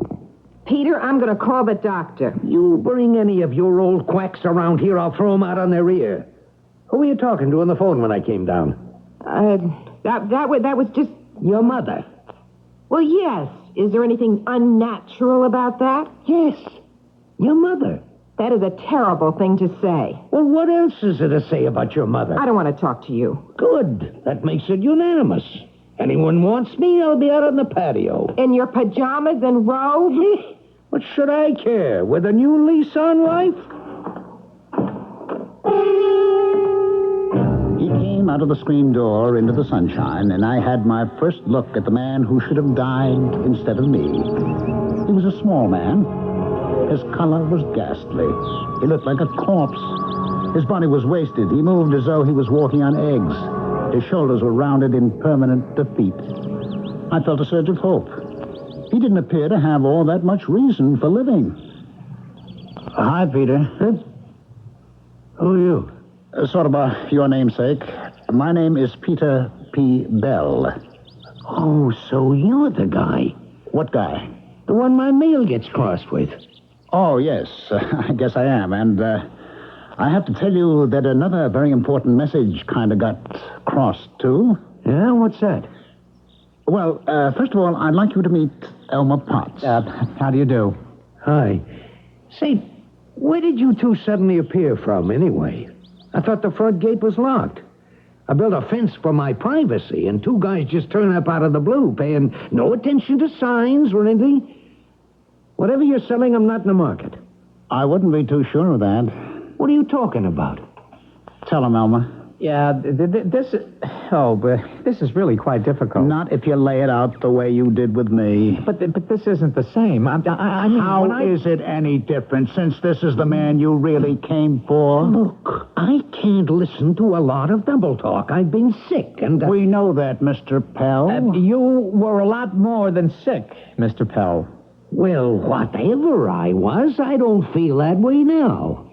Maybe you won't feel all that hot when I tell you the truth. What truth? My name is Elmer Potts.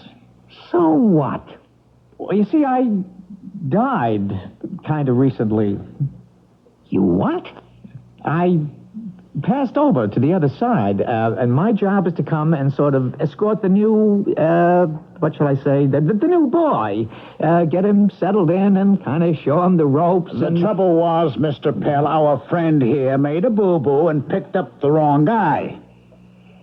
Don't tell me the guys on the other side are that inefficient. Well, you see what happened? Well, just let's say for laughs that I go along with this charade or whatever it is. You're trying to tell me I was due to kick off, that Elmer here came to pick me up and got you by mistake? That's just what happened. I have all the papers if you'd like to see them. What papers? Well, this is the invoice here. Let me see. There it is. To be delivered, one eternal soul, temporary property of Peter B. Pell, presently residing at 25 Sperling Drive, Lakeport Mansions. What kind of a gag is this? Well, it's my credentials to pick you up for delivery, which I should have done about an hour ago. So why didn't you? Because he goofed. He picked me up instead. Now, isn't that just too bad? Well, it is when you consider this man was healthy and didn't feel at all like dying. Well, who does? An hour ago, you were ready to. I wouldn't have been sent for you otherwise. An hour or two ago, I wanted to die. Now I've changed my mind. Who do you think you're kidding with this cockamamie story? I don't know what your game is, but you better get out of here before I call the police. Well, that wouldn't do any good. This is beyond their jurisdiction. Mr. Pell, I ask you to be reasonable. Now, come with me. It's only fair. You should have been dead nearly an hour ago. I'm not. Peter Pell, I want you to come in off that patio right now. That's my wife. I want you back up in that bed the way you should be. Why? I'm feeling pretty good. Oh, no, you're not. You are sick. You want to get rid of me? You don't have to put it that way. It's just that I've made all my plans. What plans? About Mom and all. You've told her she could come and live here? You never would let her while you were alive. Why should I? With a one-car garage, where would we park her broomstick? You don't have to be coarse. Coarse? About your mother? The only thing I could say in her favor is that she's better than her daughter. Not much, but better. What do you mean, her daughter? Well, how many has she got? Me, and that's a rotten thing to say about me. What else have you ever given me cause to say? What chance have you ever given me to say something nice about you? Oh, why didn't you die? Is that what you want? You are not going to make me say it. You figure out whatever you want. Now, are you coming into the house? No. Why? Because I don't feel like it. Okay, that does it. Where are you going? To call the doctor. You never could see things straight. After a lifetime of driving me and my sweet mother and everybody else connected with you out of their minds, I finally realized the whole problem is that you've been out of yours ever since the beginning. Thank heaven I don't have to live with it anymore. I'm not dead yet. You might as well be. I'm going to have you locked up. That's my wife. That's my life. Hey, where'd you fellas go? Were you calling us? Yeah, you guys. Look, I need some information. But what? I was supposed to die today, right? Yes. When was he supposed to die? Who? Him. I think he means me. Oh, well, I don't know. Yeah, well, who does? I guess my superiors do, or someone above them. Can you contact them? I could try. I mean, I do have an emergency telephone number. Well, then come on in and call them and ask them these questions.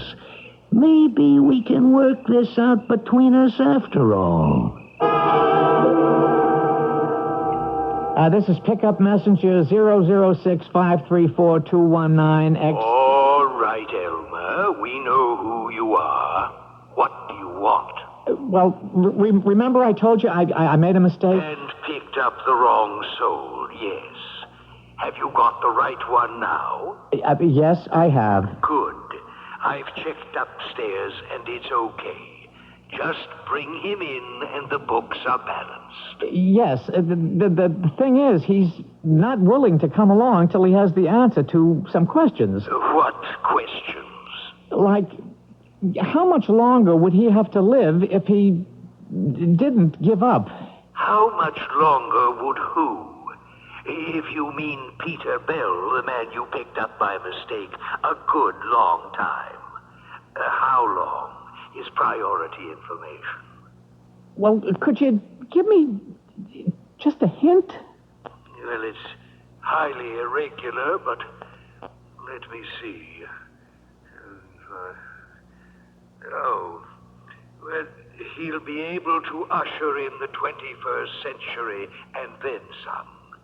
If you make the exchange. Well, and if I don't, then the other guy will? That's the way the ball bounces.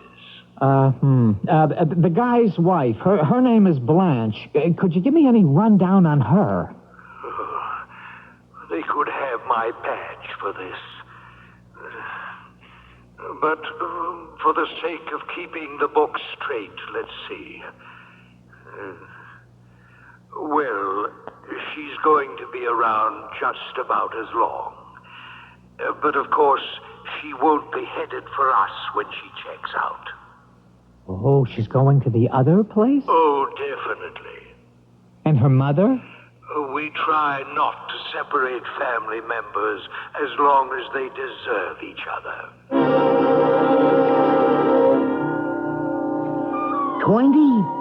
25 years? I'm going to be stuck still with Blanche if I hang around? It looks that way. And her mother... She's moving in. It's all set.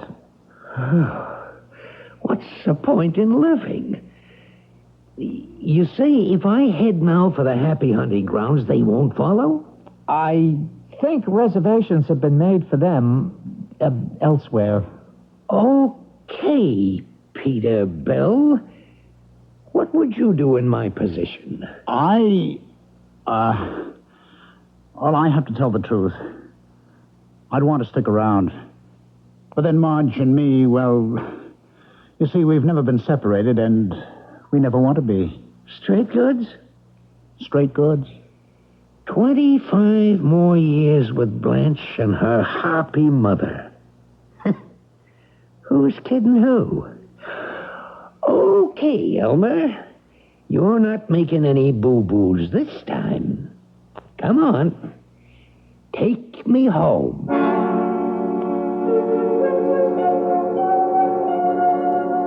There should have been a flash of light in the heavens or something, but it was all anticlimax. The three of us walked to the bus stop, which was on my way home. And the last I saw of Elmer was as he climbed aboard and called to me. Well, I'll see you in a quarter century or so. That is, if I'm still on the same job. Don't push it, Elmer. I'm not in any rush.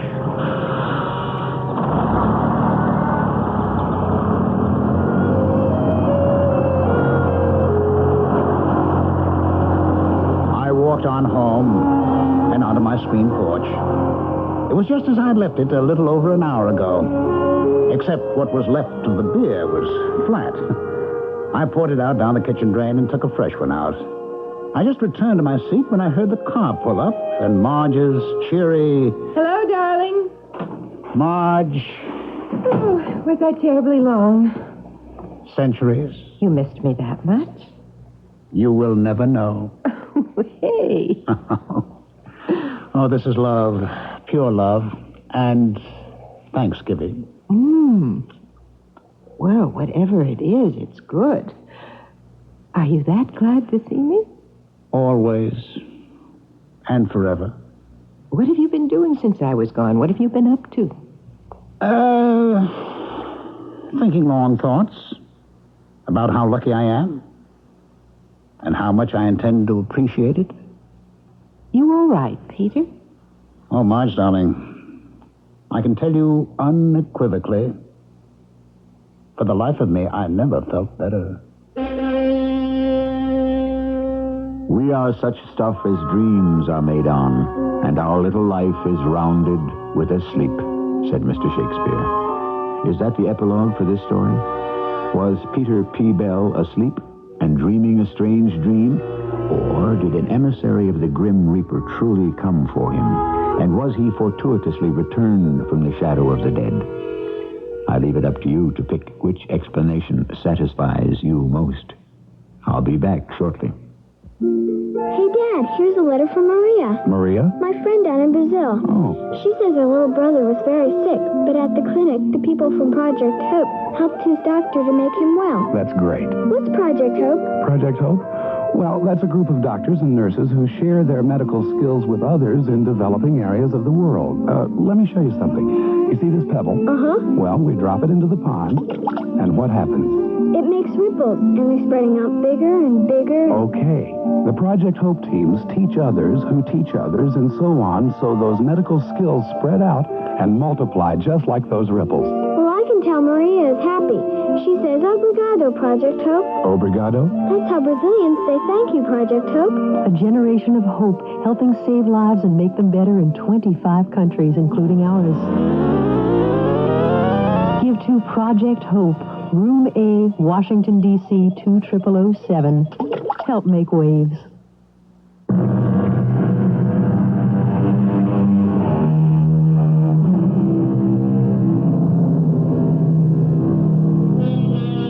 Death, of course, is not a matter to be taken lightly.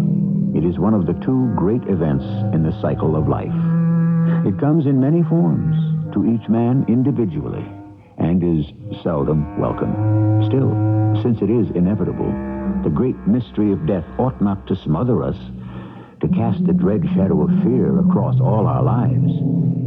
Surely, like anything in the world, we should learn to laugh at it a little.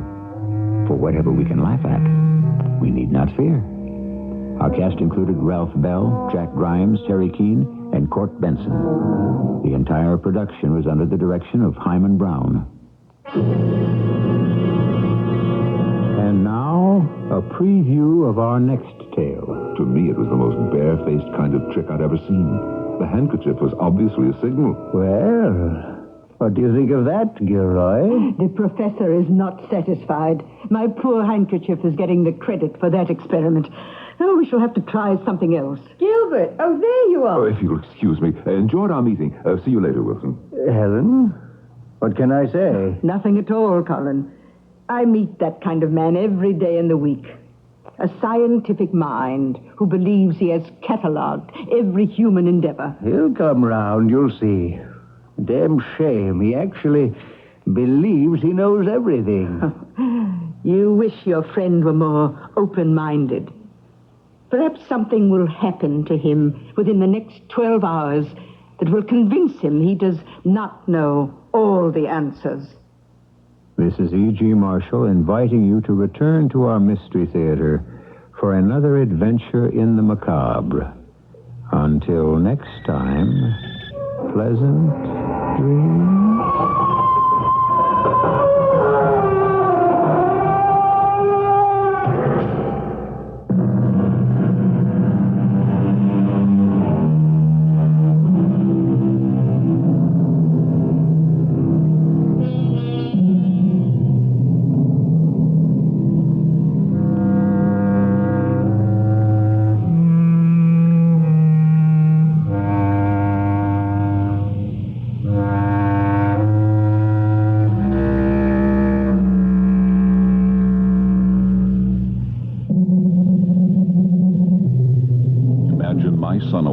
Salesperson. Well, it's great of you to be here. My first day in the job, Dad. Your mother and I wouldn't miss it. Mom's here? She's sitting right over there next to Aunt Miriam and Cousin Audrey. Nice to have all this support, Dad. Hey, but, you're going to be working at Weil Olds, Dad. one of the most beautiful Olds dealerships in the world. Dad, here comes my first customer. Could you... Of course, I'll just sit over there with a movie camera. I won't make a sound. Fine. Hello? Hello. Welcome to Weil Olds in Libertyville. Thank you. Just look around. If you have a question, I'll be here. Okay. Excuse me, miss. You notice how we didn't pressure or hype you? What? My son, the salesperson. Dad? That's the way it is here at Weil Olds. Relaxed and friendly. Right. Little did I think this fat little baby in rubber pants would grow up to be a Weil Olds salesperson. Well, you must be very proud. Dad. Listen, I want a picture of both of you together. Well, See, you're my first customer, and Do he's... something. It's moving pictures. I'm not a customer. I work in bookkeeping Put here. your arm around her, Mel. Dad, she works in bookkeeping. Give her a big kiss and point to her car. She works in bookkeeping.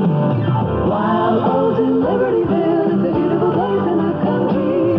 Wild Olds in Libertyville. CBS News. Another case of Legionnaire's disease has been confirmed, this time in Washington, D.C. This is Doug Poling reporting on the CBS radio network. Washington is the third city to report cases of the mysterious respiratory ailment in the past 2 days. A 27-year-old man is in critical condition at Washington Hospital Center. The hospital's Jane Snyder gave these details. The test to positively identify Legionnaire's disease takes some weeks.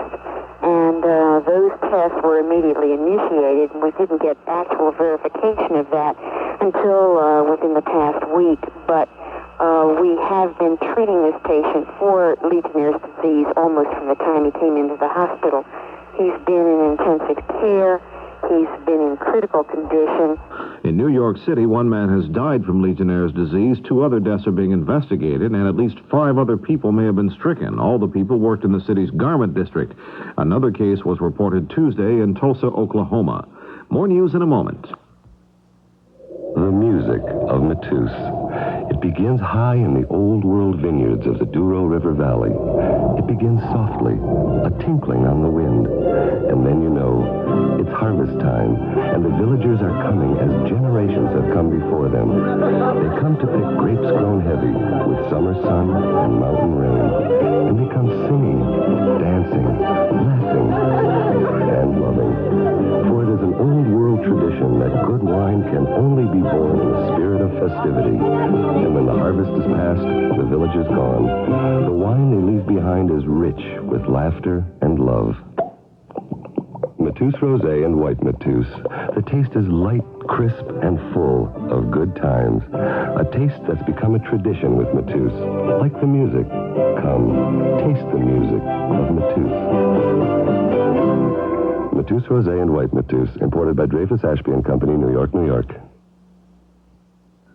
3 people died and at least 17 others were missing Wednesday after Tropical Storm Norman dropped heavy snow on the Sierras in California. The bodies of 2 men and a woman were found on Mount Whitney. Los Angeles was spared from heavy rain, but some inland regions are getting it. Striking teachers in Philadelphia reached tentative agreement on a new contract Wednesday. John Ryan, negotiator for the teachers, endorsed the settlement. I'm satisfied with it. I think it's the best we could do. We are recommending it to the membership. I think that it's a good enough package. I think that in the light of everything that's going on, I think it's something the members should vote for. Philadelphia teachers vote on the settlement Thursday morning. School is scheduled to open Monday. There's no word on what happened Wednesday at Camp David during the first day of the Middle East Summit. The talks were held under a news blackout. It was announced President Carter met for 2 hours with Israeli Prime Minister Begin and Egyptian President Sadat. Before the session started, the 3 heads of state asked people of all faiths to pray that peace and justice may result from the talks. A bomb exploded Wednesday night in the parking lot at Speedway High School near Indianapolis, and a young man lost one of his legs. Police Sergeant William Keogh gave details. They had a football game, freshman football game, Speedway field out there tonight. And there was a plastic bag or some kind of an object laying in the parking lot. And there was a young man happened to kick that object, and it went off and blew his leg off. This was reported to be the 8th bombing in 6 days in the same area of Speedway. Federal authorities are helping police search for what they suspect could be acts committed by the same person. Members of the Board of Directors of National Airlines recessed Wednesday night after meeting all day to discuss the $350 million takeover bid from Pan American World Airways. There was no word of any decision by National's board, and no word on whether the directors will meet again on Thursday. Another network executive suite shakeup. William Sheehan is out as executive vice president of ABC News. Sheehan is going to the Ford Motor Company. Replacing him at ABC will be Richard Wald, the former president of NBC News. Wald has been with the Times Mirror Company after being forced out at NBC a year ago. At the Vatican Wednesday, Pope John Paul held his first public audience. He told stories, chatted with a small boy, and kissed a baby, winning enthusiastic applaud from a crowd of some 20,000. Now this. If you shampoo and shampoo, but still can't keep ahead of the greases, the problem could be your shampoo. New Agree shampoo helps stop the greases between shampoos. New Agree shampoo helps stop the greases between shampoos, cleans your hair, then gently cleans your scalp where the greases can start. New Agree shampoo helps stop the greases between shampoos. If you worry about your monthly Social Security or SSI check being lost or stolen, there's a very simple solution. You can arrange to have your check deposited directly to your savings or checking account. All you have to do is get a direct deposit form wherever you do your banking. Fill it out and leave it with them. Your checks will then be sent directly to your account. And you can stop worrying. Chairman G. William Miller of the Federal Reserve Board suggested Wednesday the Social Security tax increases scheduled to take effect in January be deferred for 1 year. Appearing before the Senate Finance Committee, Miller also recommended allowing businesses to depreciate plants and equipment faster. Miller said those actions would help stem inflation and stimulate economic growth. This is Doug Poling, CBS News. First in news, we're CBS, News Radio 78, WBBM, Chicago. WBBM News Time is 11:30. I'm Fred Partito at the anchor desk. Welcome back. The CBS Radio Mystery Theater presents...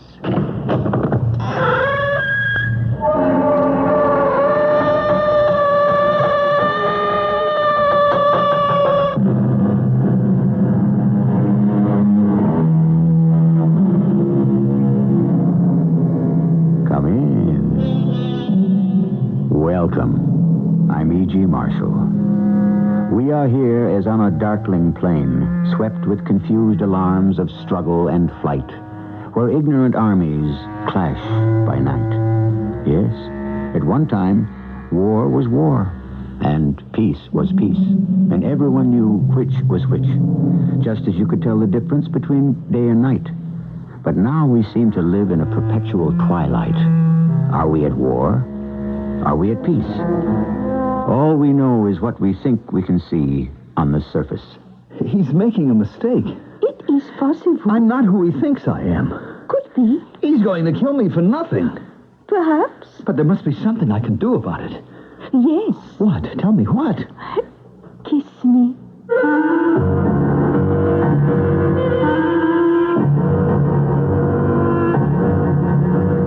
Our mystery drama, Ignorant Armies, was written especially for the Mystery Theater by Sam Dan and stars Mandel Kramer.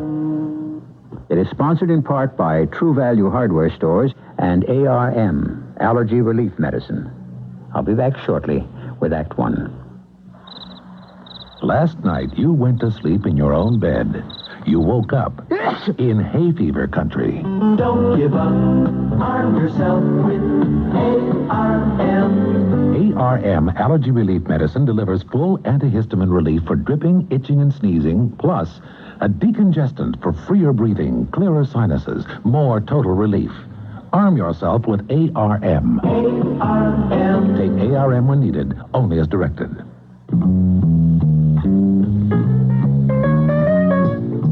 You can sing Smoke Gets in Your Eyes, but when it gets into everyone else's eyes and nose and throat, it's no musical matter.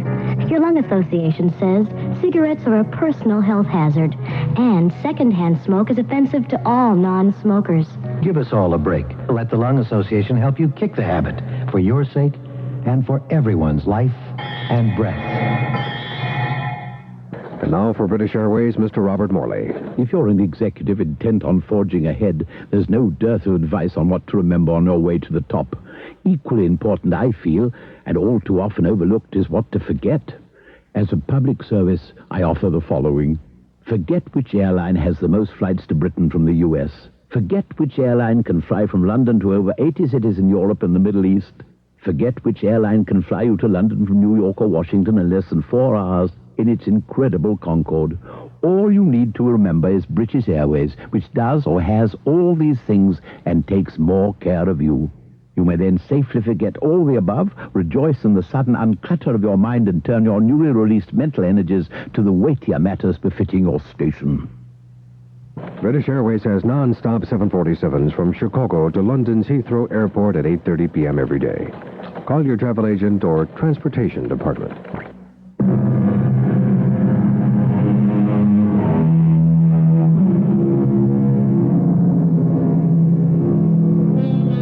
What is life, asks the Spanish poet, and he even obliges us with the answer. Life is a dream, and that could very well be. For there are those people who are convinced that they are living as prisoners in some desperate nightmare, and that every attempt to rouse themselves results in making that dream even more terrifying. Therefore, we shall say that this is the story, or is it the dream, of a man named Walter Patterson. You haven't finished your eggs, Walter. I'm not hungry. Waste not, want not. Really, Mother, I'm Fidgety this morning, aren't you? Who, me? You look a bit peaked, too. No, I'm all right. You haven't been sleeping nights either. No, Mother, please. I know when my boy's asleep and when he isn't. I can tell. Mother, I'm fine. You know what you really should do, Walter? Yes. Let me finish. Find a nice girl and marry her. Yes, Mother. Well, it's about time, wouldn't you say? After all, you're 35 now. I know. It's about time, wouldn't you say? Certainly is. Now, Walter, I really mean it. I know you do. Now, am I one of those mothers who keeps its son tied to her apron strings? No. Believe me, Walter, with all my heart, I want you to get married. I know, Mother. It's a normal, healthy, natural thing for a young man to do. There does happen to be a problem. Where can you find a nice girl these days? I don't know. Yes, where can you find a nice girl, a decent girl, a virtuous girl? I don't know what's happened to the world, Walter, do you? No. There's a looseness in young people today, especially in young women. I don't know what boys like you, honest, idealistic boys like you, can do. Oh, well, maybe you'll meet her one day. Her? The girl that's worthy of you. Is any girl worthy of me? Why, Walter, dear. Who am I, Mother? What am I, anyhow? I'm just an ordinary, everyday chemist. Oh, you really are out of sorts this morning. All I do is figure ways to make food taste better. What a waste of time. Now, Walter. Food just as it is, the way it comes up from the ground, the way it ripens in the sun and the rain, that's the very best taste there is. How many times do we have to go through this? I mean, it's just that. Food, when it's fresh. If the Lord had intended for us to eat fresh food, he would not have created refrigeration. If he had desired us to eat it the way it emerges from the ground, he would not have invented chemicals. Incidentally, do you still see that Stacy girl? Oh, yes, Mother. I see Eleanor Stacy every day. Walter, is that wise? Well, I have to pass her desk on the way to my office. Do you have lunch with her? Oh, no, I never have lunch with her. But on that day I came to visit Mother, you... I've already explained that more than once. There's no need to be edgy. I'd neglected to bring my sandwich from home. Neglected? Oh, I'd forgotten. Psychiatrists say we forget because we mean to. So I went downstairs to the coffee shop in the building, and the only empty place happened to be at the table where she was sitting. And there's nothing more to it. And had you come over, you would have seen for yourself. Obviously, you're Miss Eleanor Stacy. She's not my Miss Eleanor Stacy. Uses too much makeup, dyes her hair, and wears clothes that call, I would say, rather indecent attention to various parts of her person. Well, Mother, I'd best be going. And she's not all that young, either. I get the impression she's in her 30s, up there. I wouldn't know. Why do you suppose she hasn't married till now? I never asked her. I'm sure she hasn't, how shall I put this, waited, if you know what I mean. Oh, Mother, I'm not Eleanor Stacy's type. Indeed. I mean, I've seen the kind of men who wait for Miss Stacy with their long hair and their mustaches and their leather jackets, and they all ride motorcycles. Oh, poor naive Walter. There's so much about women you simply don't know.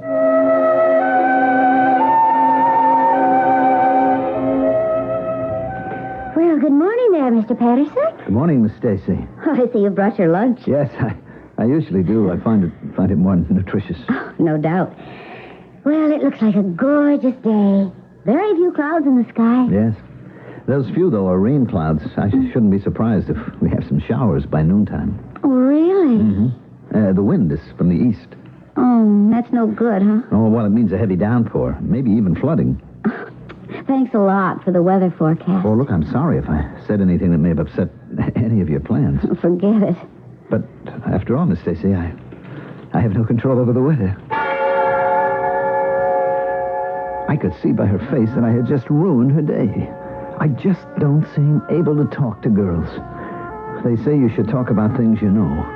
Well, I know quite a bit about meteorology, but somehow it all ends badly. I wouldn't say badly, but I couldn't say goodly either. Patterson? Yes, Mr. Borstel. Where are those protein samples? Well, I'm still constructing them. You've been at it a week. Yes, I'm aware of that, Mr. Borstel. Do you intend to make a career of it? Yes, you pidge-faced, mean-spirited little bureaucrat. There are successful, well-known, respected scientists who have made a career out of less. These proteins will revolutionize the eating habits of the world and save millions, maybe billions. And what's in it for me? Nothing. All the credit, all the money goes to the company. All right, I signed that agreement when I took the job, and I'll honor it. But you keep out of my way, you hair-splitting, clock-watching fool. That's how I should talk to him, but all I ever say is, I'm sorry, Mr. Borstel. I'll have to do better.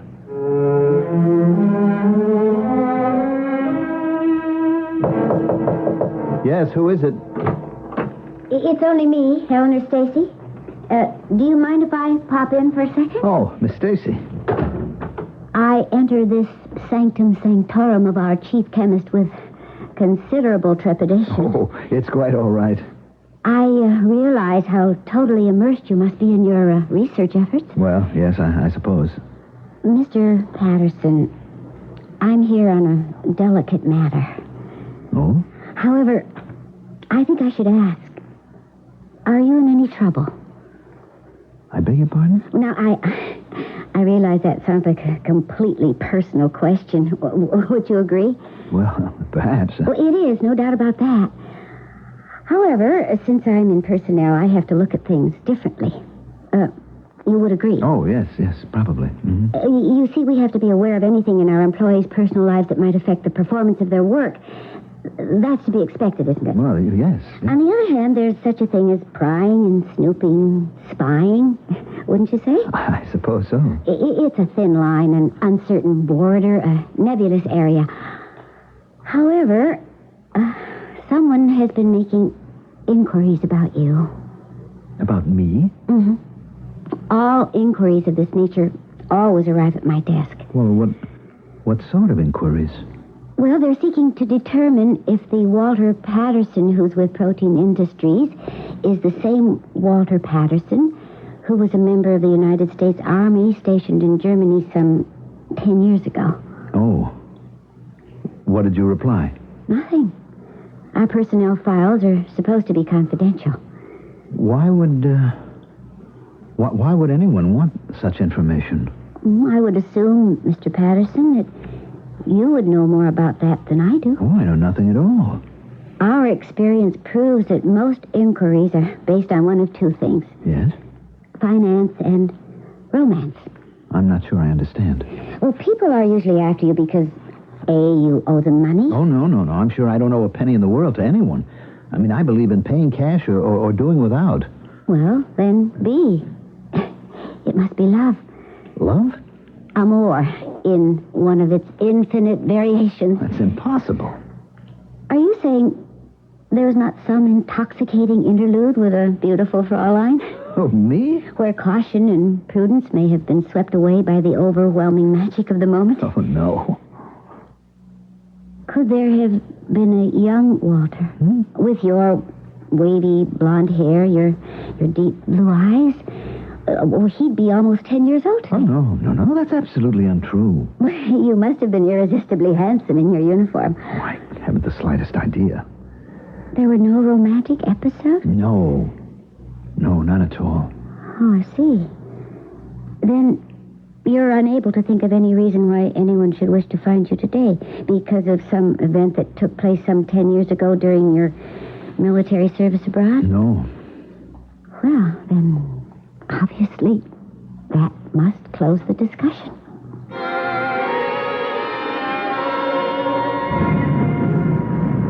Excuse me, sir. Oh, yes? Do you have a match? Oh, I'm sorry. I don't smoke. I mean, I'm not sorry I don't smoke. I'm glad I don't smoke. It's just I'm sorry I can't oblige you. Oh, thank you. Do you have the time? No, I'm afraid I don't wear a watch. You do not wear a watch? Well, I find wearing a watch can impede my circulation. You could carry one in your vest pocket. Oh, vest's a little out of style. I understand they're coming back. Oh, I'm glad to hear that. Would you do something for me? What? If you will look at the curb just 5 feet away. Well, why should I do that? You will notice a taxi cab is just arrived. Oh, I don't need a cab. You will be good enough to enter? What for? My friend, let me unbutton my coat. A gun? True.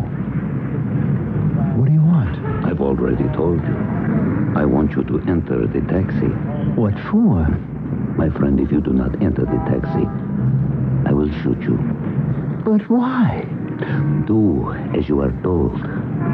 I'm trying to avoid a scene on the public street. You must be making a mistake. No mistake. You must have me confused with someone else. Your name is Walter Patterson? Well, yes, but... My instructions are to deliver you, dead or alive. Instructions? How shall it be? How do you know my name is Walter Patterson? Into the taxi. No, do not look around. Do not try to attract attention. No, listen. And now just turn slowly. Walk to the curb. Turn very nicely. But I tell you... There is no need for conversation.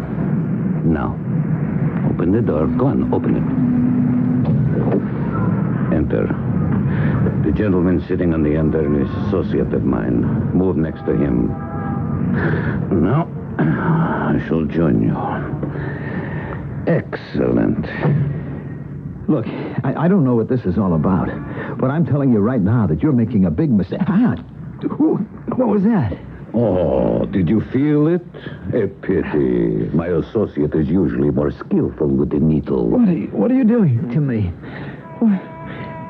What's happening? Nothing serious, Mr. Patterson. What? Just putting you to sleep for a bit. To sleep? Pleasant dreams, Mr. Patterson. Well, Dmitri, here is our prize package at last. After all these years. Prize package? Our friend Walter is obviously a package of sorts, since he is being delivered somewhere. But who would want Walter? And why? We've had a rather revealing look at his present. It doesn't suggest he could have had very much of a past, but that shall be revealed in the future. You are invited to attend Act 2 shortly. I like pickles, but they don't like me. Send your stomach some Digel. I like pizza, but it doesn't like me.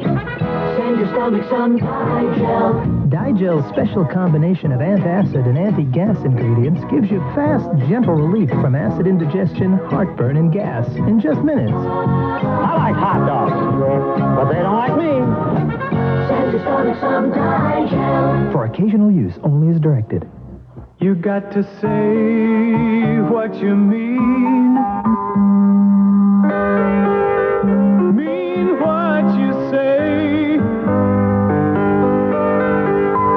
It's hard to say you love them, but you got to find a way. You're not as far apart as you think. You got to find a way. If you love them, tell them. A thought from the Church of Jesus Christ of Latter-day Saints, the Mormons. 6 o'clock. It must be you, Rex. How thoughtful of you to call me. You always do the right thing. Sorry, boss. This isn't Rex. This is Edward Busby in the PR department. Busby, you just woke me up. I had to, boss. The accountants were up all night, and the figures for your speech are all wrong. I have 20 lines of numbers to give you. Got a pen on you? Wake up, Busby. All I have on me is a peignoir. You both better wake up. You could have all the information in just minutes with a quip. What? If your telephone was equipped with quip, you could take almost anything you put on paper and send a copy of it cross-country in just minutes. Like 20 lines of numbers for a speech I have to make to 300 people? Precisely. Quip delivers all those things people wanted yesterday, and it's priced so anybody can afford it. Quit! How can we get a quip? Sorry, your time is up. To inquire about Quip, QWIP, call toll-free 800-221-2222. That's 800-221-2222. Quip Systems is a division of Exxon Enterprises, Inc.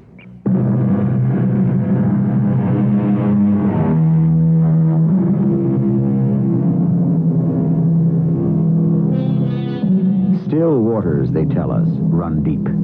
You might also say that deep waters run still. Yes, you know that quiet, shy, self-effacing, mousy type of whom it is said butter wouldn't melt in his mouth. Well, sometimes, it turns out, it's because he doesn't eat butter. He devours raw meat. Is our pussycat really a tiger? What happened? Where am I? Who are you? You have become awake. You You kidnapped me. You took me off the street in broad daylight at the point of a gun. At any rate, you are here. What do you mean, here? Where's here? Oh, head. It is to be expected. The drug leaves lingering traces of discomfort. Forgive me. Forgive you? Marina, my dear, pour a glass of water for Mr. Patterson. Yes. Drink. So, we finally, as you say in your country, make connections. Connections? Sir, may I say something? You are expected to say a great deal. That is why you've been brought here. A mistake has been made. A mistake? Yes, a mistake of monumental proportions. Obviously, you have me confused with another person. Your name is Walter Patterson. Yes, but I am not the You only... were a soldier 10 years ago in Germany. Yes, but I'm sure that... You would visit the town of Glassenheim. Yes, but so did thousands. Besides, my name is not very unusual. Mr. Patterson, it would be best to put all the cards, as they say, on the table. You have me confused with someone else. Now, please, before things reach a point where it would be awkward for everybody, why don't you just let me leave here? Leave?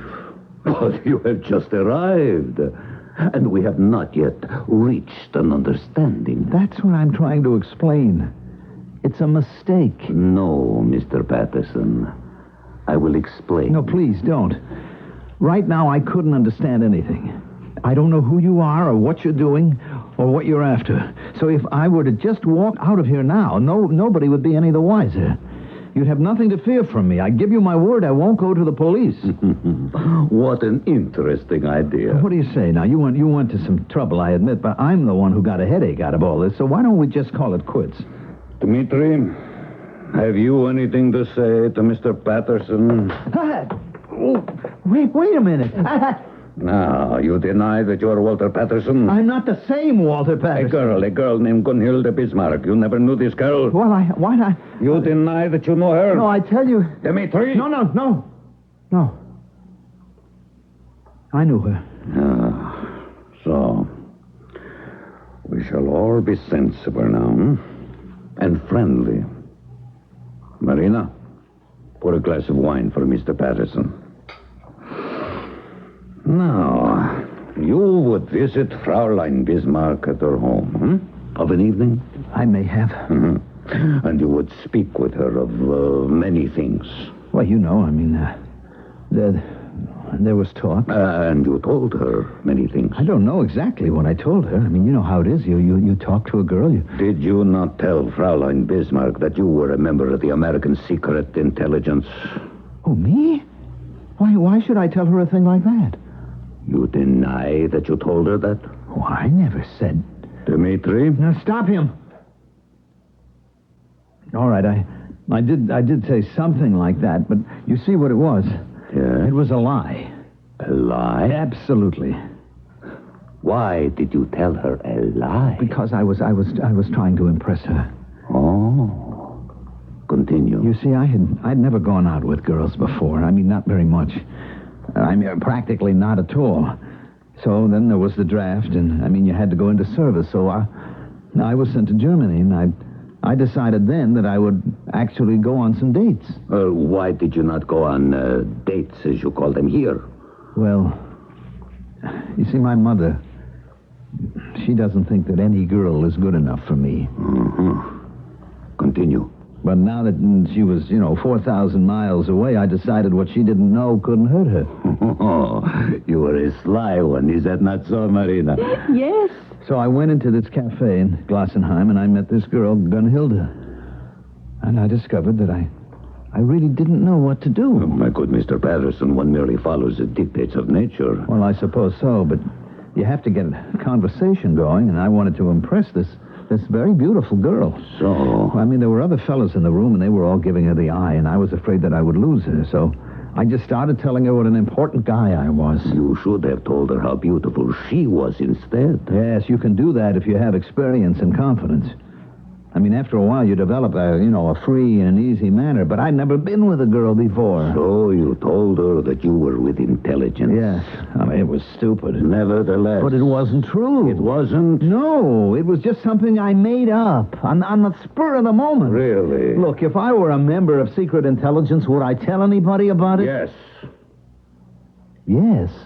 Especially if you had come there purposely to meet her. No, you've got it all wrong. You had discovered somehow that Gunhilde Bismarck was one of our agents. How would I know that? And so you arranged with her to sell Army secrets. No. You were well paid. I never got any money. You insisted on being paid in advance. You're wrong. Oh, very clever. You whetted our appetites with a few choice morsels. I believe in your country it is known as setting up the sucker. Wait. Let me explain why. You were given a big payment. And then you were never seen or heard from again. Dmitri! No, Jesus. So, enough time has been wasted. You will continue now to give us information. I don't have any. Dmitri! Wait, please. Yes? You have almost $250,000 of our money. You will have to, as they say in your country, work it off. I'm trying to tell you. Enough. Dmitri and I, we have a meeting now to attend. Marina will watch over you. Marina is a very good shot. Marina, kill him if he tries to go. I will. So, we'll leave you in good hands. Come, Dmitri. Please. Goodbye. Or, au revoir. Look, Miss, Marina, is that your name? Yes. This is a mistake. Believe me, it's a terrible mistake. Oh, yes. Can't you say anything but yes? Yes. That girl, that Gunhilde, I was just giving her what's called a line. Yes. And I'm really not very good at that kind of thing, so I just completely fouled it up. Oh, yes. I should have listened to my mother. She said that women would get me into trouble, and she was right. What am I going to do now? These people, they're going to kill me. They are, aren't they? Yes. Oh, you're a great help. Yes. Can't you say anything but yes? Yes. Well, then say it. Kiss me. Kiss you? Yes. Well, Come here. Oh, please, don't point the gun at me. Oh, the gun is empty. Well, even so. Come here. Now. Kiss me. Well, if you insist. Oh, good. Oh, what happens now? Again, kiss. But talk later. Oh, better. Now, talk. I don't know what to say. I talk, not you. I love you. You love me? Yes, I love you. But you just met me a few minutes ago. Yes. How could you just fall in love like that? Oh, you have blue eyes, blonde hair. Is that enough? Yes. You're a very attractive young lady, but I don't think truthfully that I could say I'm in love with you. Oh, it is not important. It isn't? No, today I love you. Tomorrow, who knows? Look, this is all very well, but what's going to happen? Do not fight. Do not contradict Orlov. Orlov? Is he the boss? Orlov says you are with secret intelligence. Yes, but that's not true. Agree. It is not true. It is not important. What are you saying? Orlov thinks you are American secret agent. And I'm trying to tell you that he's wrong. Why make Orlov unhappy? Well, it isn't a question of making Orlov unhappy. It is very much a question. If Orlov is unhappy, Orlov will kill you. Are you telling me to lie to Orlov? Why not? Truth is no help. Now, just hold on. You mean I should say to Orlov that he's right? That I was a secret agent and that I sold information to Gunhilde? Yes. But not a word of that is true. I am telling you that it is not important. You keep saying that. Oh, why are you so serious? Because if I say to Orlov that he's right, he'll expect me to supply him with secret military information. So? What do you mean, so? Where would I get such information? Listen to what I'm saying. Here I am discussing the possibility of betraying my country. Oh, you are so serious. It's a serious situation. Give him information. Don't you understand? Even if I were willing to do it, which I am not, I wouldn't know where to get it. It is no problem. You keep saying it's no problem. Where would I get military information? Where? From me. From you? What are you saying? Oh, kiss me. You must admit that girl has turned out to be a perfect little treasure so far. Have you ever seen a problem solved so quickly and so neatly and so pleasantly? But who is our new friend Marina? Who is she working for? Well, that's the central concern of Act 3, which shall be along shortly. True Value hardware stores want you to hold everything. Hold everything you use outdoors in one safe, convenient place. Hi, Pat Summerall to suggest you get an Arrow Outdoor Storage Building to store all of your lawn and garden supplies, your patio furniture, kids' bikes, sports equipment, and more safely all year round. Arrow Outdoor Storage Buildings from True Value hardware stores feature weather-tight galvanized steel construction with strong roof braces to withstand heavy winds. The high walls and peaked roof make it easy to store tall items, and their wide double-sliding doors can be padlocked for added safety. Store all your outdoor supplies year-round in one safe, convenient place. See the selection of Arrow Outdoor Storage Buildings in a variety of sizes and attractive styles at participating True Value hardware stores and home centers. And remember, True Value is more than just a name. It's our way of doing business. And tell them Pat Summerall sent you.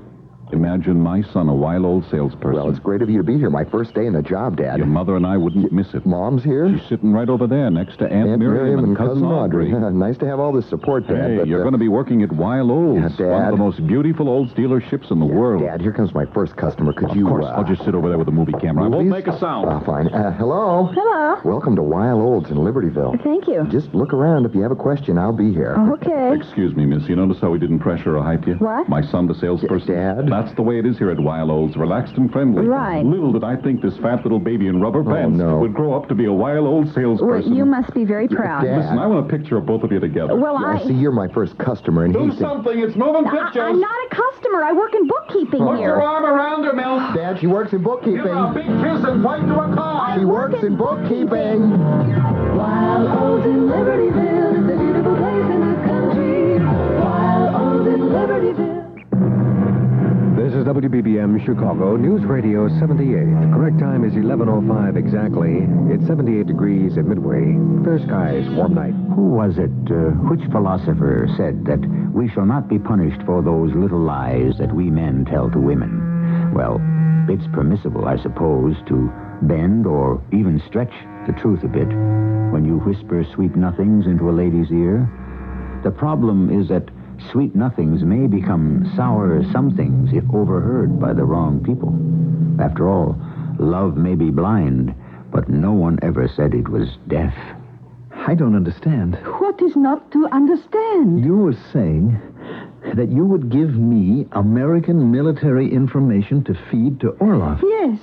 Oh, kiss me. Well, wait. First, where would you get such information? Where? In my head. I don't understand that. I would make it up. Invent it.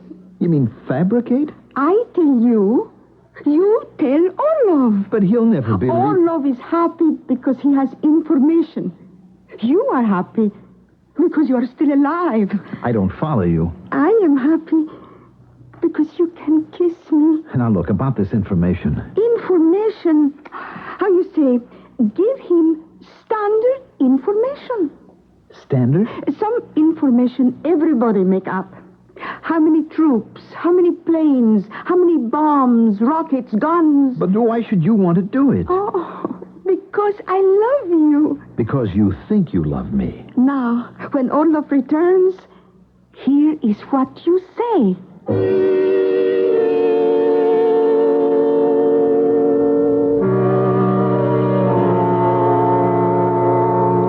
So, you decide honesty is best policy, huh? Yes. It's not always true, but in your case, yes.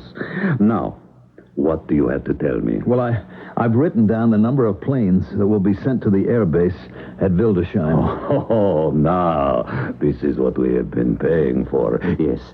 What is the armament? Well, that I don't know. I'll have to find out. You have 1 week. You will report back to me at noon next Monday. And each and every noon, Monday.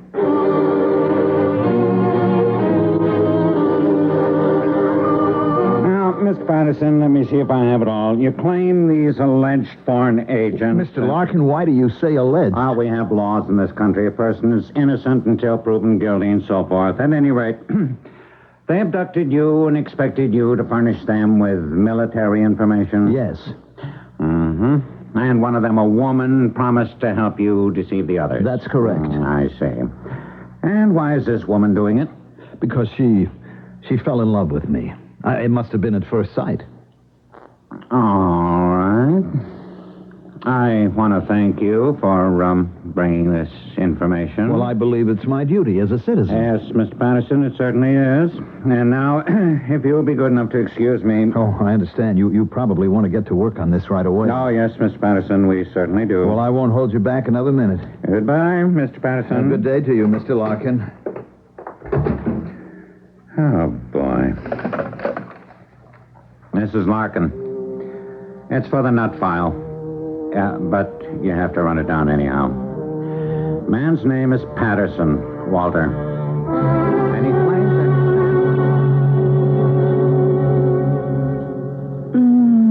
that... Nice. Walter, you are a sensational lover. Now, look, Marina, Orlov will be here any minute, and I don't know what to tell him. Oh, tell him standard. Again, standard? Tell him 10... No, better make dozen. 12 missiles in base at... where to put 12 missiles? All right, in base near Wildesheim. But how long can this go on? How long?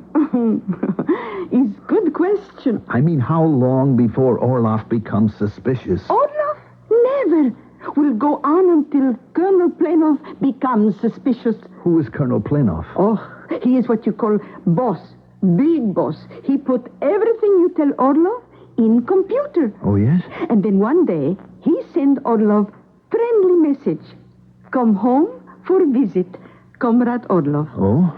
Orlov thinks he is coming home for medal.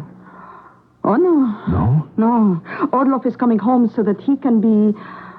Oh, poor Orlov. You mean they would shoot him? Oh, yes.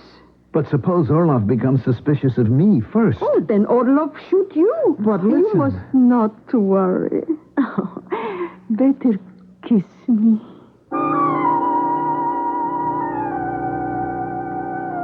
Mr. Patterson, I told you we're handling the matter. Well, Mr. Larkin, it just seems to me that you should be a little more excited. Excited? Yes. I mean, I bring you news that enemy agents are setting me up as a source of information, and what are you doing about it? What do you think we should do? Well, arrest them, jail them, deport them. We are following strict procedures. Mr. Larkin, I have an idea that you're laughing at me, that you're not taking me seriously. Oh, but we are. I don't believe it. Mr. Patterson, we've investigated you thoroughly. Me? What for? What did I do? We've also called on Mr. Orloff. You what? He's a very highly respected, reputable businessman. Now, that isn't so. We confronted him with the story that you told us. Well, naturally, he would deny it. I think he spoke the truth. The truth? Seems that he has a niece, a Miss Gunhilda Bismarck. Did you know the young lady? Well, yes, Some years ago. Appears you took advantage of her youth and innocence. Finally, Mr. Orloff managed to find you. He said he told you it would only be fair for you to help Miss Bismarck support That isn't so. That is a lie. He says you denied everything. Then he threatened to bring the entire sordid affair to the attention of your mother. Not a word of this is true. Your mother is a wealthy woman of rather conservative morality. She would therefore cut you off without a cent. I tell you, he's lying. And so you concocted this fantasy and brought it to us in hopes that we would remove Mr. Orloff from the scene. You realize how wrong you are? Please, Mr. Patterson, we have been patient. Don't you understand? I was just bragging to this girl the way you do in a bar. I never do. I made up this whole crazy yarn. I mean, maybe she just happened to be an enemy agent, or maybe she saw a way to get rich. I don't know. Mr. Patterson. Anyhow, she fed them all kinds of nonsense, and they gave her the money to give to me, but she never did. She made a killing. Espionage, spying, intelligence in general, these things are all far too important to be trifled with. What was your need to impress this girl? Well, you see, my mother... No, don't tell me. Tell it to a psychiatrist. Doctor, why do the police and the Secret Service people refuse to believe me? What makes you think I know? Well, you're a psychiatrist, aren't you? Well, that is what the sign says on my door. That's what the diploma reads on my wall. Well, I accept that as evidence. You do? Yes. Well, why should you? Can you be certain that this is not some elaborately staged hoax? Oh, I'm not certain of anything, Doctor. That's why I'm here. That's why I'm willing to pay you. You speak to my certainty. That's what you're selling, isn't it? I am not selling anything. Then why will you take my money? You do expect to be paid, don't you? I shall help you find adjustment. To what? To the world. Doctor, I am kidnapped off the street by foreign agents. I report that fact to the police, and I'm told to see a psychiatrist. Who's crazy? All of us are. You are ridden with guilt. Me? First, for breaking your promise to your mother to refrain from dating while you were in the service. Well, she had no right to make me promise that. But that you should have told her so. Second, the seduction of the German girl. Believe me, Doctor, it was the other way around. The existence of a child. I don't even know that there is a child. But you also don't know that there isn't. Now, your very real feeling for Miss Eleanor Stacy. I never said I felt anything from... This affair you claim you're having with Marina. That's just an arrangement in order to save my life. No doubt. But you feel that you are being untrue to Miss Stacy. In addition, the matter of your work. You are about to complete a discovery that will bring fame and fortune to your company. And there will not be a single penny or ounce of credit for you. Why do you insist on taking a simple situation and complicating it beyond all recognition? My dear Mr. Patterson, I have merely stated the facts. The facts? There is no Orlov. What? There is no Marina. There is no Dmitri. But I tell you there is a Gunhilda. There is a Miss Eleanor Stacy, and there is Mother. Also, there is a Mr. Borstal. How can you say that there is no Orlov? For 10 years, you have had guilt feelings over Gunhilda. I never even thought about Gunhilda. And then one day, Miss Stacy said she had received an inquiry. Were you the same Walter Patterson who had been stationed in Germany? There, you see? If I'm making it all up, how could I make up that phone call to Miss Stacy? That proves Orlov exists and that he was looking for me. It only proves that someone may have been trying to find you, an old army body. I didn't have that many. Or you, unconsciously, could have made that call yourself. Me? Why? Well, just to give yourself an opportunity to have a conversation with Miss Stacy. I'm sorry, Doctor. I just can't accept what you... You were playing with psychological dynamite, and it triggered a series of emotional explosions. What you're saying is that I am imagining everything. Yes. That's impossible. Do you know how you can make Orlov, Marina, and Dmitri disappear? Now, you must do 3 things. First, tell your mother you intend to marry Miss Eleanor Stacy. What? Second, tell Mr. Borstal. A new arrangement has to be made for you to share profits. How could I tell him such Third, propose to Miss Eleanor Stacy. Oh, I never could. When are you supposed to be in touch with Mr. Orlov again? I'm to call him every Monday at noon to set up an appointment. I would meet with Marina beforehand, and we would decide what I'm to tell him. You do the 3 things I just told you, and you'll see. This coming Monday at noon, there will be no Mr. Orlov.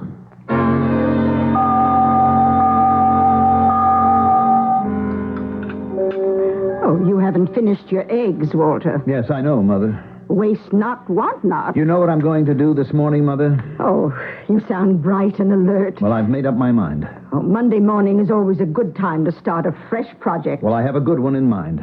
What project is this? Marriage. Marriage? Yes.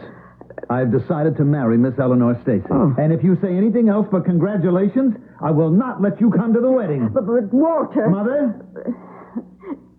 Congratulations. Good morning, Miss Stacy. Good morning. Are you... Oh, it can't be. Oh, but it is. Walter Patterson.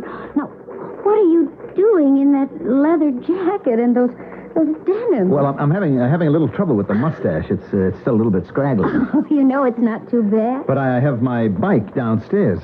I thought we'd take a little ride. Well, where to? I thought we'd stop off at City Hall and get a license. Mr. Patterson. Mr. Patterson, is this the proper costume to wear to work? I'm not working today, Mr. Borstel. Well, we'll see about that. And I'm not working tomorrow either. You have a contract. I also have a headache. I got it from reading the small print in the contract, and it won't go away until I get a new contract. Mr. Patterson, we need those protein samples. Correction. You need them. Write a contract that says we and my headache will disappear. Do you know what you're saying? Yes. Do you? Well, why don't we all sit down with our lawyers and try to work something out? Later. Miss Stacy and I have some things to discuss. Well, please, don't let me get in the way. I'll see you later. Well, Mr. Patterson, you asked me to come for a ride. Yes. But first, I have to cancel another date. That is, if it ever was a date. If you know what I mean. Not exactly. Well, here goes. I'll find out in a very few moments. I am sorry, but the number you have dialed is no longer a working number. Oh. Well. Goodbye, Orlov. Goodbye, Dmitri. Goodbye, Marina. Hello, Eleanor. Hello, Walter. Hello and goodbye. Goodbye and hello. That's the story of the world, isn't it? We go from person to person, from event to event, round and round, from sleep to awakening, from dream to reality. And after a while, how do we really tell one from the other? Is there actually that much of a difference? I shall return shortly. To the family who've only thought of renting one of those do-it-yourself carpet cleaning systems but are still getting up the nerve to try one, this announcement. More first-time triers rent Rinse and Vac than any other. Rinse and Vac is lightweight, simple to use, and does a fantastic carpet cleaning job for so little cost. Rent Rinse and Vac, where hardware or housewares are sold. And oh yes, it's not only the one more people rent first, it's the one more people rent second, third, fourth. Hey there, home improver. You see the old paint on your house is wearing a little thin, and so's your bank account? Well, right now you can save a bundle, Bunky, at your Olympic dealer. Buy 4 gallons of any one Olympic product and get 1 more free. Olympic Overcoat, the house paint made to cover old paint. Olympic Stain in both oil and latex. Hurry, 1 free with 4 on all Olympic products till September 16th at your participating Olympic dealer. He's in the yellow pages.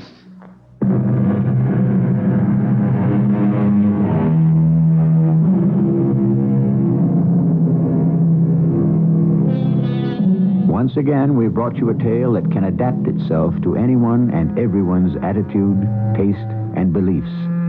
How do you want it? Was it a fantasy? An acting out, as the psychiatrists say, of a man's deep-seated guilts and inadequacies?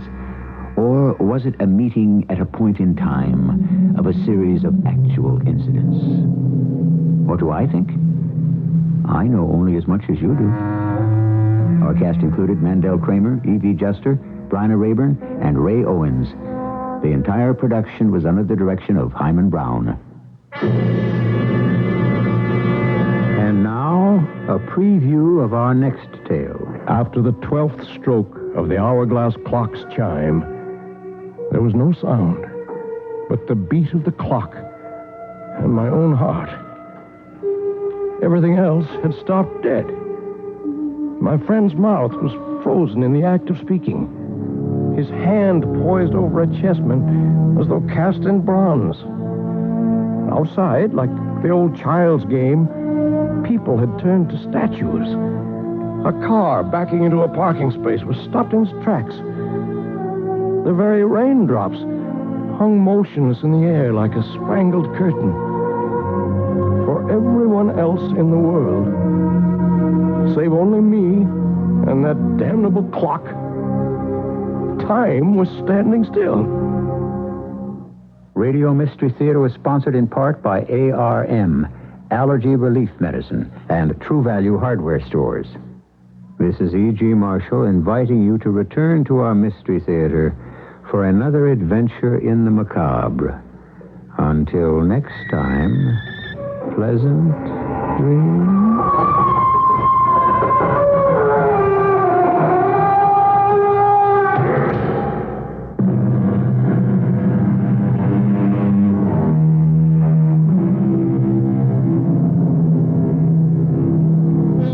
WBVM Chicago News Radio 78. Time 11:24. CBS News.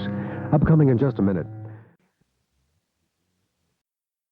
The CBS Radio Mystery Theater presents...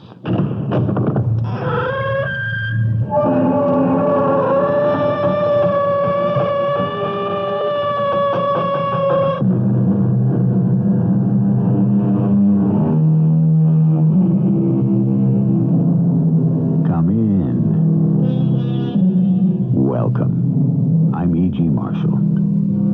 What is memory? Can you turn on that mental computer and select or program what you wish to recall? Or does the mind have, as it were, a mind of its own? If it can withhold events you wish to forget, can it make you remember events that never happened? Must all my yesterdays be a plague, said Edgar Allan Poe, forever to haunt me? Would that the past were a dream to be shaken off with the morning. Here now, you walked right into me. Why don't you look where you're going? I'm terribly sorry. I wish I could. Did I hurt you? No, knocked the breath out of me. Don't tell me you didn't see me. Well, I'm afraid it's true. I'm blind. Oh, my turn to apologize. You always walk like this at night. No white stick, nothing. White stick? I hope I won't always be blind.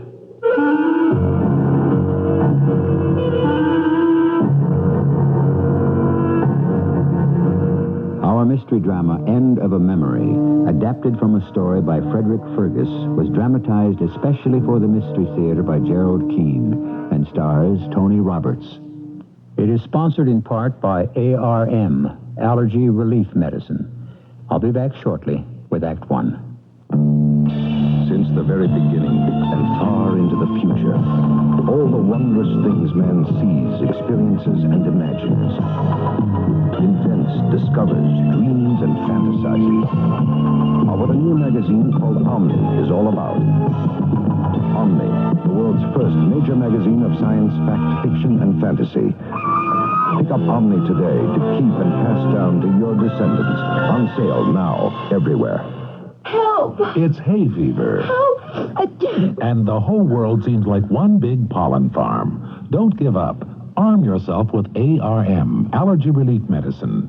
ARM gives you full antihistamine relief for dripping and sneezing, plus congestion relief for freer breathing, clearer sinuses. Antihistamine relief plus congestion relief equals ARM. Don't give up. Arm yourself with ARM. Take when needed, only as directed. In America, abandoned cars litter the land. But the people in Lexington, Kentucky are removing 100 of them a month. We discard millions of used tires, but in New Jersey, they're turning old tires into playgrounds for children. Our streets and countryside have become dumping grounds for trash, but all across America, people are now recycling 8 million tons of it a year. We create staggering amounts of garbage, but in Virginia Beach, they turned a mountain of garbage into a recreational hillside. Pollution is destroying our beachfronts and waterways, but in Huntington, Long Island, they're planting seagrass which cleanses the water for wildlife and man. The cure for pollution is people working together. For a brochure on what you can do, write Keep America Beautiful Incorporated, 99 Park Avenue, New York, New York, 10016. A public service message of this station, the Advertising Council, and Keep America Beautiful.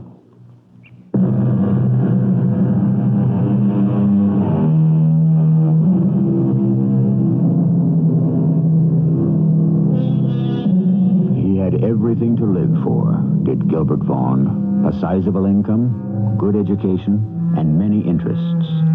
True, his mother and father had died in the epidemic that had taken the lives of many in England, but that happened when he was 14. He was now 25. Yes, for all his money and all his friends, Gilbert was single and he was lonely. It was my fault, of course, that I had no purpose in life. The mistake I made was to feel sorry for myself. I had no idea what troubles could be, nor the slightest inkling that my life could suddenly take a turn for the worse. Until that morning when my eyes started to fail. In broad daylight, darkness closed in.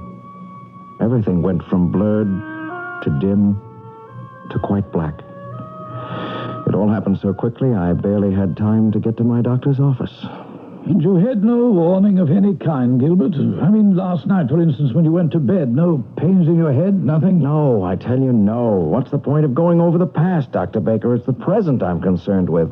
I think it would be better for you if you adopted a healthy attitude and say to yourself, I'm not the only person who's gone blind. Blind?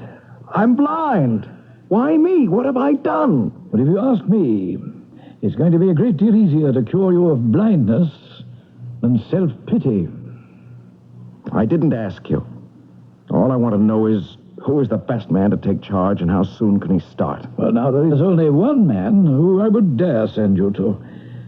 Dr. Julian Jay. All right, I'll have him then. Will you make the arrangements immediately? I can't stand not being able to see. Well, do you have a friend who could be at your side, at least for the present? Yeah, I suppose so. Oh, there's Kenyon Grant. He lives close by. Oh, it might take quite a while. How long? Weeks? Months? Years? Where is this Dr. J? Well, unfortunately, Gilbert, he'll not be able to take on your case right now. Dr. J is quite ill.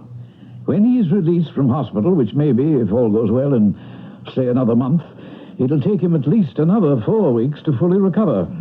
Oh, 2 months? What am I going to do in the meantime? Today, Gilbert, I'm not going to walk with you. I'm going to walk behind you. What for? To see me trip on the pavement and fall down? And what's the matter with you, Ken? Gilbert, listen to me. You don't know when this Dr. J will be well enough to take on your case, and I don't know. So wouldn't it be sort of fun to outwit those darned eyes of yours and show them you can get along perfectly well without them? Let's take a walk, and I'll show you.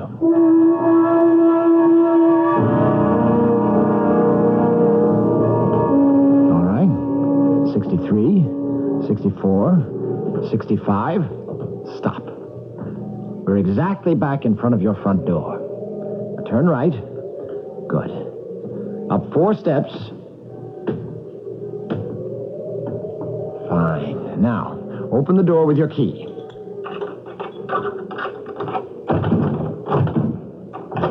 You can stand here and catch your breath, Gilbert. You made it. It's simple. Just count the steps from this house to the corner, count back, and there you are. I do feel better for it, Ken. Not at the mercy of those darned eyes. The same goes for the inside of your house. Count. Ken, how can I thank you? Thanks are just words. I shall do as you say, with deeds. I've relied on you too much already. That night, I went to bed full of confidence. I could make my way anywhere in town if I put my mind to it. Unaccountably, I awoke during the night. Couldn't get back to sleep. And thought, well, why not? Nobody will be about. I got dressed, went down to the street, turned right, and started counting. I don't know what I could have been thinking of. Did I lose count? But on my way back... Here now, what do you think you're doing? You walked right into me. Why don't you look where you're going? I'm terribly sorry. I wish I could. Did I hurt you? You knocked the breath out of me. Now, don't tell me you couldn't see me.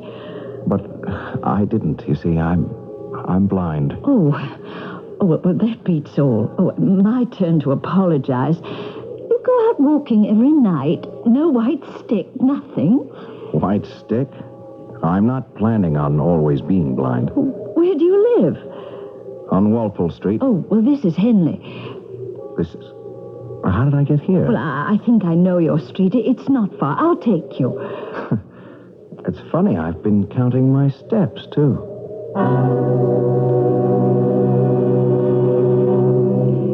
Here you are now, Walpole Street. Now, which house is yours? I'll take you right there. Oh, I can make it all right from the corner by myself. Sure now. Oh, yes.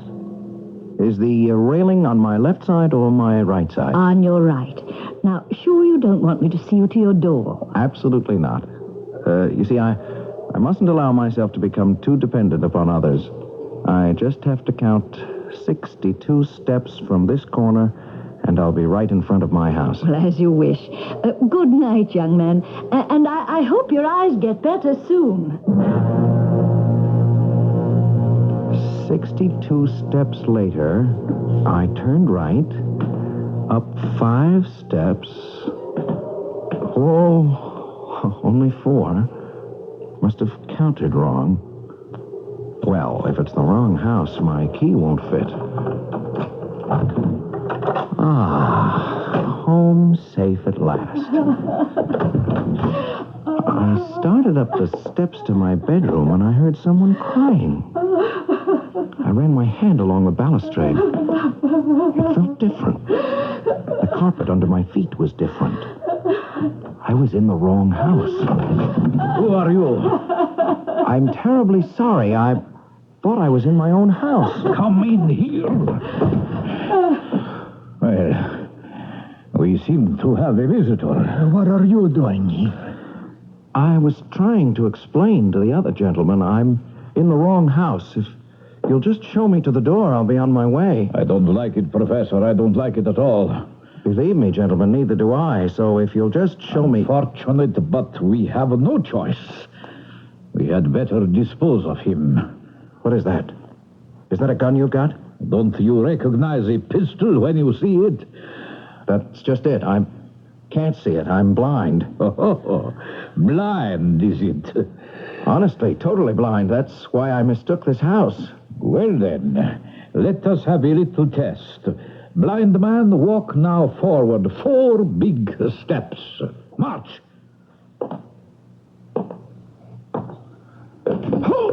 Oh, I fell across something here on the floor. What is it, a body? It's wet. It's sticky. Is this blood? Help me. Get up, somebody. I've twisted my ankle. Help me up. What do you think, my friend? Is he lying, or can he really see nothing in this room? I think he's telling the truth. Don't you understand? I can't get up. Is someone going to help me? Don't excite yourself, young fellow. We will take care of you. He did. He took care of me with something heavy and hard, and I blacked out. What seemed like an eternity later, I woke up. I was in my own bed. Standing there watching was Dr. Baker and Kenyon. Well, how do you feel, Gilbert? I don't know. Is it my head that's hurting or my foot? Or both? Ken, hey, why aren't you up in the North Country? Well, I was until I got word from Dr. Baker here you'd had an accident. Let me try to remember. The police found you this morning lying on the docks down by the river. Yes, of course. They must have taken me there. The last thing I remember, tripping over a body. And it was bleeding. Then they must have knocked me out. That's just what you said before. Said before? When? You've been a little delirious, Gilbert, and you were talking about getting into the wrong house, a woman crying, 2 men. Yes. One man did most of the talking. There was a body all wet with blood. And I tripped over it. I fell on it. Yes, of course, a body. Didn't you find some blood on me? No, not a drop. Uh-huh. How could that be? My hands were on the chest that was bleeding. When you were found, Gilbert, the sleeves of your jacket had been cut away and the entire front of your shirt torn off. You were all grime and mud, but bloodstains? No. Yes, but that's it. That's the proof, can't you see? Why would anyone do that to my clothes if there wasn't anything to hide? Possibly, but then again, you might have been in some kind of a fight. The woman. I wonder what happened to her. All the time I was there, I was sure I heard a woman's voice, sobbing. Oh, yes. Gilbert, I want you to drink this. It'll make you sleep. You don't know how I wish I'd had the use of my eyes. Then I could have seen everything. The 2 men, the body. Yes, Gilbert, I'd say you don't know how fortunate you were. If all this really happened to you and you had been able to see it, it's quite possible right now that you'd be dead. Do you detect a note of disbelief in Dr. Baker's voice? He doesn't appear to quite believe Gilbert's story of the body, the 2 men, and the woman. What a fragile thing truth can be if it is shaken by doubt. However, it is rare indeed that Mystery Theater brings you a hero who cannot ultimately prove his word. Besides, you and I heard the strange goings-on with our own ears. My children are very thin, and they're very small. And I always feel, they gotta eat. Mrs. Ruth Opfelbaum tells how she's always been able to get her family to eat well.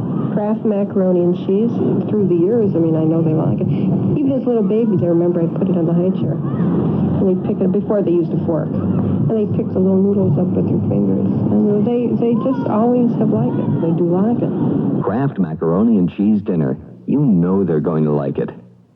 Hi, I'm Lola Falana with a warning for all women from the March of Dimes. Alcohol consumption during pregnancy may be hazardous to your unborn baby's health. Mothers who drink, even moderately, run the risk of having babies with physical and mental defects. And this tragedy is one threat to the unborn that can be completely eliminated if more women are aware of the danger and act accordingly. The March of Dimes urges all women to remember that regular prenatal care is the single most important factor in helping to assure a healthy birth. Go on. That's my husband, Charlie, in his football game. If your Charlie's like my Charlie, he'll watch a lot of football this year, and you know I'll see my share of games, too. But there really is more to fall than football, and fortunately, Northwest Federal Savings agrees with me. They're celebrating the football season with gifts everyone can enjoy, whether you're a fan or not. All you do is make a deposit of $250 or more at any Northwest Federal Savings Center, and you get to choose one of many nice gifts free or for special low prices.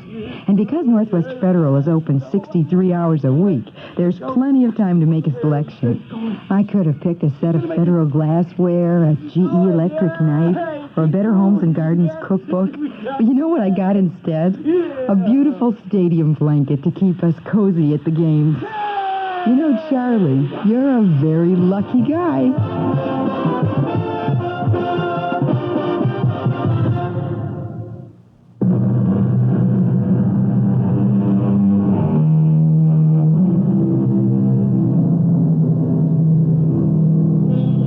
I haven't forgotten, I advise, this would be an account of the perverseness of memory. It will be. Don't worry. Remembrance of the past has been a theme for writers, poets, and painters alike. Who hasn't seen and been intrigued by Salvador Dali's extraordinary painting of the Soft Watch? of time bent out of shape, of what Dali calls the persistence of memory.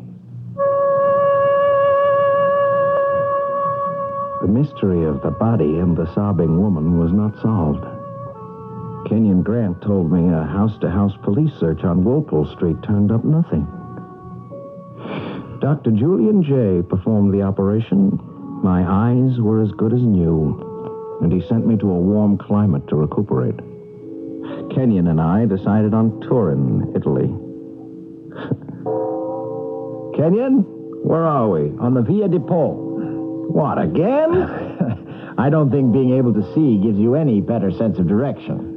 Well, then why don't you lead the way? I mean, we'll never get to know Turin if we keep walking around in a circle. It's darn uncanny. Always we end up right back at the Church of San Giovanni. Anyway, we've kept to our promise not to go inside picture galleries, monuments, shrines, churches, or any of the other tourist traps. You might just have to break that vow. Never. What if I told you I have just seen the most incredibly beautiful girl go into the Church of San Giovanni? I'd say, what are we waiting for?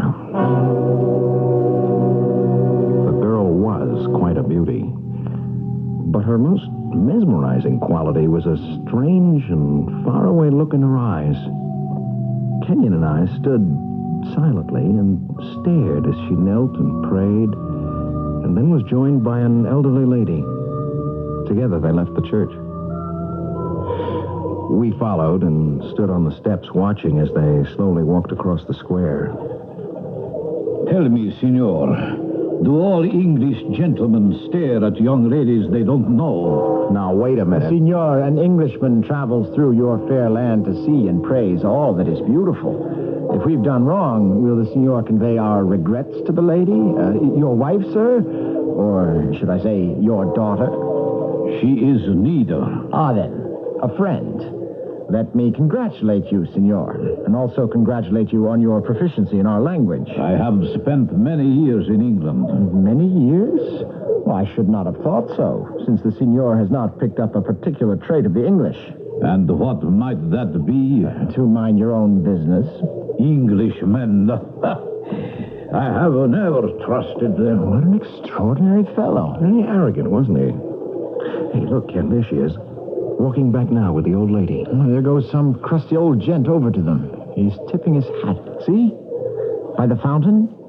I guess everyone knows everyone else in a small Italian city. Our drama is not over. There goes our friend, Mr. Nosy Parker, to join the group. Oh, so he did know the girl after all. Kenyon, I have got to meet her. I wish you luck. No matter how many times I went back to the Church of San Giovanni, I never saw that girl again. My heart ached, but she and her elderly companion passed out of my life. Kenyon went back to Scotland, where he and his mother had a shooting lodge, and I returned to London. Then, call it coincidence, I prefer to call it fate. One day I was strolling down Regent Street, and there she was. That girl. She was alone. I followed her to Hobart Gardens, to a very respectable-looking boarding house. Determined to meet her, I took rooms in the same house, and every day sat in the park opposite, watching. One morning, she came out alone, and without thinking, walked across the road, right into the path of a carriage. Look out! Driver, rein in your horses! I was at the girl's side in an instant, scooped her up and carried her back to the park and sat her down on the bench. That was close. Yes, it was. Allow me to introduce myself. Gilbert Vaughan. How do you do? What is your name? Pauline March. I have taken rooms in the same house across the way where you live, Miss March. I was just going to the chemist's to get a prescription for Teresa. Oh, yes, Teresa. Is that your companion? A servant. She's ill. Oh, I'm very sorry to hear that. Nothing serious, I hope? Well, I think I've lost the paper with the prescription on it. It was from our Italian doctor. I could write to the professor for another prescription. I'm afraid you've quite lost me. Who is the professor? Yes, I could do that. I think he may still be in Turin. is he? You've not been long in England, Miss March? Sometime. Some months. I saw you in the spring. In a church in Turin. Turin? Italy? You saw me. At San Giovanni. You were there with your old servant, Teresa, I suppose. One morning? Yes. We often went there. You were English? Your name's not Italian. Yes. I am English. Your home is London? You're not going back to Italy? I don't know. I can't tell. It will depend upon the professor. Oh, yes. The one in Turin. Teresa said he's arriving here in a few days. Thank you, sir. It was pleasant talking to you. I shall walk with you tomorrow in the park. Like that? Out of the blue. The next 4 days, we spent the afternoons together, walking and talking. Her chaperone was ill. Did Pauline like me? Care for me at all? It was all quite maddening, this girl. So beautiful and yet so exasperatingly vague. You are the young man who saved my niece's life, yes? Oh, it was nothing. I just happened to be there at the right time. Do you wish a reward? Is that why you asked me into your rooms? Well, I never quite thought of it that way, but I do wish a reward of sorts. About Miss March, can you tell me where are her father and mother? They are dead. I am her guardian. Why are you so interested, young man? My name is Gilbert Vaughan, sir. I will be frank with you.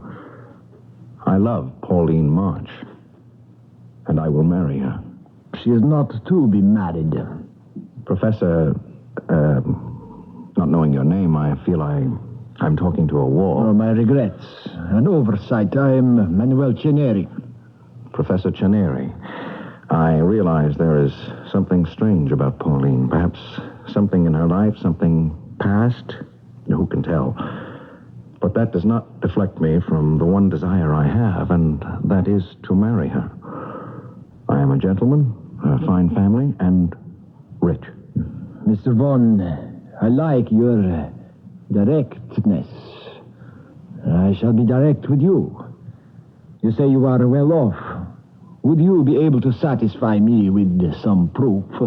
Happy to. If you will excuse me, I'll go to my desk and write a few lines to my attorneys, asking them to give you the fullest details. Fine. Shall we meet tomorrow at 10 o'clock?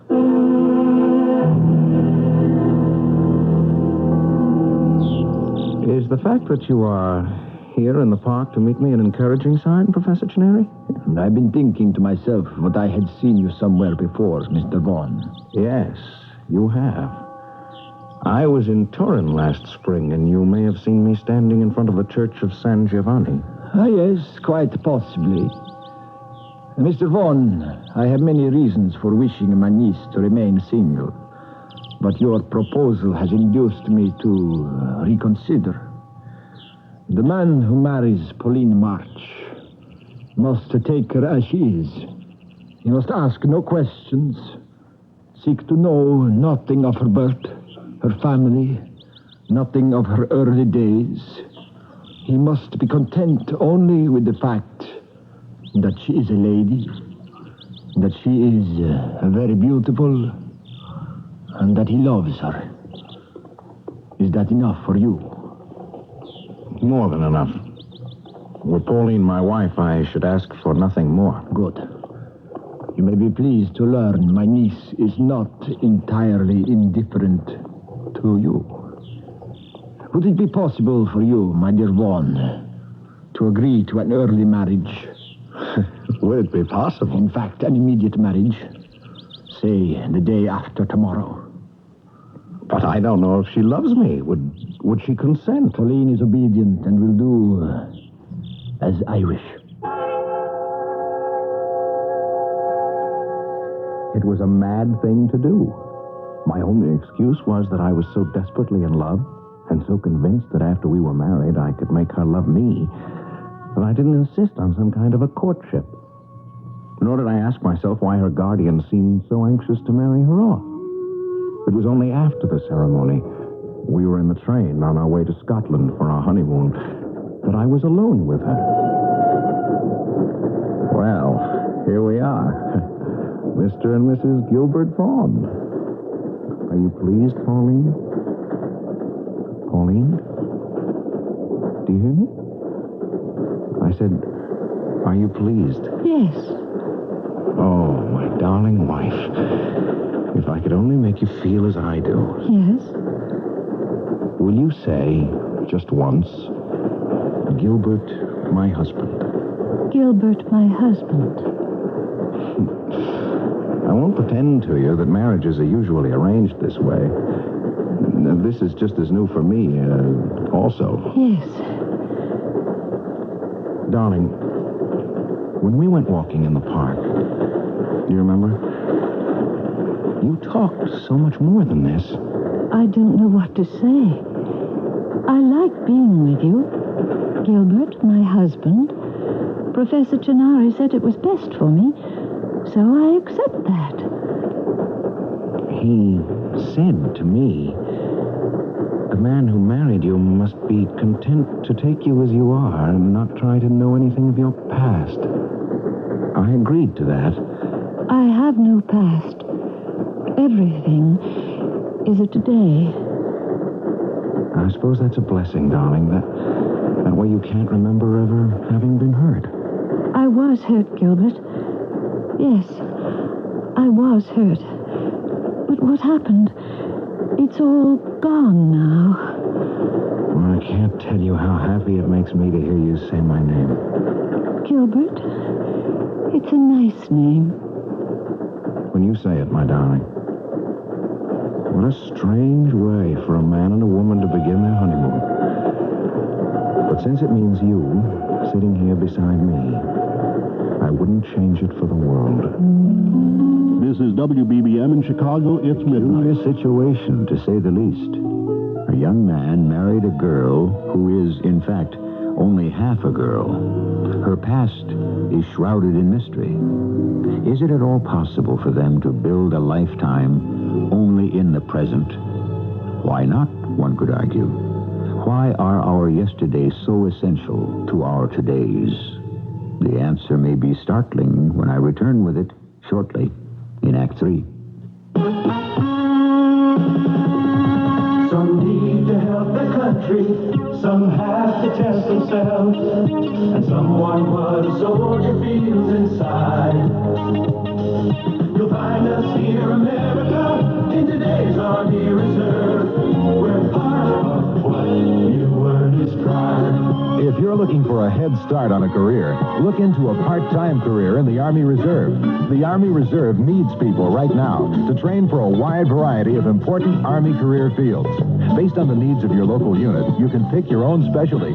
After a few months of full-time Army training, you'll be back home with a valuable skill, earning a nice extra income in a job you can be proud of. We're right here, America, in today's Army Reserve. We're part of what you earn is pride. For more information, contact your local Army Reserve Center, listed on the white pages under U.S. Government. You got roots. I got roots. Even eagles in the sky got roots. Everything that breathes got ties and roots. And every time we burn a tree, we're breaking up the family. Birds got roots. Bees got roots. All the children of the trees got roots. Moss got roots. Weeds got roots.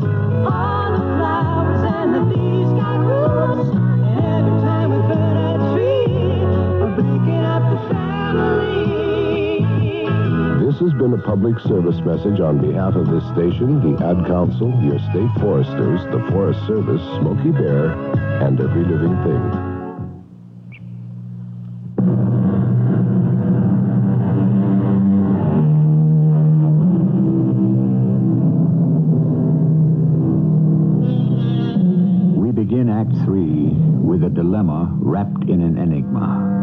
Who is Pauline March, now the young Mrs. Vaughan? The honeymoon to Scotland was hardly that. A young man married to someone with memory missing, the power of reasoning absent, the feeling of emotions quite beyond her grasp. Why could she live only from day to day? I had to know. I could no longer remain married in name only to this beautiful creature, not only cut off from the past, but apathetic in the present. Kenyon Grant and his mother were returning to London. I prevailed upon the good Mrs. Grant to take care of my Pauline while I played detective. I returned to Turin, Italy, to the very spot in the square of San Giovanni where I had first seen Pauline. Welcome again to Torino, Englishman. Signor, yes, I remember. I'm very glad to see you. You have come to Italy to stare at more of our ladies? No, I'm here to find Professor Chineri, and I know you can help me. Where may I find him? Chineri. I'm not familiar with that name. But I've seen you in his company. I know no man of that name. Good day, Signor. Wait, please don't go. I beg you to help me, Signor. It's vitally important. There's no use denying you don't know him. Oh, what makes you so positive, Englishman? Because I have seen you walking arm in arm with the professor, talking to him right here by the fountain in this square. Now, I know you know him. Help me, Signor. It's not for myself. It's for his niece, Pauline. What do you have to do with his niece? Everything, Signor. She is my wife. The tall, thin Italian seemed thunderstruck. I heard him mutter, "Tradidor," traitor. Then he turned back to me, his face composed. I should wait in my room at the Hotel Excelsior, he said. He would send Professor Chineri to me. Professor, please come in. I was surprised to learn you're here. How is your wife? Why didn't you make me aware of Pauline's peculiar mental state? Oh, come now. You had seen her a number of times. I'm sure she is no different today than when she first proved so attractive to you. In fact, I'm counting on marriage to help her regain, how can I say it? Her past? I believe that little by little her memory may be built up again. Or it may return as suddenly as it left her. So, Pauline has not always been like this. Some years ago, she received a great shock. A sudden loss. The result, her past was blotted out. Events disappeared. Friends became strangers. She was, as you better, born again. What was the shock that did this to her? That is one of the questions I cannot answer. Yes, but I'm her husband. I have a right to know. You have a right to ask, and I have a right to refuse. Can you answer me this question? Who was the gentleman who arranged this meeting? Well, that I can tell you. His name is Macari. What does he do? His profession? He is a financier.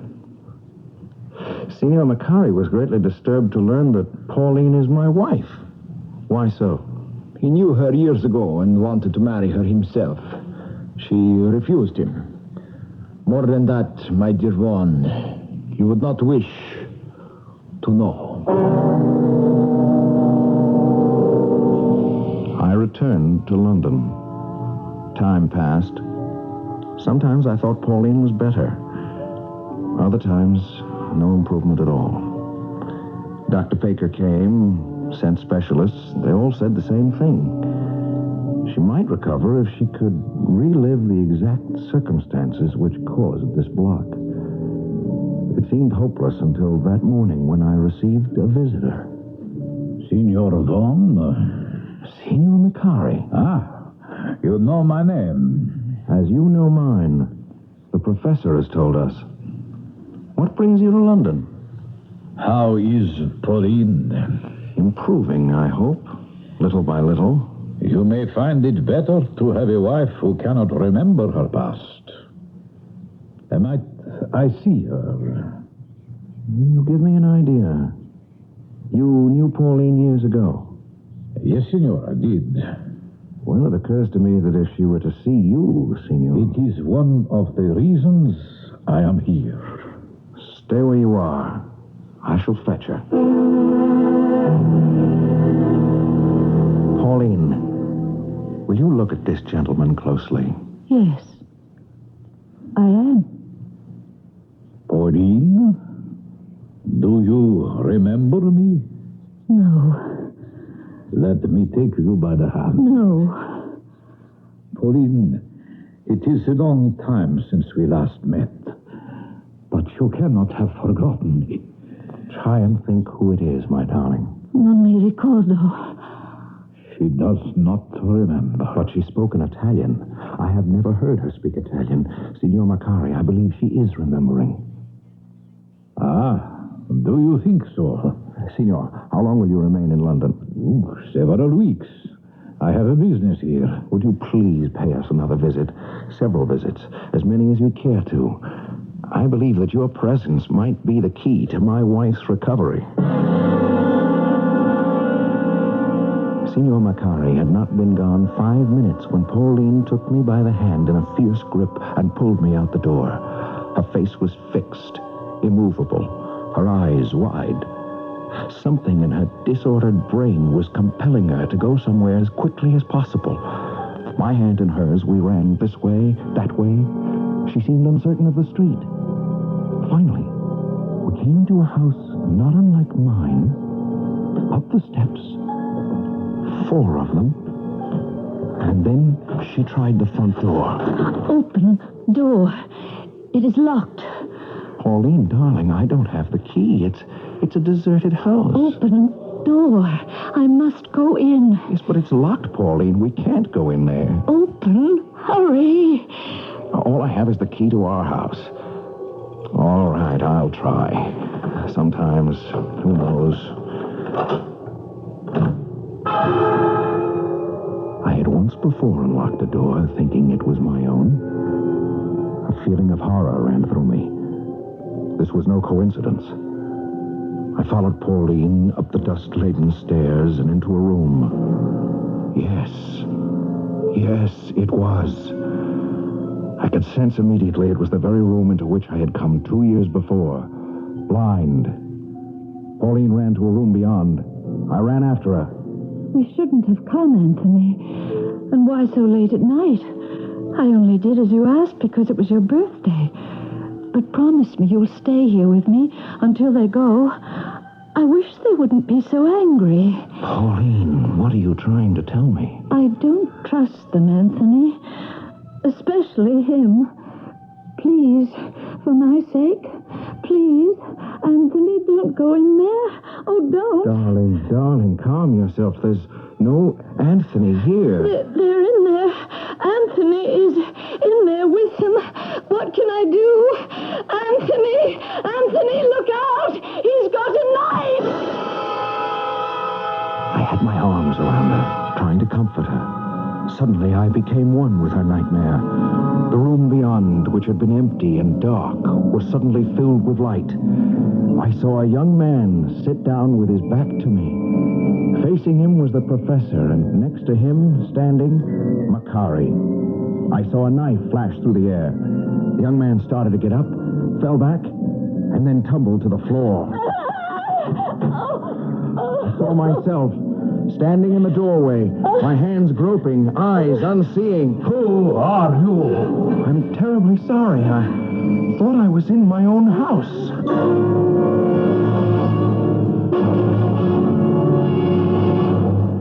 Well, Gilbert, I've given your wife a sedative. I'm glad you called me. What happened? Dr. Baker, if I were to tell you what Pauline and I have been through, you wouldn't believe it. Whatever it was, I tell you right now, I've noticed quite a change in her. She seems much more at peace. It just may be that tonight was a turning point. The next morning, Signor Macari appeared. Good day, Mr. Vaughn. I am back just as you requested. I do so wish to help you. Why did you murder a man 2 years ago in a house not many steps from here? Are you mad, Mr. Vaughn? On the 20th of August, you stabbed to the heart a young man. The witness to your murder was Professor Chenari. It was you, the blind young man. You. Why did I let him talk me out of finishing you off? You don't even deny it. That man, I want to tell you his name, was Pauline's lover. Hers is a noble family. The only punishment for such betrayal is death. Yes, I say it again, Mr. Vaughn. He was your wife, Pauline's lover. He had no wish to marry her, and so Chenari and I killed him, even in her presence. I don't believe you. Please leave this house immediately. As you wish. But think, Englishman, for what other reason would I willingly admit to you such an act? Willingly or not, you have admitted to murder, a fact in which the police would be very interested. And where would you tell them to look for the body? What proof do you have that all this happened? You forget. I was there. Were you indeed? Did you see all this with your own eyes? Who would believe the word of a witness who was blind?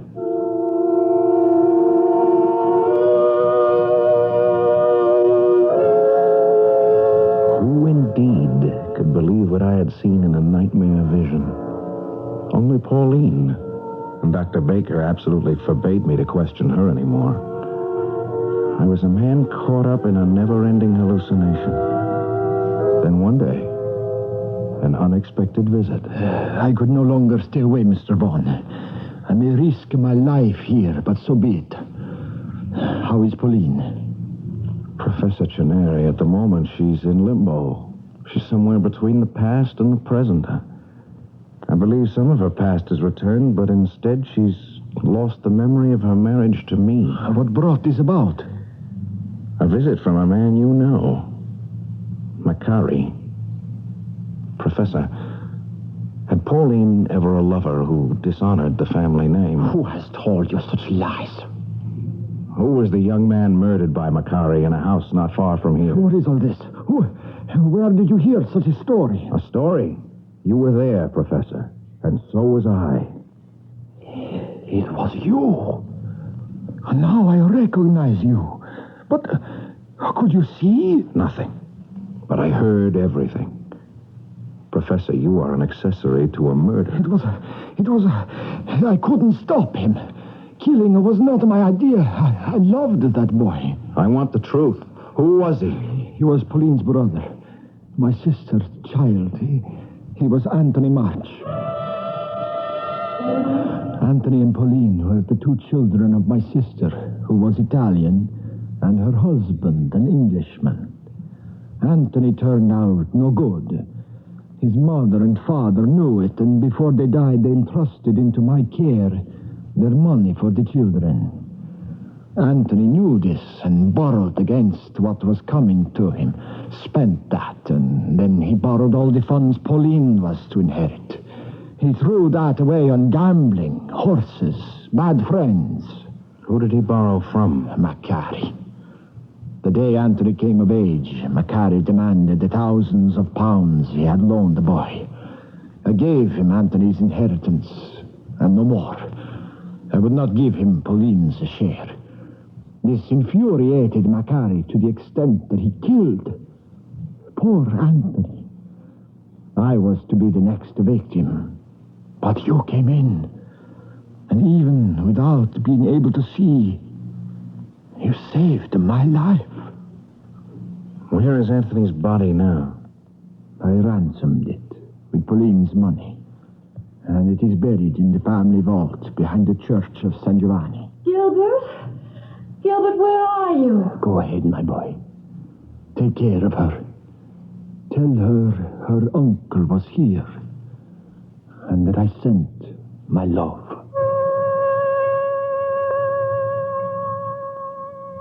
The pieces of the puzzle had finally all come together, as had my dear wife's memories and mind. I shall always bless the blindness that brought me into her life and strive for the day her eyes are wide open to my love.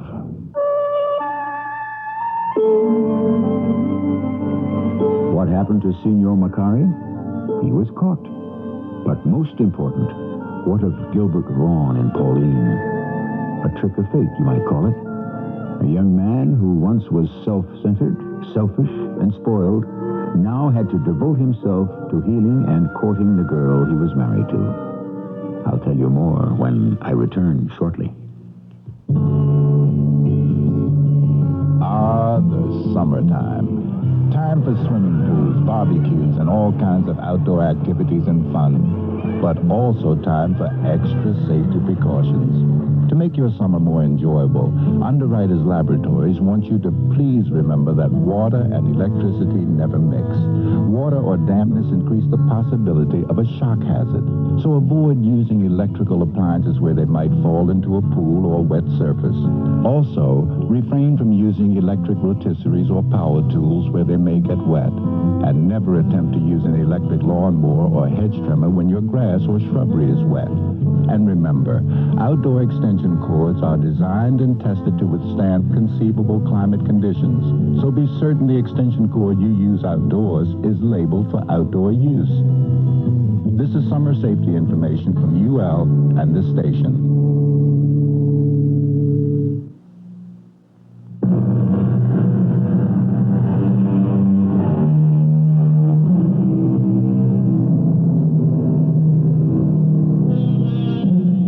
Shakespeare sonnet, it says, "When to the sessions of sweet silent thought I summon up remembrance of things past, I sigh the lack of many a thing I sought."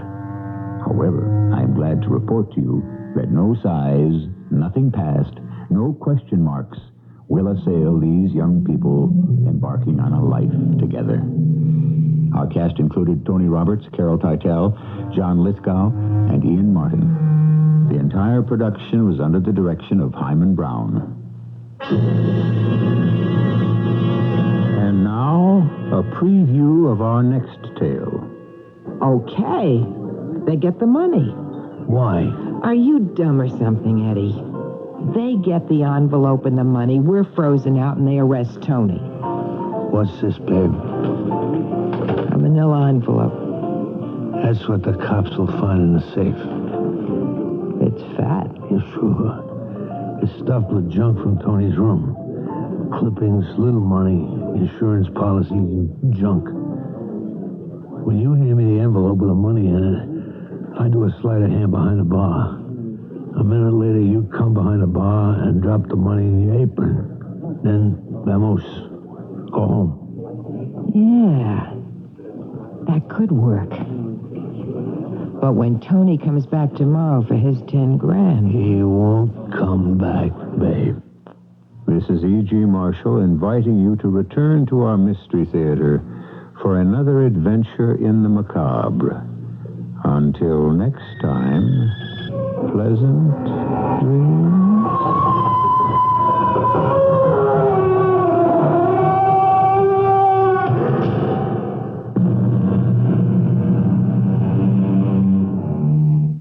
It's 12:21 on WBBM, and if you're seeing shadows and glare in your home, well, you probably aren't seeing things in the right light. True Value Hardware stores suggest you replace ordinary light bulbs with General Electric soft white bulbs. GE soft whites have a milky coating inside that softens the light and reduces glare and shadows. So they put everything in a better light. And because there are fewer shadows and less glare, soft light General Electric bulbs are easier on your eyes. True Value Hardware stores offer GE soft white bulbs in 60, 75, and 100-watt sizes to suit any room's lighting requirements. So soften room lighting and reduce annoying glare and shadows with General Electric soft white bulbs in popular sizes from participating True Value Hardware stores. And remember, True Value Hardware stores want you to join them in supporting the Chicago Bears in this exciting NFL season. Pick up your free Bears bumper sticker and football schedule at any participating True Value Hardware store. 1222, carpets need cleaning? Weave through the yellow pages. CBS News coming up in just about a minute. You know, it's the carpet sale you can't walk away from. Polk Brothers' famous factory-authorized sale of Lee carpets. Lee carpets have reduced prices to Polk Brothers on their best-selling carpets, and Polk Brothers is passing these savings on to you. Save big. In fact, save from 15 to 32% on Lee Carpet's best-selling styles. But you must act now. Here are just a few examples of the many great savings on famous Lee carpets. Save 15 to 32% on Lee's top-selling Antron nylon Saxonies, Lee's dramatic embossed shags. And while quantities last, durable, long-wearing, luxurious Dacron polyesters are on sale at only $10.30 a yard installed. And remember, these extra special low Polk sale prices include sponge rubber cushion, seaming, plus custom tackless wall-to-wall installation at no additional cost. Charge it with Bank AmeriCard, Master Charge, or Polk's revolving charge. For a limited time only, exclusively at Polk Brothers in all Chicagoland, save 15 to 32% during famous Lee Carpet's factory-authorized sale at Polk Brothers. Open nightly till 10, Sundays till 6. CBS News, Los Angeles prepares for the start of a court-ordered busing plan, but there is opposition.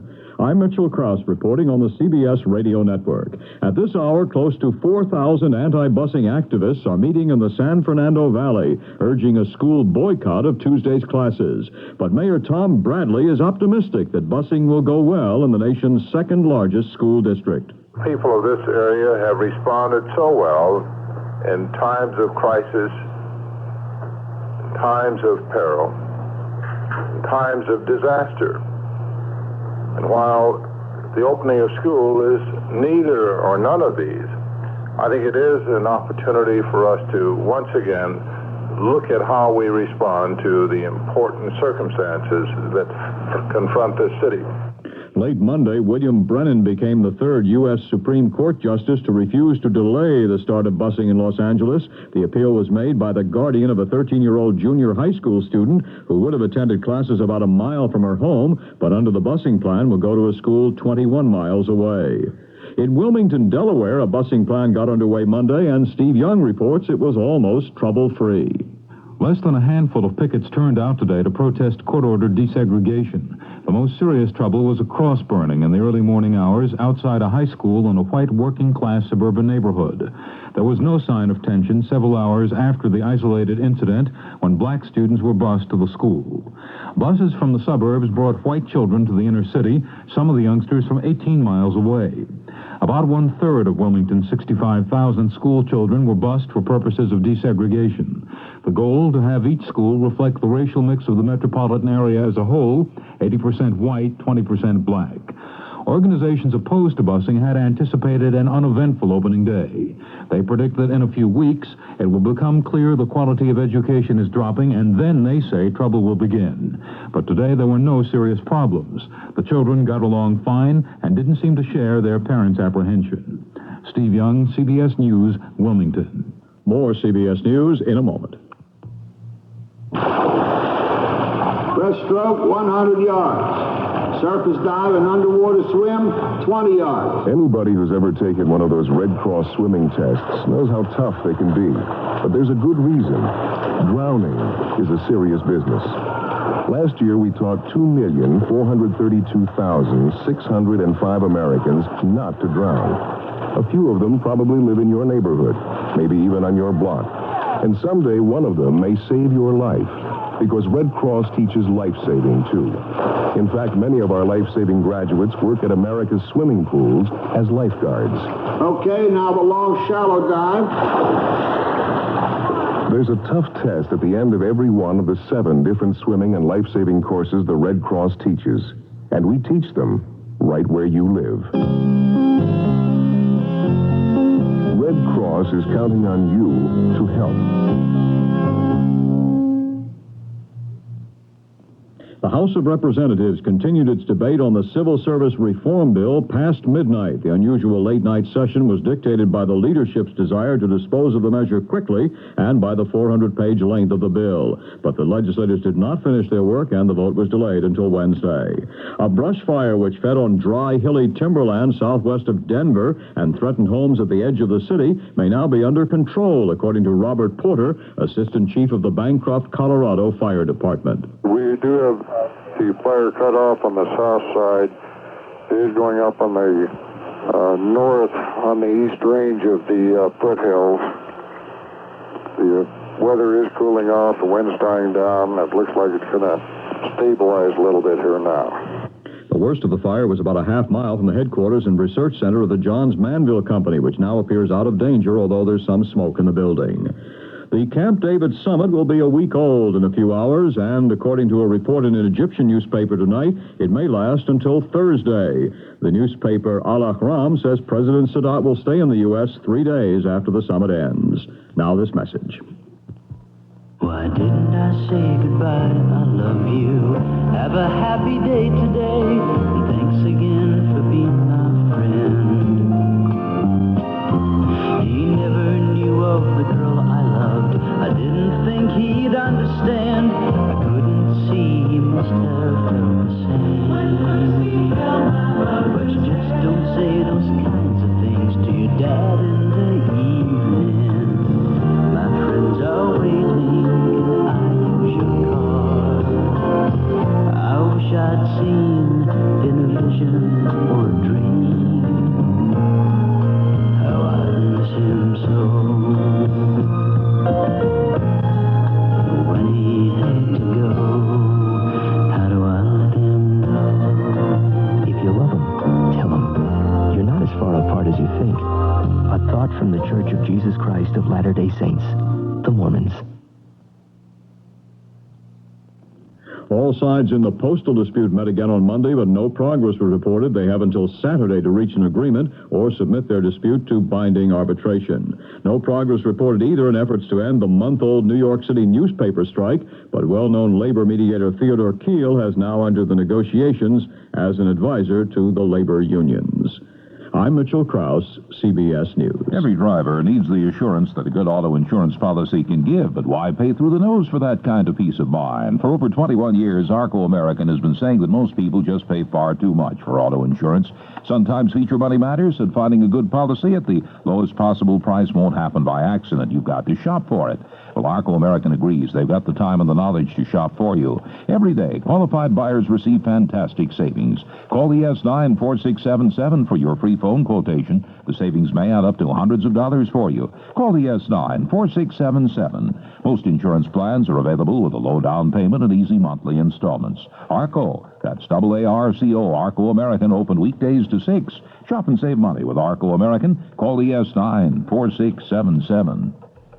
Showers on the way tonight. Cloudy, mild, rain showers and thunder showers likely. We'll have an overnight low of about 71. Tuesday, cloudy with intermittent rain showers and thunderstorms. Turning cooler in the afternoon. We'll have a high of about 82.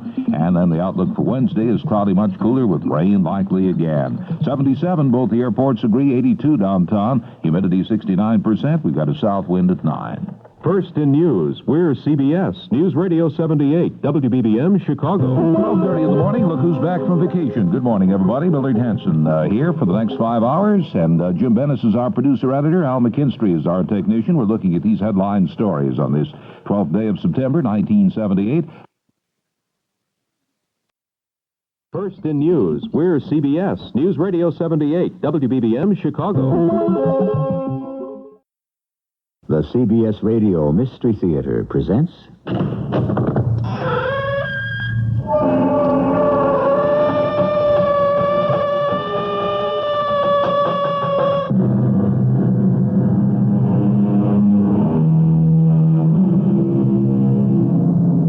Come in.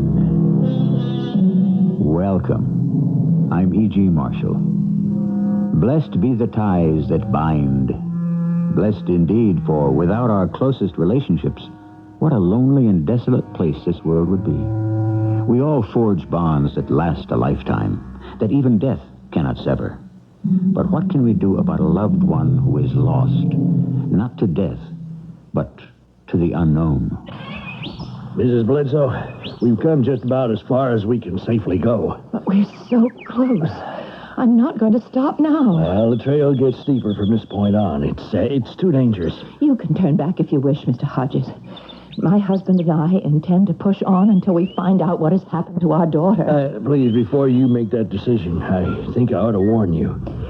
There's something about this mountain I didn't tell you.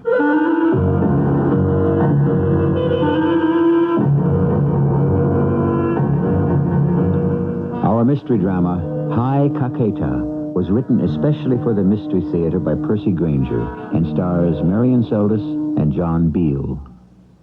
It is sponsored in part by ARM, Allergy Relief Medicine, and True Value Hardware Stores. I'll be back shortly with Act One. When I'm shopping, if it's something that we eat and we like it, we buy it. Mrs. Lana Locke depends on certain foods for her family. My kids really like that Kraft macaroni and cheese. They really do. I know if it's going to get eaten, that they're going to be happy with what I'm going to give them because they like it. I think it's in the cheese flavor, too, in itself. It all gets eaten. It never goes to waste. It's easy to prepare, and it's good. I know that they're going to like it. Kraft macaroni and cheese dinner. You know they're going to like it. In my old sewing class, I made this really different-looking khaki jumpsuit. Unfortunately, so did Susan, and Marcia, and Jim. Introducing Keep Sewing from Singer, the first class where experienced sewers make what they want to, not what they have to. In just 6 weeks, I made clothes that are me and nobody else. A tweed jacket, a silk blouse, even a big dress. Keep Sewing starts September 18th, so if you don't want to see the clothes you make on everyone else, sign up now. 100 million people sew easier with Singer. Go on. That's my husband, Charlie, in his football game. If your Charlie's like my Charlie, he'll watch a lot of football this year, and you know I'll see my share of games, too. But there really is more to fall than football, and fortunately, Northwest Federal Savings agrees with me. They're celebrating the football season with gifts everyone can enjoy, whether you're a fan or not. All you do is make a deposit of $250 or more at any Northwest Federal Savings Center, and you get to choose one of many nice gifts free or for special low prices. And because Northwest Federal is open 63 hours a week, there's plenty of time to make a selection. I could have picked a set of Federal glassware, a GE electric knife, or a Better Homes and Gardens cookbook. But you know what I got instead? A beautiful stadium blanket to keep us cozy at the games. You know, Charlie, you're a very lucky guy.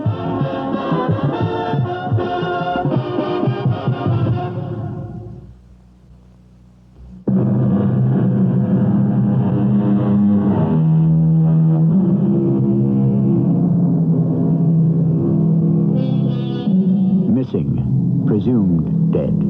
How often we've heard that phrase. How helpless it makes us feel.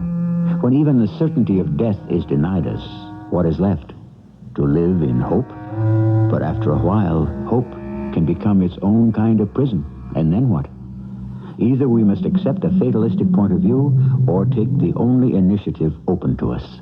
Morning, Miss Bledsoe. Anything for us today, Andy? Yeah, first of the month again. Bills. And Mr. Bledsoe's book club selection. Is that all? I'm afraid so. But maybe you missed something. Aerograms are so thin. Or maybe she just wrote a postcard. Are you sure there isn't anything at all? Miss Bledsoe, may I ask you a favor? What? I've walked this route a long time. Known you folks a lot of years. Ever since Jill was a baby. I know that, Andy. It's just that, well, I'd appreciate it if you wouldn't be down here anymore by your mailbox when I come along. It just ruins my day to have to give you the same news. But we haven't heard a word from Jill in 6 months. I'm sure that as soon as the State Department finds out anything, they'll let you know. They don't care. They're not interested. You don't know that. After all, where was it she disappeared? In South America someplace, wasn't it? The Andes Mountains. In Ecuador. Hey, well, that's such pretty isolated terrain, isn't it? Even worse than the backwoods in New Hampshire here. And wild, too. Oh, I'm sure if the government had really wanted to, they could have found her by now.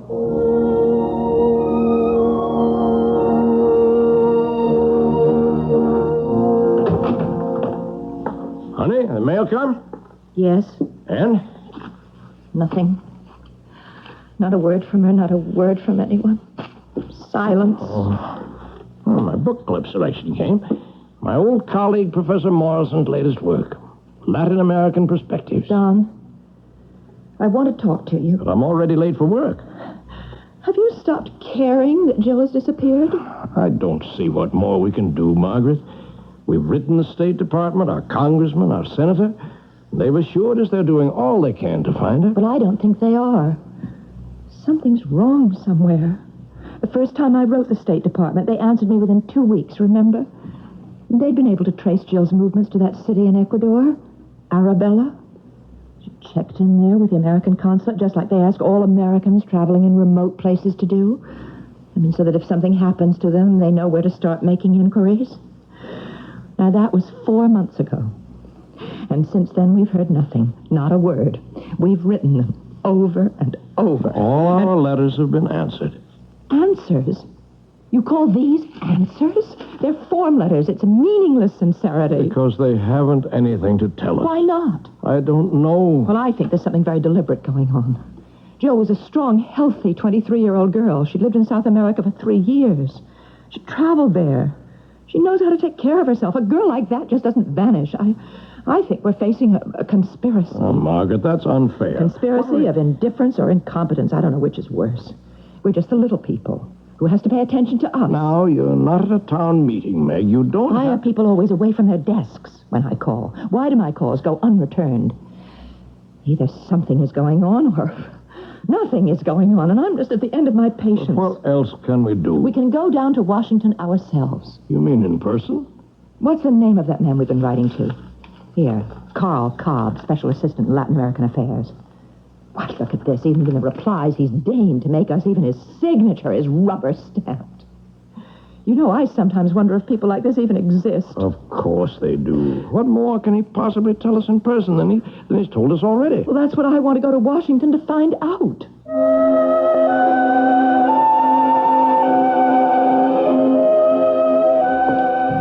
Look at the size of this building. Don, you don't have to whisper. It's our State Department. We helped pay for it, didn't we? I wonder if anyone ever gets lost in all these corridors. Oh, I'm sorry. That was a bad choice of thoughts. Are you watching on your side for Mr. Cobb's office? Do you know a building this size uses as much electricity as the entire city of Troy, New York? Here it is. 212. Mr. Cobb? Well, there's no one here. Mr. Cobb? Yes, right here. Mr. and Mrs. Bledsoe, is that right? Yes. Carl Cobb. When they called me from the front desk, I just went in the next room there to pull your daughter's file. You have a file on Jill? Oh, yes, of course. At the time she disappeared, she was traveling under a passport issued by our department, and that makes her our responsibility. Let's see. Donald and Margaret Bledsoe. Is that correct? And your daughter's name was Jill. Was? I beg your pardon? You said was. I did? Why? Oh, I'm really terribly sorry. Just a figure of speech. Without thinking. Mr. Cobb, my husband and I have driven down here all the way from Peterborough, New Hampshire. Oh, well, you're New Englanders then. And we want to know what is being done to find our daughter. The disappearance of U.S. citizens traveling abroad is a regrettable occurrence. Our last communication from her was from Arabella, Ecuador. Well, in most cases, there's a... Did you say Arabella? Yes, I looked it up on the map. It's at the foot of Mount Caqueta in the Andes. Yes, of course, yes, that's what it says right here in the file, Arabella. I remember now. Anyway, in most cases, there is little we can do beyond passing on what information we have to the local authorities. We sent you photographs and even some samples of her handwriting. Well, these would have been forwarded to our consular representative there, Mr. Raymond Hodges. Yes, here's that information. They were sent down on October 2nd of last year. And you've heard nothing from him? Well, apparently not. Tell me, was your daughter with a group? No, she was traveling alone. Alone? Jill's lived in Latin America for 3 years. She teaches school. She speaks Spanish and Portuguese fluently. She's quite able to take care of herself.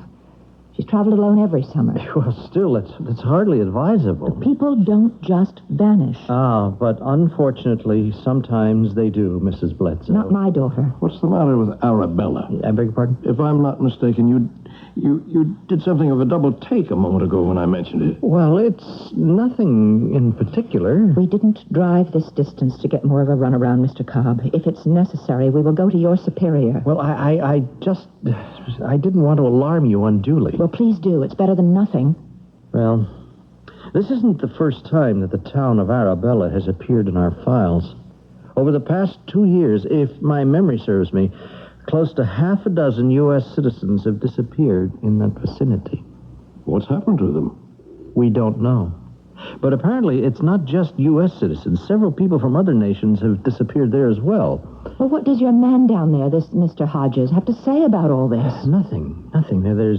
People vanished. There's no evidence, no clues, not a trace. The only thing they seem to have in common is that they've all set out to climb Mount Caqueta. That's what Jill said she was planning to do in her last letter. But then why aren't people warned away from this mountain? Well, no, I'm sure they are, Mrs. Bledsoe, but for some people, a warning is an invitation. I am sorry I can't tell you anything more encouraging. If we receive any word at all, I'll let you know immediately. That won't be necessary, Mr. Cobb. Why not? I'm not at all satisfied by this conversation, nor is my husband. It sounds to me as if your man down there, this Mr. Hodges, isn't very much on the ball. Clearly, the only way we're ever going to find out what has happened to our daughter is to go to Arabella in person.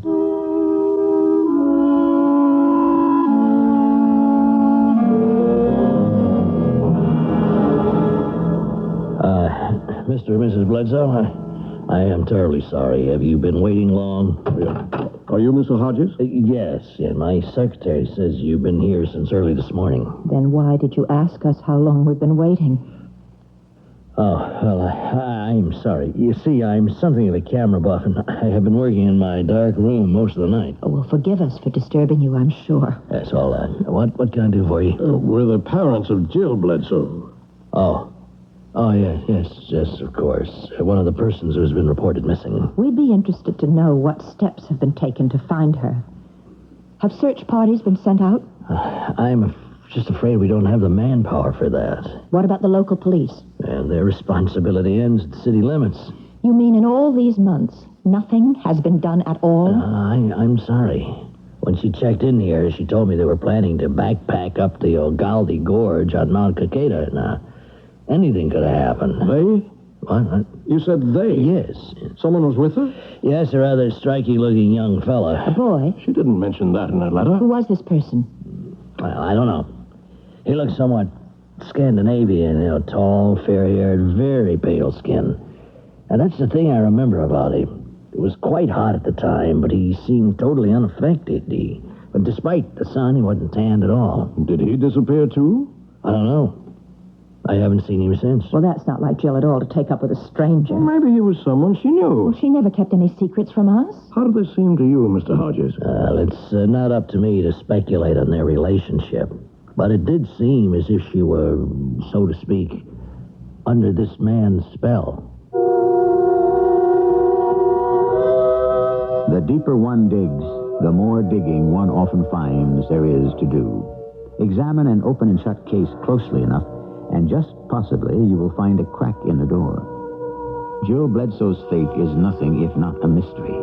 But it did seem there was nothing more that could be done. To everyone except her parents. And now the question is, how much further will they be wise to pursue it? I'll return shortly with Act 2. To the family who've only thought of renting one of those do-it-yourself carpet cleaning systems, but are still getting up the nerve to try one, this announcement. More first-time triers rent Rinse and Vac than any other. Rinse and Vac is lightweight, simple to use, and does a fantastic carpet cleaning job for so little cost. Rent Rinse and Vac, where hardware or housewares are sold. And oh yes, it's not only the one more people rent first, it's the one more people rent second, third, fourth.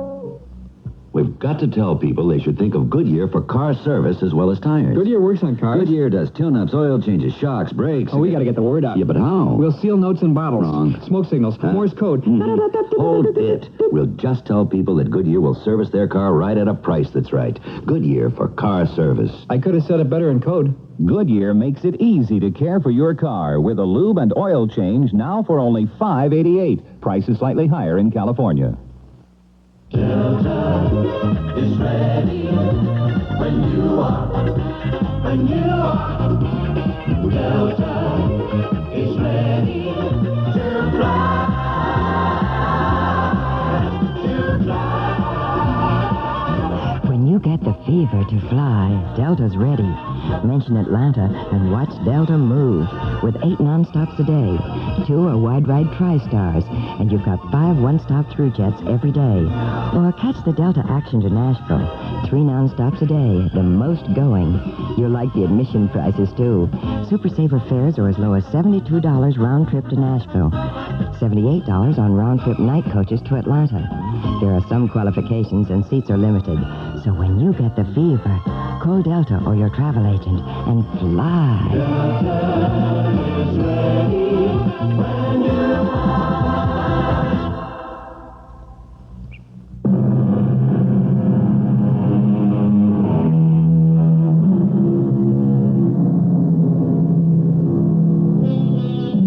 He wandered the fabulous byways of the world and asked only that its wonders be to him unfurled. So sang the medieval troubadour, and so have many souls with wanderlust in their hearts sung since. But when traveling, one does well to choose companions wisely. Just who was this young man who was with Jill Bledsoe when she vanished? Was he also a victim? Or was he perhaps the cause of her disappearance? Mr. Hodges, you permitted our daughter to go up that mountain with a strange man. Now, I run a consulate here, Mrs. Bledsoe, not a dating service. But you said there was something suspicious about him.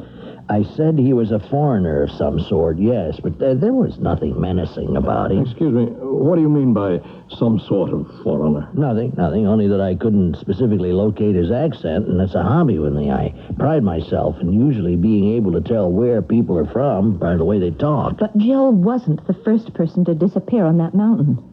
Couldn't you have warned them? I did tell them I thought it was ill-advised, yes. And you're sure that you'd never seen this man before? No. At least I didn't think so at the time. So you have? No.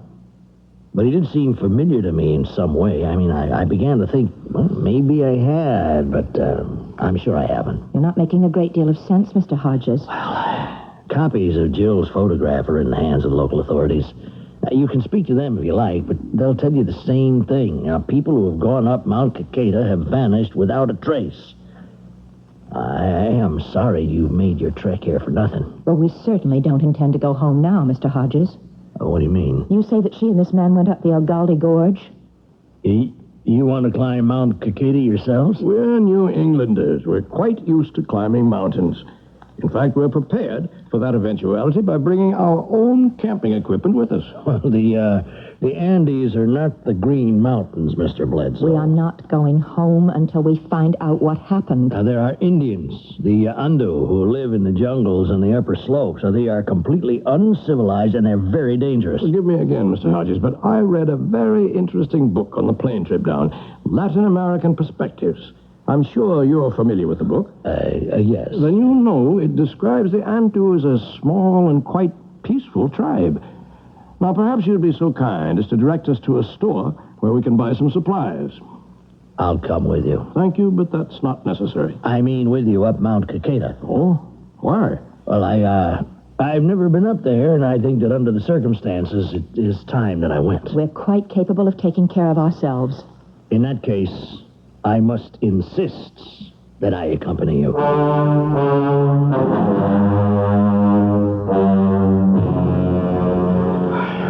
You were right, Mr. Hodges. These aren't the New Hampshire mountains we're used to. Margaret, how are you doing up there? Are you stopping to rest again? Just give me a minute to catch my breath. It is a beautiful country, isn't it? I can see why our daughter loved it so much. Still completely wild. Not a mark of civilization as far as the eye can see. The sun will be setting soon. I wonder how much longer it'll take us to get to the top. Well, there's no point in going all the way to the top. This gorge ends in about half a mile up. That's as far as anyone goes. Oh? Yeah, there's a campsite there. We can spend the night, and if we find nothing, well, we'll start back down in the morning. I thought you said you'd never been up here before. Don, look. Where? Down in the gorge, in the rocks by the stream. What is it? Something's glittering. There's something down there. Don't you see it? Well, my eyesight's never been a patch on yours, Meg. No, I'm sure. I see a little bit of color. Something man-made. I was right. Look. It's a little American flag. How odd. It's the kind of flag backpackers often attach to their knapsacks to identify their nationality. Don, this flag belonged to Jill. Oh, Margaret, Jill isn't the only American. This was hers. I know it. Oh, look here. Don't you recognize this pin attached to it? Well, it looks more like a brooch. Why, that is the pin I gave her the day she left 3 years ago when she first came to South America to teach. You see, Mr. Hodges, it isn't like trying to find a needle in a haystack. There is hope if only you make an effort. Well, how did it fall off, I wonder? What? Look here. You see the clasp? It's got a safety catch on it. Couldn't it have just slipped open? No, I specifically bought a pin that couldn't fall off or be stolen. It would have to be unclasped deliberately. But why would Jill have done that? Well, what if she knew she was in danger and left this as a marker? Well, that's pretty far-fetched, don't you think so, Mr. Bledsoe? Is it? Meg, Mr. Hodges has suggested we might want to call off our search about a half mile up where the gorge stops. Why? Well, it's all jungle after that, almost all the way up to the top. It is virtually impenetrable. Mr. Hodges, you never had a chance to answer the question I asked you. You told us you'd never been up here. I haven't. How do you know there's a campsite at the end of the gorge? Well, that's common knowledge. Yes, Don. Now, the important thing is to keep going. There's no time now to get peckish. But if he's never been up here, how does he know it's a half mile from here to the end of the gorge? Well, all right. I have been up here before. But just once, and it was a number of years ago. I wasn't in government service then. I was with an anthropological expedition. Why did you lie to us? I lied because I hoped you'd change your mind. We're prepared to keep going until we find out what happened to our daughter. Now, before you say that, I should tell you about this mountain. In the first place, it's volcanic. We're climbing up the side of a volcano? But surely it's extinct. I mean, if there are jungles growing on the slopes. It is almost extinct. Almost? I suppose the technical designation is inactive. Now, the crater contains a botanical phenomenon due to an atmospheric quirk which creates rain clouds over the area almost daily. Now, there's a forest in the crater which is even denser than the jungles on the slope. So it's like a rainforest? Yes. Well, that doesn't sound particularly dangerous. I think we're wasting time. It's getting dark. We should push on to the campsite. Yes, but there is a danger. Beneath the foliage, the crater floor is laced with thin crevices, some of them dropping down to the very root of the volcano. Now, periodically, gas escapes from these holes, and the gas is, of course, poisonous. Do you think that Jill climbed all the way to the top and either inhaled some of the gas or slipped into one of the crevices? Well, yes, that is a possibility. Only a possibility? Well, I don't see that it's going to do us any good to just stand around here speculating. Just a moment, May. I don't think Mr. Hodges has told us everything. He said he was up here with an anthropological expedition. Yes. Well, anthropologists aren't interested in rainforests and volcanoes. Their province is the living creature. Specifically, living creatures like us, humans. The science of man. That's right, Mr. Bledsoe. The science of man. Well, just what was it that drew your expedition to Mount Caqueta? What were they looking for? There was evidence of human life in the crater, presumably of a tribe of Indians living deep in the thickets of the rainforest. A tribe that we have never seen. But the poisonous gas. How could a group of humans survive unless... Oh, I see. That's right, Mr. Bledsoe. A merely human creature could not survive. You think there's some kind of grotesque mutation up there? We did, yes. The Ando Indians who live on the slopes above us here have for several years now told stories of incidents, noises, rumblings, tremors, and even flashes of light in the sky over the crater. Well, it sounds like the volcano isn't as inactive as you think. The Ando are convinced the crater is inhabited by gods. What did your expedition find? Well, we found no people or man-like creatures, but we did discover two things that were quite possibly man-made. First, in the center of the crater forest, we found a large open space about 100 yards in diameter. All the foliage had been stripped away from it, as if it had been done very deliberately. And it is in the shape of a perfect circle. Like perhaps a ritual area of some kind? We took measurements. The circle is precisely to the yard in the center of the crater. Well, that kind of precise placement was common among a number of the pre-Columbian tribes. It was all tied in with astrological calculations. What other evidence did you find? Shards of what appeared to be an extremely primitive form of pottery. I kept a piece of it myself. Here, if you want to have a look at it. I thought of it as a good luck charm until people started disappearing. It's made of clay, and it's clearly been baked. But there's no trace of any decorative designs. Did you have samples of this dated? Yes. The clay itself is ancient, of course, but the baking process seems to be rather recent. Well, that makes sense, doesn't it? I mean, if this pottery was made by some Stone Age tribe that still lives there. Well, odd, though, if that's the case, that you should find no other traces of this tribe. Well, I think now there's another explanation. And that's what I'm coming up here to check out. And will that explain what happened to Jill? If I'm correct, Mrs. Bledsoe, I am afraid it will.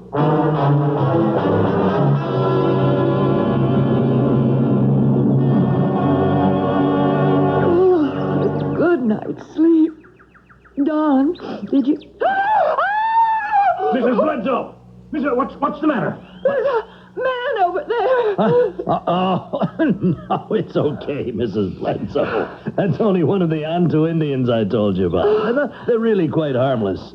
Your scream probably terrified him. I was asleep, and I woke up, and he was staring at me.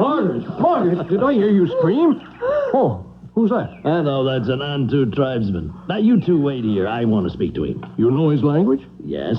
Could I eavesdrop? I have an interest in linguistics. I think not. They're terribly shy people. Meg, you're trembling. I thought it was you, and I looked up, and what a start. Meg, we've only got a moment. What? I don't like this. There's something very wrong here. I don't think we should go on. Oh, we know we're on the right track. Why not? Jill isn't the only person who's disappeared up here. But with Mr. Hodges to guide us, if he's been up here before, Yes, well, that's just who I don't trust. He suspects something, or he knows something that he doesn't want to tell us. And why not? What are we getting ourselves into? Well, let's find out. We'll just demand to know. Shh. He's coming back. That Indian remembers seeing a girl who fits your daughter's description. They, too, spent the night here. So that man was still with her? Yes. When I told him you were her parents, he asked me to convey his regrets to you. Why?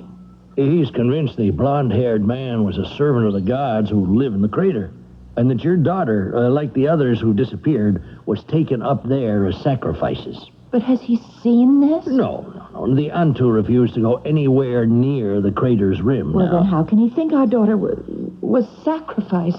The flashes of light and the ground shaking I mentioned, he says they always occur just before and after people are seen being escorted up the mountain. Something terrible has happened to Jill, hasn't it? Oh, Meg, it's preposterous to think some person escorted her up here to her death. Don't you agree, Mr. Hodges? No, I am not sure I can. Why not? I realize now why I thought I'd seen your daughter's companion before. Because in every party that's disappeared, there's been a person just like him. Someone with an undefinable foreign accent. Pale eyes that are strangely inexpressive and pale. pale skin that doesn't seem to react to the hot rays of the sun at all. There are still corners of this world so remote that 1,000,000 years of history stand virtually undisturbed and unaffected by modern civilization. Is the crater at the top of Mount Caqueta such a place? Is there a race of people living in its depths who, for reasons of their own, are abducting the alien people who are our neighbors, friends, and relatives? We will discover the answer to that question when I return with our final act. Since the very beginning and far into the future, all the wondrous things man sees, experiences, and imagines, invents, discovers, dreams, and fantasizes, are what a new magazine called Omni is all about. Omni, the world's first major magazine of science, fact, fiction, and fantasy.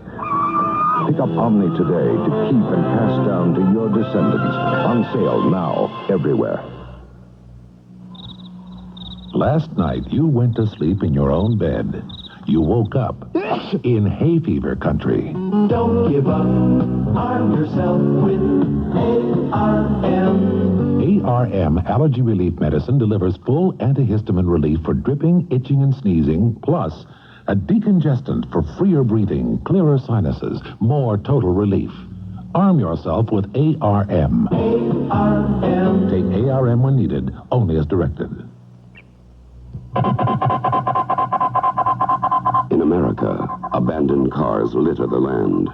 But the people in Lexington, Kentucky are removing 100 of them a month. We discard millions of used tires.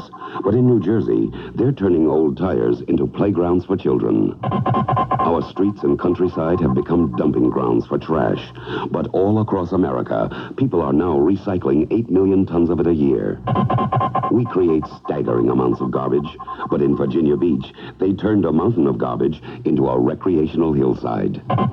Pollution is destroying our beachfronts and waterways. But in Huntington, Long Island, they're planting seagrass which cleanses the water for wildlife and man. The cure for pollution is people working together. For a brochure on what you can do, write Keep America Beautiful Incorporated, 99 Park Avenue, New York, New York, 10016. A public service message of this station, the Advertising Council, and Keep America Beautiful. This is WBBM in Chicago.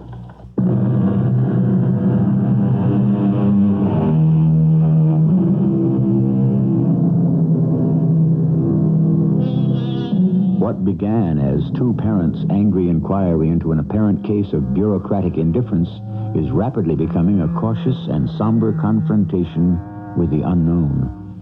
The question Don and Meg Bledsoe must now face is whether they will be able to discover what happened to their daughter without her fate becoming their own. As we rejoin the small expedition, we find them almost within reach of the rim of the crater at the top of the mysterious mountain called Caqueta. Give me your hand, Margaret. We're almost there. I'll be all right. It's air. It's so thin. It's just difficult to breathe.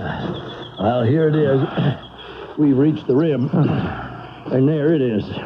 Through the rainforest. Clouds look like they're just a few feet above our heads. And look how the mist rolls down right into the trees.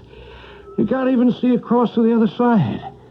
How wide is the crater? It's about 5 miles. I think this must be the most beautiful sight I've ever seen.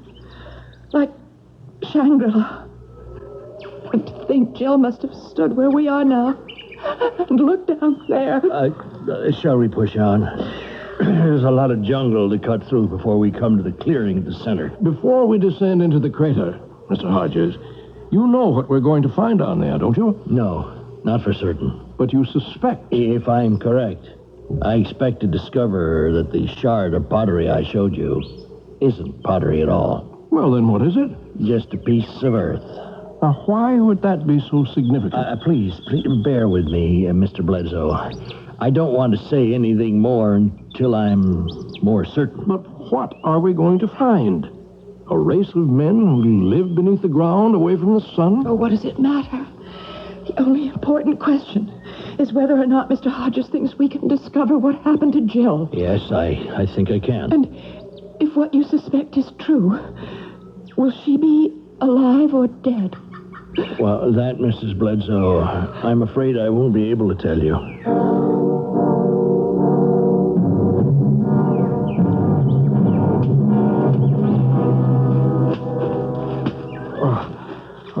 This is extraordinary. Shouldn't we be getting closer to the center? As if we've kept a straight course. I hope so. I don't relish spending the night in this stuff. Look, just ahead.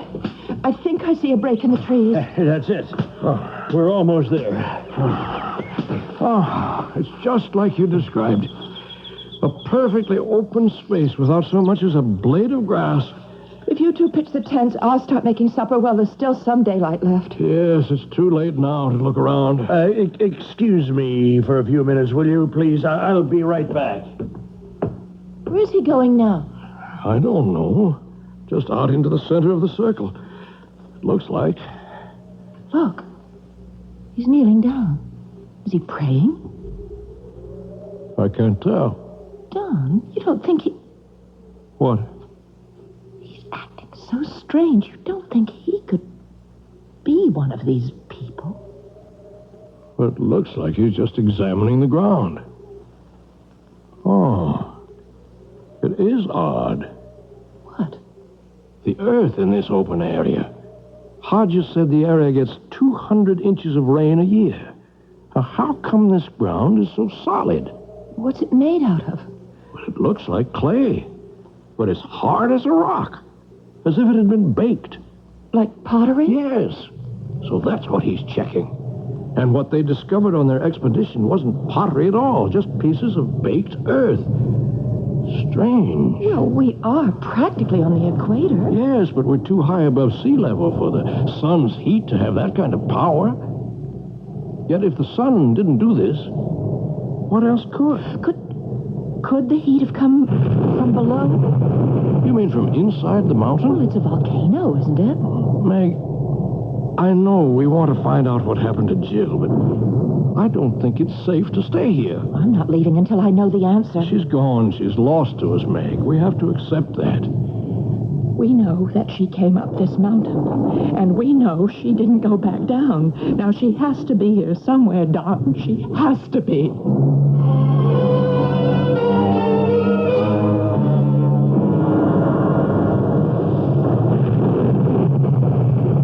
I think it's time for bed. That rain's making me sleepy. Hope it stops by morning so we can start our search. I just don't think I'll be able to sleep a bit tonight. I probably won't sleep a wink either. There's something very unnatural about this place. It's too dangerous. But what's dangerous? All we've heard is a lot of stories. You show me one concrete thing about this place that is actually dangerous. Excuse me. Oh, Hodges, you gave us a start. Sorry, but I could hear you from my tent. May I come in? Oh, sure. I didn't mean to eavesdrop. But you see, I came over because I think I know for certain now what happened to Jill and to all the others who have vanished. I suppose you'd have to say it's only a theory, but all the elements fit. What is it? Well, let me start from the beginning. I mentioned the other morning when we first met that my hobby is photography. Yes. Well, I have a fully equipped darkroom in my residence, the consulate. What does this have to do with Jill? Well, after your daughter left the consulate in Arabella, I found a small metal box that apparently had been dropped by the fellow she was with. What was in it? Well, I didn't look at first. I just figured he'd be back for it. And a couple of months later, I got the communication from the State Department saying you'd reported that your daughter was missing. By then, I'd forgotten about the box altogether, and it was only a few days ago that I happened to notice it on the shelf. Well, I opened it, and I saw it contained a roll of film. I shut it right away to keep the light out. And then, well, my curiosity got the better of me. I decided to develop it. Is that what you were doing when we arrived? Yes. Because I'd opened the box, most of the film was ruined. In fact, only one picture turned out. At first, it didn't seem particularly unusual, but something about it wasn't quite right. What was the picture? It look like an ordinary photograph. What's that? Go on, Mr. Hodges. No, it's too loud. The ground's beginning to shake. Feels like the whole mountain's exploding.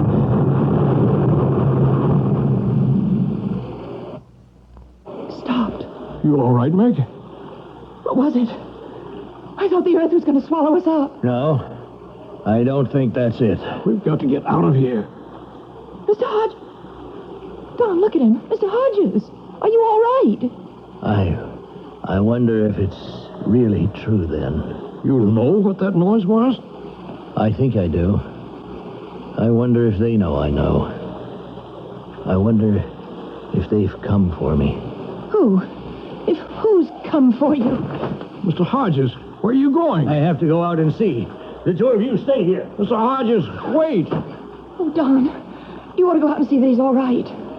How do we know it isn't some kind of a trap? What do you mean? A trap to lure us outside. Do you think he had something to do with Jill's disappearance? I'm not going out there. Well, I'm going to have a look then. He could be in trouble. No, Meg, don't go out there. Oh, it's better than just sitting here blind in this flimsy tent and waiting. Meg! Meg!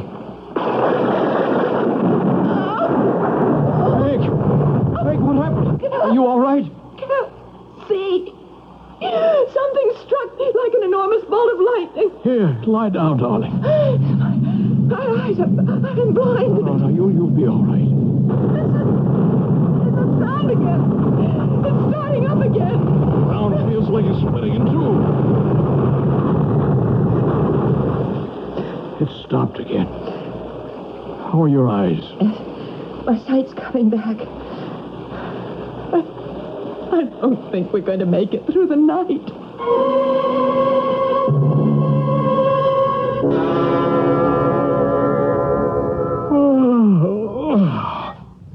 Meg? Don, are we still alive? I don't know. But we're both in the same place if we're not. Oh, look. It's daylight out. And the rain stopped. We must have fallen asleep. I hope that's all that happened. I don't know what to think anymore. Mr. Hodges, we should see if he's all right. Hodges? Mr. Hodges? Well, it's a lovely morning anyway. Mr. Hodges?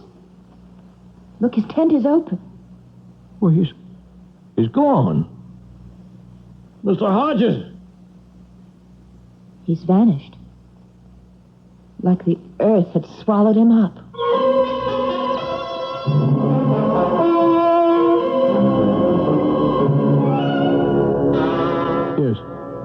Yes.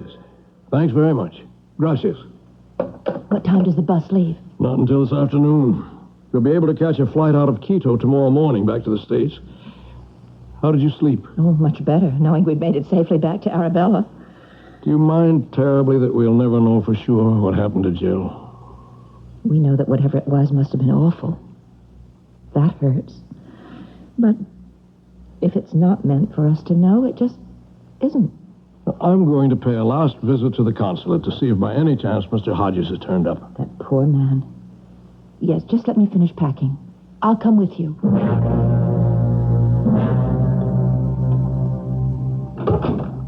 Well? His secretary says there's been no sign of him. She reported his disappearance to the police and cabled the State Department. Don, that roll of film he was telling us about, he talked as if that might explain what happened. Do you suppose we could find it? How? His quarters are attached to the consulate. Remember, he told us that. First morning we met him, he came out of this door over here. It's open. Meg, this is his private house. We shouldn't go in here. But if it will give us the answer we're looking for... Which room would be his dark room? Don, here it is. Is there a light switch? Yes, here. Oh, look at all these pictures, Meg. It's hopeless. We'll never find the one he developed for the role that man dropped. But if he just developed it that morning, it would be right on top, don't you think? Well, most of these are photographs of the town and the mountains. No, look. Now, this one's different. It looks like a photograph of the Milky Way. Yes, it does, doesn't it? But what's so special about it? I don't know, but do you remember he said that It had looked normal to him at first, and it was only after he studied it that he saw what was so astounding about it. Yes? Do you suppose there's some kind of secret installation up there? Something no one is supposed to know about? Good Lord. What? You see? Yes. I see what happened to Jill. That man she was with, the one who escorted her to the top of the mountain, he seemed strange because he was. He was from beyond our world. From outer space? Well, these creatures must visit Earth periodically to take specimens of us. Oh, Don, that's utter nonsense. No, it isn't. That open circle in the middle of the jungle, it doesn't belong to some primitive tribe. It's a landing pad. Do you mean that noise we heard last night, and the rumbling we felt, that was a flying saucer landing and taking off? Yes, some kind of space vehicle anyway. And it's the heat from its engines that baked that clay. That's why there's no vegetation there. It's all been burned off. But even if it was some kind of machine that landed and carried off Jill and the rest, how do you know it's from outer space? How does this picture tell you that? You see this star here? That's our sun. And there's Saturn with its rings, and Mars. Yes, it's a photograph of the heavens taken from an observatory. So? But that's just it, Margaret. It wasn't taken from an observatory. At least not from an observatory here on Earth. You see that small dot there? That's us, Meg. That's the planet Earth. This picture was taken from someplace 100 million light years in space.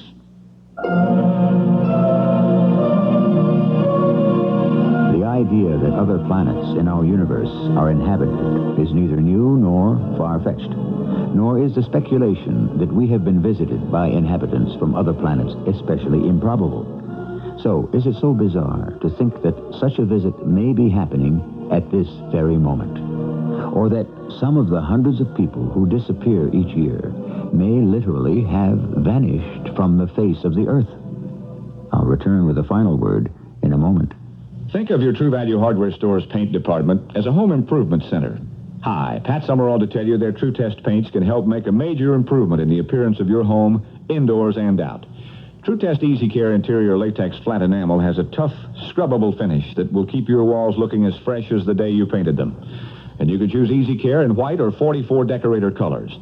The True Test Weatherall Acrylic Latex House Paint from True Value Hardware Stores has a breather-type finish that expels damaging moisture to resist blistering and peeling. And it's available in 35 Jamestown colors plus white. Get True Test Weatherall and Easy Care. They've both earned the Good Housekeeping seal and are available exclusively at participating True Value Hardware stores and home centers. True Value Hardware is more than just a name. It's our way of doing business that means True Value.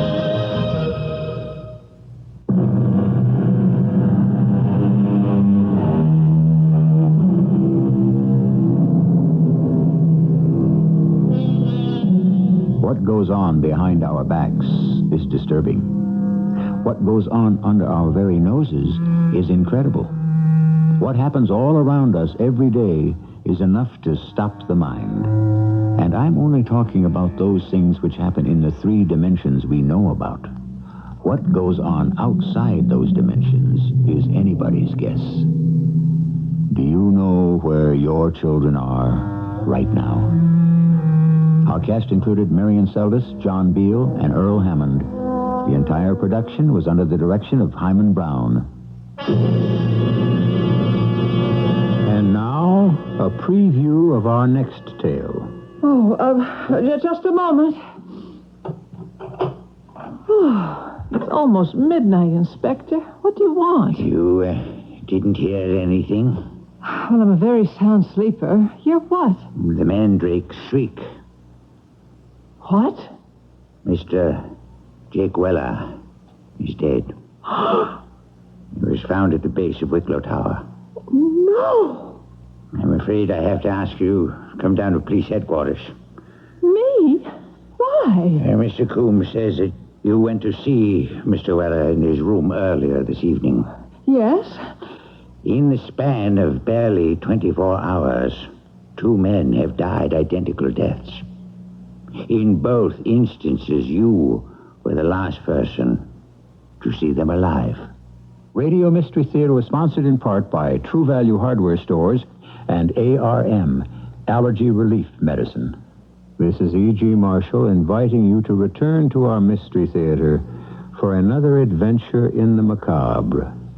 Until next time, pleasant dreams.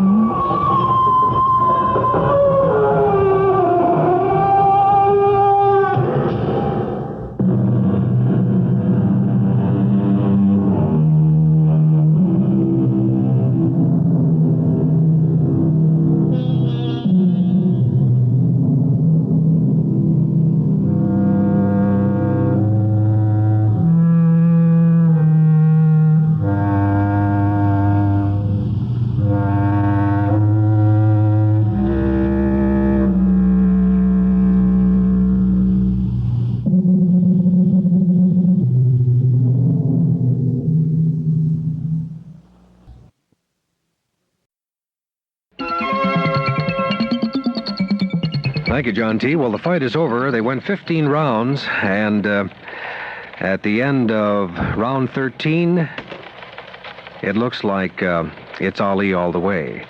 At the end of 14, it was Reuters scoring Ali 13, 1 round even, no rounds for Spinks. We're expecting the final decision in just a moment. Round 14's recap. Ali caught Spinks with a lunging right to the face. Spinks found Ali's body with a left hook and a right cross as the champion came in low. Spinks was still offline with most of his punches. Ali usually was able to tie up Spinks when the champion rushed in wildly. It looks like Muhammad Ali has regained his World Heavyweight Championship. We'll let you know in just a couple of moments. First in news, we're CBS, News Radio 78, WBBM, Chicago. During the first break of the Mystery Theater, we'll have the winner of tonight's Leon Spinks Muhammad Ali match. Time, 10:30. The CBS Radio Mystery Theater presents...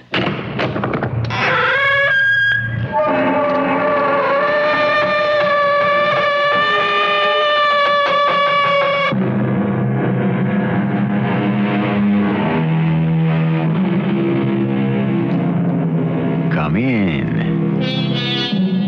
Welcome. I'm E.G. Marshall. There are parts of California that haven't changed in centuries. Along the coastline, the waves of the Pacific beat on the shores just as they did during the gold rush. Mansions built in the 1800s stand ghost-like and untenanted. One of them, with 10 rooms, 40 windows, has been empty for most of 30 years. Until today. They found Mr. Slade Brown in front of the fireplace, dead. And Mr. James Burns holding a gun. So he was arrested and found guilty of murder. But James Burns said he didn't remember anything about the shooting. That's what he said. But the jury didn't believe him. Suppose he didn't do it, after all. That would be a terrible shame. He would have gone to prison for 30 years. For nothing.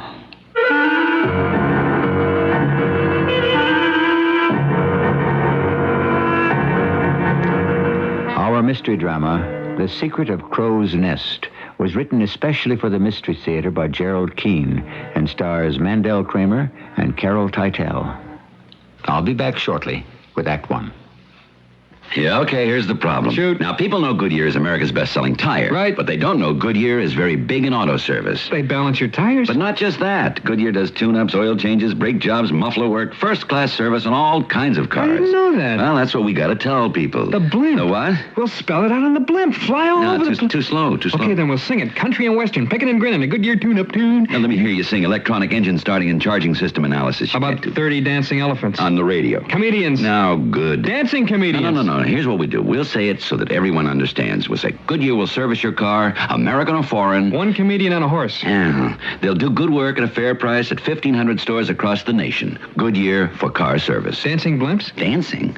Get a front-end alignment and tire rotation now at your Goodyear service store for just $15.88 for most American cars except front-wheel drive. Price is slightly higher in California. Get an alignment and tire rotation at Goodyear now. Imagine my son, a wild-old salesperson. Well, it's great of you to be here. My first day in the job, Dad. Your mother and I wouldn't miss it. Mom's here? She's sitting right over there next to Aunt Miriam and Cousin Audrey. Nice to have all this support, Dad. Hey, but, you're going to be working at Wild Olds, Dad. one of the most beautiful Olds dealerships in the world. Dad, here comes my first customer. Could you... Of course, I'll just sit over there with a movie camera. I won't make a sound. Fine. Hello? Hello. Welcome to Wild Olds in Libertyville. Thank you. Just look around. If you have a question, I'll be here. Okay. Excuse me, miss. You notice how we didn't pressure or hype you? What? My son, the salesperson. Dad? That's the way it is here at Wild Olds. Relaxed and friendly. Right. Little did I think this fat little baby in rubber pants would grow up to be a Wild Old salesperson. Well, you must be very proud. Dad. Listen, I want a picture of both of you together. Well, I see you're my first customer, and Do something. It's moving pictures. I'm not a customer. I work in bookkeeping Put here. your arm around her, Mel. Dad, she works in bookkeeping. Give her a big kiss and point to a car. She works in bookkeeping. Wild Olds in Libertyville. It's a beautiful place in the country. Wild Olds in Libertyville.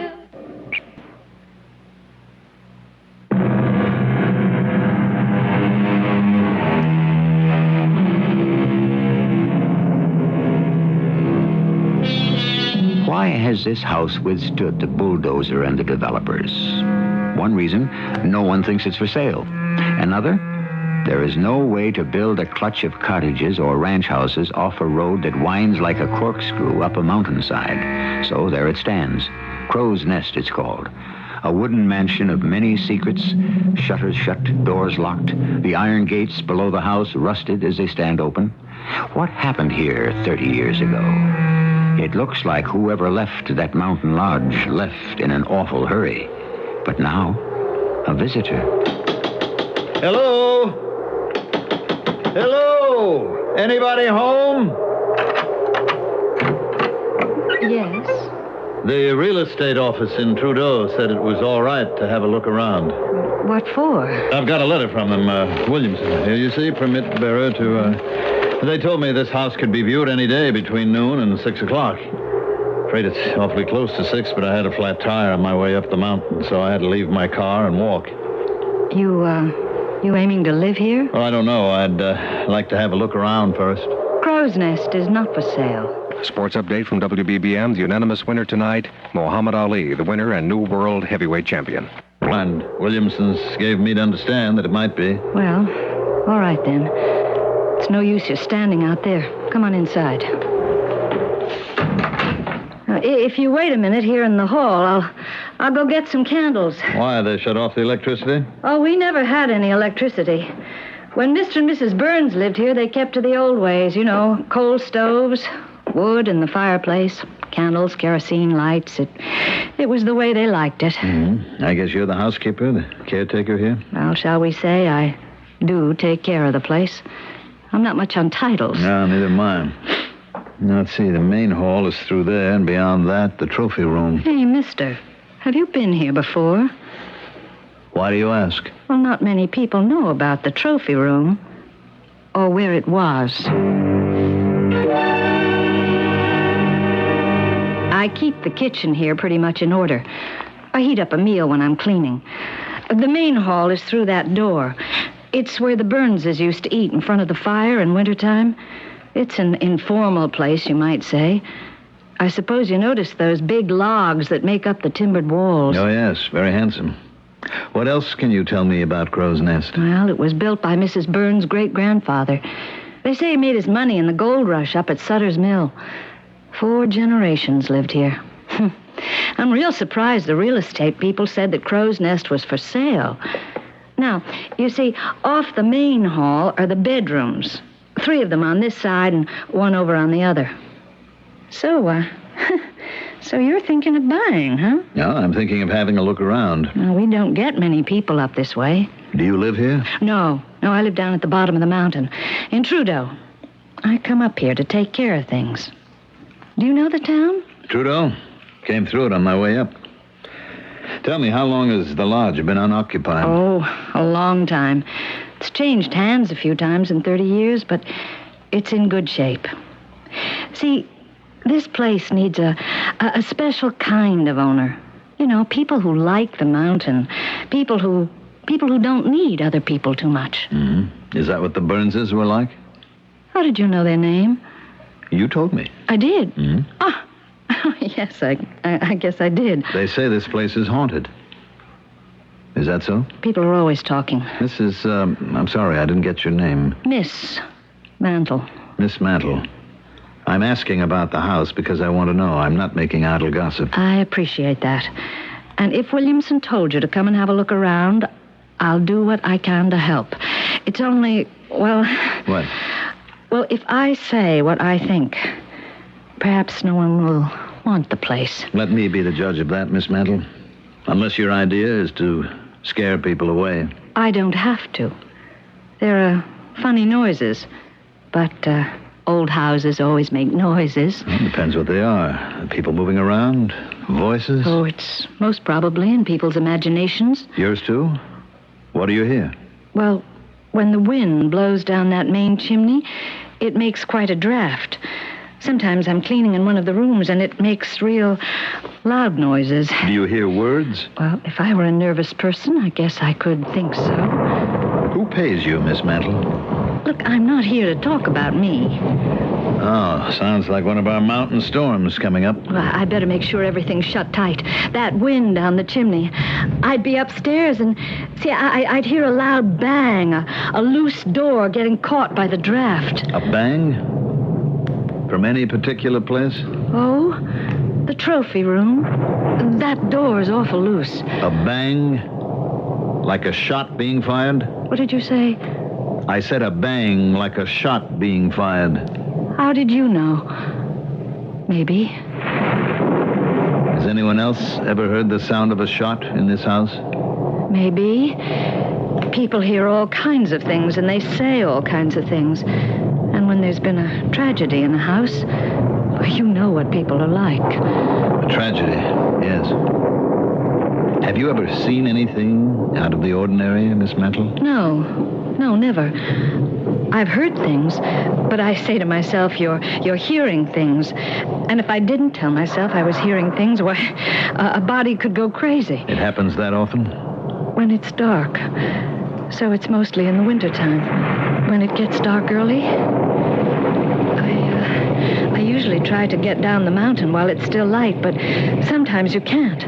But my Jeep takes me most anywhere. There's a storm coming up now. I'd like to talk to you a little more. Come along to the trophy room. I'll start up a fire. Is there wood? No, I'd rather not go in there. Why not? A great deal more I want to know. No, not in there. Please, not me. That's where it happened. In the trophy room. You could light a fire in the main hall.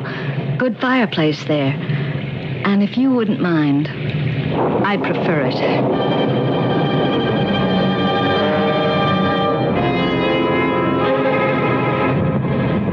That's burning nicely. You did that like an expert. These old fireplaces. They knew how to build them in those days. Sit a little closer, Miss Mantle. Oh, thank you. No, I'm all right where I am. I did as you asked. I lit a fire in the main hall. So tell me what you know about Crow's Nest. Well, 30 years ago, Mr. and Mrs. Burns, that's Hayward James Burns, and his wife lived here. He'd inherited the lodge from his father. Oh, goes back generations.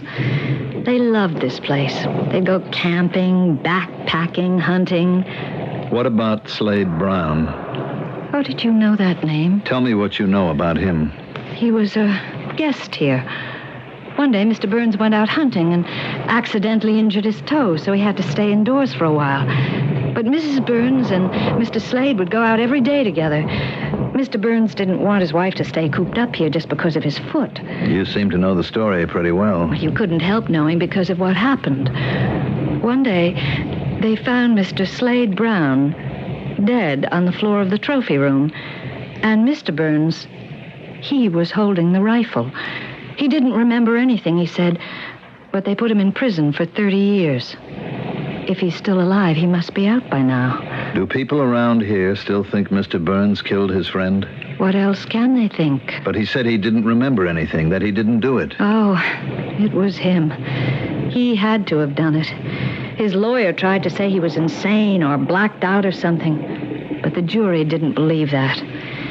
You see, there was talk about Mrs. Burns and this Slade Brown. They must have figured it could have been jealousy. You think Jim Burns did it too, don't you, Miss Mantle? Yes. Yes, I do. It was sad. James Burns never knew how sad it was. Sad? Maybe there wasn't anything going on between Mrs. Burns and Slade Brown. But Mr. Burns must have thought there was. That's why I said it was sad. So you, too, believe Jim Burns killed Slade? It was his rifle. The bullet came from it. One bullet. And there was no one else in the house but Mrs. Burns. Miss Mantle, I'm going to tell you something. I went to school with Jim Burns. He wouldn't kill anyone. Oh, sure, he liked game hunting and fishing and target practice and all the outdoor things. But kill a human being? Never. I knew him as well as my right hand. If he said he didn't remember firing that gun, he didn't. And as for being jealous of Slade Brown, it wasn't possible. Jim was crazy about his wife, and she loved him. 5 years they'd been married, and they shared Crow's Nest. It was their heaven on earth, this old lodge.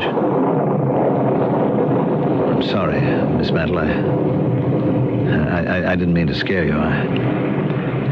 I knew all about this place, but I wanted to know what you knew. Here's Jim Burns dying by inches in jail for 30 years for something he didn't do. How else could it have happened? I wish I knew. What do you want? What are you going to do? I want to stay on here tonight. No, that's not possible. I couldn't agree to that. Even if you stayed in the house? Oh, not me, never.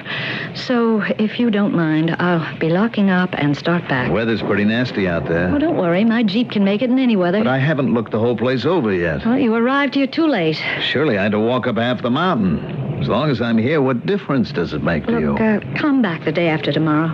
That's when I'm at Crow's Nest again. If you don't mind, Miss Mantle, I think I'll stay. I have my reasons. No, you don't.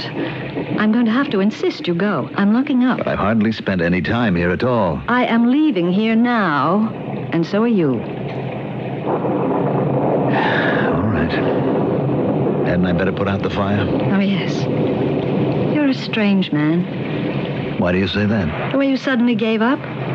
All right, you said. I'll go. I can wait. I've waited this long. I can give you a ride down the mountain back to Trudeau. Tell me, Miss Mantle, what would you have done if I had absolutely refused to leave? I would have told the police in the morning. What, that I spent the night here, that I was trespassing? No. Because you are James Burns. And I think the police would like to know where you are. How did you know? I guessed. Are you James Burns? Yes.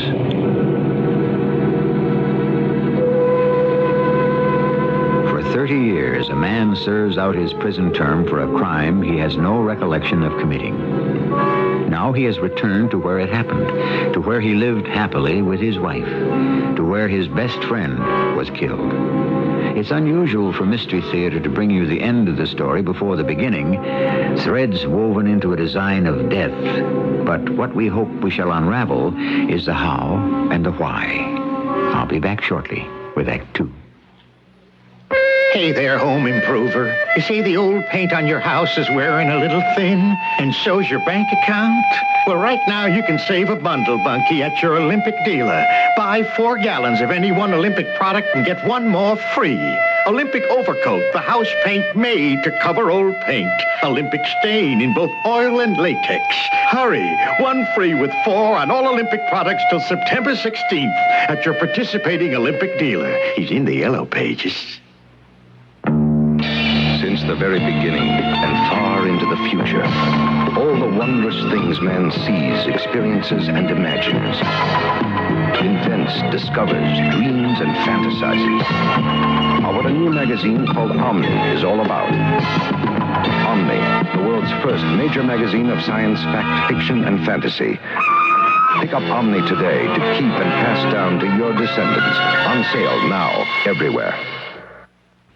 Go That's my husband, Charlie, in his football game. If your Charlie's like my Charlie, he'll watch a lot of football this year, and you know I'll see my share of games, too.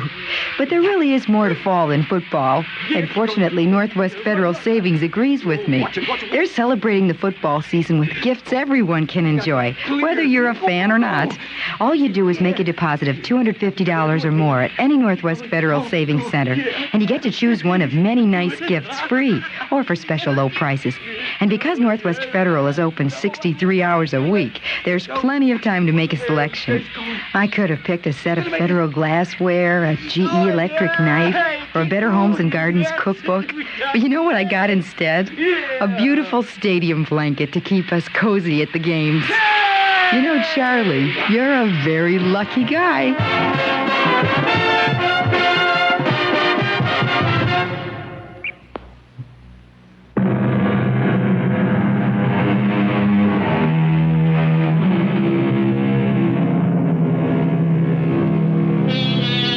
Finer voices than mine have told a similar tale. It's 300 years old, and the plot is almost identical. Said Christopher Marlowe, to suffer at the hands of fate, to suffer punishment unjustly. Oh, to outlive that memory, those spent tears, those unhealed wounds, and turn back time to the innocence of a happier day. Now to the present, from Marlowe to Mystery Theater, to a woman who guards a haunted house, and a man who has served his time.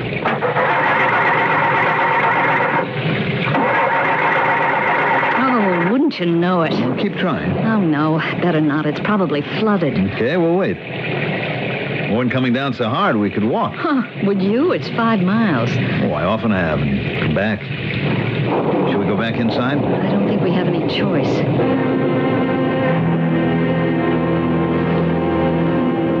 Well, I got the fire started again. Where will you sleep, Miss Mantle? In the kitchen. I can light the stove. It'll be warm enough. Mr. Burns, why did you come back to Crow's Nest pretending you wanted to buy this place? I'm here to find out something. What happened there in that trophy room 30 years ago is known only to the Lord himself. Slade is dead. My memory's dead.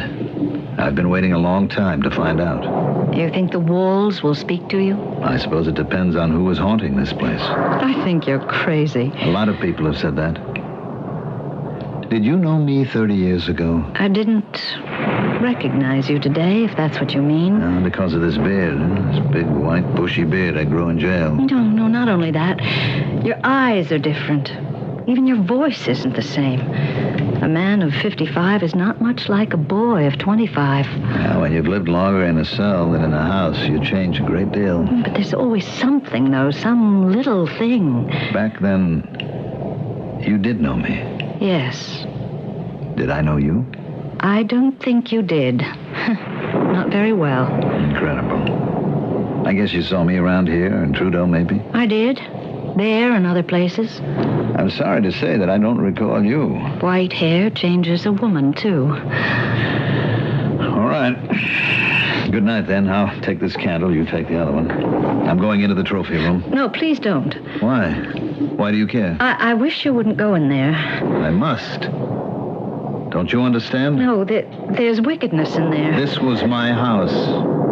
And that room is my only way to find out. Not at night. Can't you wait till it's daylight? Miss Mantle, why do you care what room I go to? Good night. Let me go in with you for a moment to see if there's a proper place for you to sleep. Most of the furniture was taken away years ago. Look at that. It hasn't changed much. Just as I remember it. Can't believe that no one's been in here in all these years. It's so clean. Miss Mantle, you never came in here? I used to. Sometimes. In the middle of the day. But not in the last few years. I'm not as strong as I was. I tell you, it's a miracle.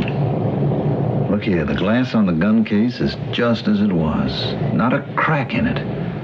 A lot of beautiful historic rifles used to stand in there. Are you going to stay in here the whole night? I don't know for how long, Miss Mantle. Oh, where will you sleep?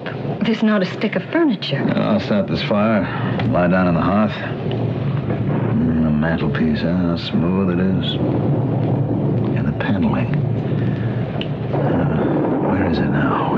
Where is that? Well, there's nothing on the mantelpiece, I'm afraid, but dust. Ah, yes, there is. It's still there. What is? And this wood panel over the center of the fireplace. What did you find? A bullet hole. It's still here. That bullet hole. Was that made by the shot that... That killed Slade? I believe it was. Good night, Miss Mantle. You are absolutely certain you wish to remain in this room? The answer is definitely yes. Now, good night. I'll see you in the morning. Oh, and Miss Mantle, should you hear any sounds or voices in the night, it will only be me. You're going to talk to yourself? And to whatever spirits these four walls contain. You should be able to get a good night's rest. The storm is passing over. So remember, if you hear anyone talking, it's most likely me. Good night. I have come back, Slade. Slade, do you hear me? I, Hayward James Burns. I'm standing in exactly the same spot where I stood 30 years ago. Why did you die, Slade? Who shot you? You must have the answer. Do you remember Jeff Conroy? He was at school with us. Jeff was my lawyer. The day I was found guilty of killing you, Jeff came to my cell. I asked him the same question. Jimmy, I feel awful. I'm terribly sorry, but we didn't have a chance. There was nothing I could do. Who killed him, Jeff? Who was it? Why was he killed? You don't remember anything still? About that night? I've told you over and over, Jeff. I told it all on the witness stand. We tried. We said you blacked out. Don't you remember? They didn't believe us. You did your best. But there's a reason for all this. There's got to be. If I did shoot Slade, why don't I remember? I think the jury suspected you were jealous of Slade. All that talk about Martha and Slade, it wasn't true. Not Slade. He would never have come between Martha and me. Never. It would have helped if we could have gotten her to the stand. Couldn't those 12 good men and true get it through their heads that she's still in shock? In a hospital? The doctor said she might endanger her life if we had her testify. Couldn't they understand that? Well, sure, Jimmy. They believe she was ill from the shock. But what brought that shock about is what turned the verdict against you. Stupid fools. If only you could remember, Jim. Jeff, I swear to you, as I did the first day you undertook to defend me, I do not remember. Sure, I believe that. Well, I'm getting up an appeal. That'll help gain us time. And by the time the case is heard again, Martha will have recovered enough to testify. Poor girl, what I've brought on her head. She's our only hope. If Martha tells what she knows, she might save you. You mean save my life? Oh, no. The death penalty doesn't exist in this state. But the judge could hang 20 to 30 years around your neck. Good Lord, Jeff, I'll be an old man by then. All right, Jimmy, I'm going now. And as soon as Martha's well enough, I'll go see her. Pray every day, too. Everything helps.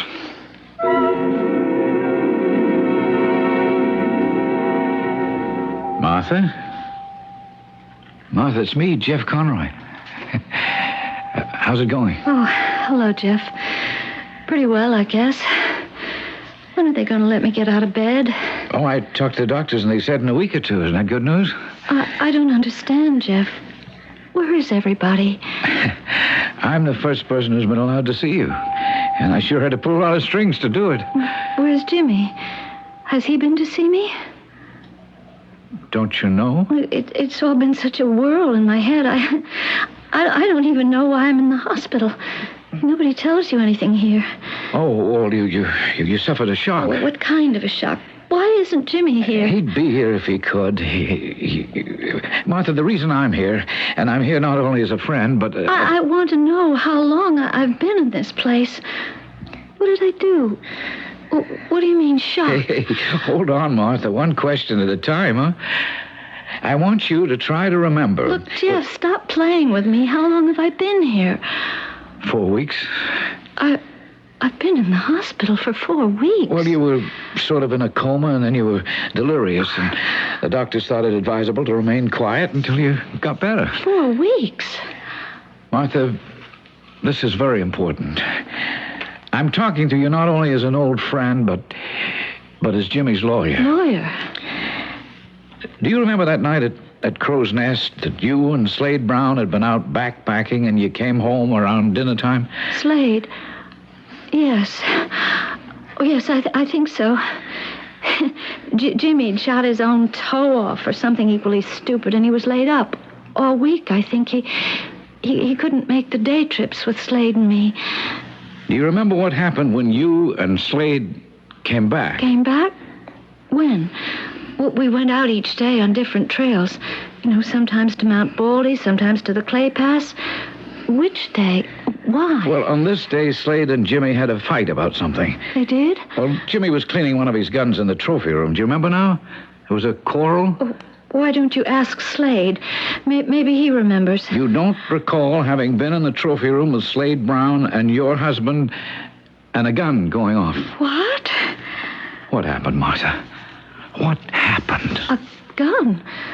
Whose gun? Oh, why don't you ask Slade? I don't know what you're talking about. I can't ask Slade. He's dead. Oh, no. Martha, try to remember, please. Yes. Yes, that time Yes. Slade and Jimmy. I brought them drinks. They were angry. They were both very angry. Jimmy, he said things. And then? I don't know. You mean you don't remember anymore? Slade is dead? Oh, for heaven's sake, Martha, Jimmy's been found guilty of killing him. I have an appeal in the works, but I need a witness. You're the only one who can save him. I wish I were dreaming all this. Won't you please try to tell me? I can't tell you anything, Jeff. I wasn't there. You left the room? I walked out of the trophy room, and they stayed in there. What they said and what they did, I don't know. And after that, I remember absolutely nothing. You're sure now? You're sure? You don't remember the police arriving or anything? What police? No, I don't remember any of that. Just waking up and being here. So you were not in the room, you saw nothing, and you heard nothing. All I know is I wasn't in that room. Okay. I guess that's what I'll have to tell Jimmy.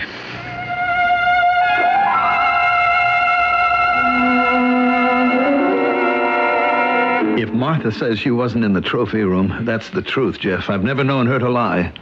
Yes? Who knows? Why do you say who knows? Look, Jimmy, I'll tell you why. After years of practicing law, you develop an instinct when a person is telling the truth and when he isn't.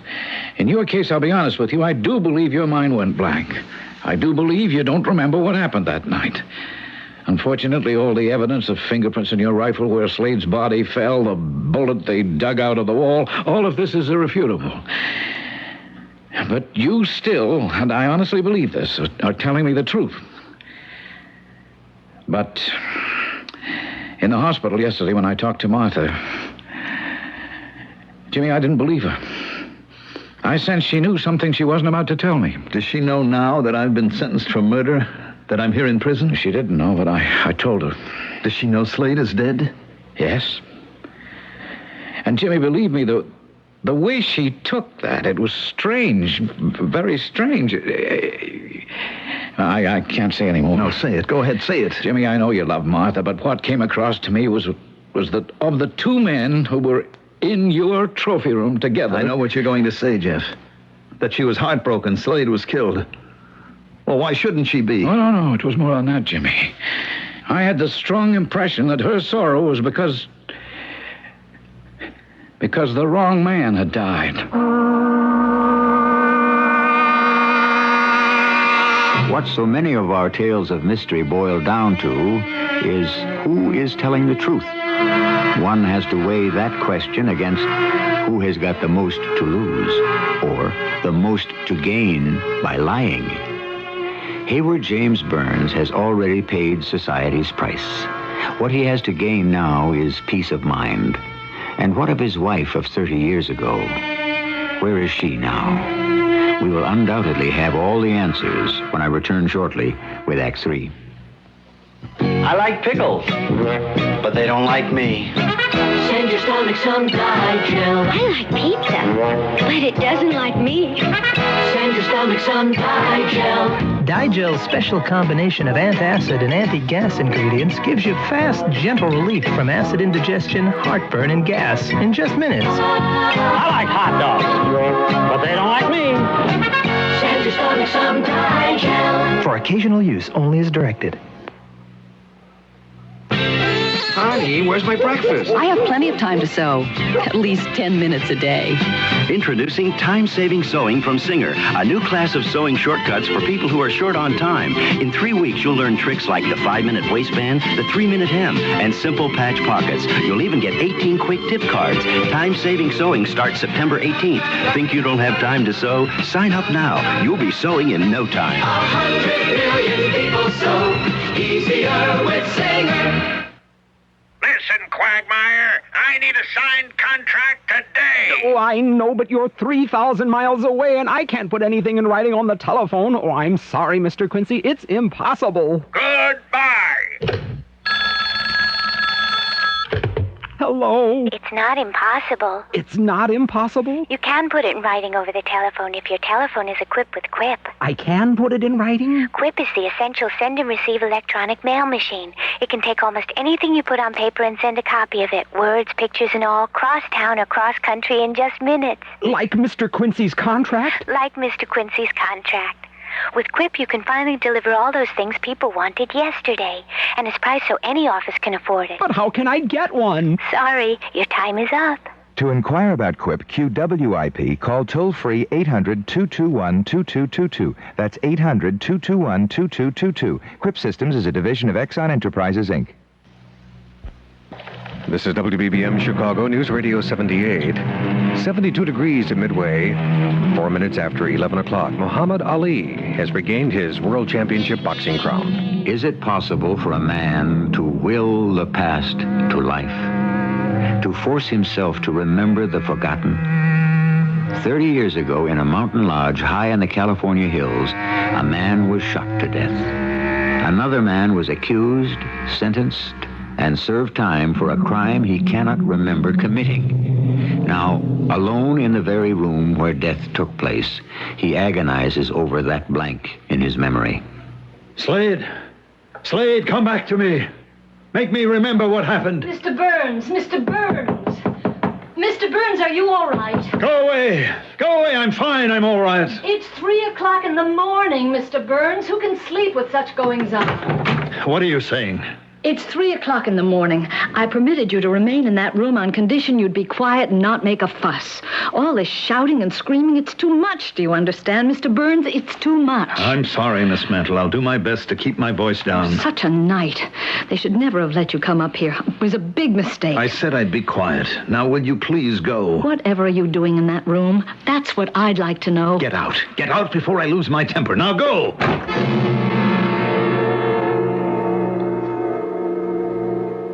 Slade, I'm standing on the exact spot where I was. I'm looking out the window, and I see you and Martha coming back to the lodge. You're walking slowly, holding hands. Martha's whispering something into your ear. She's pointing to this window. Neither of you can see me. I'm standing behind a curtain, Slade. I want you to come up here to the trophy room. Do you hear me, Slade?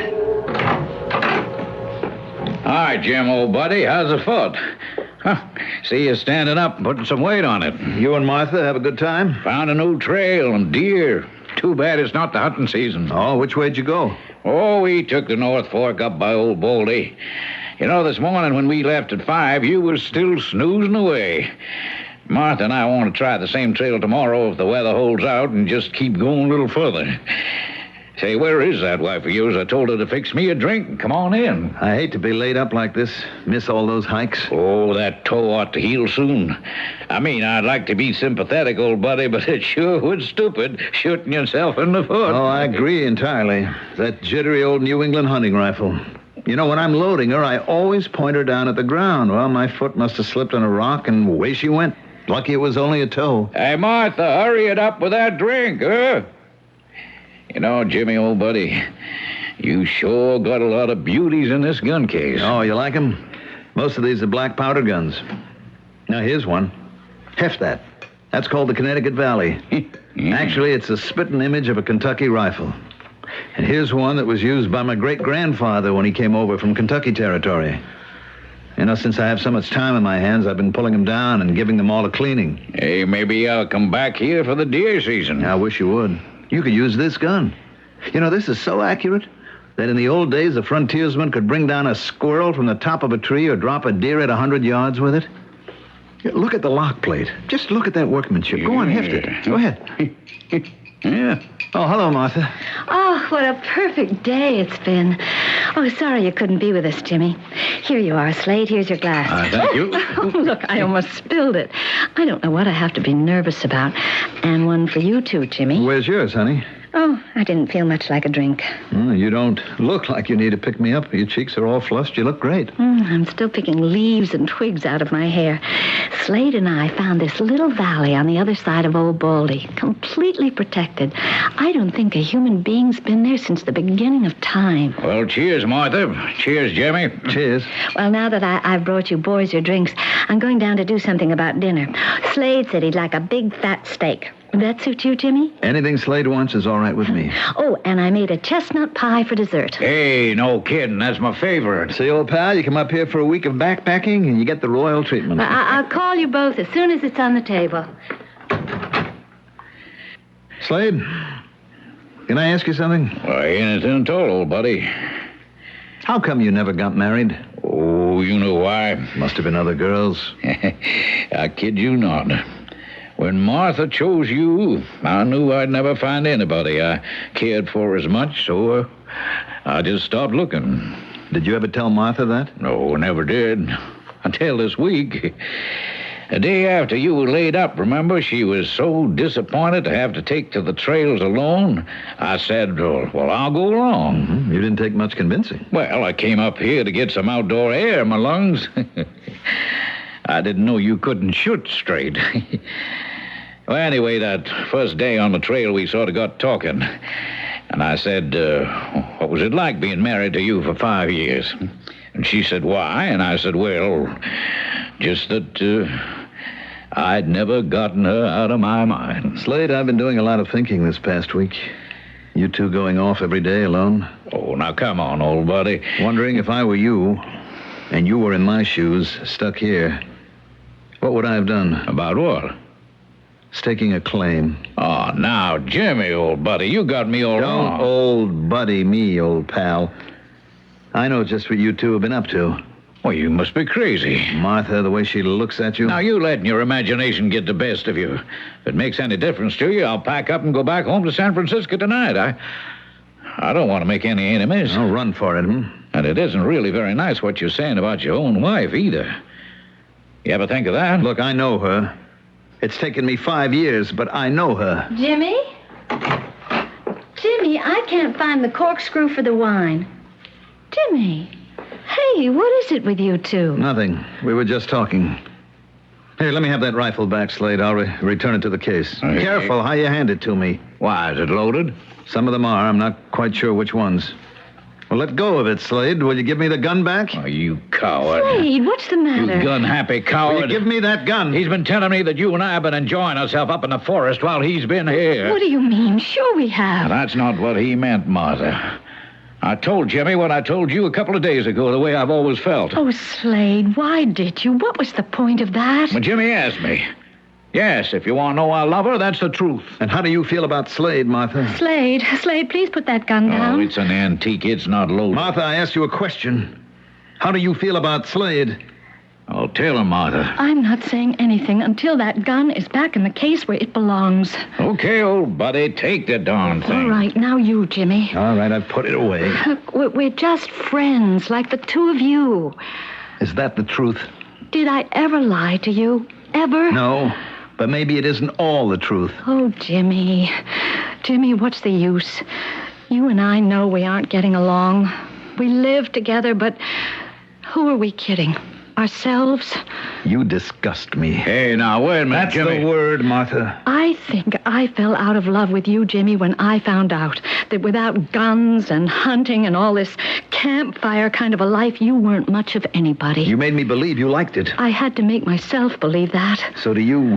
I'm nobody. I'm sorry, Jimmy. I didn't realize it myself until I saw Slade again. I knew it. I don't want to hurt you, and I don't really think it'll take you very long to get over losing me. You've got too much pride. Anyway, look, let's behave ourselves.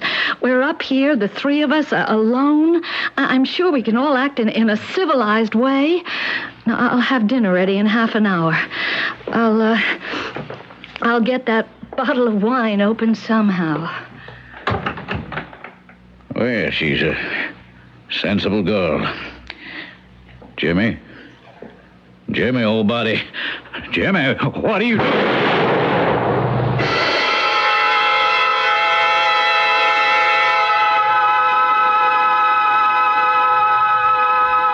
Mr. Conroy? Yeah, I'm Jeffrey Conroy. I came as soon as I got your call. You know Mr. James Burns? Well, I'm his lawyer. He was just paroled from prison. Yes, I know. I'm Sheriff Clark, County Homicide. That's some haul up this mountain. What is it with Mr. Burns? Is he up here at Crow's Nest? I'm afraid we have some sad news. Mr. Burns was found yesterday in one of these rooms here. Dead, sir. Oh, that's awful. Oh, he's been in prison for 30 years, and a few days after he gets out, he's dead? How'd he die, Sheriff? Yeah, it's heart failure, according to the coroner. Heart failure? Well, at least he made it up here. This lodge was the only home he ever had. Yes, we've been checking our files about this place. Seems there's a murder here about 30 years ago. Yes, that's right. Jimmy's best friend was shot here. I brought some old file photographs with me. They're in the room where we found the body. If you'll follow me, Mr. Conroy. Oh, sure. Oh, how I know this place. Jimmy used to keep his guns here, his silver cups and trophies. He called it his trophy room. Yes, now take a look at this photograph, if you will. This was taken 30 years ago of a bullet hole above that mantelpiece. Where did they find Jimmy's body? Right there on the floor, in front of the fireplace. And just take a look at this photograph here. See the bullet hole? No, I don't have to. I was right here 30 years ago. I don't have to look at your file photo. The hole is right there in the middle of that panel. And just take a closer look, Mr. Conroy. Oh, my Lord. Is that a... Yes. A second bullet hole. The same size, right next to it. That's why we wanted you to come up here. Now, is this old photograph accurate? Was there only one bullet hole at that time? I don't understand the second one at all. It looks new. Yeah, neither do we. There's no rifle, no gun of any kind found on the premises. House is absolutely empty. Dust 3 inches deep in the hall, in the rooms, and only one set of footprints from the outside all the way to this room. There were Mr. Burns.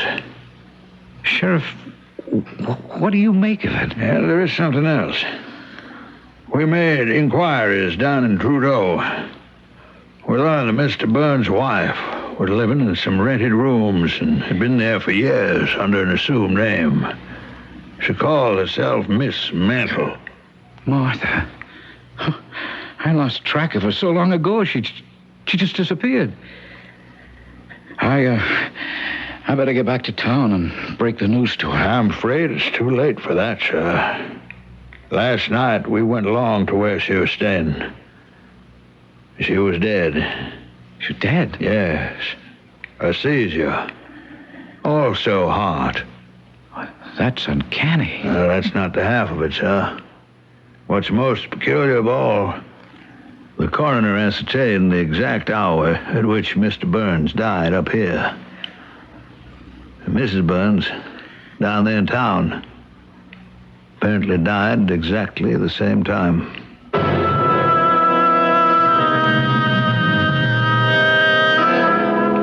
Crow's Nest still stands on a mountaintop on the California coast. The lodge is still empty, except for the secret it contains. We have come as close to discovering it as anyone, but even we don't know the whole story. How many of the old mansions and deserted dwellings in your neighborhood have hidden lives? More than you'd think. I'll be back shortly.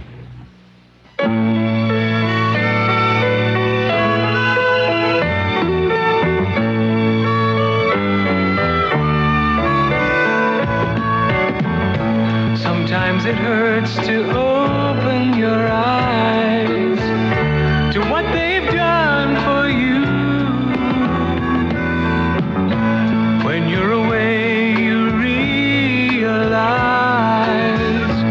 what a family means to you. Take the time to say how much you care.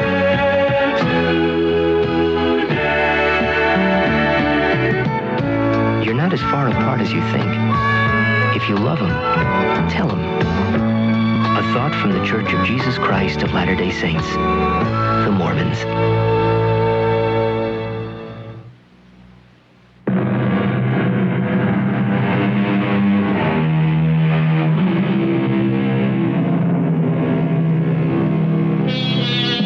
Back to our old friend Chris Marlowe, who reminds us it lies not in our power to love or hate, for will in us is overruled by fate. Chris's old drinking companion, Will Shakespeare, saw fate a little differently. The fault, he said, lies not in our stars, but in ourselves. Somewhere between ourselves and our fates probably lies the truth. Our cast included Mandel Kramer, Carol Teitel, and Ian Martin. The entire production was under the direction of Hyman Brown. And now, a preview of our next tale. Here, let me throw them back and at least get some moonlight, if not sunlight, into this place. There. That's... Roderick. What is it? There's a graveyard. I can see it in the moonlight. The family graveyard, yes. Who would be walking in it at night? Oh, what do you say? Where do you see that? There, amidst the headstones. Oh, it's Madeline. What is she doing out there? Well, we better go and find out. Good Lord. In the doorway. What is it? Madeline! Am I that horrifying to look upon? Dear brother. This is E.G. Marshall inviting you to return to our Mystery Theater for another adventure in the macabre. Until next time, pleasant dreams.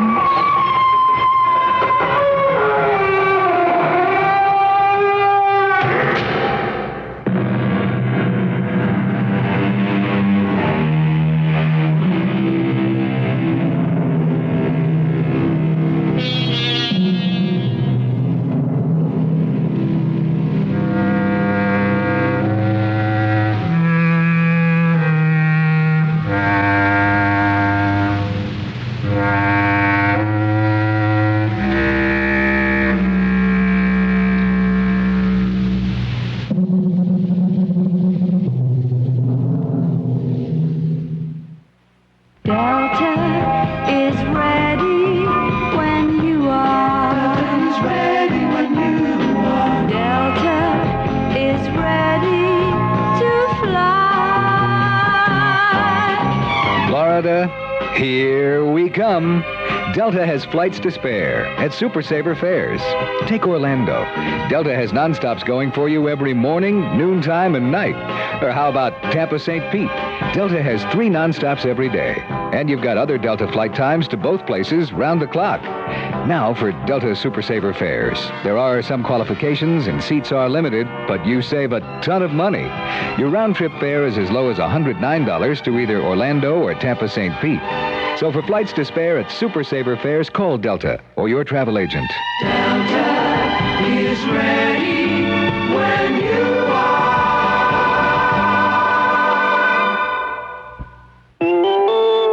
CBS News. The Middle East Summit at Camp David, Maryland is now expected to run at least through the weekend.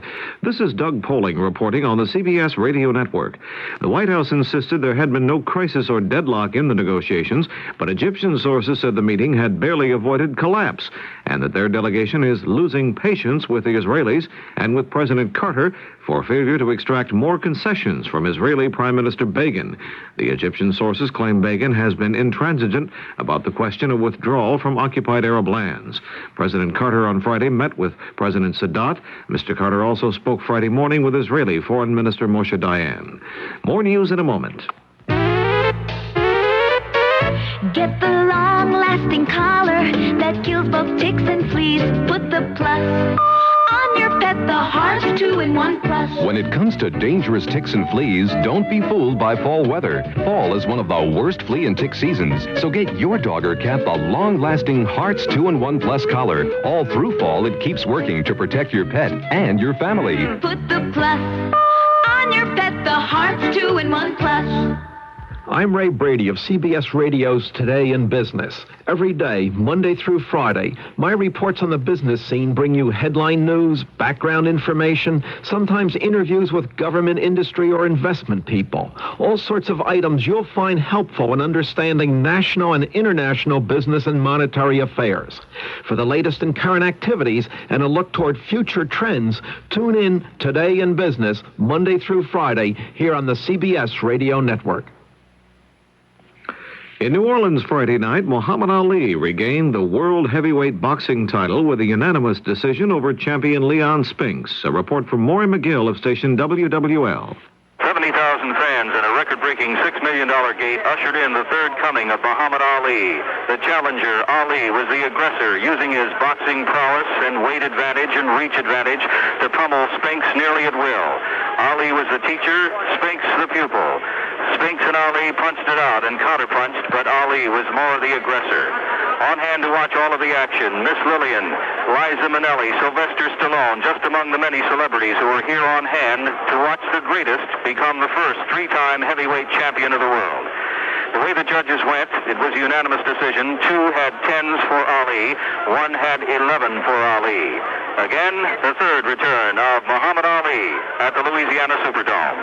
This is Maury McGill reporting for CBS News in New Orleans. A typhoon has struck Japan with devastating winds. Bruce Dunning has a report from Tokyo.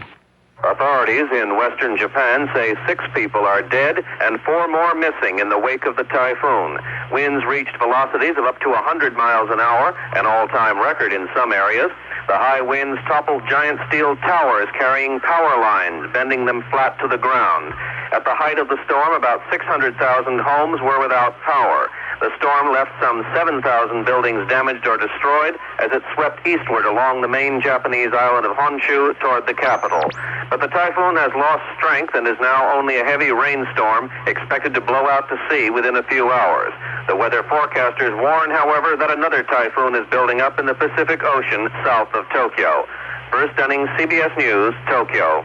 Firemen in Manchester, New Hampshire have voted to accept a compromise contract offer proposed by a federal mediator and end their 14-day-old strike. The firemen had been facing threatened jail terms at midnight unless they complied.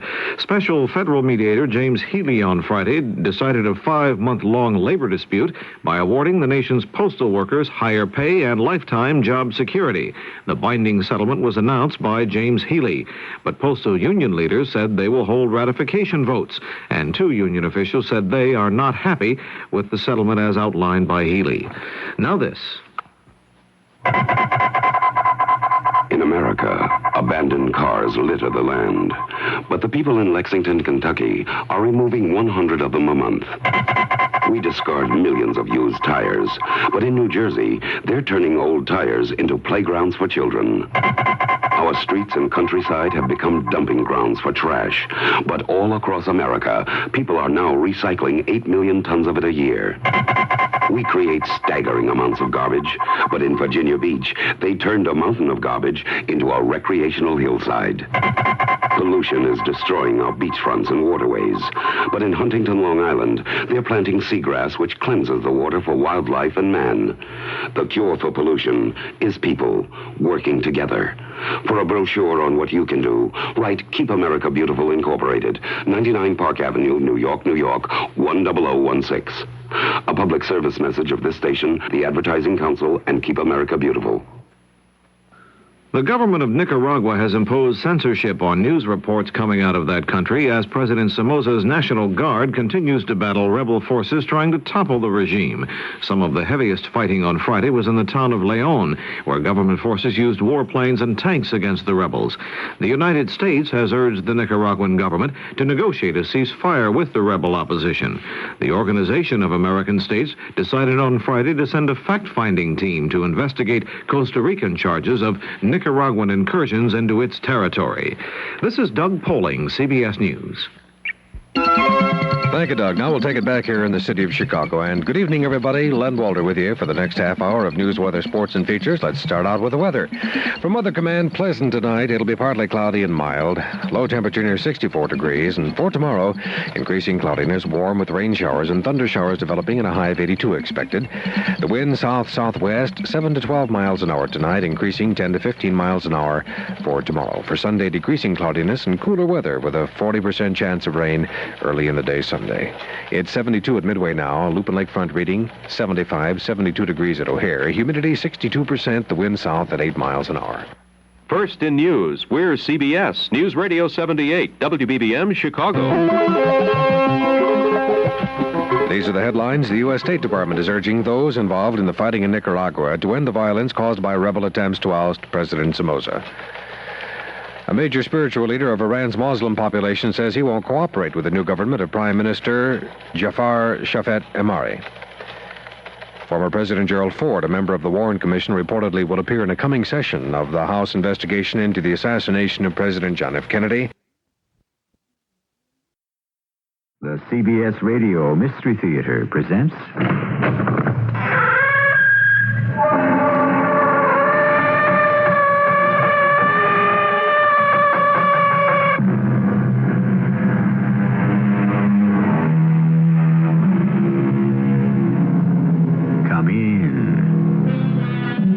Welcome. I'm E.G. Marshall. There is a land of the living and a land of the dead, and the bridge is love. Love is the only survival, the only meaning. Yes, in the end, only love remains. Only love can prove and validate our existence. Therefore, we can say, where there was love, there was no death. Okay, Mr. Brooks, what's the beef? Listen. To what? To the piano. What piano? She keeps playing that piano next door without any rest. What piano are you talking about? Are you trying to tell me you don't hear a piano? That's right. I don't hear no piano.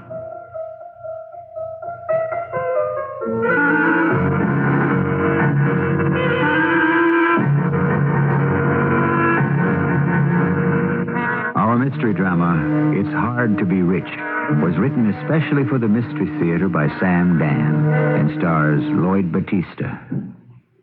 It is sponsored in part by ARM, Allergy Relief Medicine.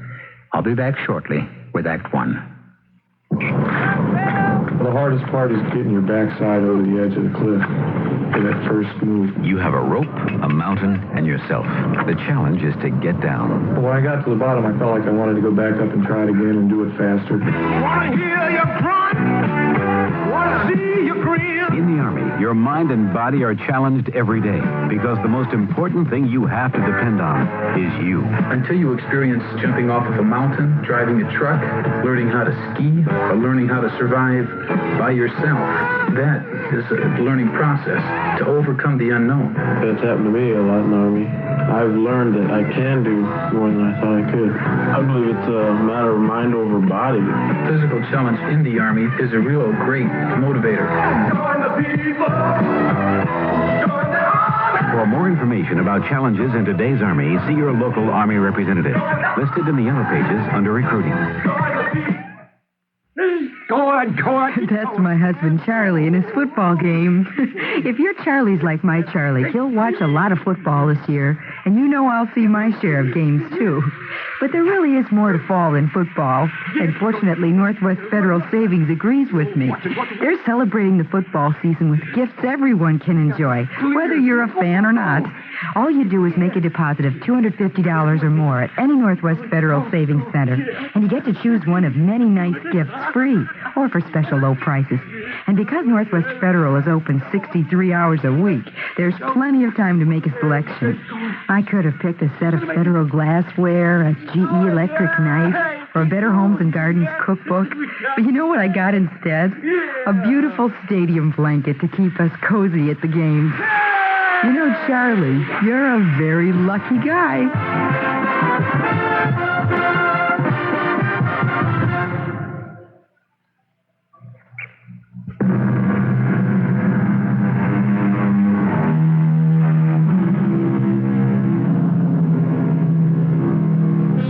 It's a seedy, sagging, down-at-the-heels building. It even looks tired. Well, it should. It's at least 100 years old. It was built originally as a mammoth showplace, as a sumptuous, luxurious townhouse of a self-made, freshly minted millionaire. But all that was part of a distant past, in another world, during a different incarnation. It has long since been converted into apartments. I suppose flats would be a more descriptive term. There is no longer even the slightest hint of style or grace. And obviously, the people who live there cannot afford anything better. I heard you the first time. Are you the superintendent? A joint like this don't have no superintendent. I'm the janitor. Oh, the rental office sent me. Oh, that's for 2G, huh? The vacant apartment. Yeah. It's one flight of stairs in the back. It's all right. Up the stairs. We don't have no elevator. That's all right. Okay, let's go. You want to watch your step in the dark. There's a light bulb halfway up, but it burned out. I forgot to put in a new one. It's all right. With you, everything's all right, huh? What do you do? I'm a writer. Here she is. 2G. Step into the parlor, said the spider to the fly. Yeah, this is it.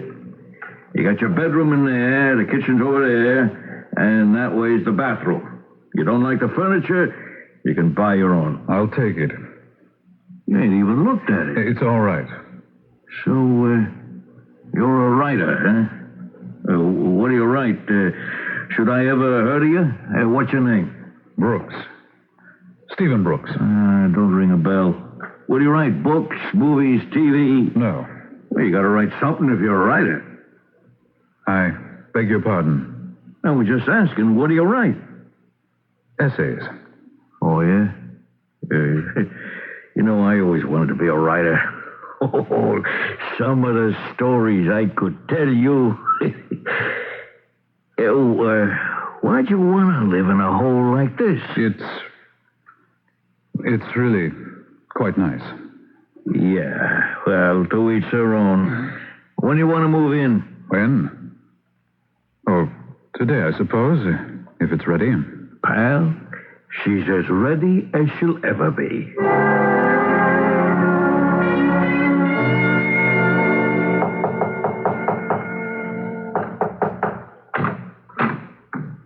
Yes? Hello. I'm Hilda. Yes. Hilda. Hugo's wife. Hugo? Hugo, the superintendent. Oh, You must be Mr. Brooks, the new tenant. yes. Would you want me to come in a couple or 3 times a week and clean the place up? You know, vacuum the rug in here, mop the floors in the kitchen and bathroom, the windows, and so forth. If you're thinking maybe you can get somebody cheaper someplace else, good luck. But I'm in the same building. You don't have to pay me car fare. Well, yes, I suppose it might be a good idea. Let me start right now. The place is all messed up. Why don't you stop by tomorrow?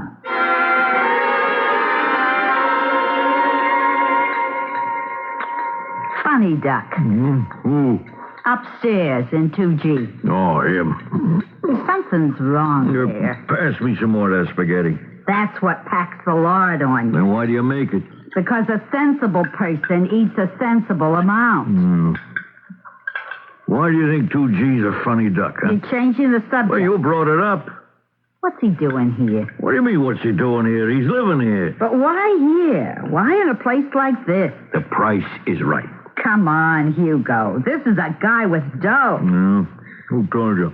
He told me. Well, what'd he tell you? This is a guy that went to one of them big Ivy League colleges. Yeah. A guy that spends a fortune on clothes. What'd you do? Ask him? I never said a word.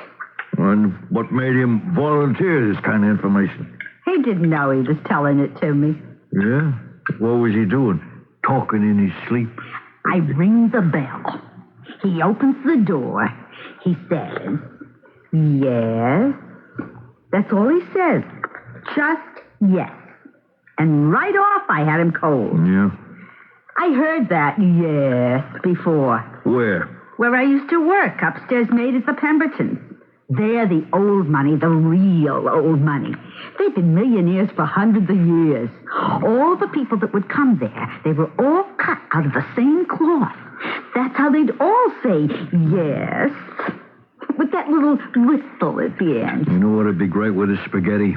Wine. And the way they say, oh, as if they're chewing on it and don't want to ever let go. Hey, Hilda, what are you building here? And they never, ever give you a direct order. Like they won't say, come here tomorrow. They say, why don't you stop by tomorrow? Yeah, well, that's great. Now leave us have some red wine. This guy is loaded, Hugo. How do you know? Did you count his money? The suit he's wearing. You know what it goes for? That wool's imported from Scotland. Of course. You seen the price tag. What do we got for dessert? The shoes. Did you see the shoes? Always look at the shoes. That's the tip-off. I seen shoes. I polish shoes like them at Pemberton's. They're referred to as boots. They come from England. What happened to that cake I bought last night? So just by looking at this guy without saying one single word, I can vouch for the fact he's rich. How'd you know he didn't steal the clothes? He's rich, Hugo. Did you look at his hands? Those are the kind of soft, white hands that never done a day's work. This is a society guy. If the cake's gone, I'll take ice cream. This is real society. Old line, old-time society. You know what I mean? Okay. So what? You're not curious? Listen, maybe you got some pie? And he's wearing a watch. Yeah, I seen the watch. How much do you think that watch is worth? Oh, $50,000. Not 50, but I've seen watches like that before, and they go 2-3 grand. Yeah, very good. It's just like you said, the guy's loaded. Hugo, why would a man in his position want to live here? Well, it's a free country, ain't it? But what's here? I can see there ain't going to be no dessert. Well, at least we're going to have some coffee. Why in this crummy neighborhood? The neighborhood ain't that bad. For him. And why does he want that dark, dingy little apartment? Look, so long as he pays the rent and behaves himself, who cares? Now, who's that right in the middle of dinner? Well, why don't you answer it? Yeah. Oh, it's Mr. Brooks. Good evening, Mr. Brooks. Won't you please come in? I don't wish to disturb anyone. That's what we're here for, Mr. Brooks, to be disturbed. Ain't that so, Hugo? Yeah, I guess you could say that. Could I offer you a cup of coffee, Mr. Brooks? Mr. Brooks, Who is playing the piano? The piano? Well, there ain't nobody playing a piano in this place. Nobody in any of the apartments has a piano. But someone is playing. I don't mind. It's just I don't particularly care for the melody. Mr. Brooks, I don't see how it's possible. It's a dinky little melody at best. I suppose she has the right to practice it. She? Well, the touch is surely that of a woman. But I do find it very loud from time to time. Oh, somebody's playing the TV or a radio too loud. This is not the radio or the TV. Someone is practicing. Well, I don't know who that could be. Perhaps you might be kind enough to come upstairs and listen for yourself.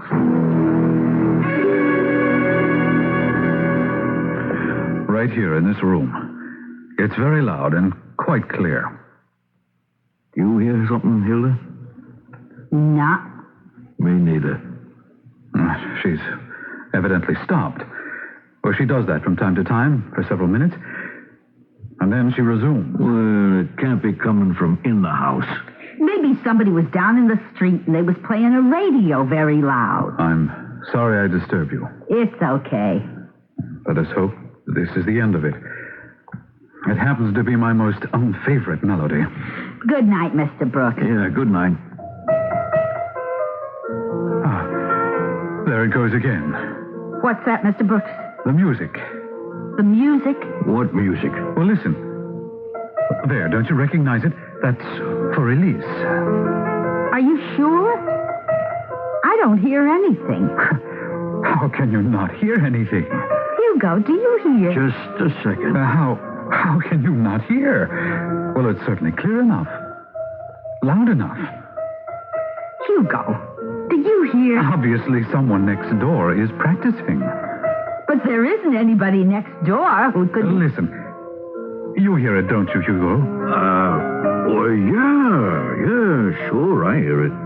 Hugo. And don't you think it's rather loud? Yeah, I guess it is. Well, I don't wish to be unreasonable. Yeah, sure. Well, Mr. Brooks, I understand. I can take care of it right away. You want to come on, Hilda? Yeah, I'd better.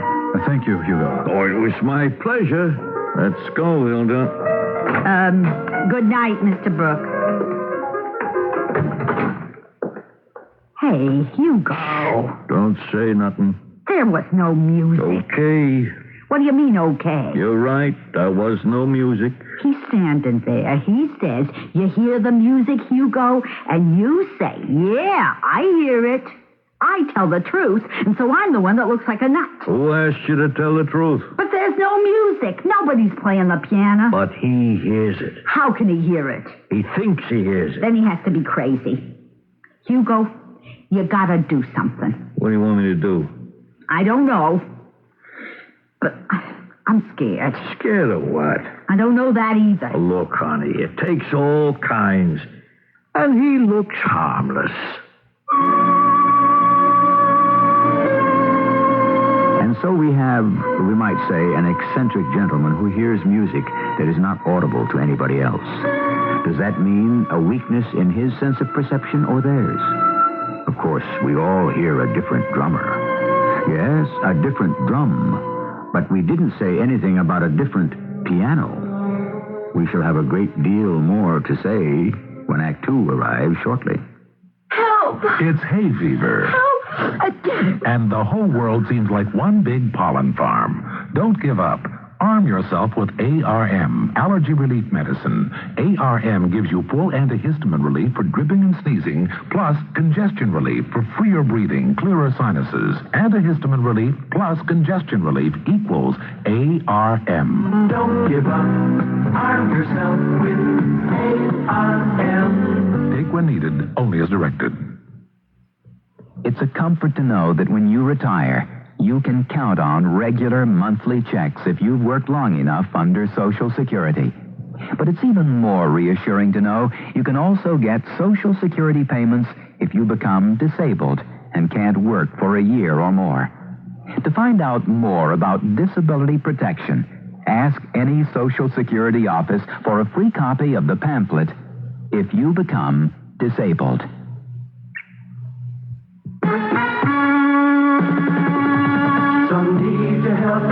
country. Some have to test themselves, and someone was a soldier feels inside.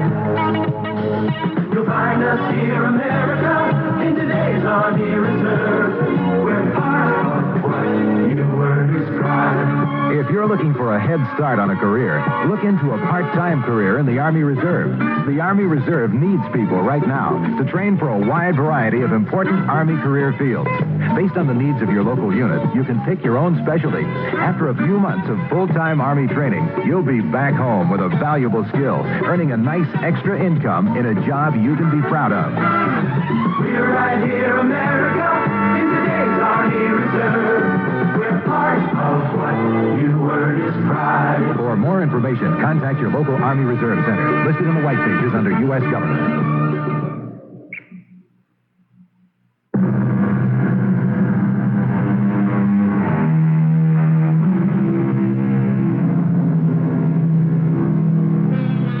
It is not given to all of us to hear all the sounds of music, says the philosopher.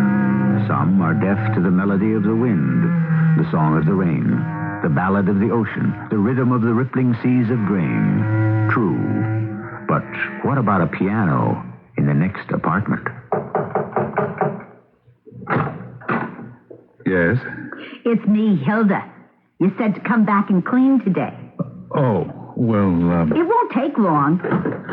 I'll get this place ship-shape in no time. Look, you want me to do some shopping for you? Shopping? Well, lots of times men don't like to shop for food, you know. Oh. Unless you want to eat all your meals out. Although that could be expensive, you know what I mean? Well, I better get started. Do the rug in here first. Wait. What's that? Would you like to turn that off, please? Is something the matter? There she goes again. There, who goes again? Where is it coming from? Did your husband speak to her? He should. Mr. Brooks, you say you hear someone playing a piano. I certainly do. It's coming from the next apartment. There is no next apartment. Mr. Brooks, that wall over there that you're looking at, there's no apartment on the other side of it.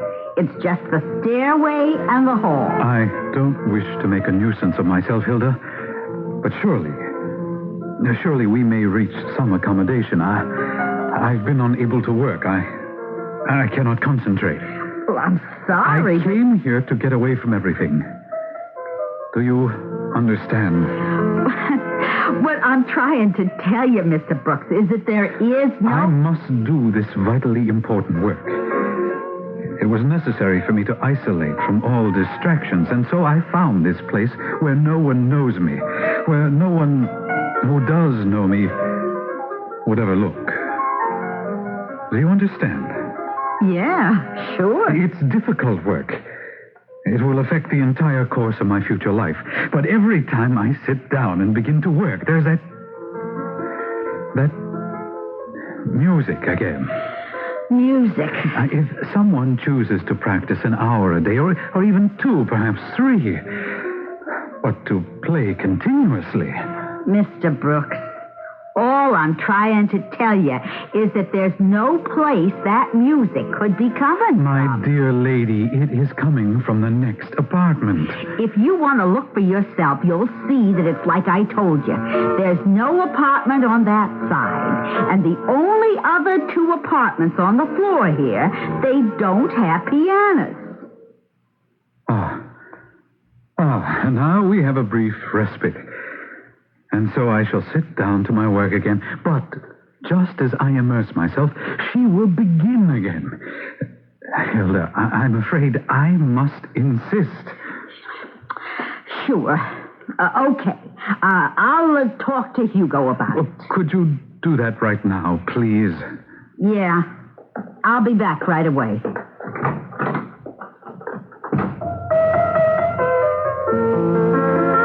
This is absolutely impossible. She must be made to stop. Really, it's gone too far. Would you please allow people to know just a little bit of peace now and then?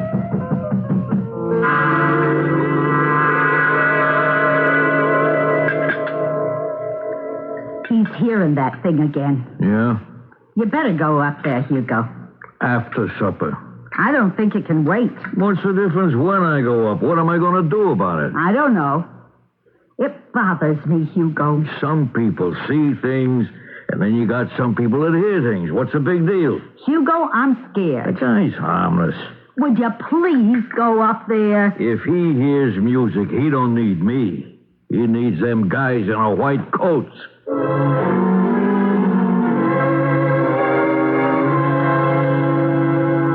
Please come in, Hugo. Now then, who has been in my apartment? I don't know what you mean, Mr. Brooks. Well, I should think it's obvious. Not to me. Well, late this afternoon, I went out for a walk. I wandered about for an hour or two, and when I came back, I knew someone had been in here. Well, I don't see how anybody could have been in here. Lady, there was a definite odor of Berceuse.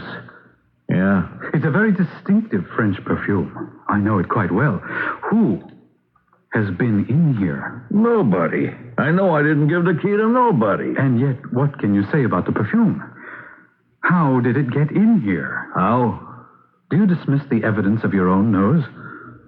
Surely you will admit that Berceuse has a most unique aroma. Well, yeah, if you say so. Oh, Hugo, I simply must be allowed to do my work in peace. Now, what with some woman playing a piano next door? But I don't... And with some other woman making free to enter my apartment and leave behind her the distracting fragrance of Berceuse. Mr. Brooks, you know, it could be... maybe you ain't feeling well. What are you saying, Hugo? Oh, don't get me wrong. It's just... you could be under the weather. No. This impossible woman. There she goes again. Hugo, put an end to it now.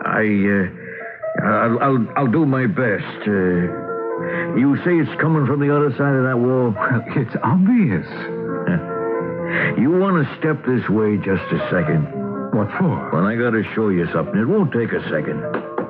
Yes? Well, if you just come out here. Well? We've been trying, me and Hilda, to convince you that past this wall here is nothing. No other apartment you can see now. Well, then where is that coming from? Where is what coming from? Very well, Hugo. That will be all. I shall take the matter to the building management office. Oh, now, you don't want to know nothing like that, Mr. Brooks. No, you leave me no alternative. I make a legitimate complaint, and you react by casting doubt on my sanity. Oh, look, Mr. Brooks, if you say you hear a piano and I don't, well, I'm the one who could be crazy as far as that goes. There must be a room. A hidden room. A secret room. Yeah, sure. That makes sense. Well, there's no other possibility. You're saying there's a dame in a secret hidden room and she's playing the piano? Obviously. Okay. So that's your answer. I guess we solved that one, huh? Yeah, but what do you intend to do about it? Yeah. All right. Here's what's going to happen. I'll write up a report to the manager, you know. I'll give him the full details, and then he's got the ball, and he'll have to run with it. But meanwhile, that woman is driving me mad. Well, you got to admit, Mr. Brooks, we're doing the best we can. All right. Why don't you go inside and relax? Take it from me, everything's going to be okay. Good night. Good night. Stop it. Stop it. You needn't shout. Well, I'm sorry. My nerves are What? Well, I've had a very difficult time. So have I. But Who are you? I'm Jenny. What are you doing here? I live here. Oh, but... I may ask, who are you? And what are you doing in my suite? Your suite? Oh, yes. Daddy actually has them build a suite for each of the children. I have a bedroom, a sitting room, and a music studio. Do you like it? I don't see... Now, how did you get in here? Berceuse. You're wearing Berceuse. Do you like it? It's the very latest perfume from Paris. Very expensive. That's why Daddy bought it. I must be... No, I am. I'm dreaming. You must tell me how you managed to get in here. Are you a thief? Well, no, I just rented the apartment. I can't follow a word you say. But you have very nice brown eyes. What would Daddy say if he knew there was a man up here? He'd probably have Higgins thrash you within an inch of your life. Higgins? Oh, Higgins is a mountain of a man. He fought in the ring. Yes, he lost to John L. Sullivan. But surely there's no disgrace in that. Your father employs a man who fought against John L. Sullivan? Of course. Oh, that's impossible. Why? Well, because that would be every bit of 100 years ago. Oh, my goodness. What are you saying? It was last Christmas. Who are you? I told you, I'm Jenny. Jenny Cartwright, J.J.'s daughter. J.J. Cartwright? J.J. Cartwright? You've never heard of J.J. Cartwright? J.J. Cartwright? That name is familiar. It should be. Daddy owns half of New York. Ah, Cartwright. He was one of those millionaires who were made by the Civil War. He sold goods to both sides. Well, as Daddy always says, business is business. And he built a magnificent mansion on... Wait. Downtown. Everybody knows that. This is the old Cartwright mansion. Oh, no. This is the new Cartwright mansion. I like you. You say the most extravagant things. Oh, you better go now. Go? I think I hear Daddy coming. But... Besides, I should be practicing.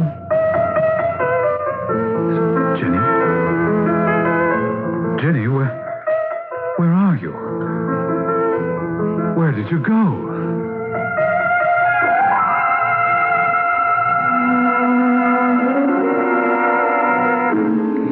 You're gonna what? I'm gonna report this thing to Mr. Freeman. He'll think you're a nut. Tenants complain, you send it on to the manager. But the manager only disregards it. Okay, leave him disregard it. This way I'm covered. So he claims there's a secret room. Yeah. So, what more do you need to prove he's a nut? Well, there could be a secret room. Wait a minute. What'd you say? I said there could be a secret room. Oh, we could have another nut growing here. Well, you know what this place was first. Yeah, I know what it was. The old Cartwright mansion. So? So, there's all kind of walls and passageways. Where? Well, it's all been bricked up, sealed off. Yeah? Who knows what this place must have looked like? How it's been changed around. There could be a secret room. It's my fault. I put you on this diet. It's good for your heart, but it's bad for your head. Oh, come on. All I'm saying is there could be a secret room. All right. And inside is a lady that's playing the piano. Well, that ain't too far off. Old J.J. Cartwright, he had a daughter. She was going to be a piano player. Uh-huh. She was going to give concerts. But in them days, you didn't have this women's lib. So ladies didn't do things in public, you know what I mean? You're off again. You should have been a writer. Anyhow, this daughter of his, she was murdered. Yeah? By who? Well, they don't know by who. She was found murdered in her room. They figure maybe some prowler did it. I figure something else. Maybe it was a boyfriend. It don't matter now, does it? I'm only bringing the whole thing up to prove that there could have been a secret room. And inside is a lady who's been dead maybe 80, 90 years, and she's playing the piano. No, I didn't say that. This Mr. Brooks, I told you before, He scares me. And I told you he's just a harmless nut. Well, if I didn't tell you before, Hugo, I should have. There's no such thing as a harmless nut. Oh, Hilda. You never know. Hey, where you going? Hugo, I'm going to settle this thing once and for all. And when a woman gets that certain tone in her voice, respect it and believe her. Our friend Hilda is one of those smart, no-nonsense ladies who always manages to move right into the heart of the matter. Yet what is there she can say to Mr. Stephen Brooks? We know he's a hard man to convince. But wait, who said she's going to see Mr. Brooks? For further developments, we await Act 3. Since the very beginning and far into the future, all the wondrous things man sees, experiences, and imagines, invents, discovers, dreams, and fantasizes are what a new magazine called Omni is all about.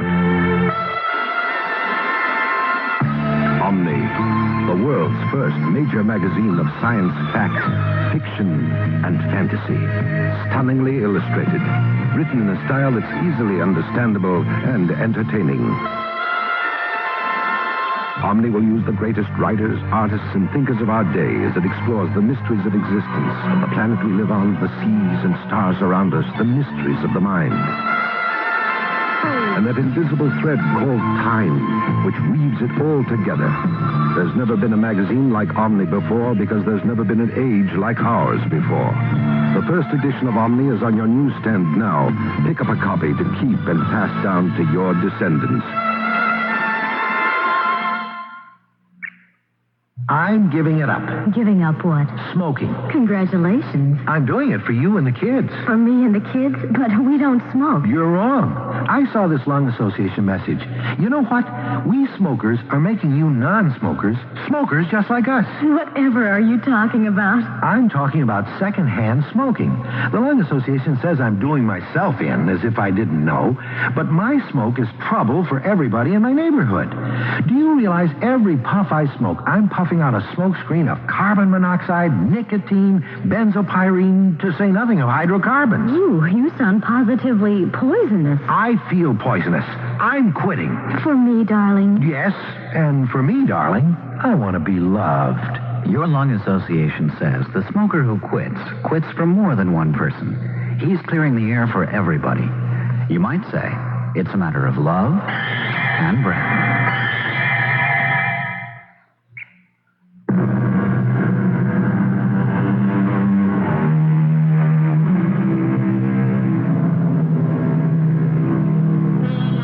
As far as some women are concerned, you play with fire when you arouse their passions. With others, you handle dynamite when you pique their curiosity. In either case, your meddling may be fatal. For didn't the Roman philosopher say, a woman walks through life on two legs. One is called curiosity, the other is called passion. Yes, that's exactly what he said. Hello there, O'Malley. Well, it's Hilda. I see you're on foot these days. Well, they took us out of the cars. Get close to the people, they said. Walking's good for you, Officer O'Malley. If I'd wanted to walk, I'd have joined the post office. Maybe I can get you off the beat. Oh, this is worth listening to. We have a fellow rented a flat. Name of Brooks. Stephen Brooks. Is he wanted for something? Something like what? He's rich. Well, then why should he rent a flat down here? That's what you should be investigating. He's nuts. If we arrested every nut in the city, the streets would be deserted. Stephen Brooks talks like a legitimate swell, wears clothes that cost a fortune, has a watch worth $2,000-3,000. Why does he come here? Is he hiding, running away? From what? If I were pounding a beat and wanted to make detective, I'd look around and ask around, maybe find out. Stephen Brooks, you say his name is, huh? Well, perhaps this does bear a little looking into. Here, wrapped up in this handkerchief. What is it? I swiped it from the kitchen. It's a glass with his fingerprints on it. Well, now. So, do you want to get started, or do you expect me to do all your work for you?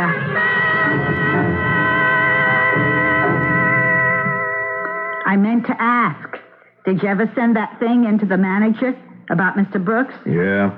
And? And he tore it up and said the guy's a nut. We established that already. Although I noticed the last couple of days we haven't heard from him. Yeah, that's right. No complaints either. You been up there to clean? I rang the bell a couple of times. He won't let me in. Why not? He says he's too busy. I knock on the door, and while I'm waiting, I listen. He seems to be talking to somebody. Yeah, to himself. No, to somebody. To a woman. I think her name is Jenny. What does he say? I can't make it out exactly. Uh-huh. But it proves he's crazy. Oh, just because he talks to himself? In an ordinary guy, maybe. But he's a writer. What does that have to do with it? Maybe he's writing, speeches, and he's saying them out loud. Sure. Look, as long as he don't bother nobody. Okay. Oh, it's you again. I'm trying to work. At what? At my book, and your piano playing it. It disturbs me. Something should disturb you. What did you say? I read what you've been writing. And... Yes. And? It's too... placid. Placid? To begin, you have no original ideas of your own, so you pick at the writings of other men. Well, that's criticism. But criticism should also have an original insight. Poor Stephen. Why do you say, poor Stephen? You could also say, poor Jenny. Oh, but why? We're so alike, you and I. In what way? We're children of the very rich, both of us. Nobody considers our problems. What problems? Everyone worries about the children of the poor. Well, shouldn't they? Of course. But meanwhile, what about us? It isn't easy to be born rich. You never know. What do you never know? Stop pretending, Stephen. You never know anything. Your friends. Do you have them because of your money? Or because of you? And it's the same with love. Don't say it isn't. Well? But the worst part is if you want to do something, be somebody on your own. Other people have to work for it. You don't. Daddy buys it. Daddy invites people to hear me play. Do you know who has listened to me? Mr. Tchaikovsky, Mr. Rubinstein, Mr. Verdi, Mr. Offenbach. And what did they say? They all smiled. And they all said, very good. Well? But were they thinking of how much money Daddy gives to orchestras and operas and concert halls and conservatories? But they liked you. I don't know. I think my playing is like your writing. I don't understand. It doesn't have anything underneath. Well, I don't know about you, but I'm good. Are you? Yes. We don't have it. What don't we have? I mean, look at me. Look at me. I'm talking to... I think I'm talking. I delude myself into believing I'm talking to a girl who died long before I was born. You are now as sane as you have ever been in your life. Jenny Cartwright, spoiled daughter of a millionaire of the last century. You are standing in my house, in my room. Oh, no. Do you know what your house has become? A tenement. Do you know what your rooms are? A miserable little flat. In your eyes. You know that you need inspiration and motivation to write, so you come here to pretend. To pretend you're poor, starving. But it doesn't help. It won't work. I'll show you. I'll show everybody. I was waiting for someone like you. Someone who is like me. Someone who has also deluded himself. We can help each other. Help me close the piano, and I'll help you forget your pens and paper. You think I can't write? I'll show you. I'll prove something to you.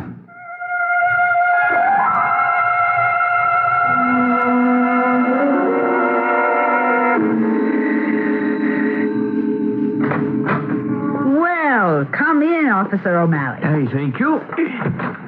Have you any news of our friend? Yes, considerable news. He comes from a fabulously wealthy family. I knew that all along. They are, at present, living in England, although they do maintain establishments in New York, Palm Springs, and Paris. Rome, too, I believe. Carry on, Officer O'Malley. He was married, was your Mr. Brooks. Ah. But she is dead. Murdered. Oh. Yes. This is the news. She was alone in the townhouse in London. Jenny, her name was. Beautiful girl. Scarcely 30. How was she murdered? She was beaten. Oh. By whom? Well, that's not known. Suspicion falls upon her husband. Stephen? Why? Well, they'd been known to be arguing, very serious arguments, too. About what? According to the servants, about his writing. What kind of arguments could they have been? Well, according to the testimony, arguments about the quality of his work. Quality? It seems she didn't think much of it. Oh. And that's why he killed her? We must not say he killed her. But if everyone thinks... You still need evidence.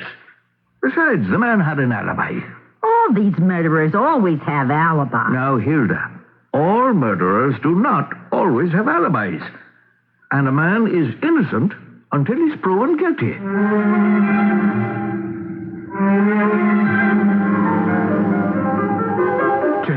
Jenny. Yes? Stop that for a while and come here. Why?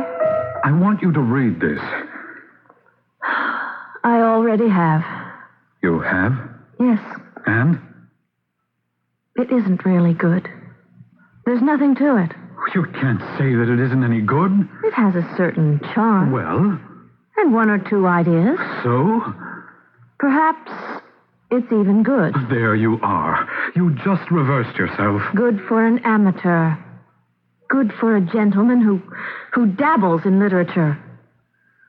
Poor Stephen.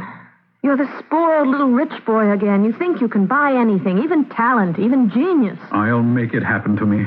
You'll end up mad, the way I did. Already, you're closing yourself away in a room, the way I did.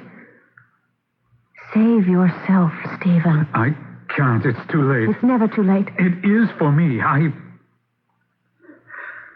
I committed murder. No. Yes. She looked at me the way you're looking at me. She doubted me the way you're doubting me. Stephen, you can still save yourself. Oh, save myself for what? For life. You're talking the way she talked. Let me help you. Oh, the way she wanted to help me. To smother me with kindness, to drown me in pity. Oh, keep away from me. Life has so much that's sweet, that's wonderful. Not for me. Stephen. That's enough. Listen. I said be quiet. I won't let you throw away your... I'll make you shut up. Oh, Stephen. I said shut up. Open up. Open up in there. Mr. Brooks! Mr. Brooks, are you okay? Sounds like they fought the Battle of the Bulge in there. Come on now, open up. What's going on in here? Mr. Brooks, what was all that noise for? I killed her. Killed who? Can't you see? I don't see any. Hold it. Who did you kill, Mr. Brooks?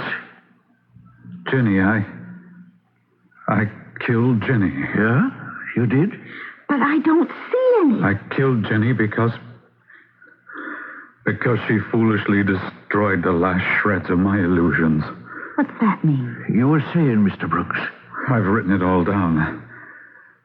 I was too weak, too cowardly, too spoiled to face the truth. Why did I have to? Why did she not allow me to pursue my delusions to the end? Why did she insist on my facing the truth? I killed her.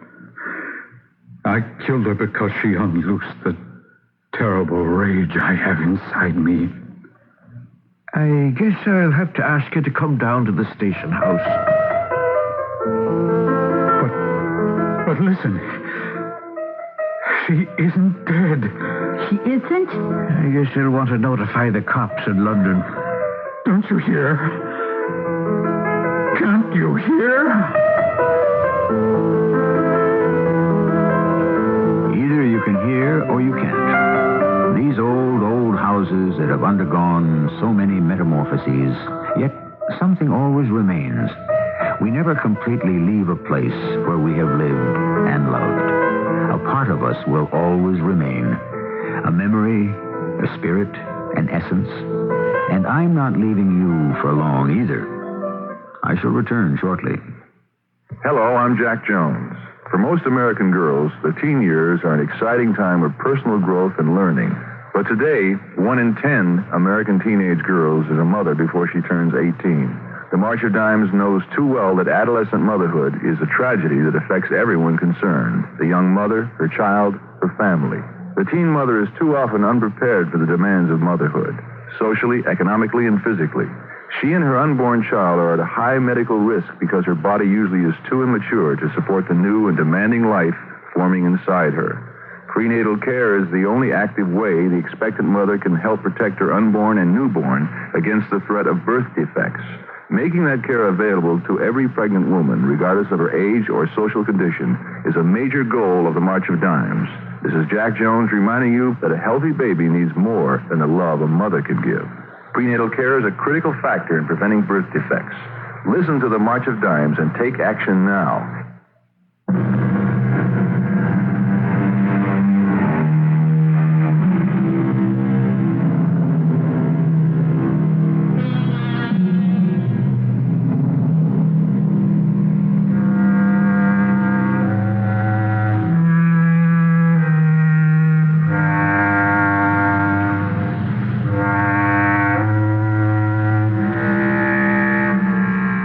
Murder did Stephen Brooks confess? It doesn't matter. He receives the same punishment. Ambition is a terrible master. It can devil us day and night. There is never surcease nor respite. The flame of ambition must constantly be fed. It demands unending sacrifice. And so, first, we destroy our loved ones. And in the end, we destroy ourselves. Which proves what? It isn't all that easy to be rich, either.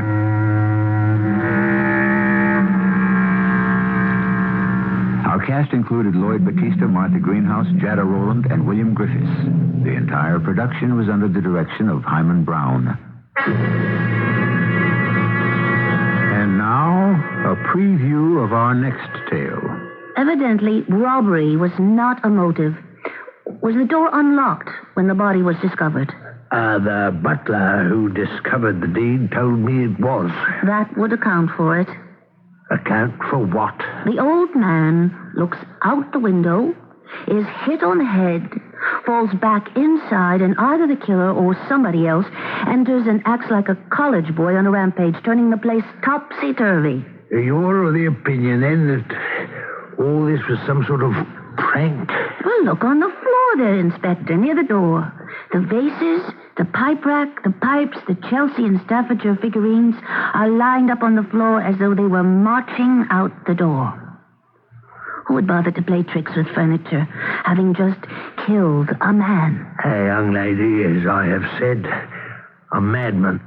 This is E.G. Marshall inviting you to return to our Mystery Theater for another adventure in the macabre. Until next time, pleasant dreams.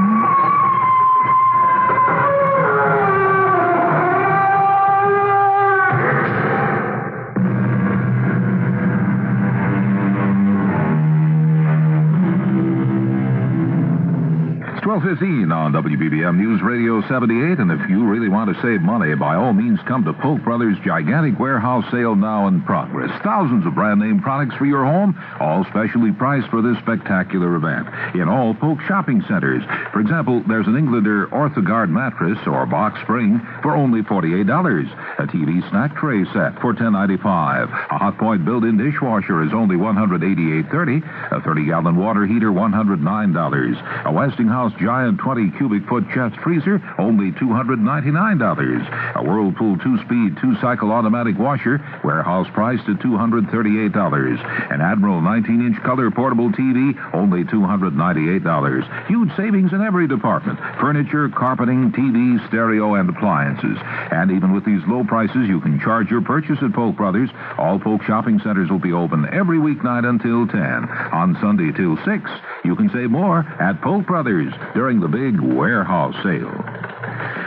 CBS News coming up in just a minute. We'll use that minute to suggest now you can make household help appear out of thin air when you buy a multi-purpose Campbell Hausfeld air compressor from True Value hardware stores. The versatile Campbell Hausfeld air compressor will turn ordinary air into a powerful force, just the help you need to spray paint, insecticides, and weed killers. Or use the air compressor to inflate tires and toys, clean screens, clear block gutters, operate portable air tools, and help with a variety of other household chores. And right now, True Value hardware stores offer Campbell Hausfeld air compressors in a 1/2 horsepower size for multi-purpose household needs, and 1 horsepower or larger sizes for heavy-duty jobs. Plus, you can buy optional accessory kits, like a sprayer kit for even more versatility. Make household help appear out of thin air with a Campbell Hausfeld air compressor from participating True Value hardware stores and home centers. Remember, True Value is more than just a name. It's their way of doing business. CBS News. It's been more than 2,000 years since there was peace between Egypt and a free Jewish nation. If our present expectations are realized, this year we shall see such peace again.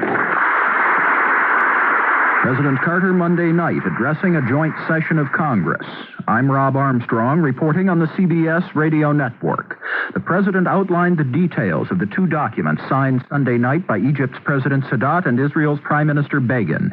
He also announced that he will send Secretary of State Cyrus Vance to the Middle East to enlist the help of Jordan and Saudi Arabia in turning the promise of the Camp David agreement into reality. Begin and Sadat looked on as Mr. Carter spoke from the gallery above the House floor. Afterwards, Senate Majority Leader Robert Byrd praised the president for his statesmanship. His standing in America has grown tremendously. I think with one fell stroke, he has swept away any suggestion of incompetence in the conduct of the presidency. It took courage to do what he did. It took wisdom. And I think the American people are grateful tonight that their president demonstrated that wisdom and that courage.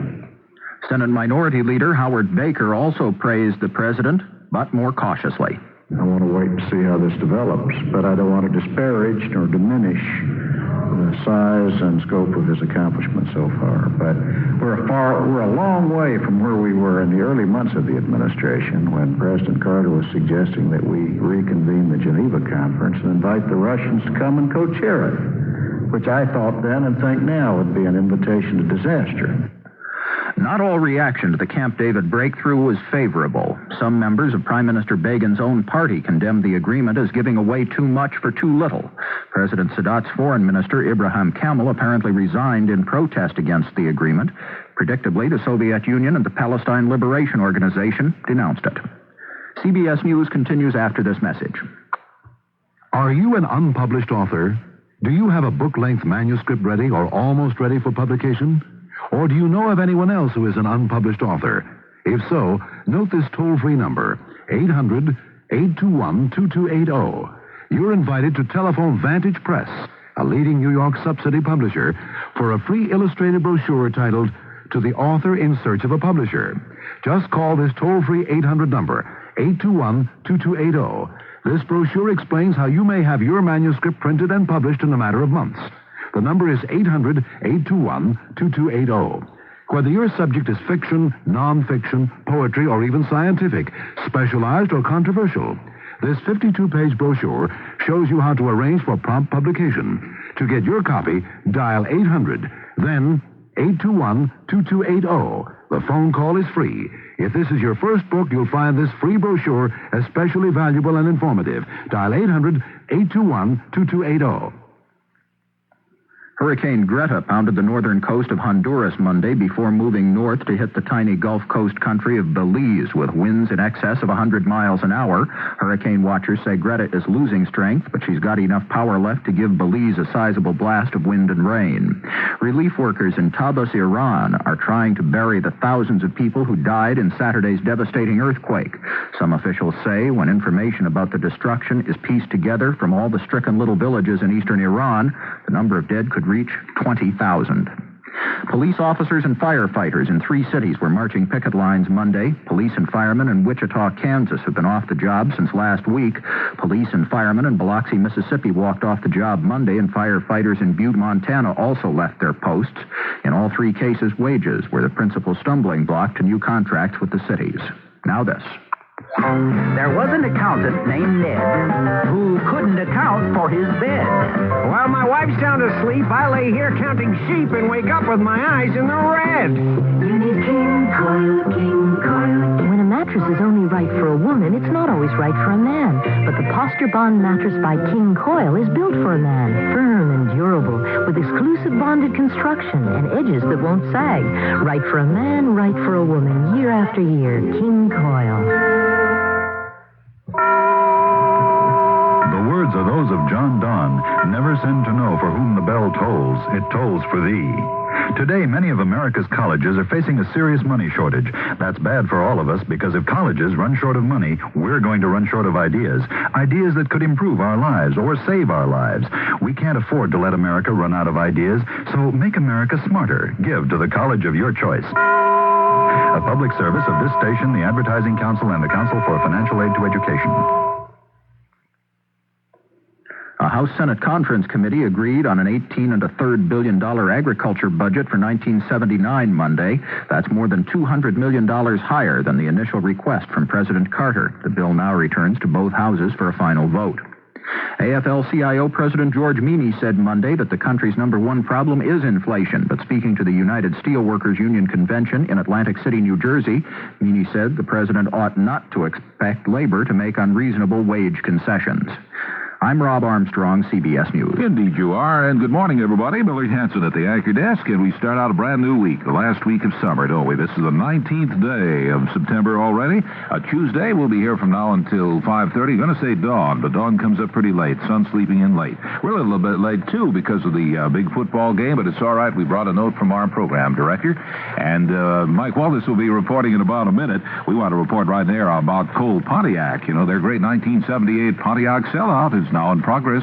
Cole Pontiac, 9301 South Cicero in Oak Lawn. Cole Pontiac knows what you want at closeout time, and Cole Pontiac has what you want. You'll see hundreds of brand new 1978 Pontiacs closeout priced to sell now. Get in on bargains like a brand new 1978 Pontiac Grand Prix, a fully equipped car with air conditioning, power brakes, power steering, V8 engine, AM/FM radio, white-walled tires, tinted glass, and more. Yours for almost $1,000 off the original list price. Sale price to just $58.22, or get a brand new Sunbird for only $4,065. A new Pontiac Le Mans 4-door for $47.44. Save $1,300 on a 1978 Le Mans school car, $1,600 on a 78 Bonneville demo. See these and hundreds more today, tomorrow, every day at Cole Pontiac, 9301 South Cicero, where you buy, service, finance, and insure, all at one convenient location. Cole Pontiac. Stop in today. Mike Wallace at Large on the CBS Radio Network. We continue our series on jazz with its subtleties of humor, as demonstrated by George Shearing. To George Shearing, jazz can have a giggle.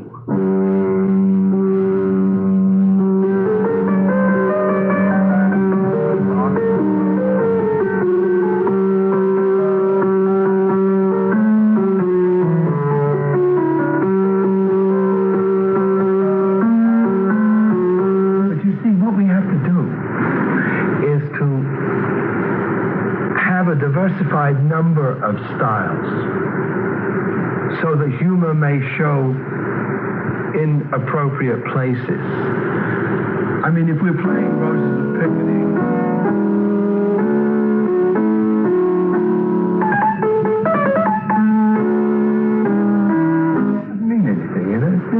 not even humorous because it's not the place to be funny. And so in order to set up a place to be funny, perhaps it will become necessary to use a very number of styles. Now, of course, Nola was written. My rendition of it is...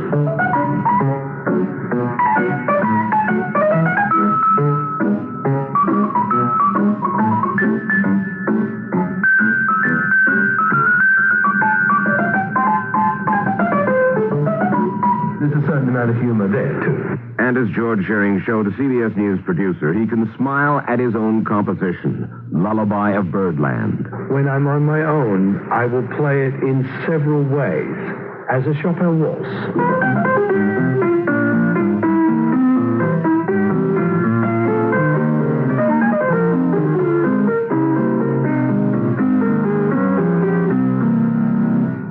As Brahms.